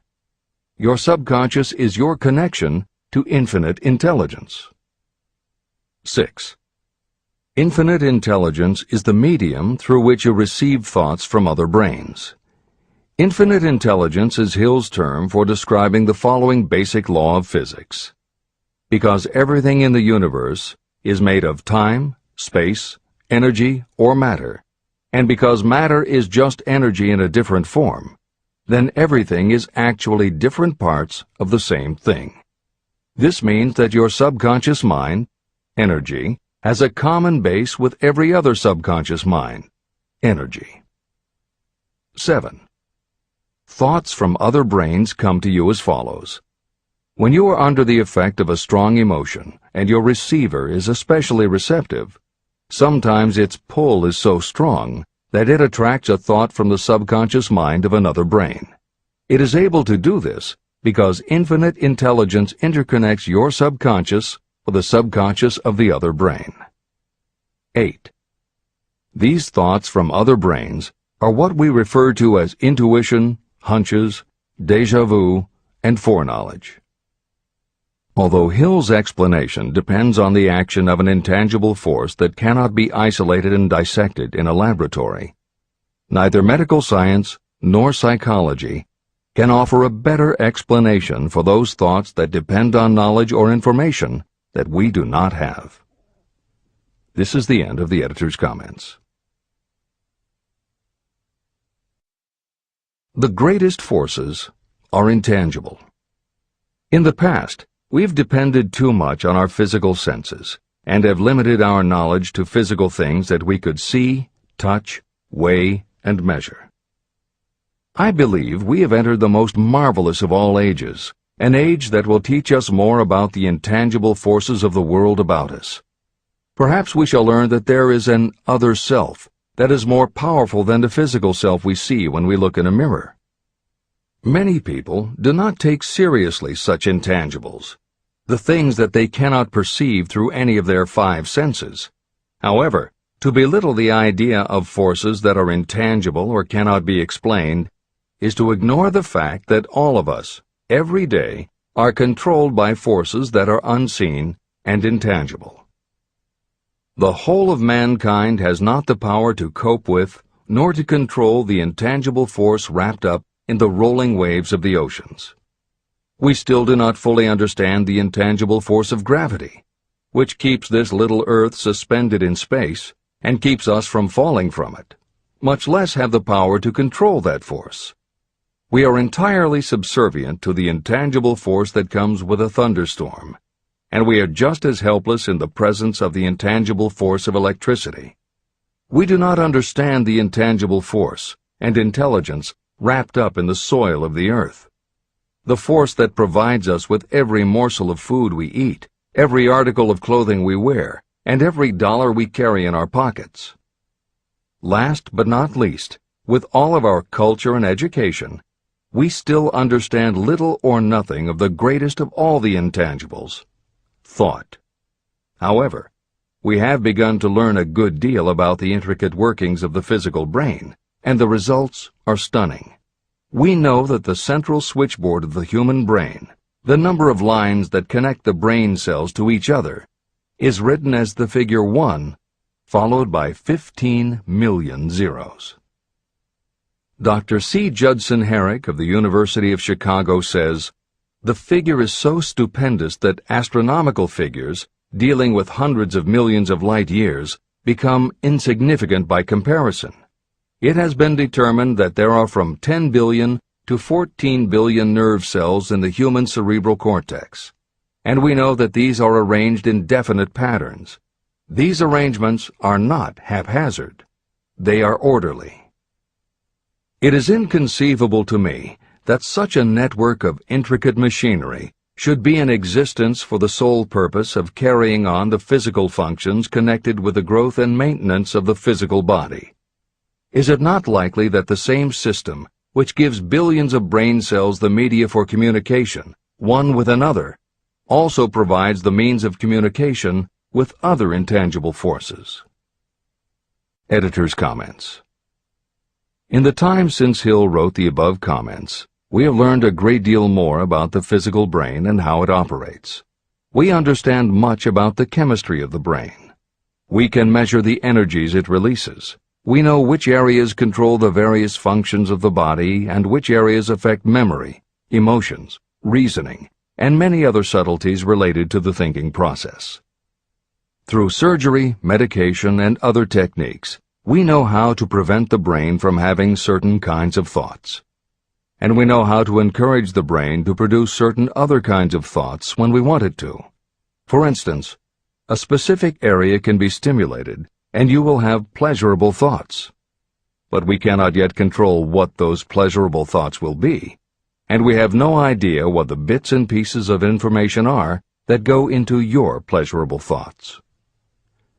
With all of our advanced knowledge about the physical brain, we still don't know how to make it have a specific thought or idea, especially not an original thought or a creative idea. And medical science offers no better theory than Hill's as to how we could have an intuition or hunch made up from information that we don't have and were never exposed to. In short, the physical properties of the brain confirm that it is where the thinking process takes place. But it does not offer the answer to the question of how it happens, or how thoughts from one brain might travel to another. In previous commentaries, we pointed to the laws of physics as they relate to Hill's theory about the interconnectedness of all things. And although this is not meant to be a science lesson, it may reassure you to know that the work of renowned scientists lends support to the idea. Quantum theory deals with subatomic particles so minuscule that they are almost at the level of the basic stuff from which everything is made. Albert Einstein developed what is called the EPR effect. Einstein, Podolsky, and Rosen, and Irish physicist John Stuart Bell proposed Bell's theorem, both of which pertain to the concept that when two linked subatomic particles are separated from each other, when a change is made to particle A, the same change will instantly happen in particle B, even though the two are distant from each other. Another related concept is called the holographic brain or holographic universe, and is named after an unusual quality of holograms. It is a fact that if you cut a hologram in half, you don't get two halves of a picture. You get two separate but complete pictures. Cut either one of those in half, and you get another two complete pictures. Cut other pieces, and again you get whole images. Every part of a hologram has the whole of the information in the original. In the 1970s, Carl Pribram, a neurophysiologist at Stanford University, announced the results of his studies which suggest that memory is not in a specific part of the brain, but is spread throughout the brain like the image on a holographic plate. At almost the same time, renowned physicist David Bohm proposed that the workings of the universe were like a holographic image, that among all things there is total interconnectivity, and that all things influence all other things. In effect, every part of the universe contains the whole of the universe. That is probably more than enough science for most readers. The point is, Hill was not alone in his conclusion that through some intangible force, your subconscious shares interconnectivity with everything else in the universe. Previously, the example was given of the folds and bumps in a tablecloth, all being different, but all still tablecloth. Here is another way to envision the intangible interconnection of all things. Suppose you were to drill 5 holes in a wall, and have someone outside the room put their fingers and thumb through the holes and wiggle them. If you then bring into your room someone who only believes in tangible things that he or she can see, that person will see 5 separate objects that can move independently of each other. You may tell the person that behind the wall the objects are connected and all part of the same hand, but because they cannot see the connection and disbelieve anything they don't understand, the person will not be convinced. Neither modern medicine, nor psychiatry, nor technology can yet conclusively show us behind the wall. But the fact remains, we have all had a hunch about somebody, and it turns out to be right. A premonition that something will happen, and it does. Or a feeling that something isn't right with someone who is not there with you, and it turns out to be true. How does this information come to us?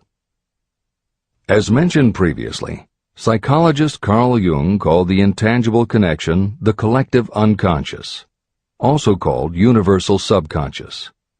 Others call it the totally unified theory, the great first cause, the universal mind, or spirit, and some see it as another way of describing God.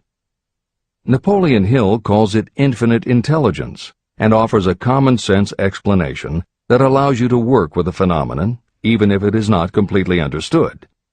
And that, after all, is what Hill was aiming for, to give you a way to access intangible forces that will help you turn your desire into reality.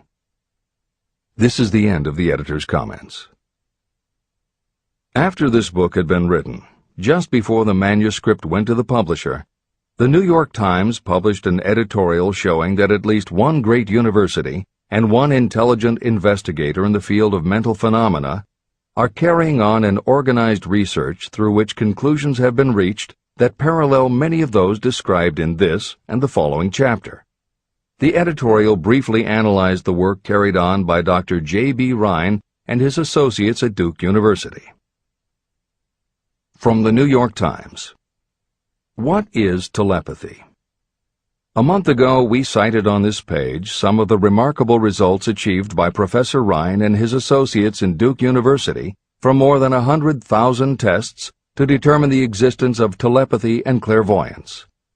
These results were summarized in the first 2 articles in Harper's Magazine. In the second, which has now appeared, the author, E.H. Wright, attempts to summarize what has been learned, or what it seems reasonable to infer, regarding the exact nature of these extrasensory modes of perception. The actual existence of telepathy and clairvoyance now seems to some scientists enormously probable as the result of Rhine's experiments. Various percipients were asked to name as many cards in a special pack as they could without looking at them and without other sensory access to them. About a score of men and women were discovered who could regularly name so many of the cards correctly that there was not one chance in many a million of their having done their feats by luck or accident. But how did they do them? These powers, assuming that they exist, do not seem to be sensory. There is no known organ for them. The experiments work just as well at distances of several hundred miles as they did in the same room. These facts also dispose, in Mr. Wright's opinion, of the attempt to explain telepathy or clairvoyance through any physical theory of radiation. All known forms of radiant energy decline inversely as the square of the distance traversed. Telepathy and clairvoyance do not. But they do vary through physical cause, as our other mental powers do. Contrary to widespread opinion, they do not improve when the percipient is asleep or half asleep, but on the contrary, when he is most wide awake and alert. Rhine discovered that a narcotic will invariably lower a percipient score, while a stimulant will always send it higher. The most reliable performer apparently cannot make a good score unless he tries to do his best. One conclusion that Wright draws with some confidence is that telepathy and clairvoyance are really one and the same gift. That is, the faculty that sees a card face down on a table seems to be exactly the same one that reads a thought residing only in another mind. There are several grounds for believing this. So far, the two gifts have been found in every person who has either of them. If you have the abilities, both seem to be of equal strength. Screens, walls, distances have no effect at all on either. Wright expresses his hunch that other extrasensory experiences, such as prophetic dreams, premonitions of disaster, and the like, may also prove to be part of the same faculty. The reader is not asked to accept any of these conclusions, but the evidence that Rhine has piled up must remain impressive. In 1927, Dr. J.B. Rhine and his wife, Dr. Louisa E. Rhine, joined Professor William McDougall, chairman of the psychology department at Duke University, to create a lab that would apply strict scientific procedures to the study of psychic phenomena. They developed scientific methodologies and procedures to study, identify, and test individuals who demonstrated unusual abilities. It was Dr. Rhine who coined the term extrasensory perception, ESP, and he adopted the word parapsychology to describe their studies. It is fair to say that the research done at the Rhine lab is some of the most advanced work on the entire subject. In 1962, they created the Foundation for Research into the Nature of Man in order to continue their studies independent of the university and to publish related works. In 1995, the name was changed to the Rhine Research Institute. This is the end of the editor's comments. How to join minds in teamwork. In view of Dr. Rhine's findings about the conditions under which the mind responds to what he terms extrasensory modes of perception, I would like to add my own observations. My associates and I have discovered what we believe to be the ideal conditions under which the mind can be stimulated so that this sixth sense can be made to function in a practical way. To begin with, I should explain that there is a close working alliance between myself and two members of my staff. Through experimentation and practice, we have discovered how to stimulate our minds so that we can, by a process of blending our three minds into one, find the solution to a great variety of problems that are submitted by my clients.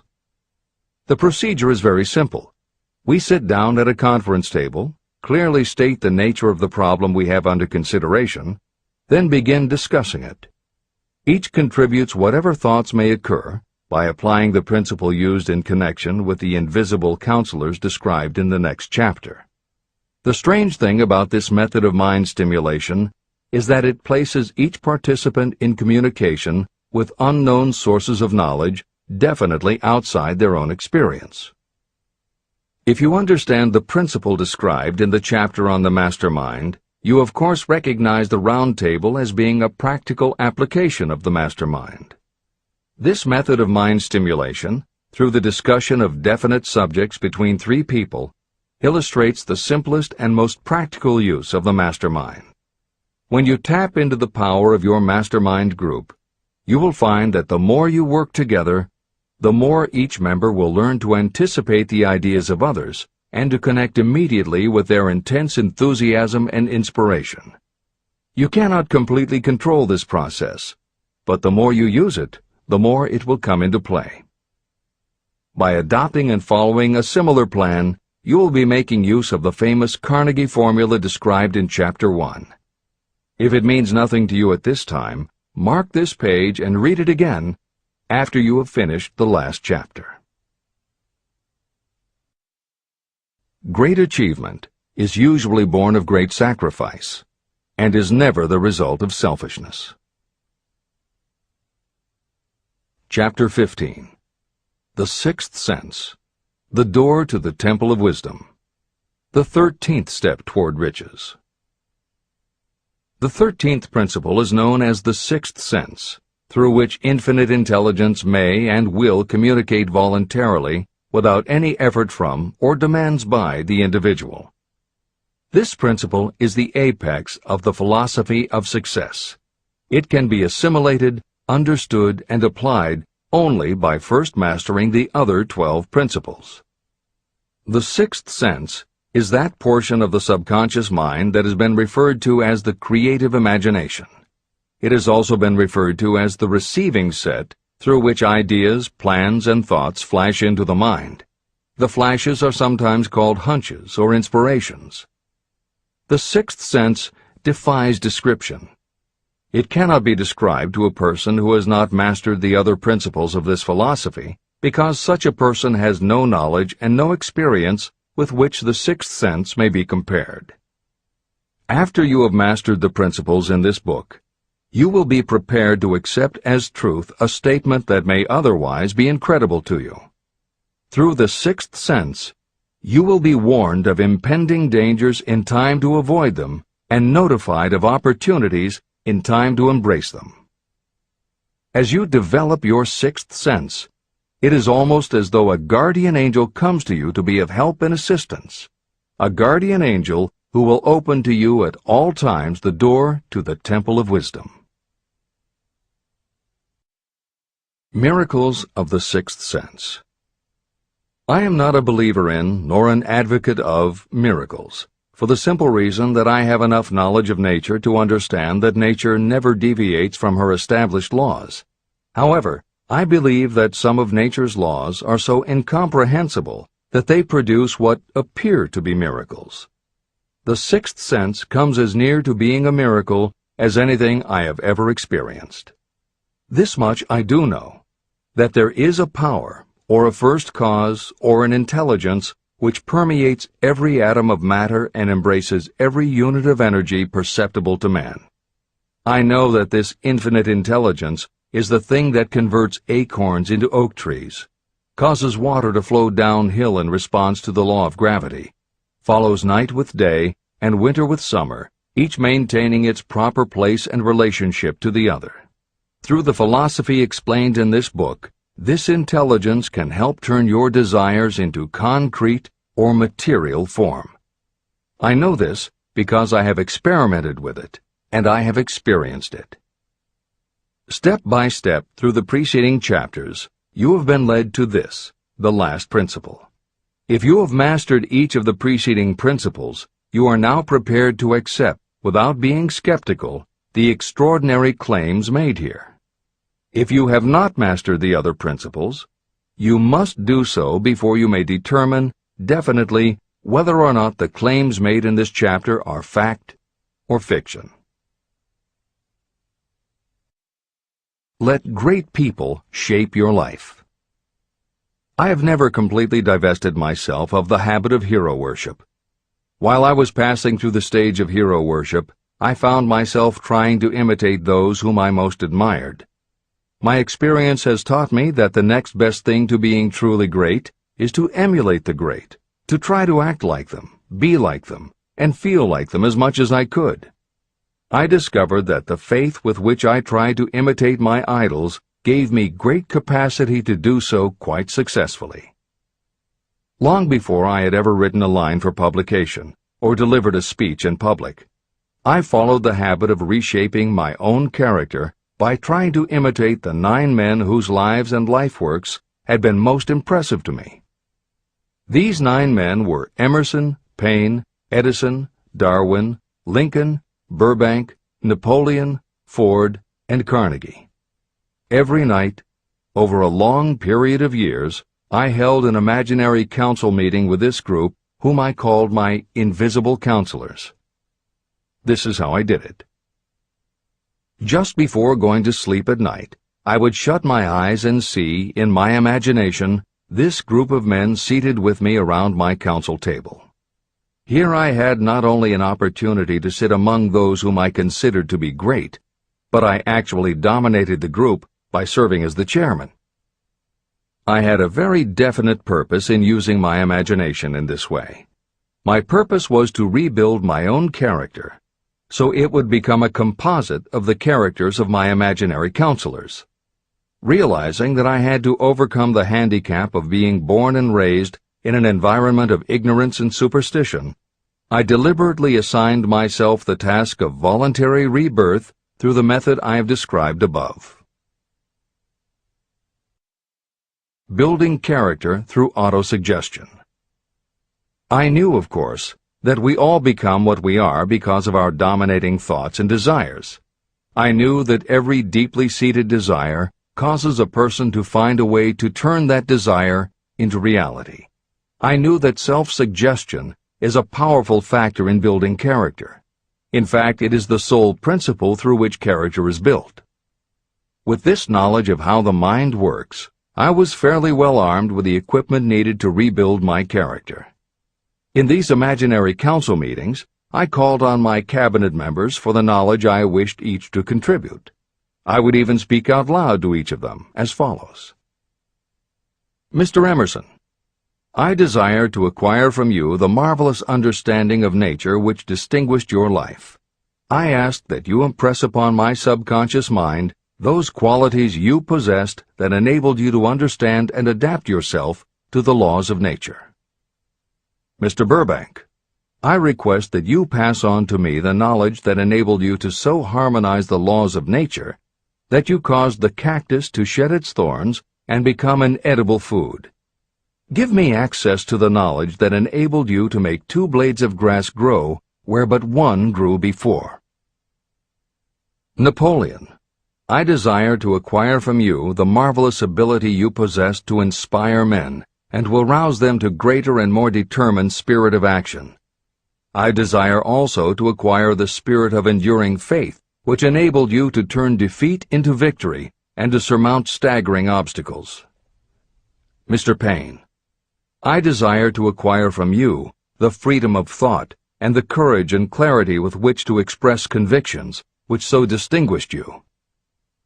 Mr. Darwin, I wish to acquire from you the marvelous patience and ability to study cause and effect without bias or prejudice, so exemplified by you in the field of natural science. Mr. Lincoln, I desire to build into my own character the keen sense of justice, the untiring spirit of patience, the sense of humor, the human understanding, and the tolerance that were your distinguishing characteristics. Mr. Carnegie, I wish to acquire a thorough understanding of the principles of organized effort, which you use so effectively in the building of a great industrial enterprise. Mr. Ford, I wish to acquire your spirit of persistence, the determination, poise, and self-confidence that have enabled you to master poverty and to organize, unify, and simplify human effort so I may help others to follow in your footsteps. Mr. Edison, I wish to acquire from you the marvelous spirit of faith with which you have uncovered so many of nature's secrets, the spirit of unremitting toil with which you have so often wrested victory from defeat. The startling power of imagination.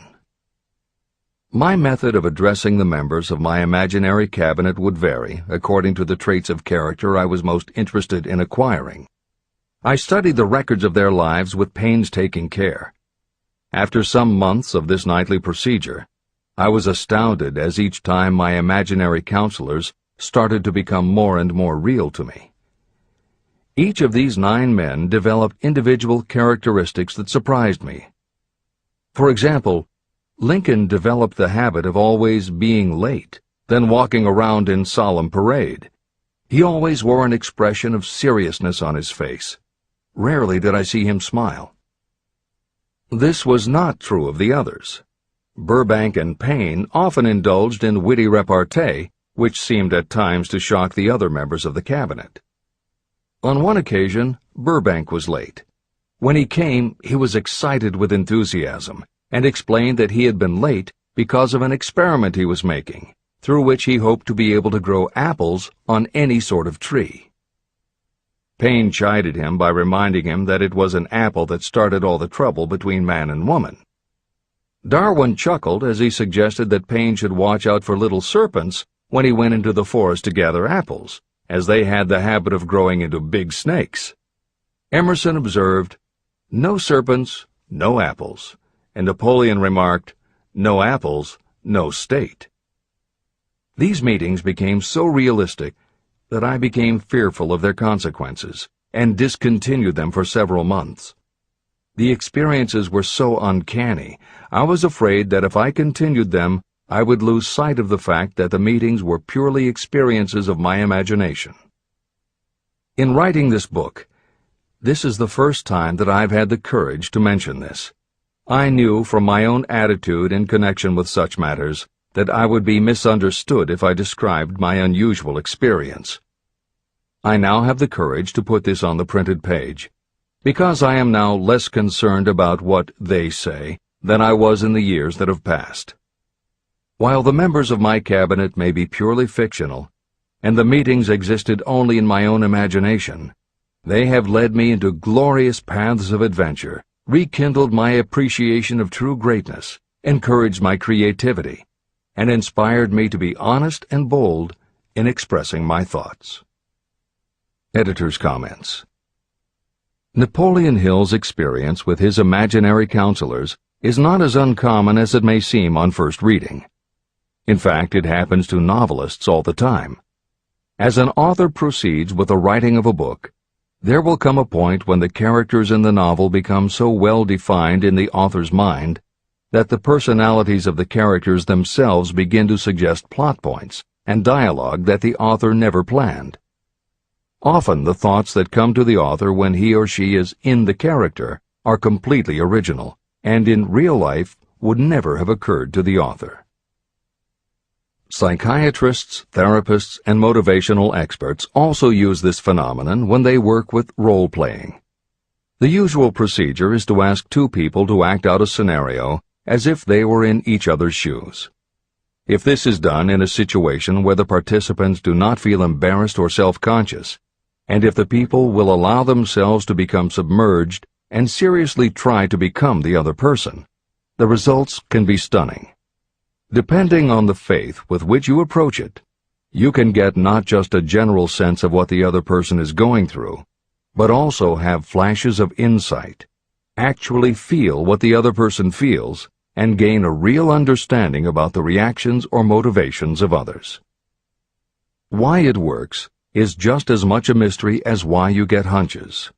It may be simply that when your imagination creates a character, it doesn't give the character inhibitions. So when you think through the character, your mind is less restricted. Regardless, the fact is that by using your imagination to project yourself into other characters, you can open yourself to ideas that you don't normally have access to, and you can use this mental phenomenon as one of the tools that will help you turn your desire into success. This is the end of the editor's comments. Tapping the source of inspiration. Somewhere in the cell structure of the brain is something that receives the vibrations of thought ordinarily called hunches. So far, science has not discovered where this sixth sense is located, but this is not important. The fact remains that human beings do receive accurate knowledge through sources other than the physical senses. Generally, such knowledge is received when the mind is under the influence of extraordinary stimulation. Any emergency that arouses the emotions and causes the heart to beat more rapidly may bring the sixth sense into action. Anyone who has experienced a near accident while driving knows that the sixth sense often comes to your rescue and by split seconds helps to avoid the accident. I mention this as background to the following statement of fact. On many occasions when I have faced emergencies, some of them so grave that my life was in jeopardy, I have been miraculously guided past these difficulties through the influence of my invisible counselors. My original purpose in conducting council meetings with imaginary beings was solely to use autosuggestion to impress upon my subconscious mind certain characteristics that I wanted to acquire. In more recent years, my experimentation has taken on an entirely different trend. I now go to my imaginary counselors with every difficult problem that confronts me and my clients. During my meetings with these invisible counselors, I find my mind most receptive to ideas, thoughts, and knowledge that reach me through the sixth sense. The results are often astonishing, although I do not depend entirely on this form of counsel. The sixth sense is not something that one can take off and put on at will. Ability to use this great power comes slowly, through application of the other principles outlined in this book. No matter who you are, or what may have been your purpose in reading this book, you can profit by it even if you don't fully understand how or why the principle described in this chapter works. This is especially true if your major purpose is that of accumulation of money or other material things. This chapter on the sixth sense was written because the book is designed to present a complete philosophy by which individuals may unerringly guide themselves in attaining whatever they ask of life. The starting point of all achievement is desire. The finishing point is the kind of knowledge that leads to understanding. Understanding of yourself, understanding of others, understanding of the laws of nature, and the recognition and understanding of happiness. Full understanding of this comes only through familiarity with and use of the principle of the sixth sense. In reading this chapter, you may have found yourself lifted to a high level of mental stimulation. Splendid! Come back to this again a month from now, read it once more, and observe that your mind will soar to a still higher level of stimulation. Repeat this experience from time to time, giving no concern as to how much or how little you learn at the time. Eventually, you will find yourself in possession of a power that will enable you to throw off discouragement, master fear, overcome procrastination, and draw freely upon your imagination. Then you will have felt the touch of that unknown something that has been the moving spirit of every truly great thinker, leader, artist, musician, writer, or statesman. Then you will be in a position to transmute your desires into their physical or financial counterpart as easily as you may lie down and quit at the first sign of opposition.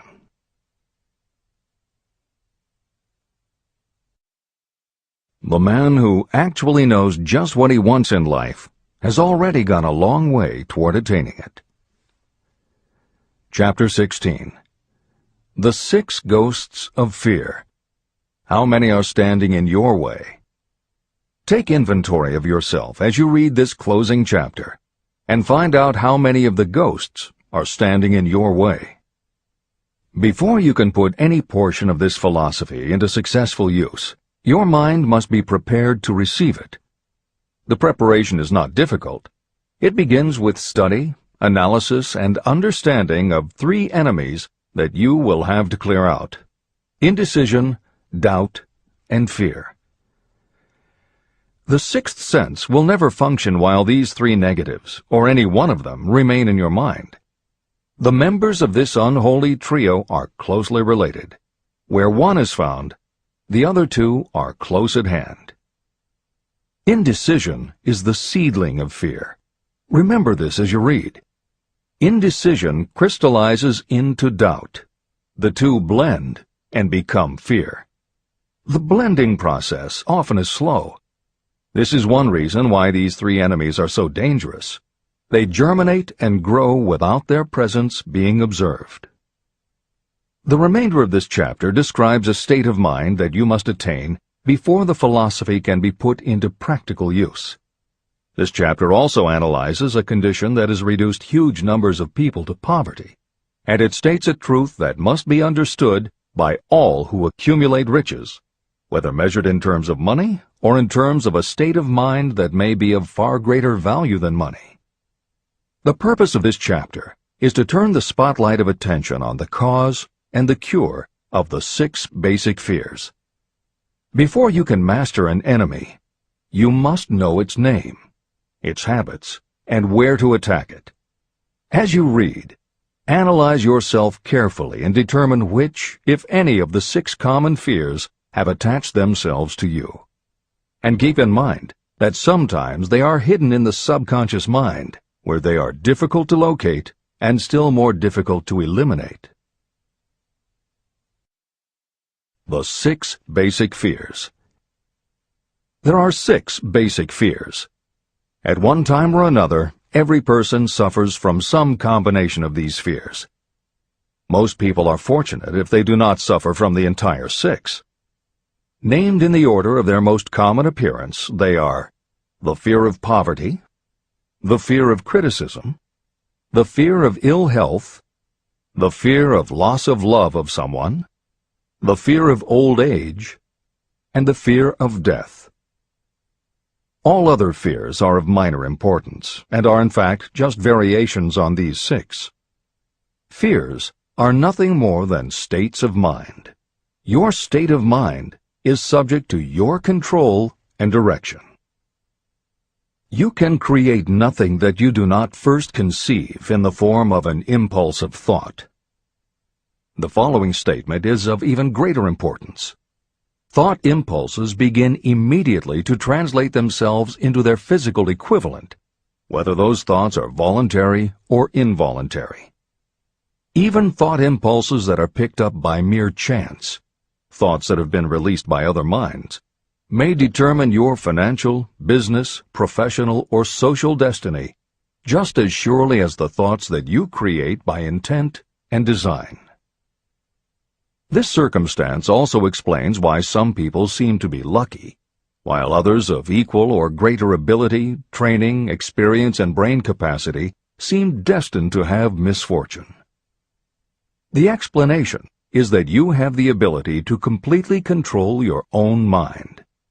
With this control, you may open your mind to the thought impulses that are being released by other brains, or you can close the doors tightly and admit only thought impulses of your own choice. Nature has endowed human beings with absolute control over only one thing, and that one thing is thought. This fact, coupled with the additional fact that everything we create begins in the form of a thought, leads us very near to the principle by which fear may be mastered. If it is true that all thought has a tendency to clothe itself in its physical equivalent, and this is true beyond any reasonable room for doubt, it is equally true that thought impulses of fear and poverty cannot be translated into terms of courage and financial gain. The first basic fear. The fear of poverty. There can be no compromise between poverty and riches. The two roads that lead to poverty and riches travel in opposite directions. If you want riches, you must refuse to accept any circumstance that leads toward poverty. The word riches is used in its broadest sense, meaning financial, spiritual, mental, and material wealth. The starting point of the path that leads to riches is desire. In Chapter 3, you received full instructions for the proper use of desire. In this chapter on fear, You have complete instructions for preparing your mind to make practical use of desire. Here is the place to give yourself a challenge, which will definitely determine how much of this philosophy you have absorbed. Here is the point at which you can tell what the future holds in store for you. If, after reading this chapter, you are willing to accept poverty, you may as well make up your mind to receive poverty. This is one decision you cannot avoid. But if you demand riches, determine what form and how much will be required to satisfy you. You know the road that leads to riches. You have been given a roadmap. If you follow it, it will keep you on that road. If you neglect to make the start, or stop before you arrive, no one will be to blame but you. This responsibility is yours. No excuse will save you from accepting the responsibility if you now fail or refuse to demand riches of life. All you need is one thing. Incidentally, the only thing you can control, and that is a state of mind. A state of mind is something that is up to you. It cannot be purchased. It must be created.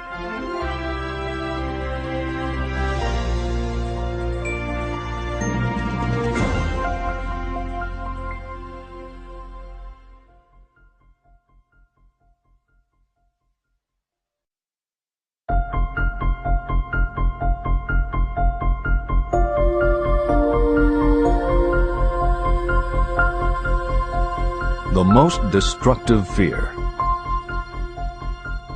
Fear of poverty is a state of mind, nothing else. But it is sufficient to destroy your chances of achievement in any undertaking. This fear paralyzes your ability to use reason, destroys the imagination, kills off self-reliance, undermines enthusiasm, discourages initiative, leads to uncertainty of purpose, encourages procrastination, wipes out enthusiasm, and makes self-control an impossibility. It takes the charm from your personality, destroys the possibility of accurate thinking, diverts concentration of effort. It defeats persistence, turns willpower into nothingness, destroys ambition, clouds the memory, and invites failure in every conceivable form. It kills love and assassinates the finer emotions of the heart, discourages friendship and invites disaster in 100 forms, leads to sleeplessness, misery, and unhappiness, and all this despite the obvious truth that you live in a world of overabundance of everything your heart could desire, with nothing standing between you and your desires except lack of a definite purpose. The fear of poverty is, without doubt, the most destructive of the 6 basic fears. It has been placed at the head of the list because it is the most difficult to master. The fear of poverty grew out of our inherited tendency to prey upon our fellow human beings economically. Nearly all animals lower than us are motivated by instinct, but their capacity to think is limited, and therefore they prey upon one another physically. We, with our superior sense of intuition, with the capacity to think and to reason, do not eat others bodily. Human beings get more satisfaction out of eating others financially. Humans are so avaricious that every conceivable law has been passed to safeguard us from one another. Nothing brings so much suffering and humility as poverty. Only those who have experienced poverty understand the full meaning of this. It is no wonder that we fear poverty. Through a long line of inherited experiences, we have learned for sure that some people cannot be trusted where matters of money and earthly possessions are concerned. So eager are we to possess wealth that we will acquire it in whatever manner we can, through legal methods if possible, through other methods if necessary or expedient. Self-analysis may disclose weaknesses that you do not like to acknowledge, but this form of examination is essential if you are going to demand of life more than mediocrity and poverty. Remember, as you check yourself point by point, that you are both the court and the jury, the prosecuting attorney and the attorney for the defense, and that you are both the plaintiff and the defendant. You are on trial. Face the facts squarely. Ask yourself definite questions and demand direct replies. When the examination is over, you will know more about yourself. If you do not feel that you can be an impartial judge, call upon someone who knows you well to serve as judge while you cross-examine yourself. You are after the truth. Get it, no matter at what the cost, even though it may temporarily embarrass you. The majority of people, if asked what they fear most, would reply, "I fear nothing." The reply would be inaccurate, because few people realize that they are bound, handicapped, whipped spiritually and physically through some form of fear. So subtle and deeply seated is the emotion of fear that you may go through life and never recognize its presence. Only a courageous analysis will disclose the presence of this universal enemy. When you begin such an analysis, search deeply into your character. The following is a list of the symptoms to look for.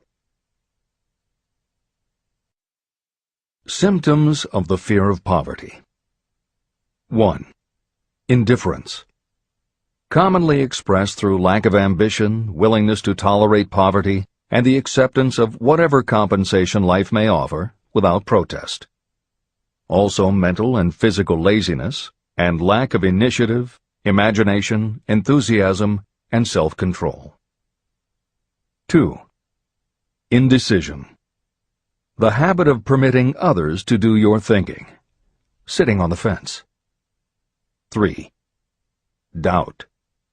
Generally expressed through alibis and excuses designed to cover up, explain away, or apologize for your failures. Sometimes expressed in the form of envy of those who are successful, or by criticizing them. 4. Worry. Usually expressed by finding fault with others, a tendency to spend beyond your income, neglect of personal appearance, scowling and frowning, nervousness, lack of poise, self-consciousness, and often the use of alcohol or drugs. 5. Overcaution. The habit of looking for the negative side of every circumstance. Thinking and talking about possible failure instead of concentrating on succeeding. Knowing all the roads to disaster, but never searching for the plans to avoid failure. Waiting for the right time to begin, until the waiting becomes a permanent habit. Remembering those who have failed and forgetting those who have succeeded. Seeing the hole in the donut, but overlooking the donut around the hole. 6. Procrastination. The habit of putting off until tomorrow that which should have been done last year, spending more time in creating excuses than it would take to do the job. This symptom is closely related to overcaution, doubt, and worry. Refusal to accept responsibility. Willingness to compromise rather than put up a fight. Compromising with difficulties instead of harnessing and using them as stepping stones to advancement. Bargaining with life for a penny instead of demanding prosperity, opulence, riches, contentment, and happiness. Planning what to do if you fail, instead of burning all bridges and making retreat impossible. Weakness of, and often total lack of, self-confidence, definiteness of purpose, self-control, initiative, enthusiasm, ambition, thrift, and sound reasoning ability. Expecting poverty instead of demanding riches.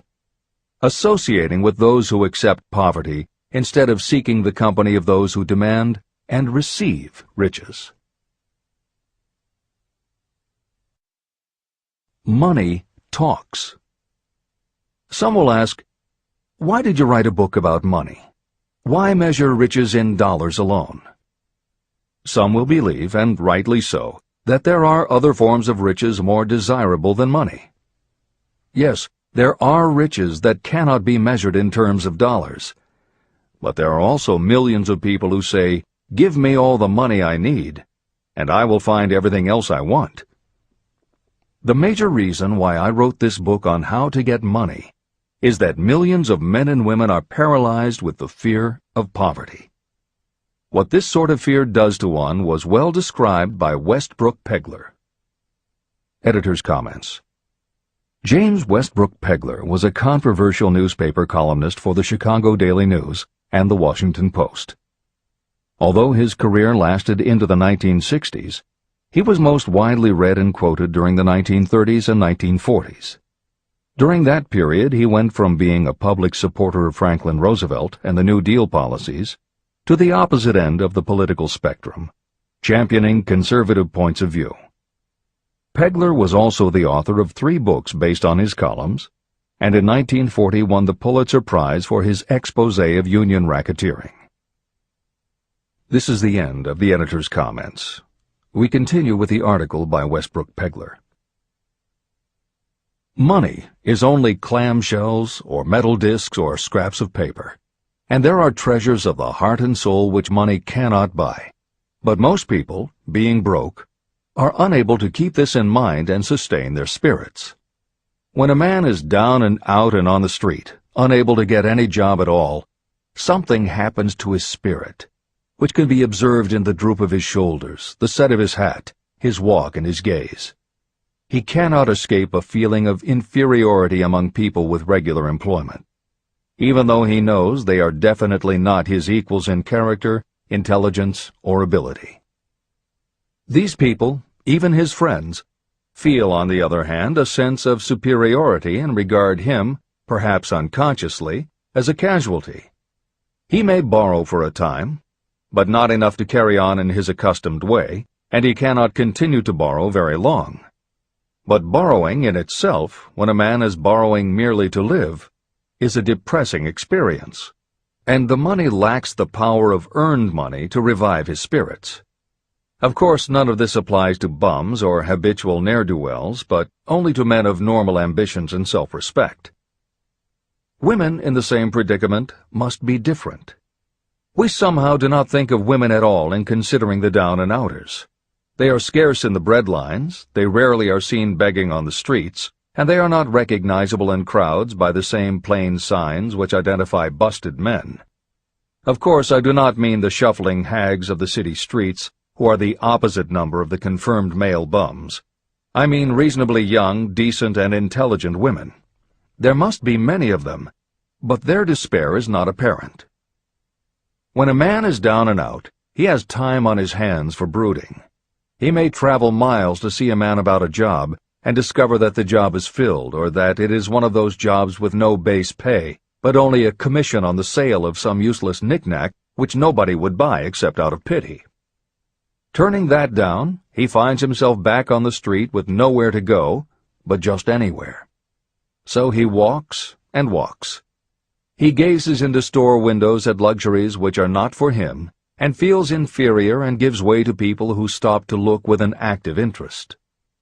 He wanders into the railroad station, or puts himself down in the library to ease his legs and soak up a little heat, but that isn't looking for a job, so he gets going again.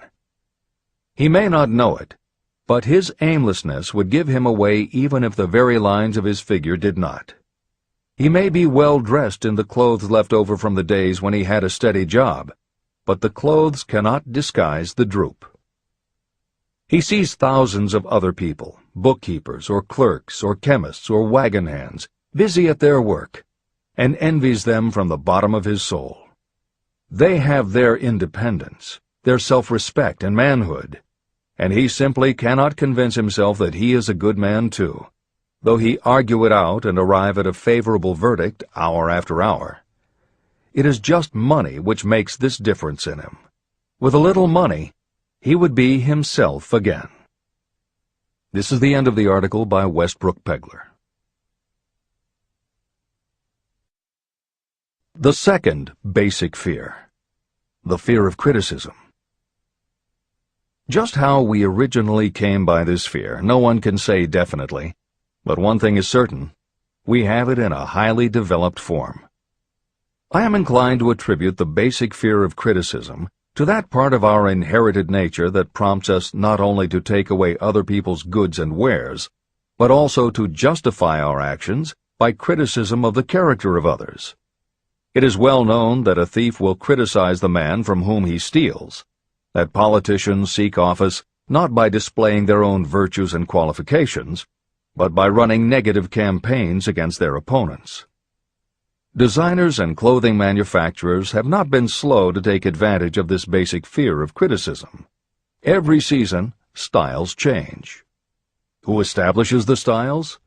Certainly not the purchaser. It is the designers and manufacturers. Why do they change the styles so often? The answer is obvious. They change the styles so they can sell more clothes. The fear of criticism robs people of their initiative, destroys their power of imagination, limits their individuality, takes away their self-reliance, and does them damage in 100 other ways. Parents often do their children irreparable injury by criticizing them. The mother of one of my friends used to punish him with a switch almost daily, always completing the job with the statement, "You'll land in a penitentiary before you are 20. He was sent to a reformatory at the age of 17. Editor's comments. Modern psychotherapy is well aware of the circumstance that Hill describes in the preceding paragraph. In the chapters on autosuggestion and hypnosis, reference was made to childhood traumas that result in phobias, compulsive behaviors, fixations, or complexes.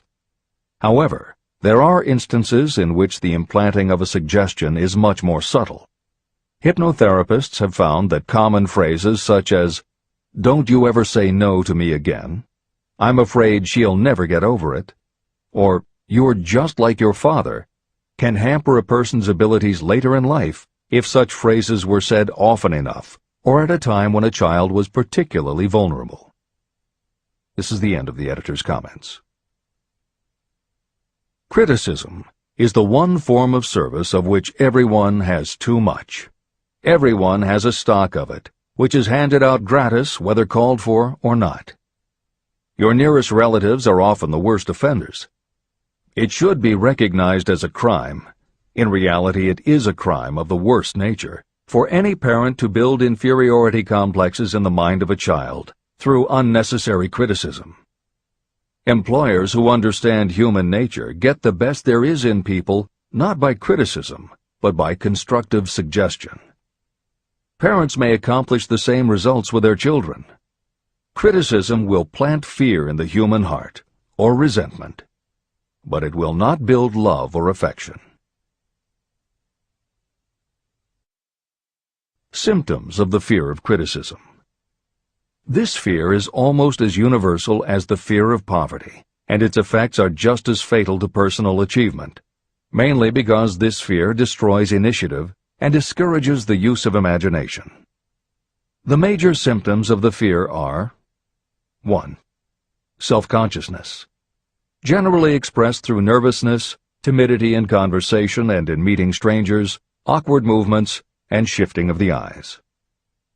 2. Lack of poise, expressed through lack of voice control, nervousness in the presence of others, poor posture, poor memory. 3.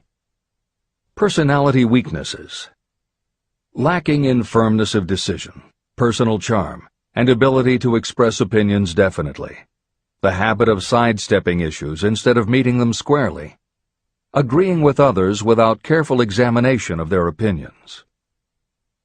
4. Inferiority complex, the habit of expressing your own self-approval as a means of covering up your feeling of inferiority, using big words to impress others, often without knowing the real meaning of the words, imitating others in dress, speech, and manners, boasting of imaginary achievements, and acting superior to cover up the fact that you feel inferior. 5. Extravagance, the habit of trying to keep up with the Joneses and spending beyond your income. 6. Lack of initiative, failure to embrace opportunities for self-advancement, fear to express opinions, lack of confidence in your own ideas, giving evasive answers to questions asked by superiors, hesitancy of manner and speech, deceit in both words and deeds. 7. Lack of ambition. Mental and physical laziness, lack of self-assertion, slowness in reaching decisions, being too easily influenced, the habit of accepting defeat without protest, or quitting an undertaking when opposed by others. Also the habit of criticizing others behind their backs and flattering them to their faces, suspicion of other people without cause, lack of tactfulness of manner and speech, and unwillingness to accept the blame for mistakes. The third basic fear, the fear of ill health. This fear may be traced to both physical and social heredity. It is closely associated with the causes of fear of old age and the fear of death. We fear ill health because of the terrible pictures that have been planted in our minds of what may happen if death should overtake us. We also fear it because of the economic toll that it may claim. One reputable physician estimated that 75% of all people who visit doctors are suffering with hypochondria, imaginary illness. It has been shown that the fear of disease, even when there is not the slightest cause for fear, often produces the physical symptoms of the disease feared. Powerful and mighty is the human mind.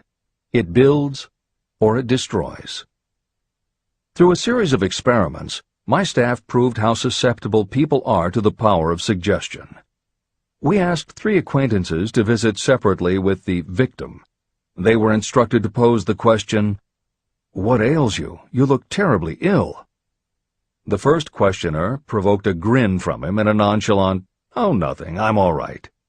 The second questioner was answered with a statement, "I don't know exactly, but I do feel badly." The third questioner was met with the admission that the victim was actually feeling ill. Editor's comment. Hill's experiment is one that you do not want to carry too far. It is not that different from the principle behind certain religious sects whose members take vengeance on their enemies by hexing or placing a spell on a victim. The spell only works because the victim believes that spells can be cast and that it is possible he or she could be hexed. When the hex victim is informed that someone has cast a spell on them, they accept that it is possible, and their mind does the rest. The same theory operated when Hill's associate was told 3 times that he looked ill. He believed it was possible. Being told 3 times was convincing, and his mind went to work and made it so. This is the end of the editor's comment. There is overwhelming evidence that disease sometimes begins in the form of negative thought impulse. Such thoughts may be planted in your mind by suggestion or created by you in your own mind. Doctors send patients to new climates for their health because a change of mental attitude is necessary. The seed of fear of ill health lives in every human mind. Worry, fear, discouragement, or disappointment can cause this seed to germinate and grow. Symptoms of the fear of ill health. The symptoms of this almost universal fear are 1. Autosuggestion. The habit of negative use of self-suggestion by looking for and expecting to find symptoms of all kinds of disease. Enjoying your imaginary illness and speaking of it as being real. The habit of trying fads and isms recommended by others as having therapeutic value. Talking to others of operations, accidents, and other forms of illness. Experimenting with diets, physical exercises, weight loss systems without professional guidance.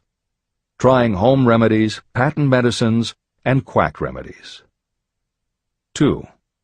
Hypochondria, a medical term for imaginary disease. The habit of excessively talking about illness, and by concentrating the mind on disease you begin to expect it to happen to you. Nothing that comes in bottles can cure this condition. It is brought on by negative thinking, and nothing but positive thought can cure it. Hypochondria is said to do as much damage on occasion as the real disease might do. 3. Exercise. Fear of ill health often interferes with proper physical exercise and results in overweight. 4. Susceptibility. Fear of ill health breaks down your natural resistance, which makes you susceptible to real disease. The fear of ill health is often related to the fear of poverty, especially in the case of the hypochondriac, who constantly worries about the possibility of having to pay doctor's bills, hospital bills, etc. This type of person spends much time preparing for sickness, talking about death, saving money for cemetery plots, burial expenses, and such. 5. Self-coddling. The habit of seeking sympathy. The habit of feigning illness to cover your laziness or to serve as an alibi for lack of ambition. People often resort to this trick to avoid work. 6. Intemperance. The habit of using alcohol or drugs to destroy pain instead of eliminating the cause. 7. The habit of reading about illness and worrying over the possibility of being stricken by it. The fourth basic fear. The fear of loss of love. Jealousy and other similar forms of neurosis grow out of our fear of the loss of love of someone. This fear is the most painful of all the 6 basic fears. It probably plays more havoc with the body and mind than any of the other basic fears. Editor's comment. By way of introduction to each of the 6 basic fears, Napoleon Hill usually postulates how the fear originated in humans. In the original edition of this book, he suggested that the fear of loss of love may have started with prehistoric man's habit of stealing his neighbor's mate and taking liberties with her whenever he could. Though amusing, this theory does not take into account that women fear the loss of a love just as profoundly as men do, and both men and women fear losing the love of not just their mates, but also of family members and others with whom they are close. How the emotion of love originated may remain a mystery, but there is no mystery about how we feel when we lose it. This is the end of the editor's comment. The fourth basic fear. The fear of loss of love. Jealousy and other similar forms of neurosis grow out of our fear of the loss of love of someone. This fear is the most painful of all the 6 basic fears. It probably plays more havoc with the body and mind than any of the other basic fears. Editor's comment. By way of introduction to each of the 6 basic fears, Napoleon Hill usually postulates how the fear originated in humans. In the original edition of this book, he suggested that the fear of loss of love may have started with prehistoric man's habit of stealing his neighbor's mate and taking liberties with her whenever he could. Though amusing, this theory does not take into account that women fear the loss of a love just as profoundly as men do, and both men and women fear losing the love of not just their mates, but also of family members and others with whom they are close. How the emotion of love originated may remain a mystery, but there is no mystery about how we feel when we lose it. This is the end of the editor's comment. Symptoms of the fear of loss of love. The distinguishing symptoms of this fear are 1. Jealousy. The habit of being suspicious of friends and loved ones. The habit of accusing wife or husband of infidelity without grounds. General suspicion of everyone and absolute faith in no one. 2. Fault-finding. The habit of finding fault with friends, relatives, business associates, and loved ones upon the slightest provocation, or without any cause whatsoever. 3. Gambling. The habit of gambling, stealing, cheating, and otherwise taking hazardous chances to provide money for loved ones, in the belief that love can be bought. The habit of spending beyond your means, or incurring debts to provide gifts for loved ones, in order to make a good impression. Also insomnia, nervousness, lack of persistence, weakness of will, lack of self-control, lack of self-reliance, bad temper. The fifth basic fear: the fear of old age. In the main, this fear grows out of two sources. First, the thought that old age may bring with it poverty. Second is the concern that many have for what may await them in the world beyond. The most common cause of fear of old age is associated with the possibility of poverty. Poorhouse is not a pretty word. It throws a chill into the mind of every person who faces the possibility of having to spend declining years having to live on some form of charity. The possibility of ill health, which is more common as people grow older, is also a contributing cause of this common fear of old age, as is concern about diminishing sexuality.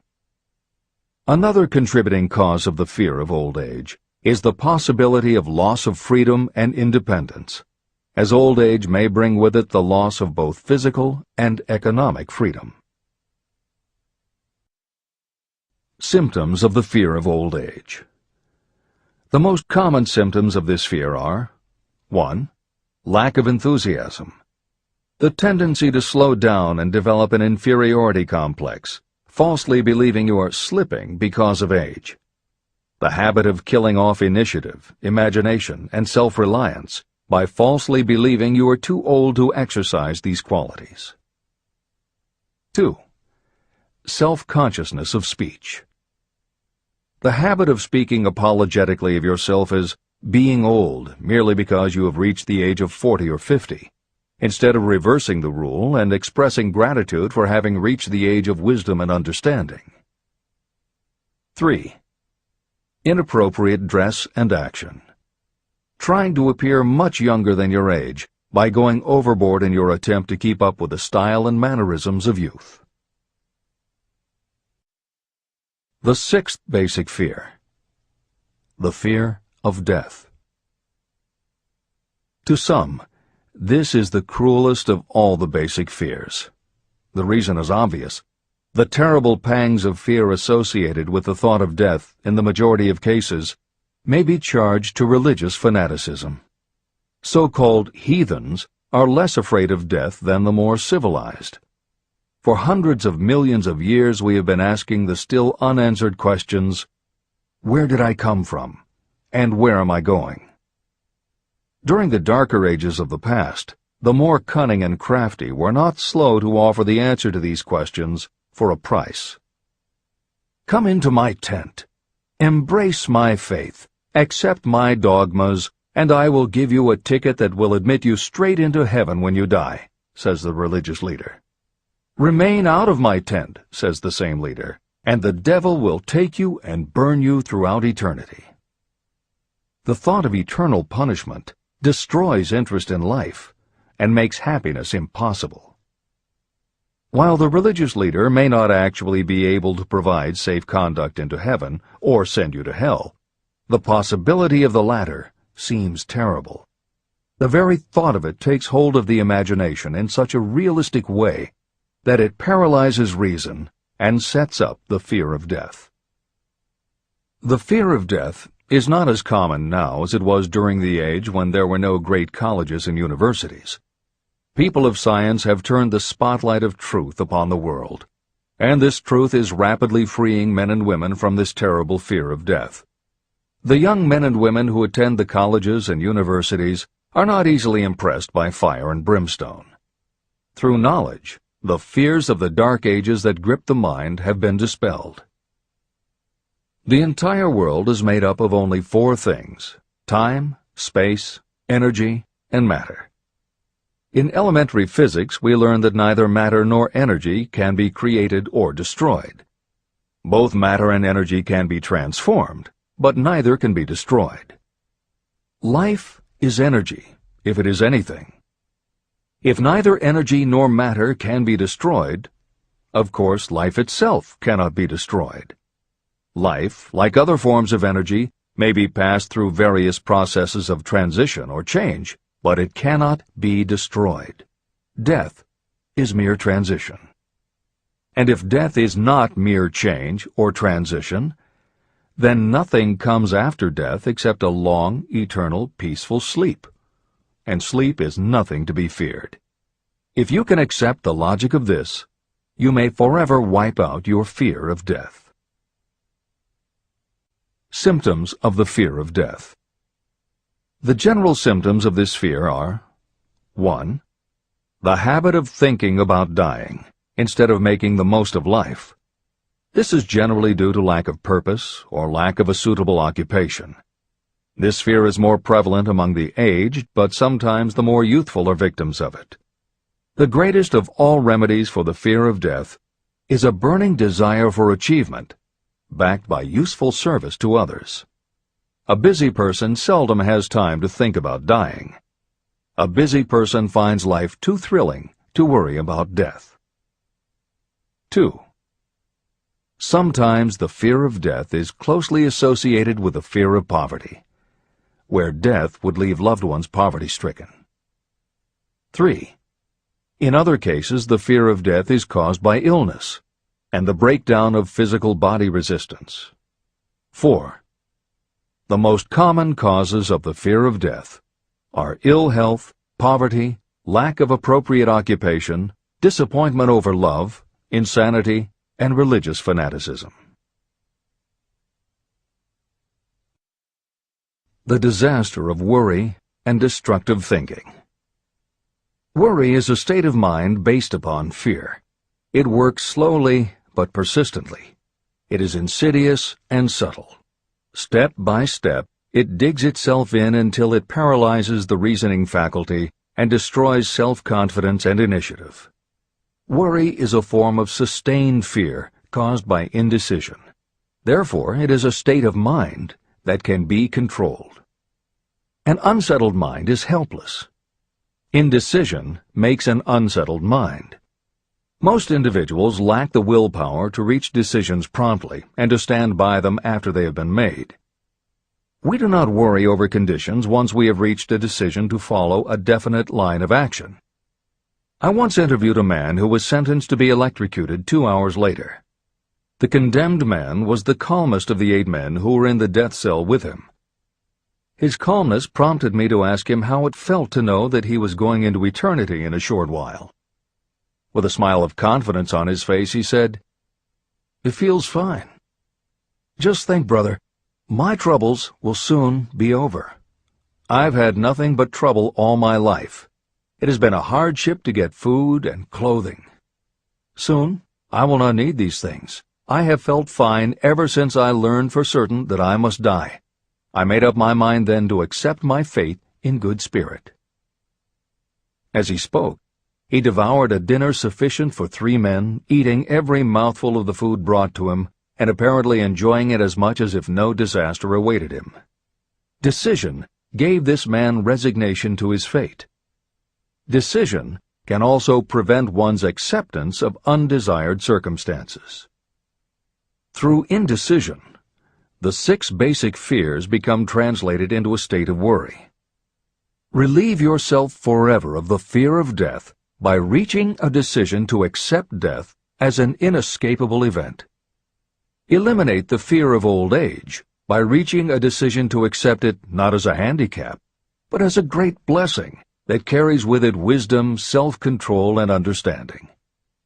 Master the fear of loss of love by reaching a decision to get along without love, if that is necessary.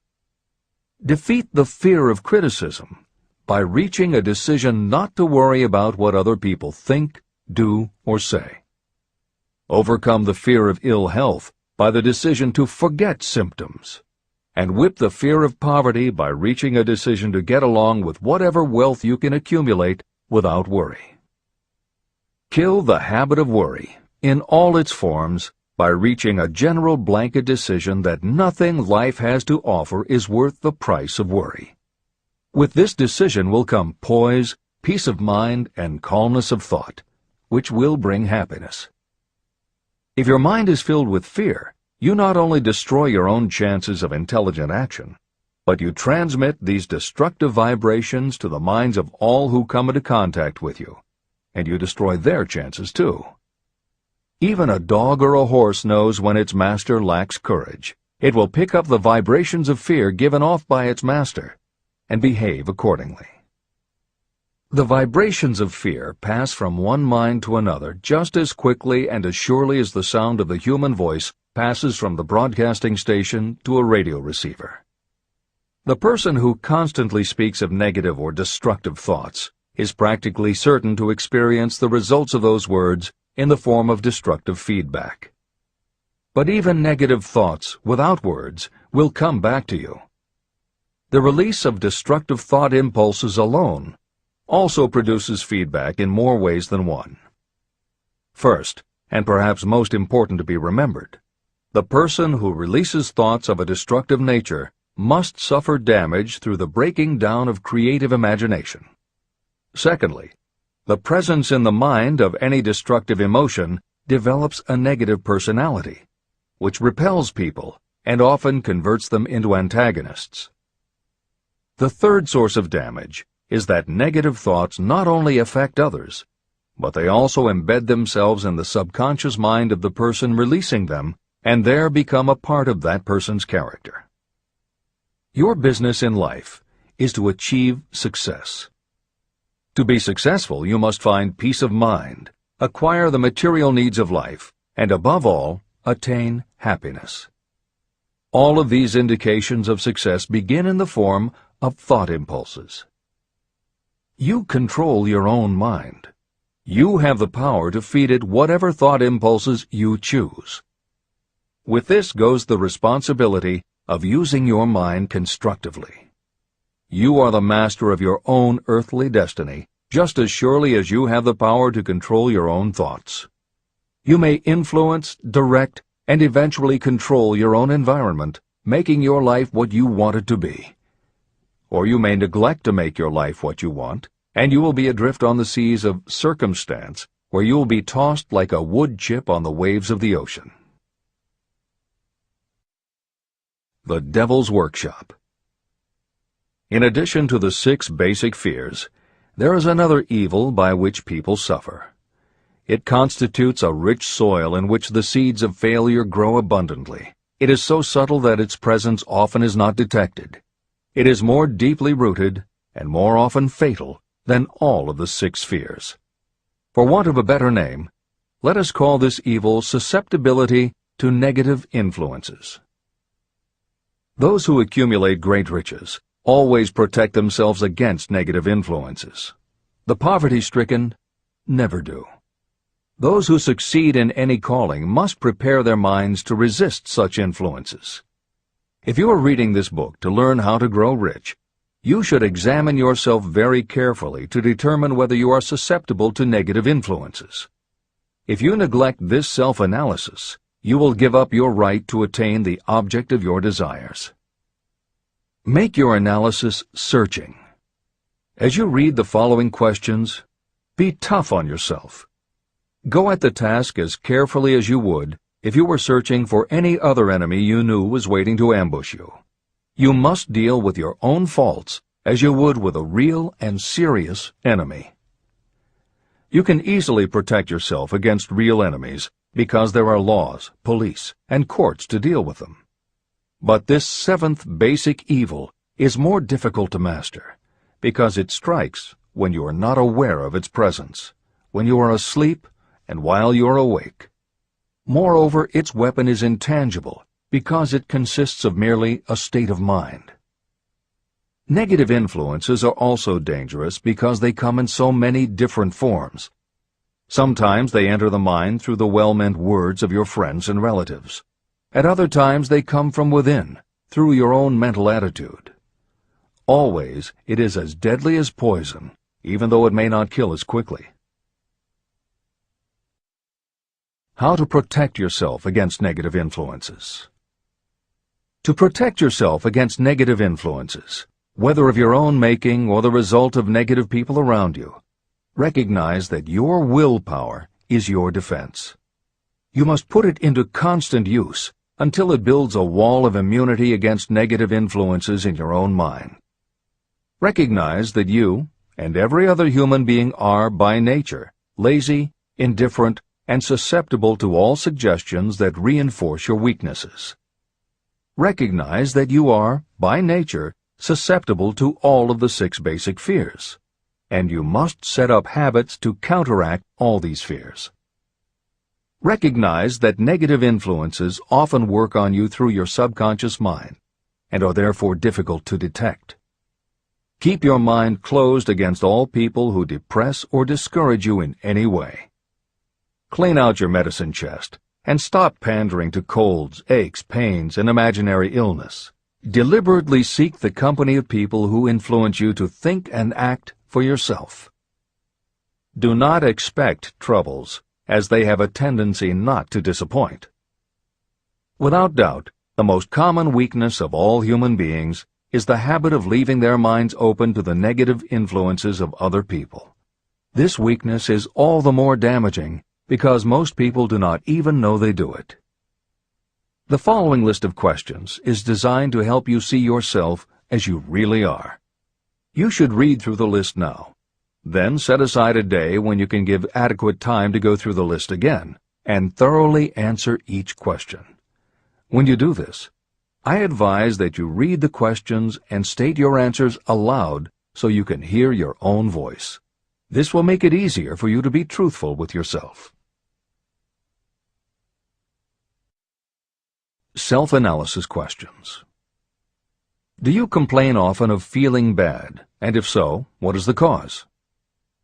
Do you find fault with other people at the slightest provocation?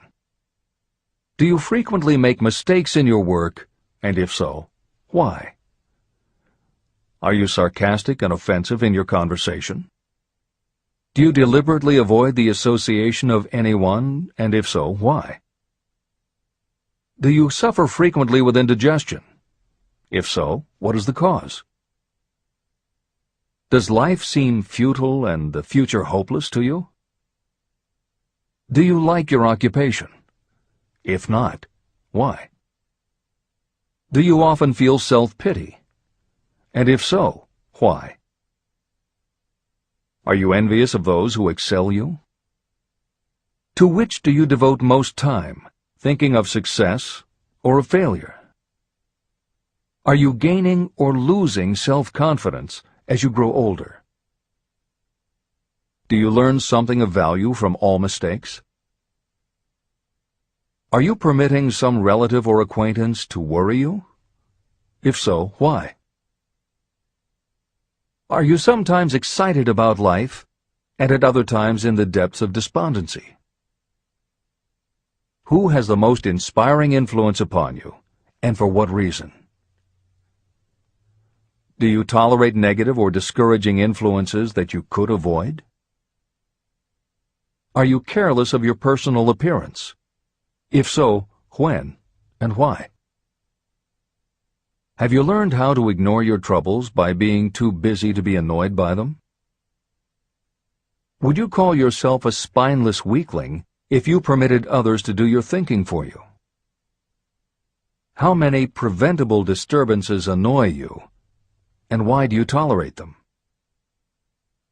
Do you resort to alcohol, drugs, cigarettes, or other compulsions to quiet your nerves?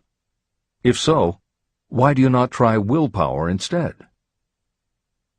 Does anyone nag you, and if so, for what reason? Do you have a definite major purpose? And if so, what is it, and what plan do you have for achieving it? Do you suffer from any of the 6 basic fears? If so, which ones? Have you developed a method to shield yourself against the negative influence of others? Do you use autosuggestion to make your mind positive? Which do you value most, your material possessions or your privilege of controlling your own thoughts? Are you easily influenced by others against your own judgment? Has today added anything of value to your stock of knowledge or state of mind? Do you face squarely the circumstances that make you unhappy, or do you sidestep the responsibility? Do you analyze all mistakes and failures and try to profit by them, or do you take the attitude that this is not your duty? Can you name 3 of your most damaging weaknesses? What are you doing to correct them? Do you encourage other people to bring their worries to you for sympathy? Do you choose from your daily experiences lessons or influences that aid in your personal advancement? Does your presence have a negative influence on other people as a rule? What habits of other people annoy you most? Do you form your own opinions, or do you permit yourself to be influenced by other people? Have you learned how to create a mental state of mind with which you can shield yourself against all discouraging influences? Does your occupation inspire you with faith and hope? Are you conscious of possessing spiritual forces of sufficient power to enable you to keep your mind free from all forms of fear? Does your religion help to keep your mind positive? Do you feel it your duty to share other people's worries? If so, why? If you believe that birds of a feather flock together, what have you learned about yourself by studying the friends whom you attract? What connection, if any, do you see between the people with whom you associate most closely and any unhappiness you may experience? Could it be possible that some person whom you consider to be a friend is, in reality, your worst enemy because of his or her negative influence on your mind? By what rules do you judge who is helpful and who is damaging to you? Are your intimate associates mentally superior or inferior to you? How much time out of every 24 hours do you devote to your occupation, sleep, play and relaxation, acquiring useful knowledge, plain wasted time? Who among your acquaintances encourages you most, cautions you most, discourages you most? What is your greatest worry? Why do you tolerate it? When others offer you free, unsolicited advice, do you accept it without question, or do you analyze their motive? What, above all else, do you most desire? Do you intend to acquire it? Are you willing to subordinate all other desires for this one? How much time daily do you devote to acquiring it? Do you change your mind often? If so, why?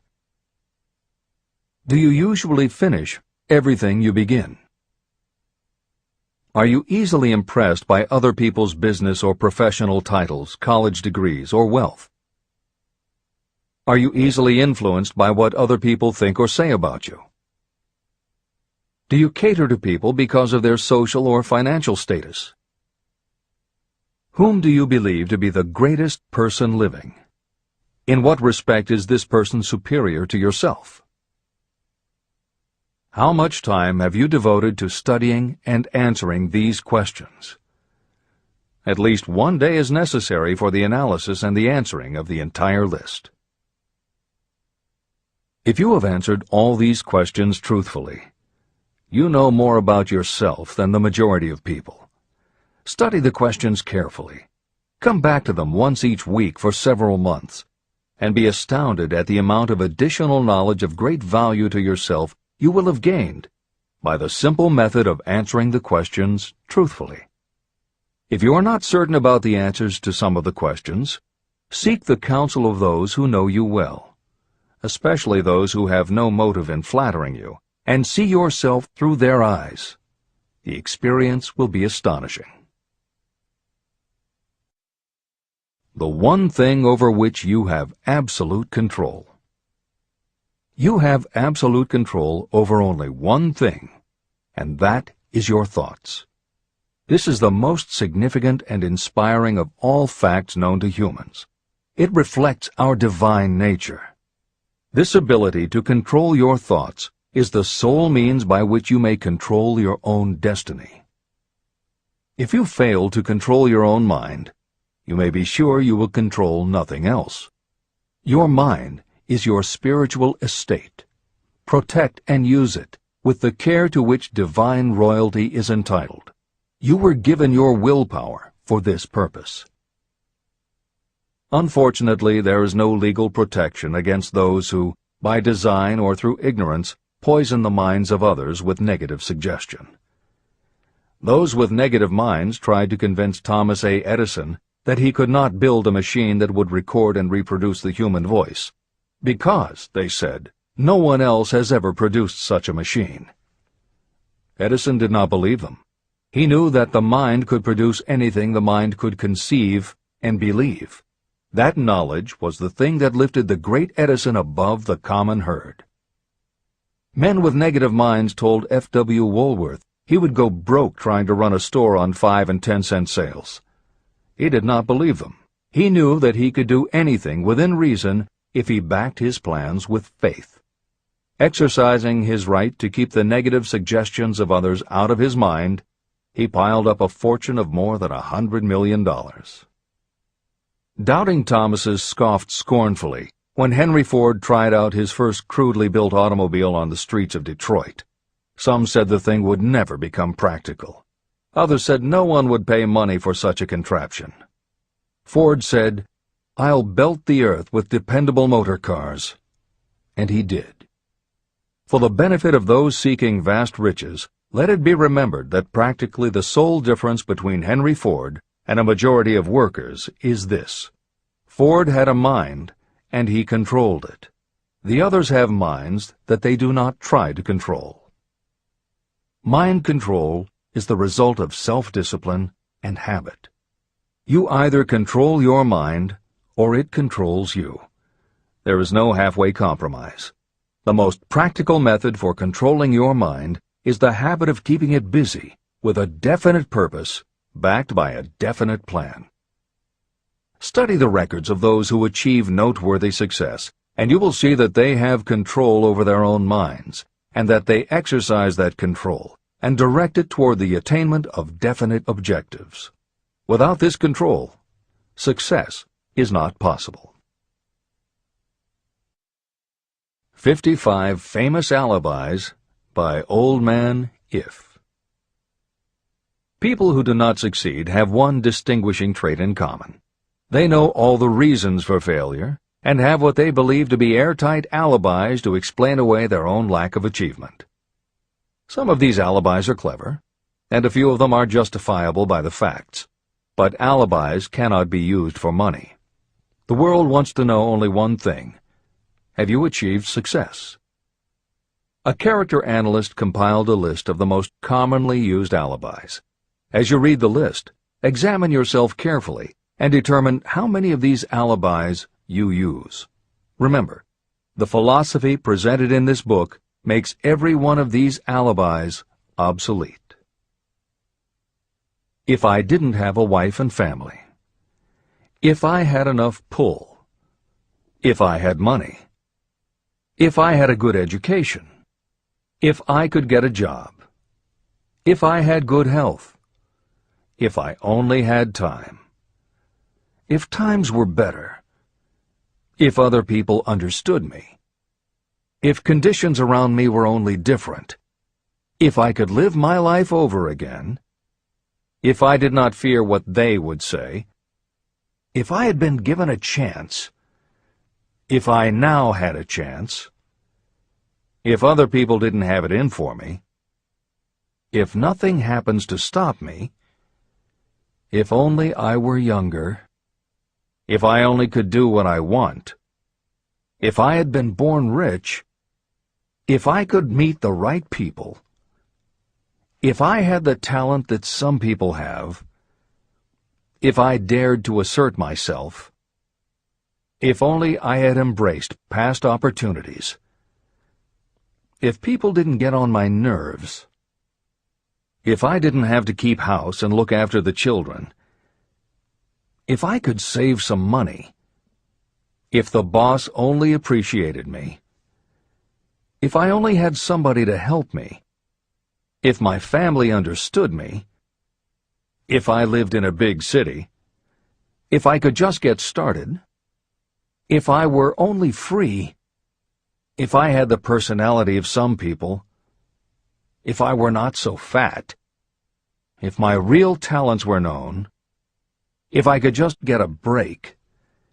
if I could only get out of debt, if I hadn't failed, if I only knew how, if everybody wasn't against me, if I didn't have so many worries, if I could marry the right person, if people weren't so dumb, if my family were not so extravagant, if I were sure of myself, if luck were not against me, if I had not been born under the wrong star, if it were not true that what is to be will be, if I did not have to work so hard, if I hadn't lost my money, if I lived in a different neighborhood, if I didn't have a past, if I only had a business of my own, if other people would only listen to me, if, and this is the greatest of them all, if I had the courage to see myself as I really am, I would find out what is wrong with me and correct it. And I know that something must be wrong with the way I have done things, or I would already have the success that I desire. I recognize that something must be wrong with me, otherwise I would have spent more time analyzing my weaknesses and less time building alibis to cover them. Building alibis to explain away failure is a national pastime. The habit is as old as the human race and is fatal to success. Why do people cling to their pet alibis? The answer is obvious. They defend their alibis because they create them. Your alibi is the child of your own imagination. It is human nature to defend your own brainchild. Building alibis is a deeply rooted habit. Habits are difficult to break, especially when they provide justification for something we do. Plato had this truth in mind when he said, "The first and best victory is to conquer self. To be conquered by self is, of all things, the most shameful and vile." Another philosopher had the same thought in mind when he said, "It was a great surprise to me when I discovered that most of the ugliness I saw in others was but a reflection of my own nature." Elbert Hubbard, philosopher, author, publisher of the Fra magazine, and founder of the Roycrofters community of artists, said, "It has always been a mystery to me why people spend so much time deliberately fooling themselves by creating alibis to cover their weaknesses. If used differently, this same time would be sufficient to cure the weakness. Then no alibis would be needed." In parting, I would remind you that life is a checkerboard, and the player opposite you is time. If you hesitate before moving, or neglect to move promptly, your men will be wiped off the board by time. You are playing against a partner who will not tolerate indecision. Previously, you may have had a logical excuse for not having forced life to come through with whatever you asked. That alibi is now obsolete, because you are in possession of the master key that unlocks the door to life's riches. The master key is intangible, but it is powerful. It is the privilege of creating, in your own mind, a burning desire for a definite form of riches. There is no penalty for the use of this key, but there is a price you must pay if you do not use it. The price is failure. There is a reward of stupendous proportions if you put the key to use. It is the satisfaction that will come to you when you conquer self and force life to pay whatever is asked. The reward is worthy of your effort. Will you make the start and be convinced? "If we are related," said the immortal Emerson, "we shall meet." In closing, may I borrow his thought and say, if we are related, we have, through these pages, met. Remember that your real wealth can be measured not by what you have, but by what you are.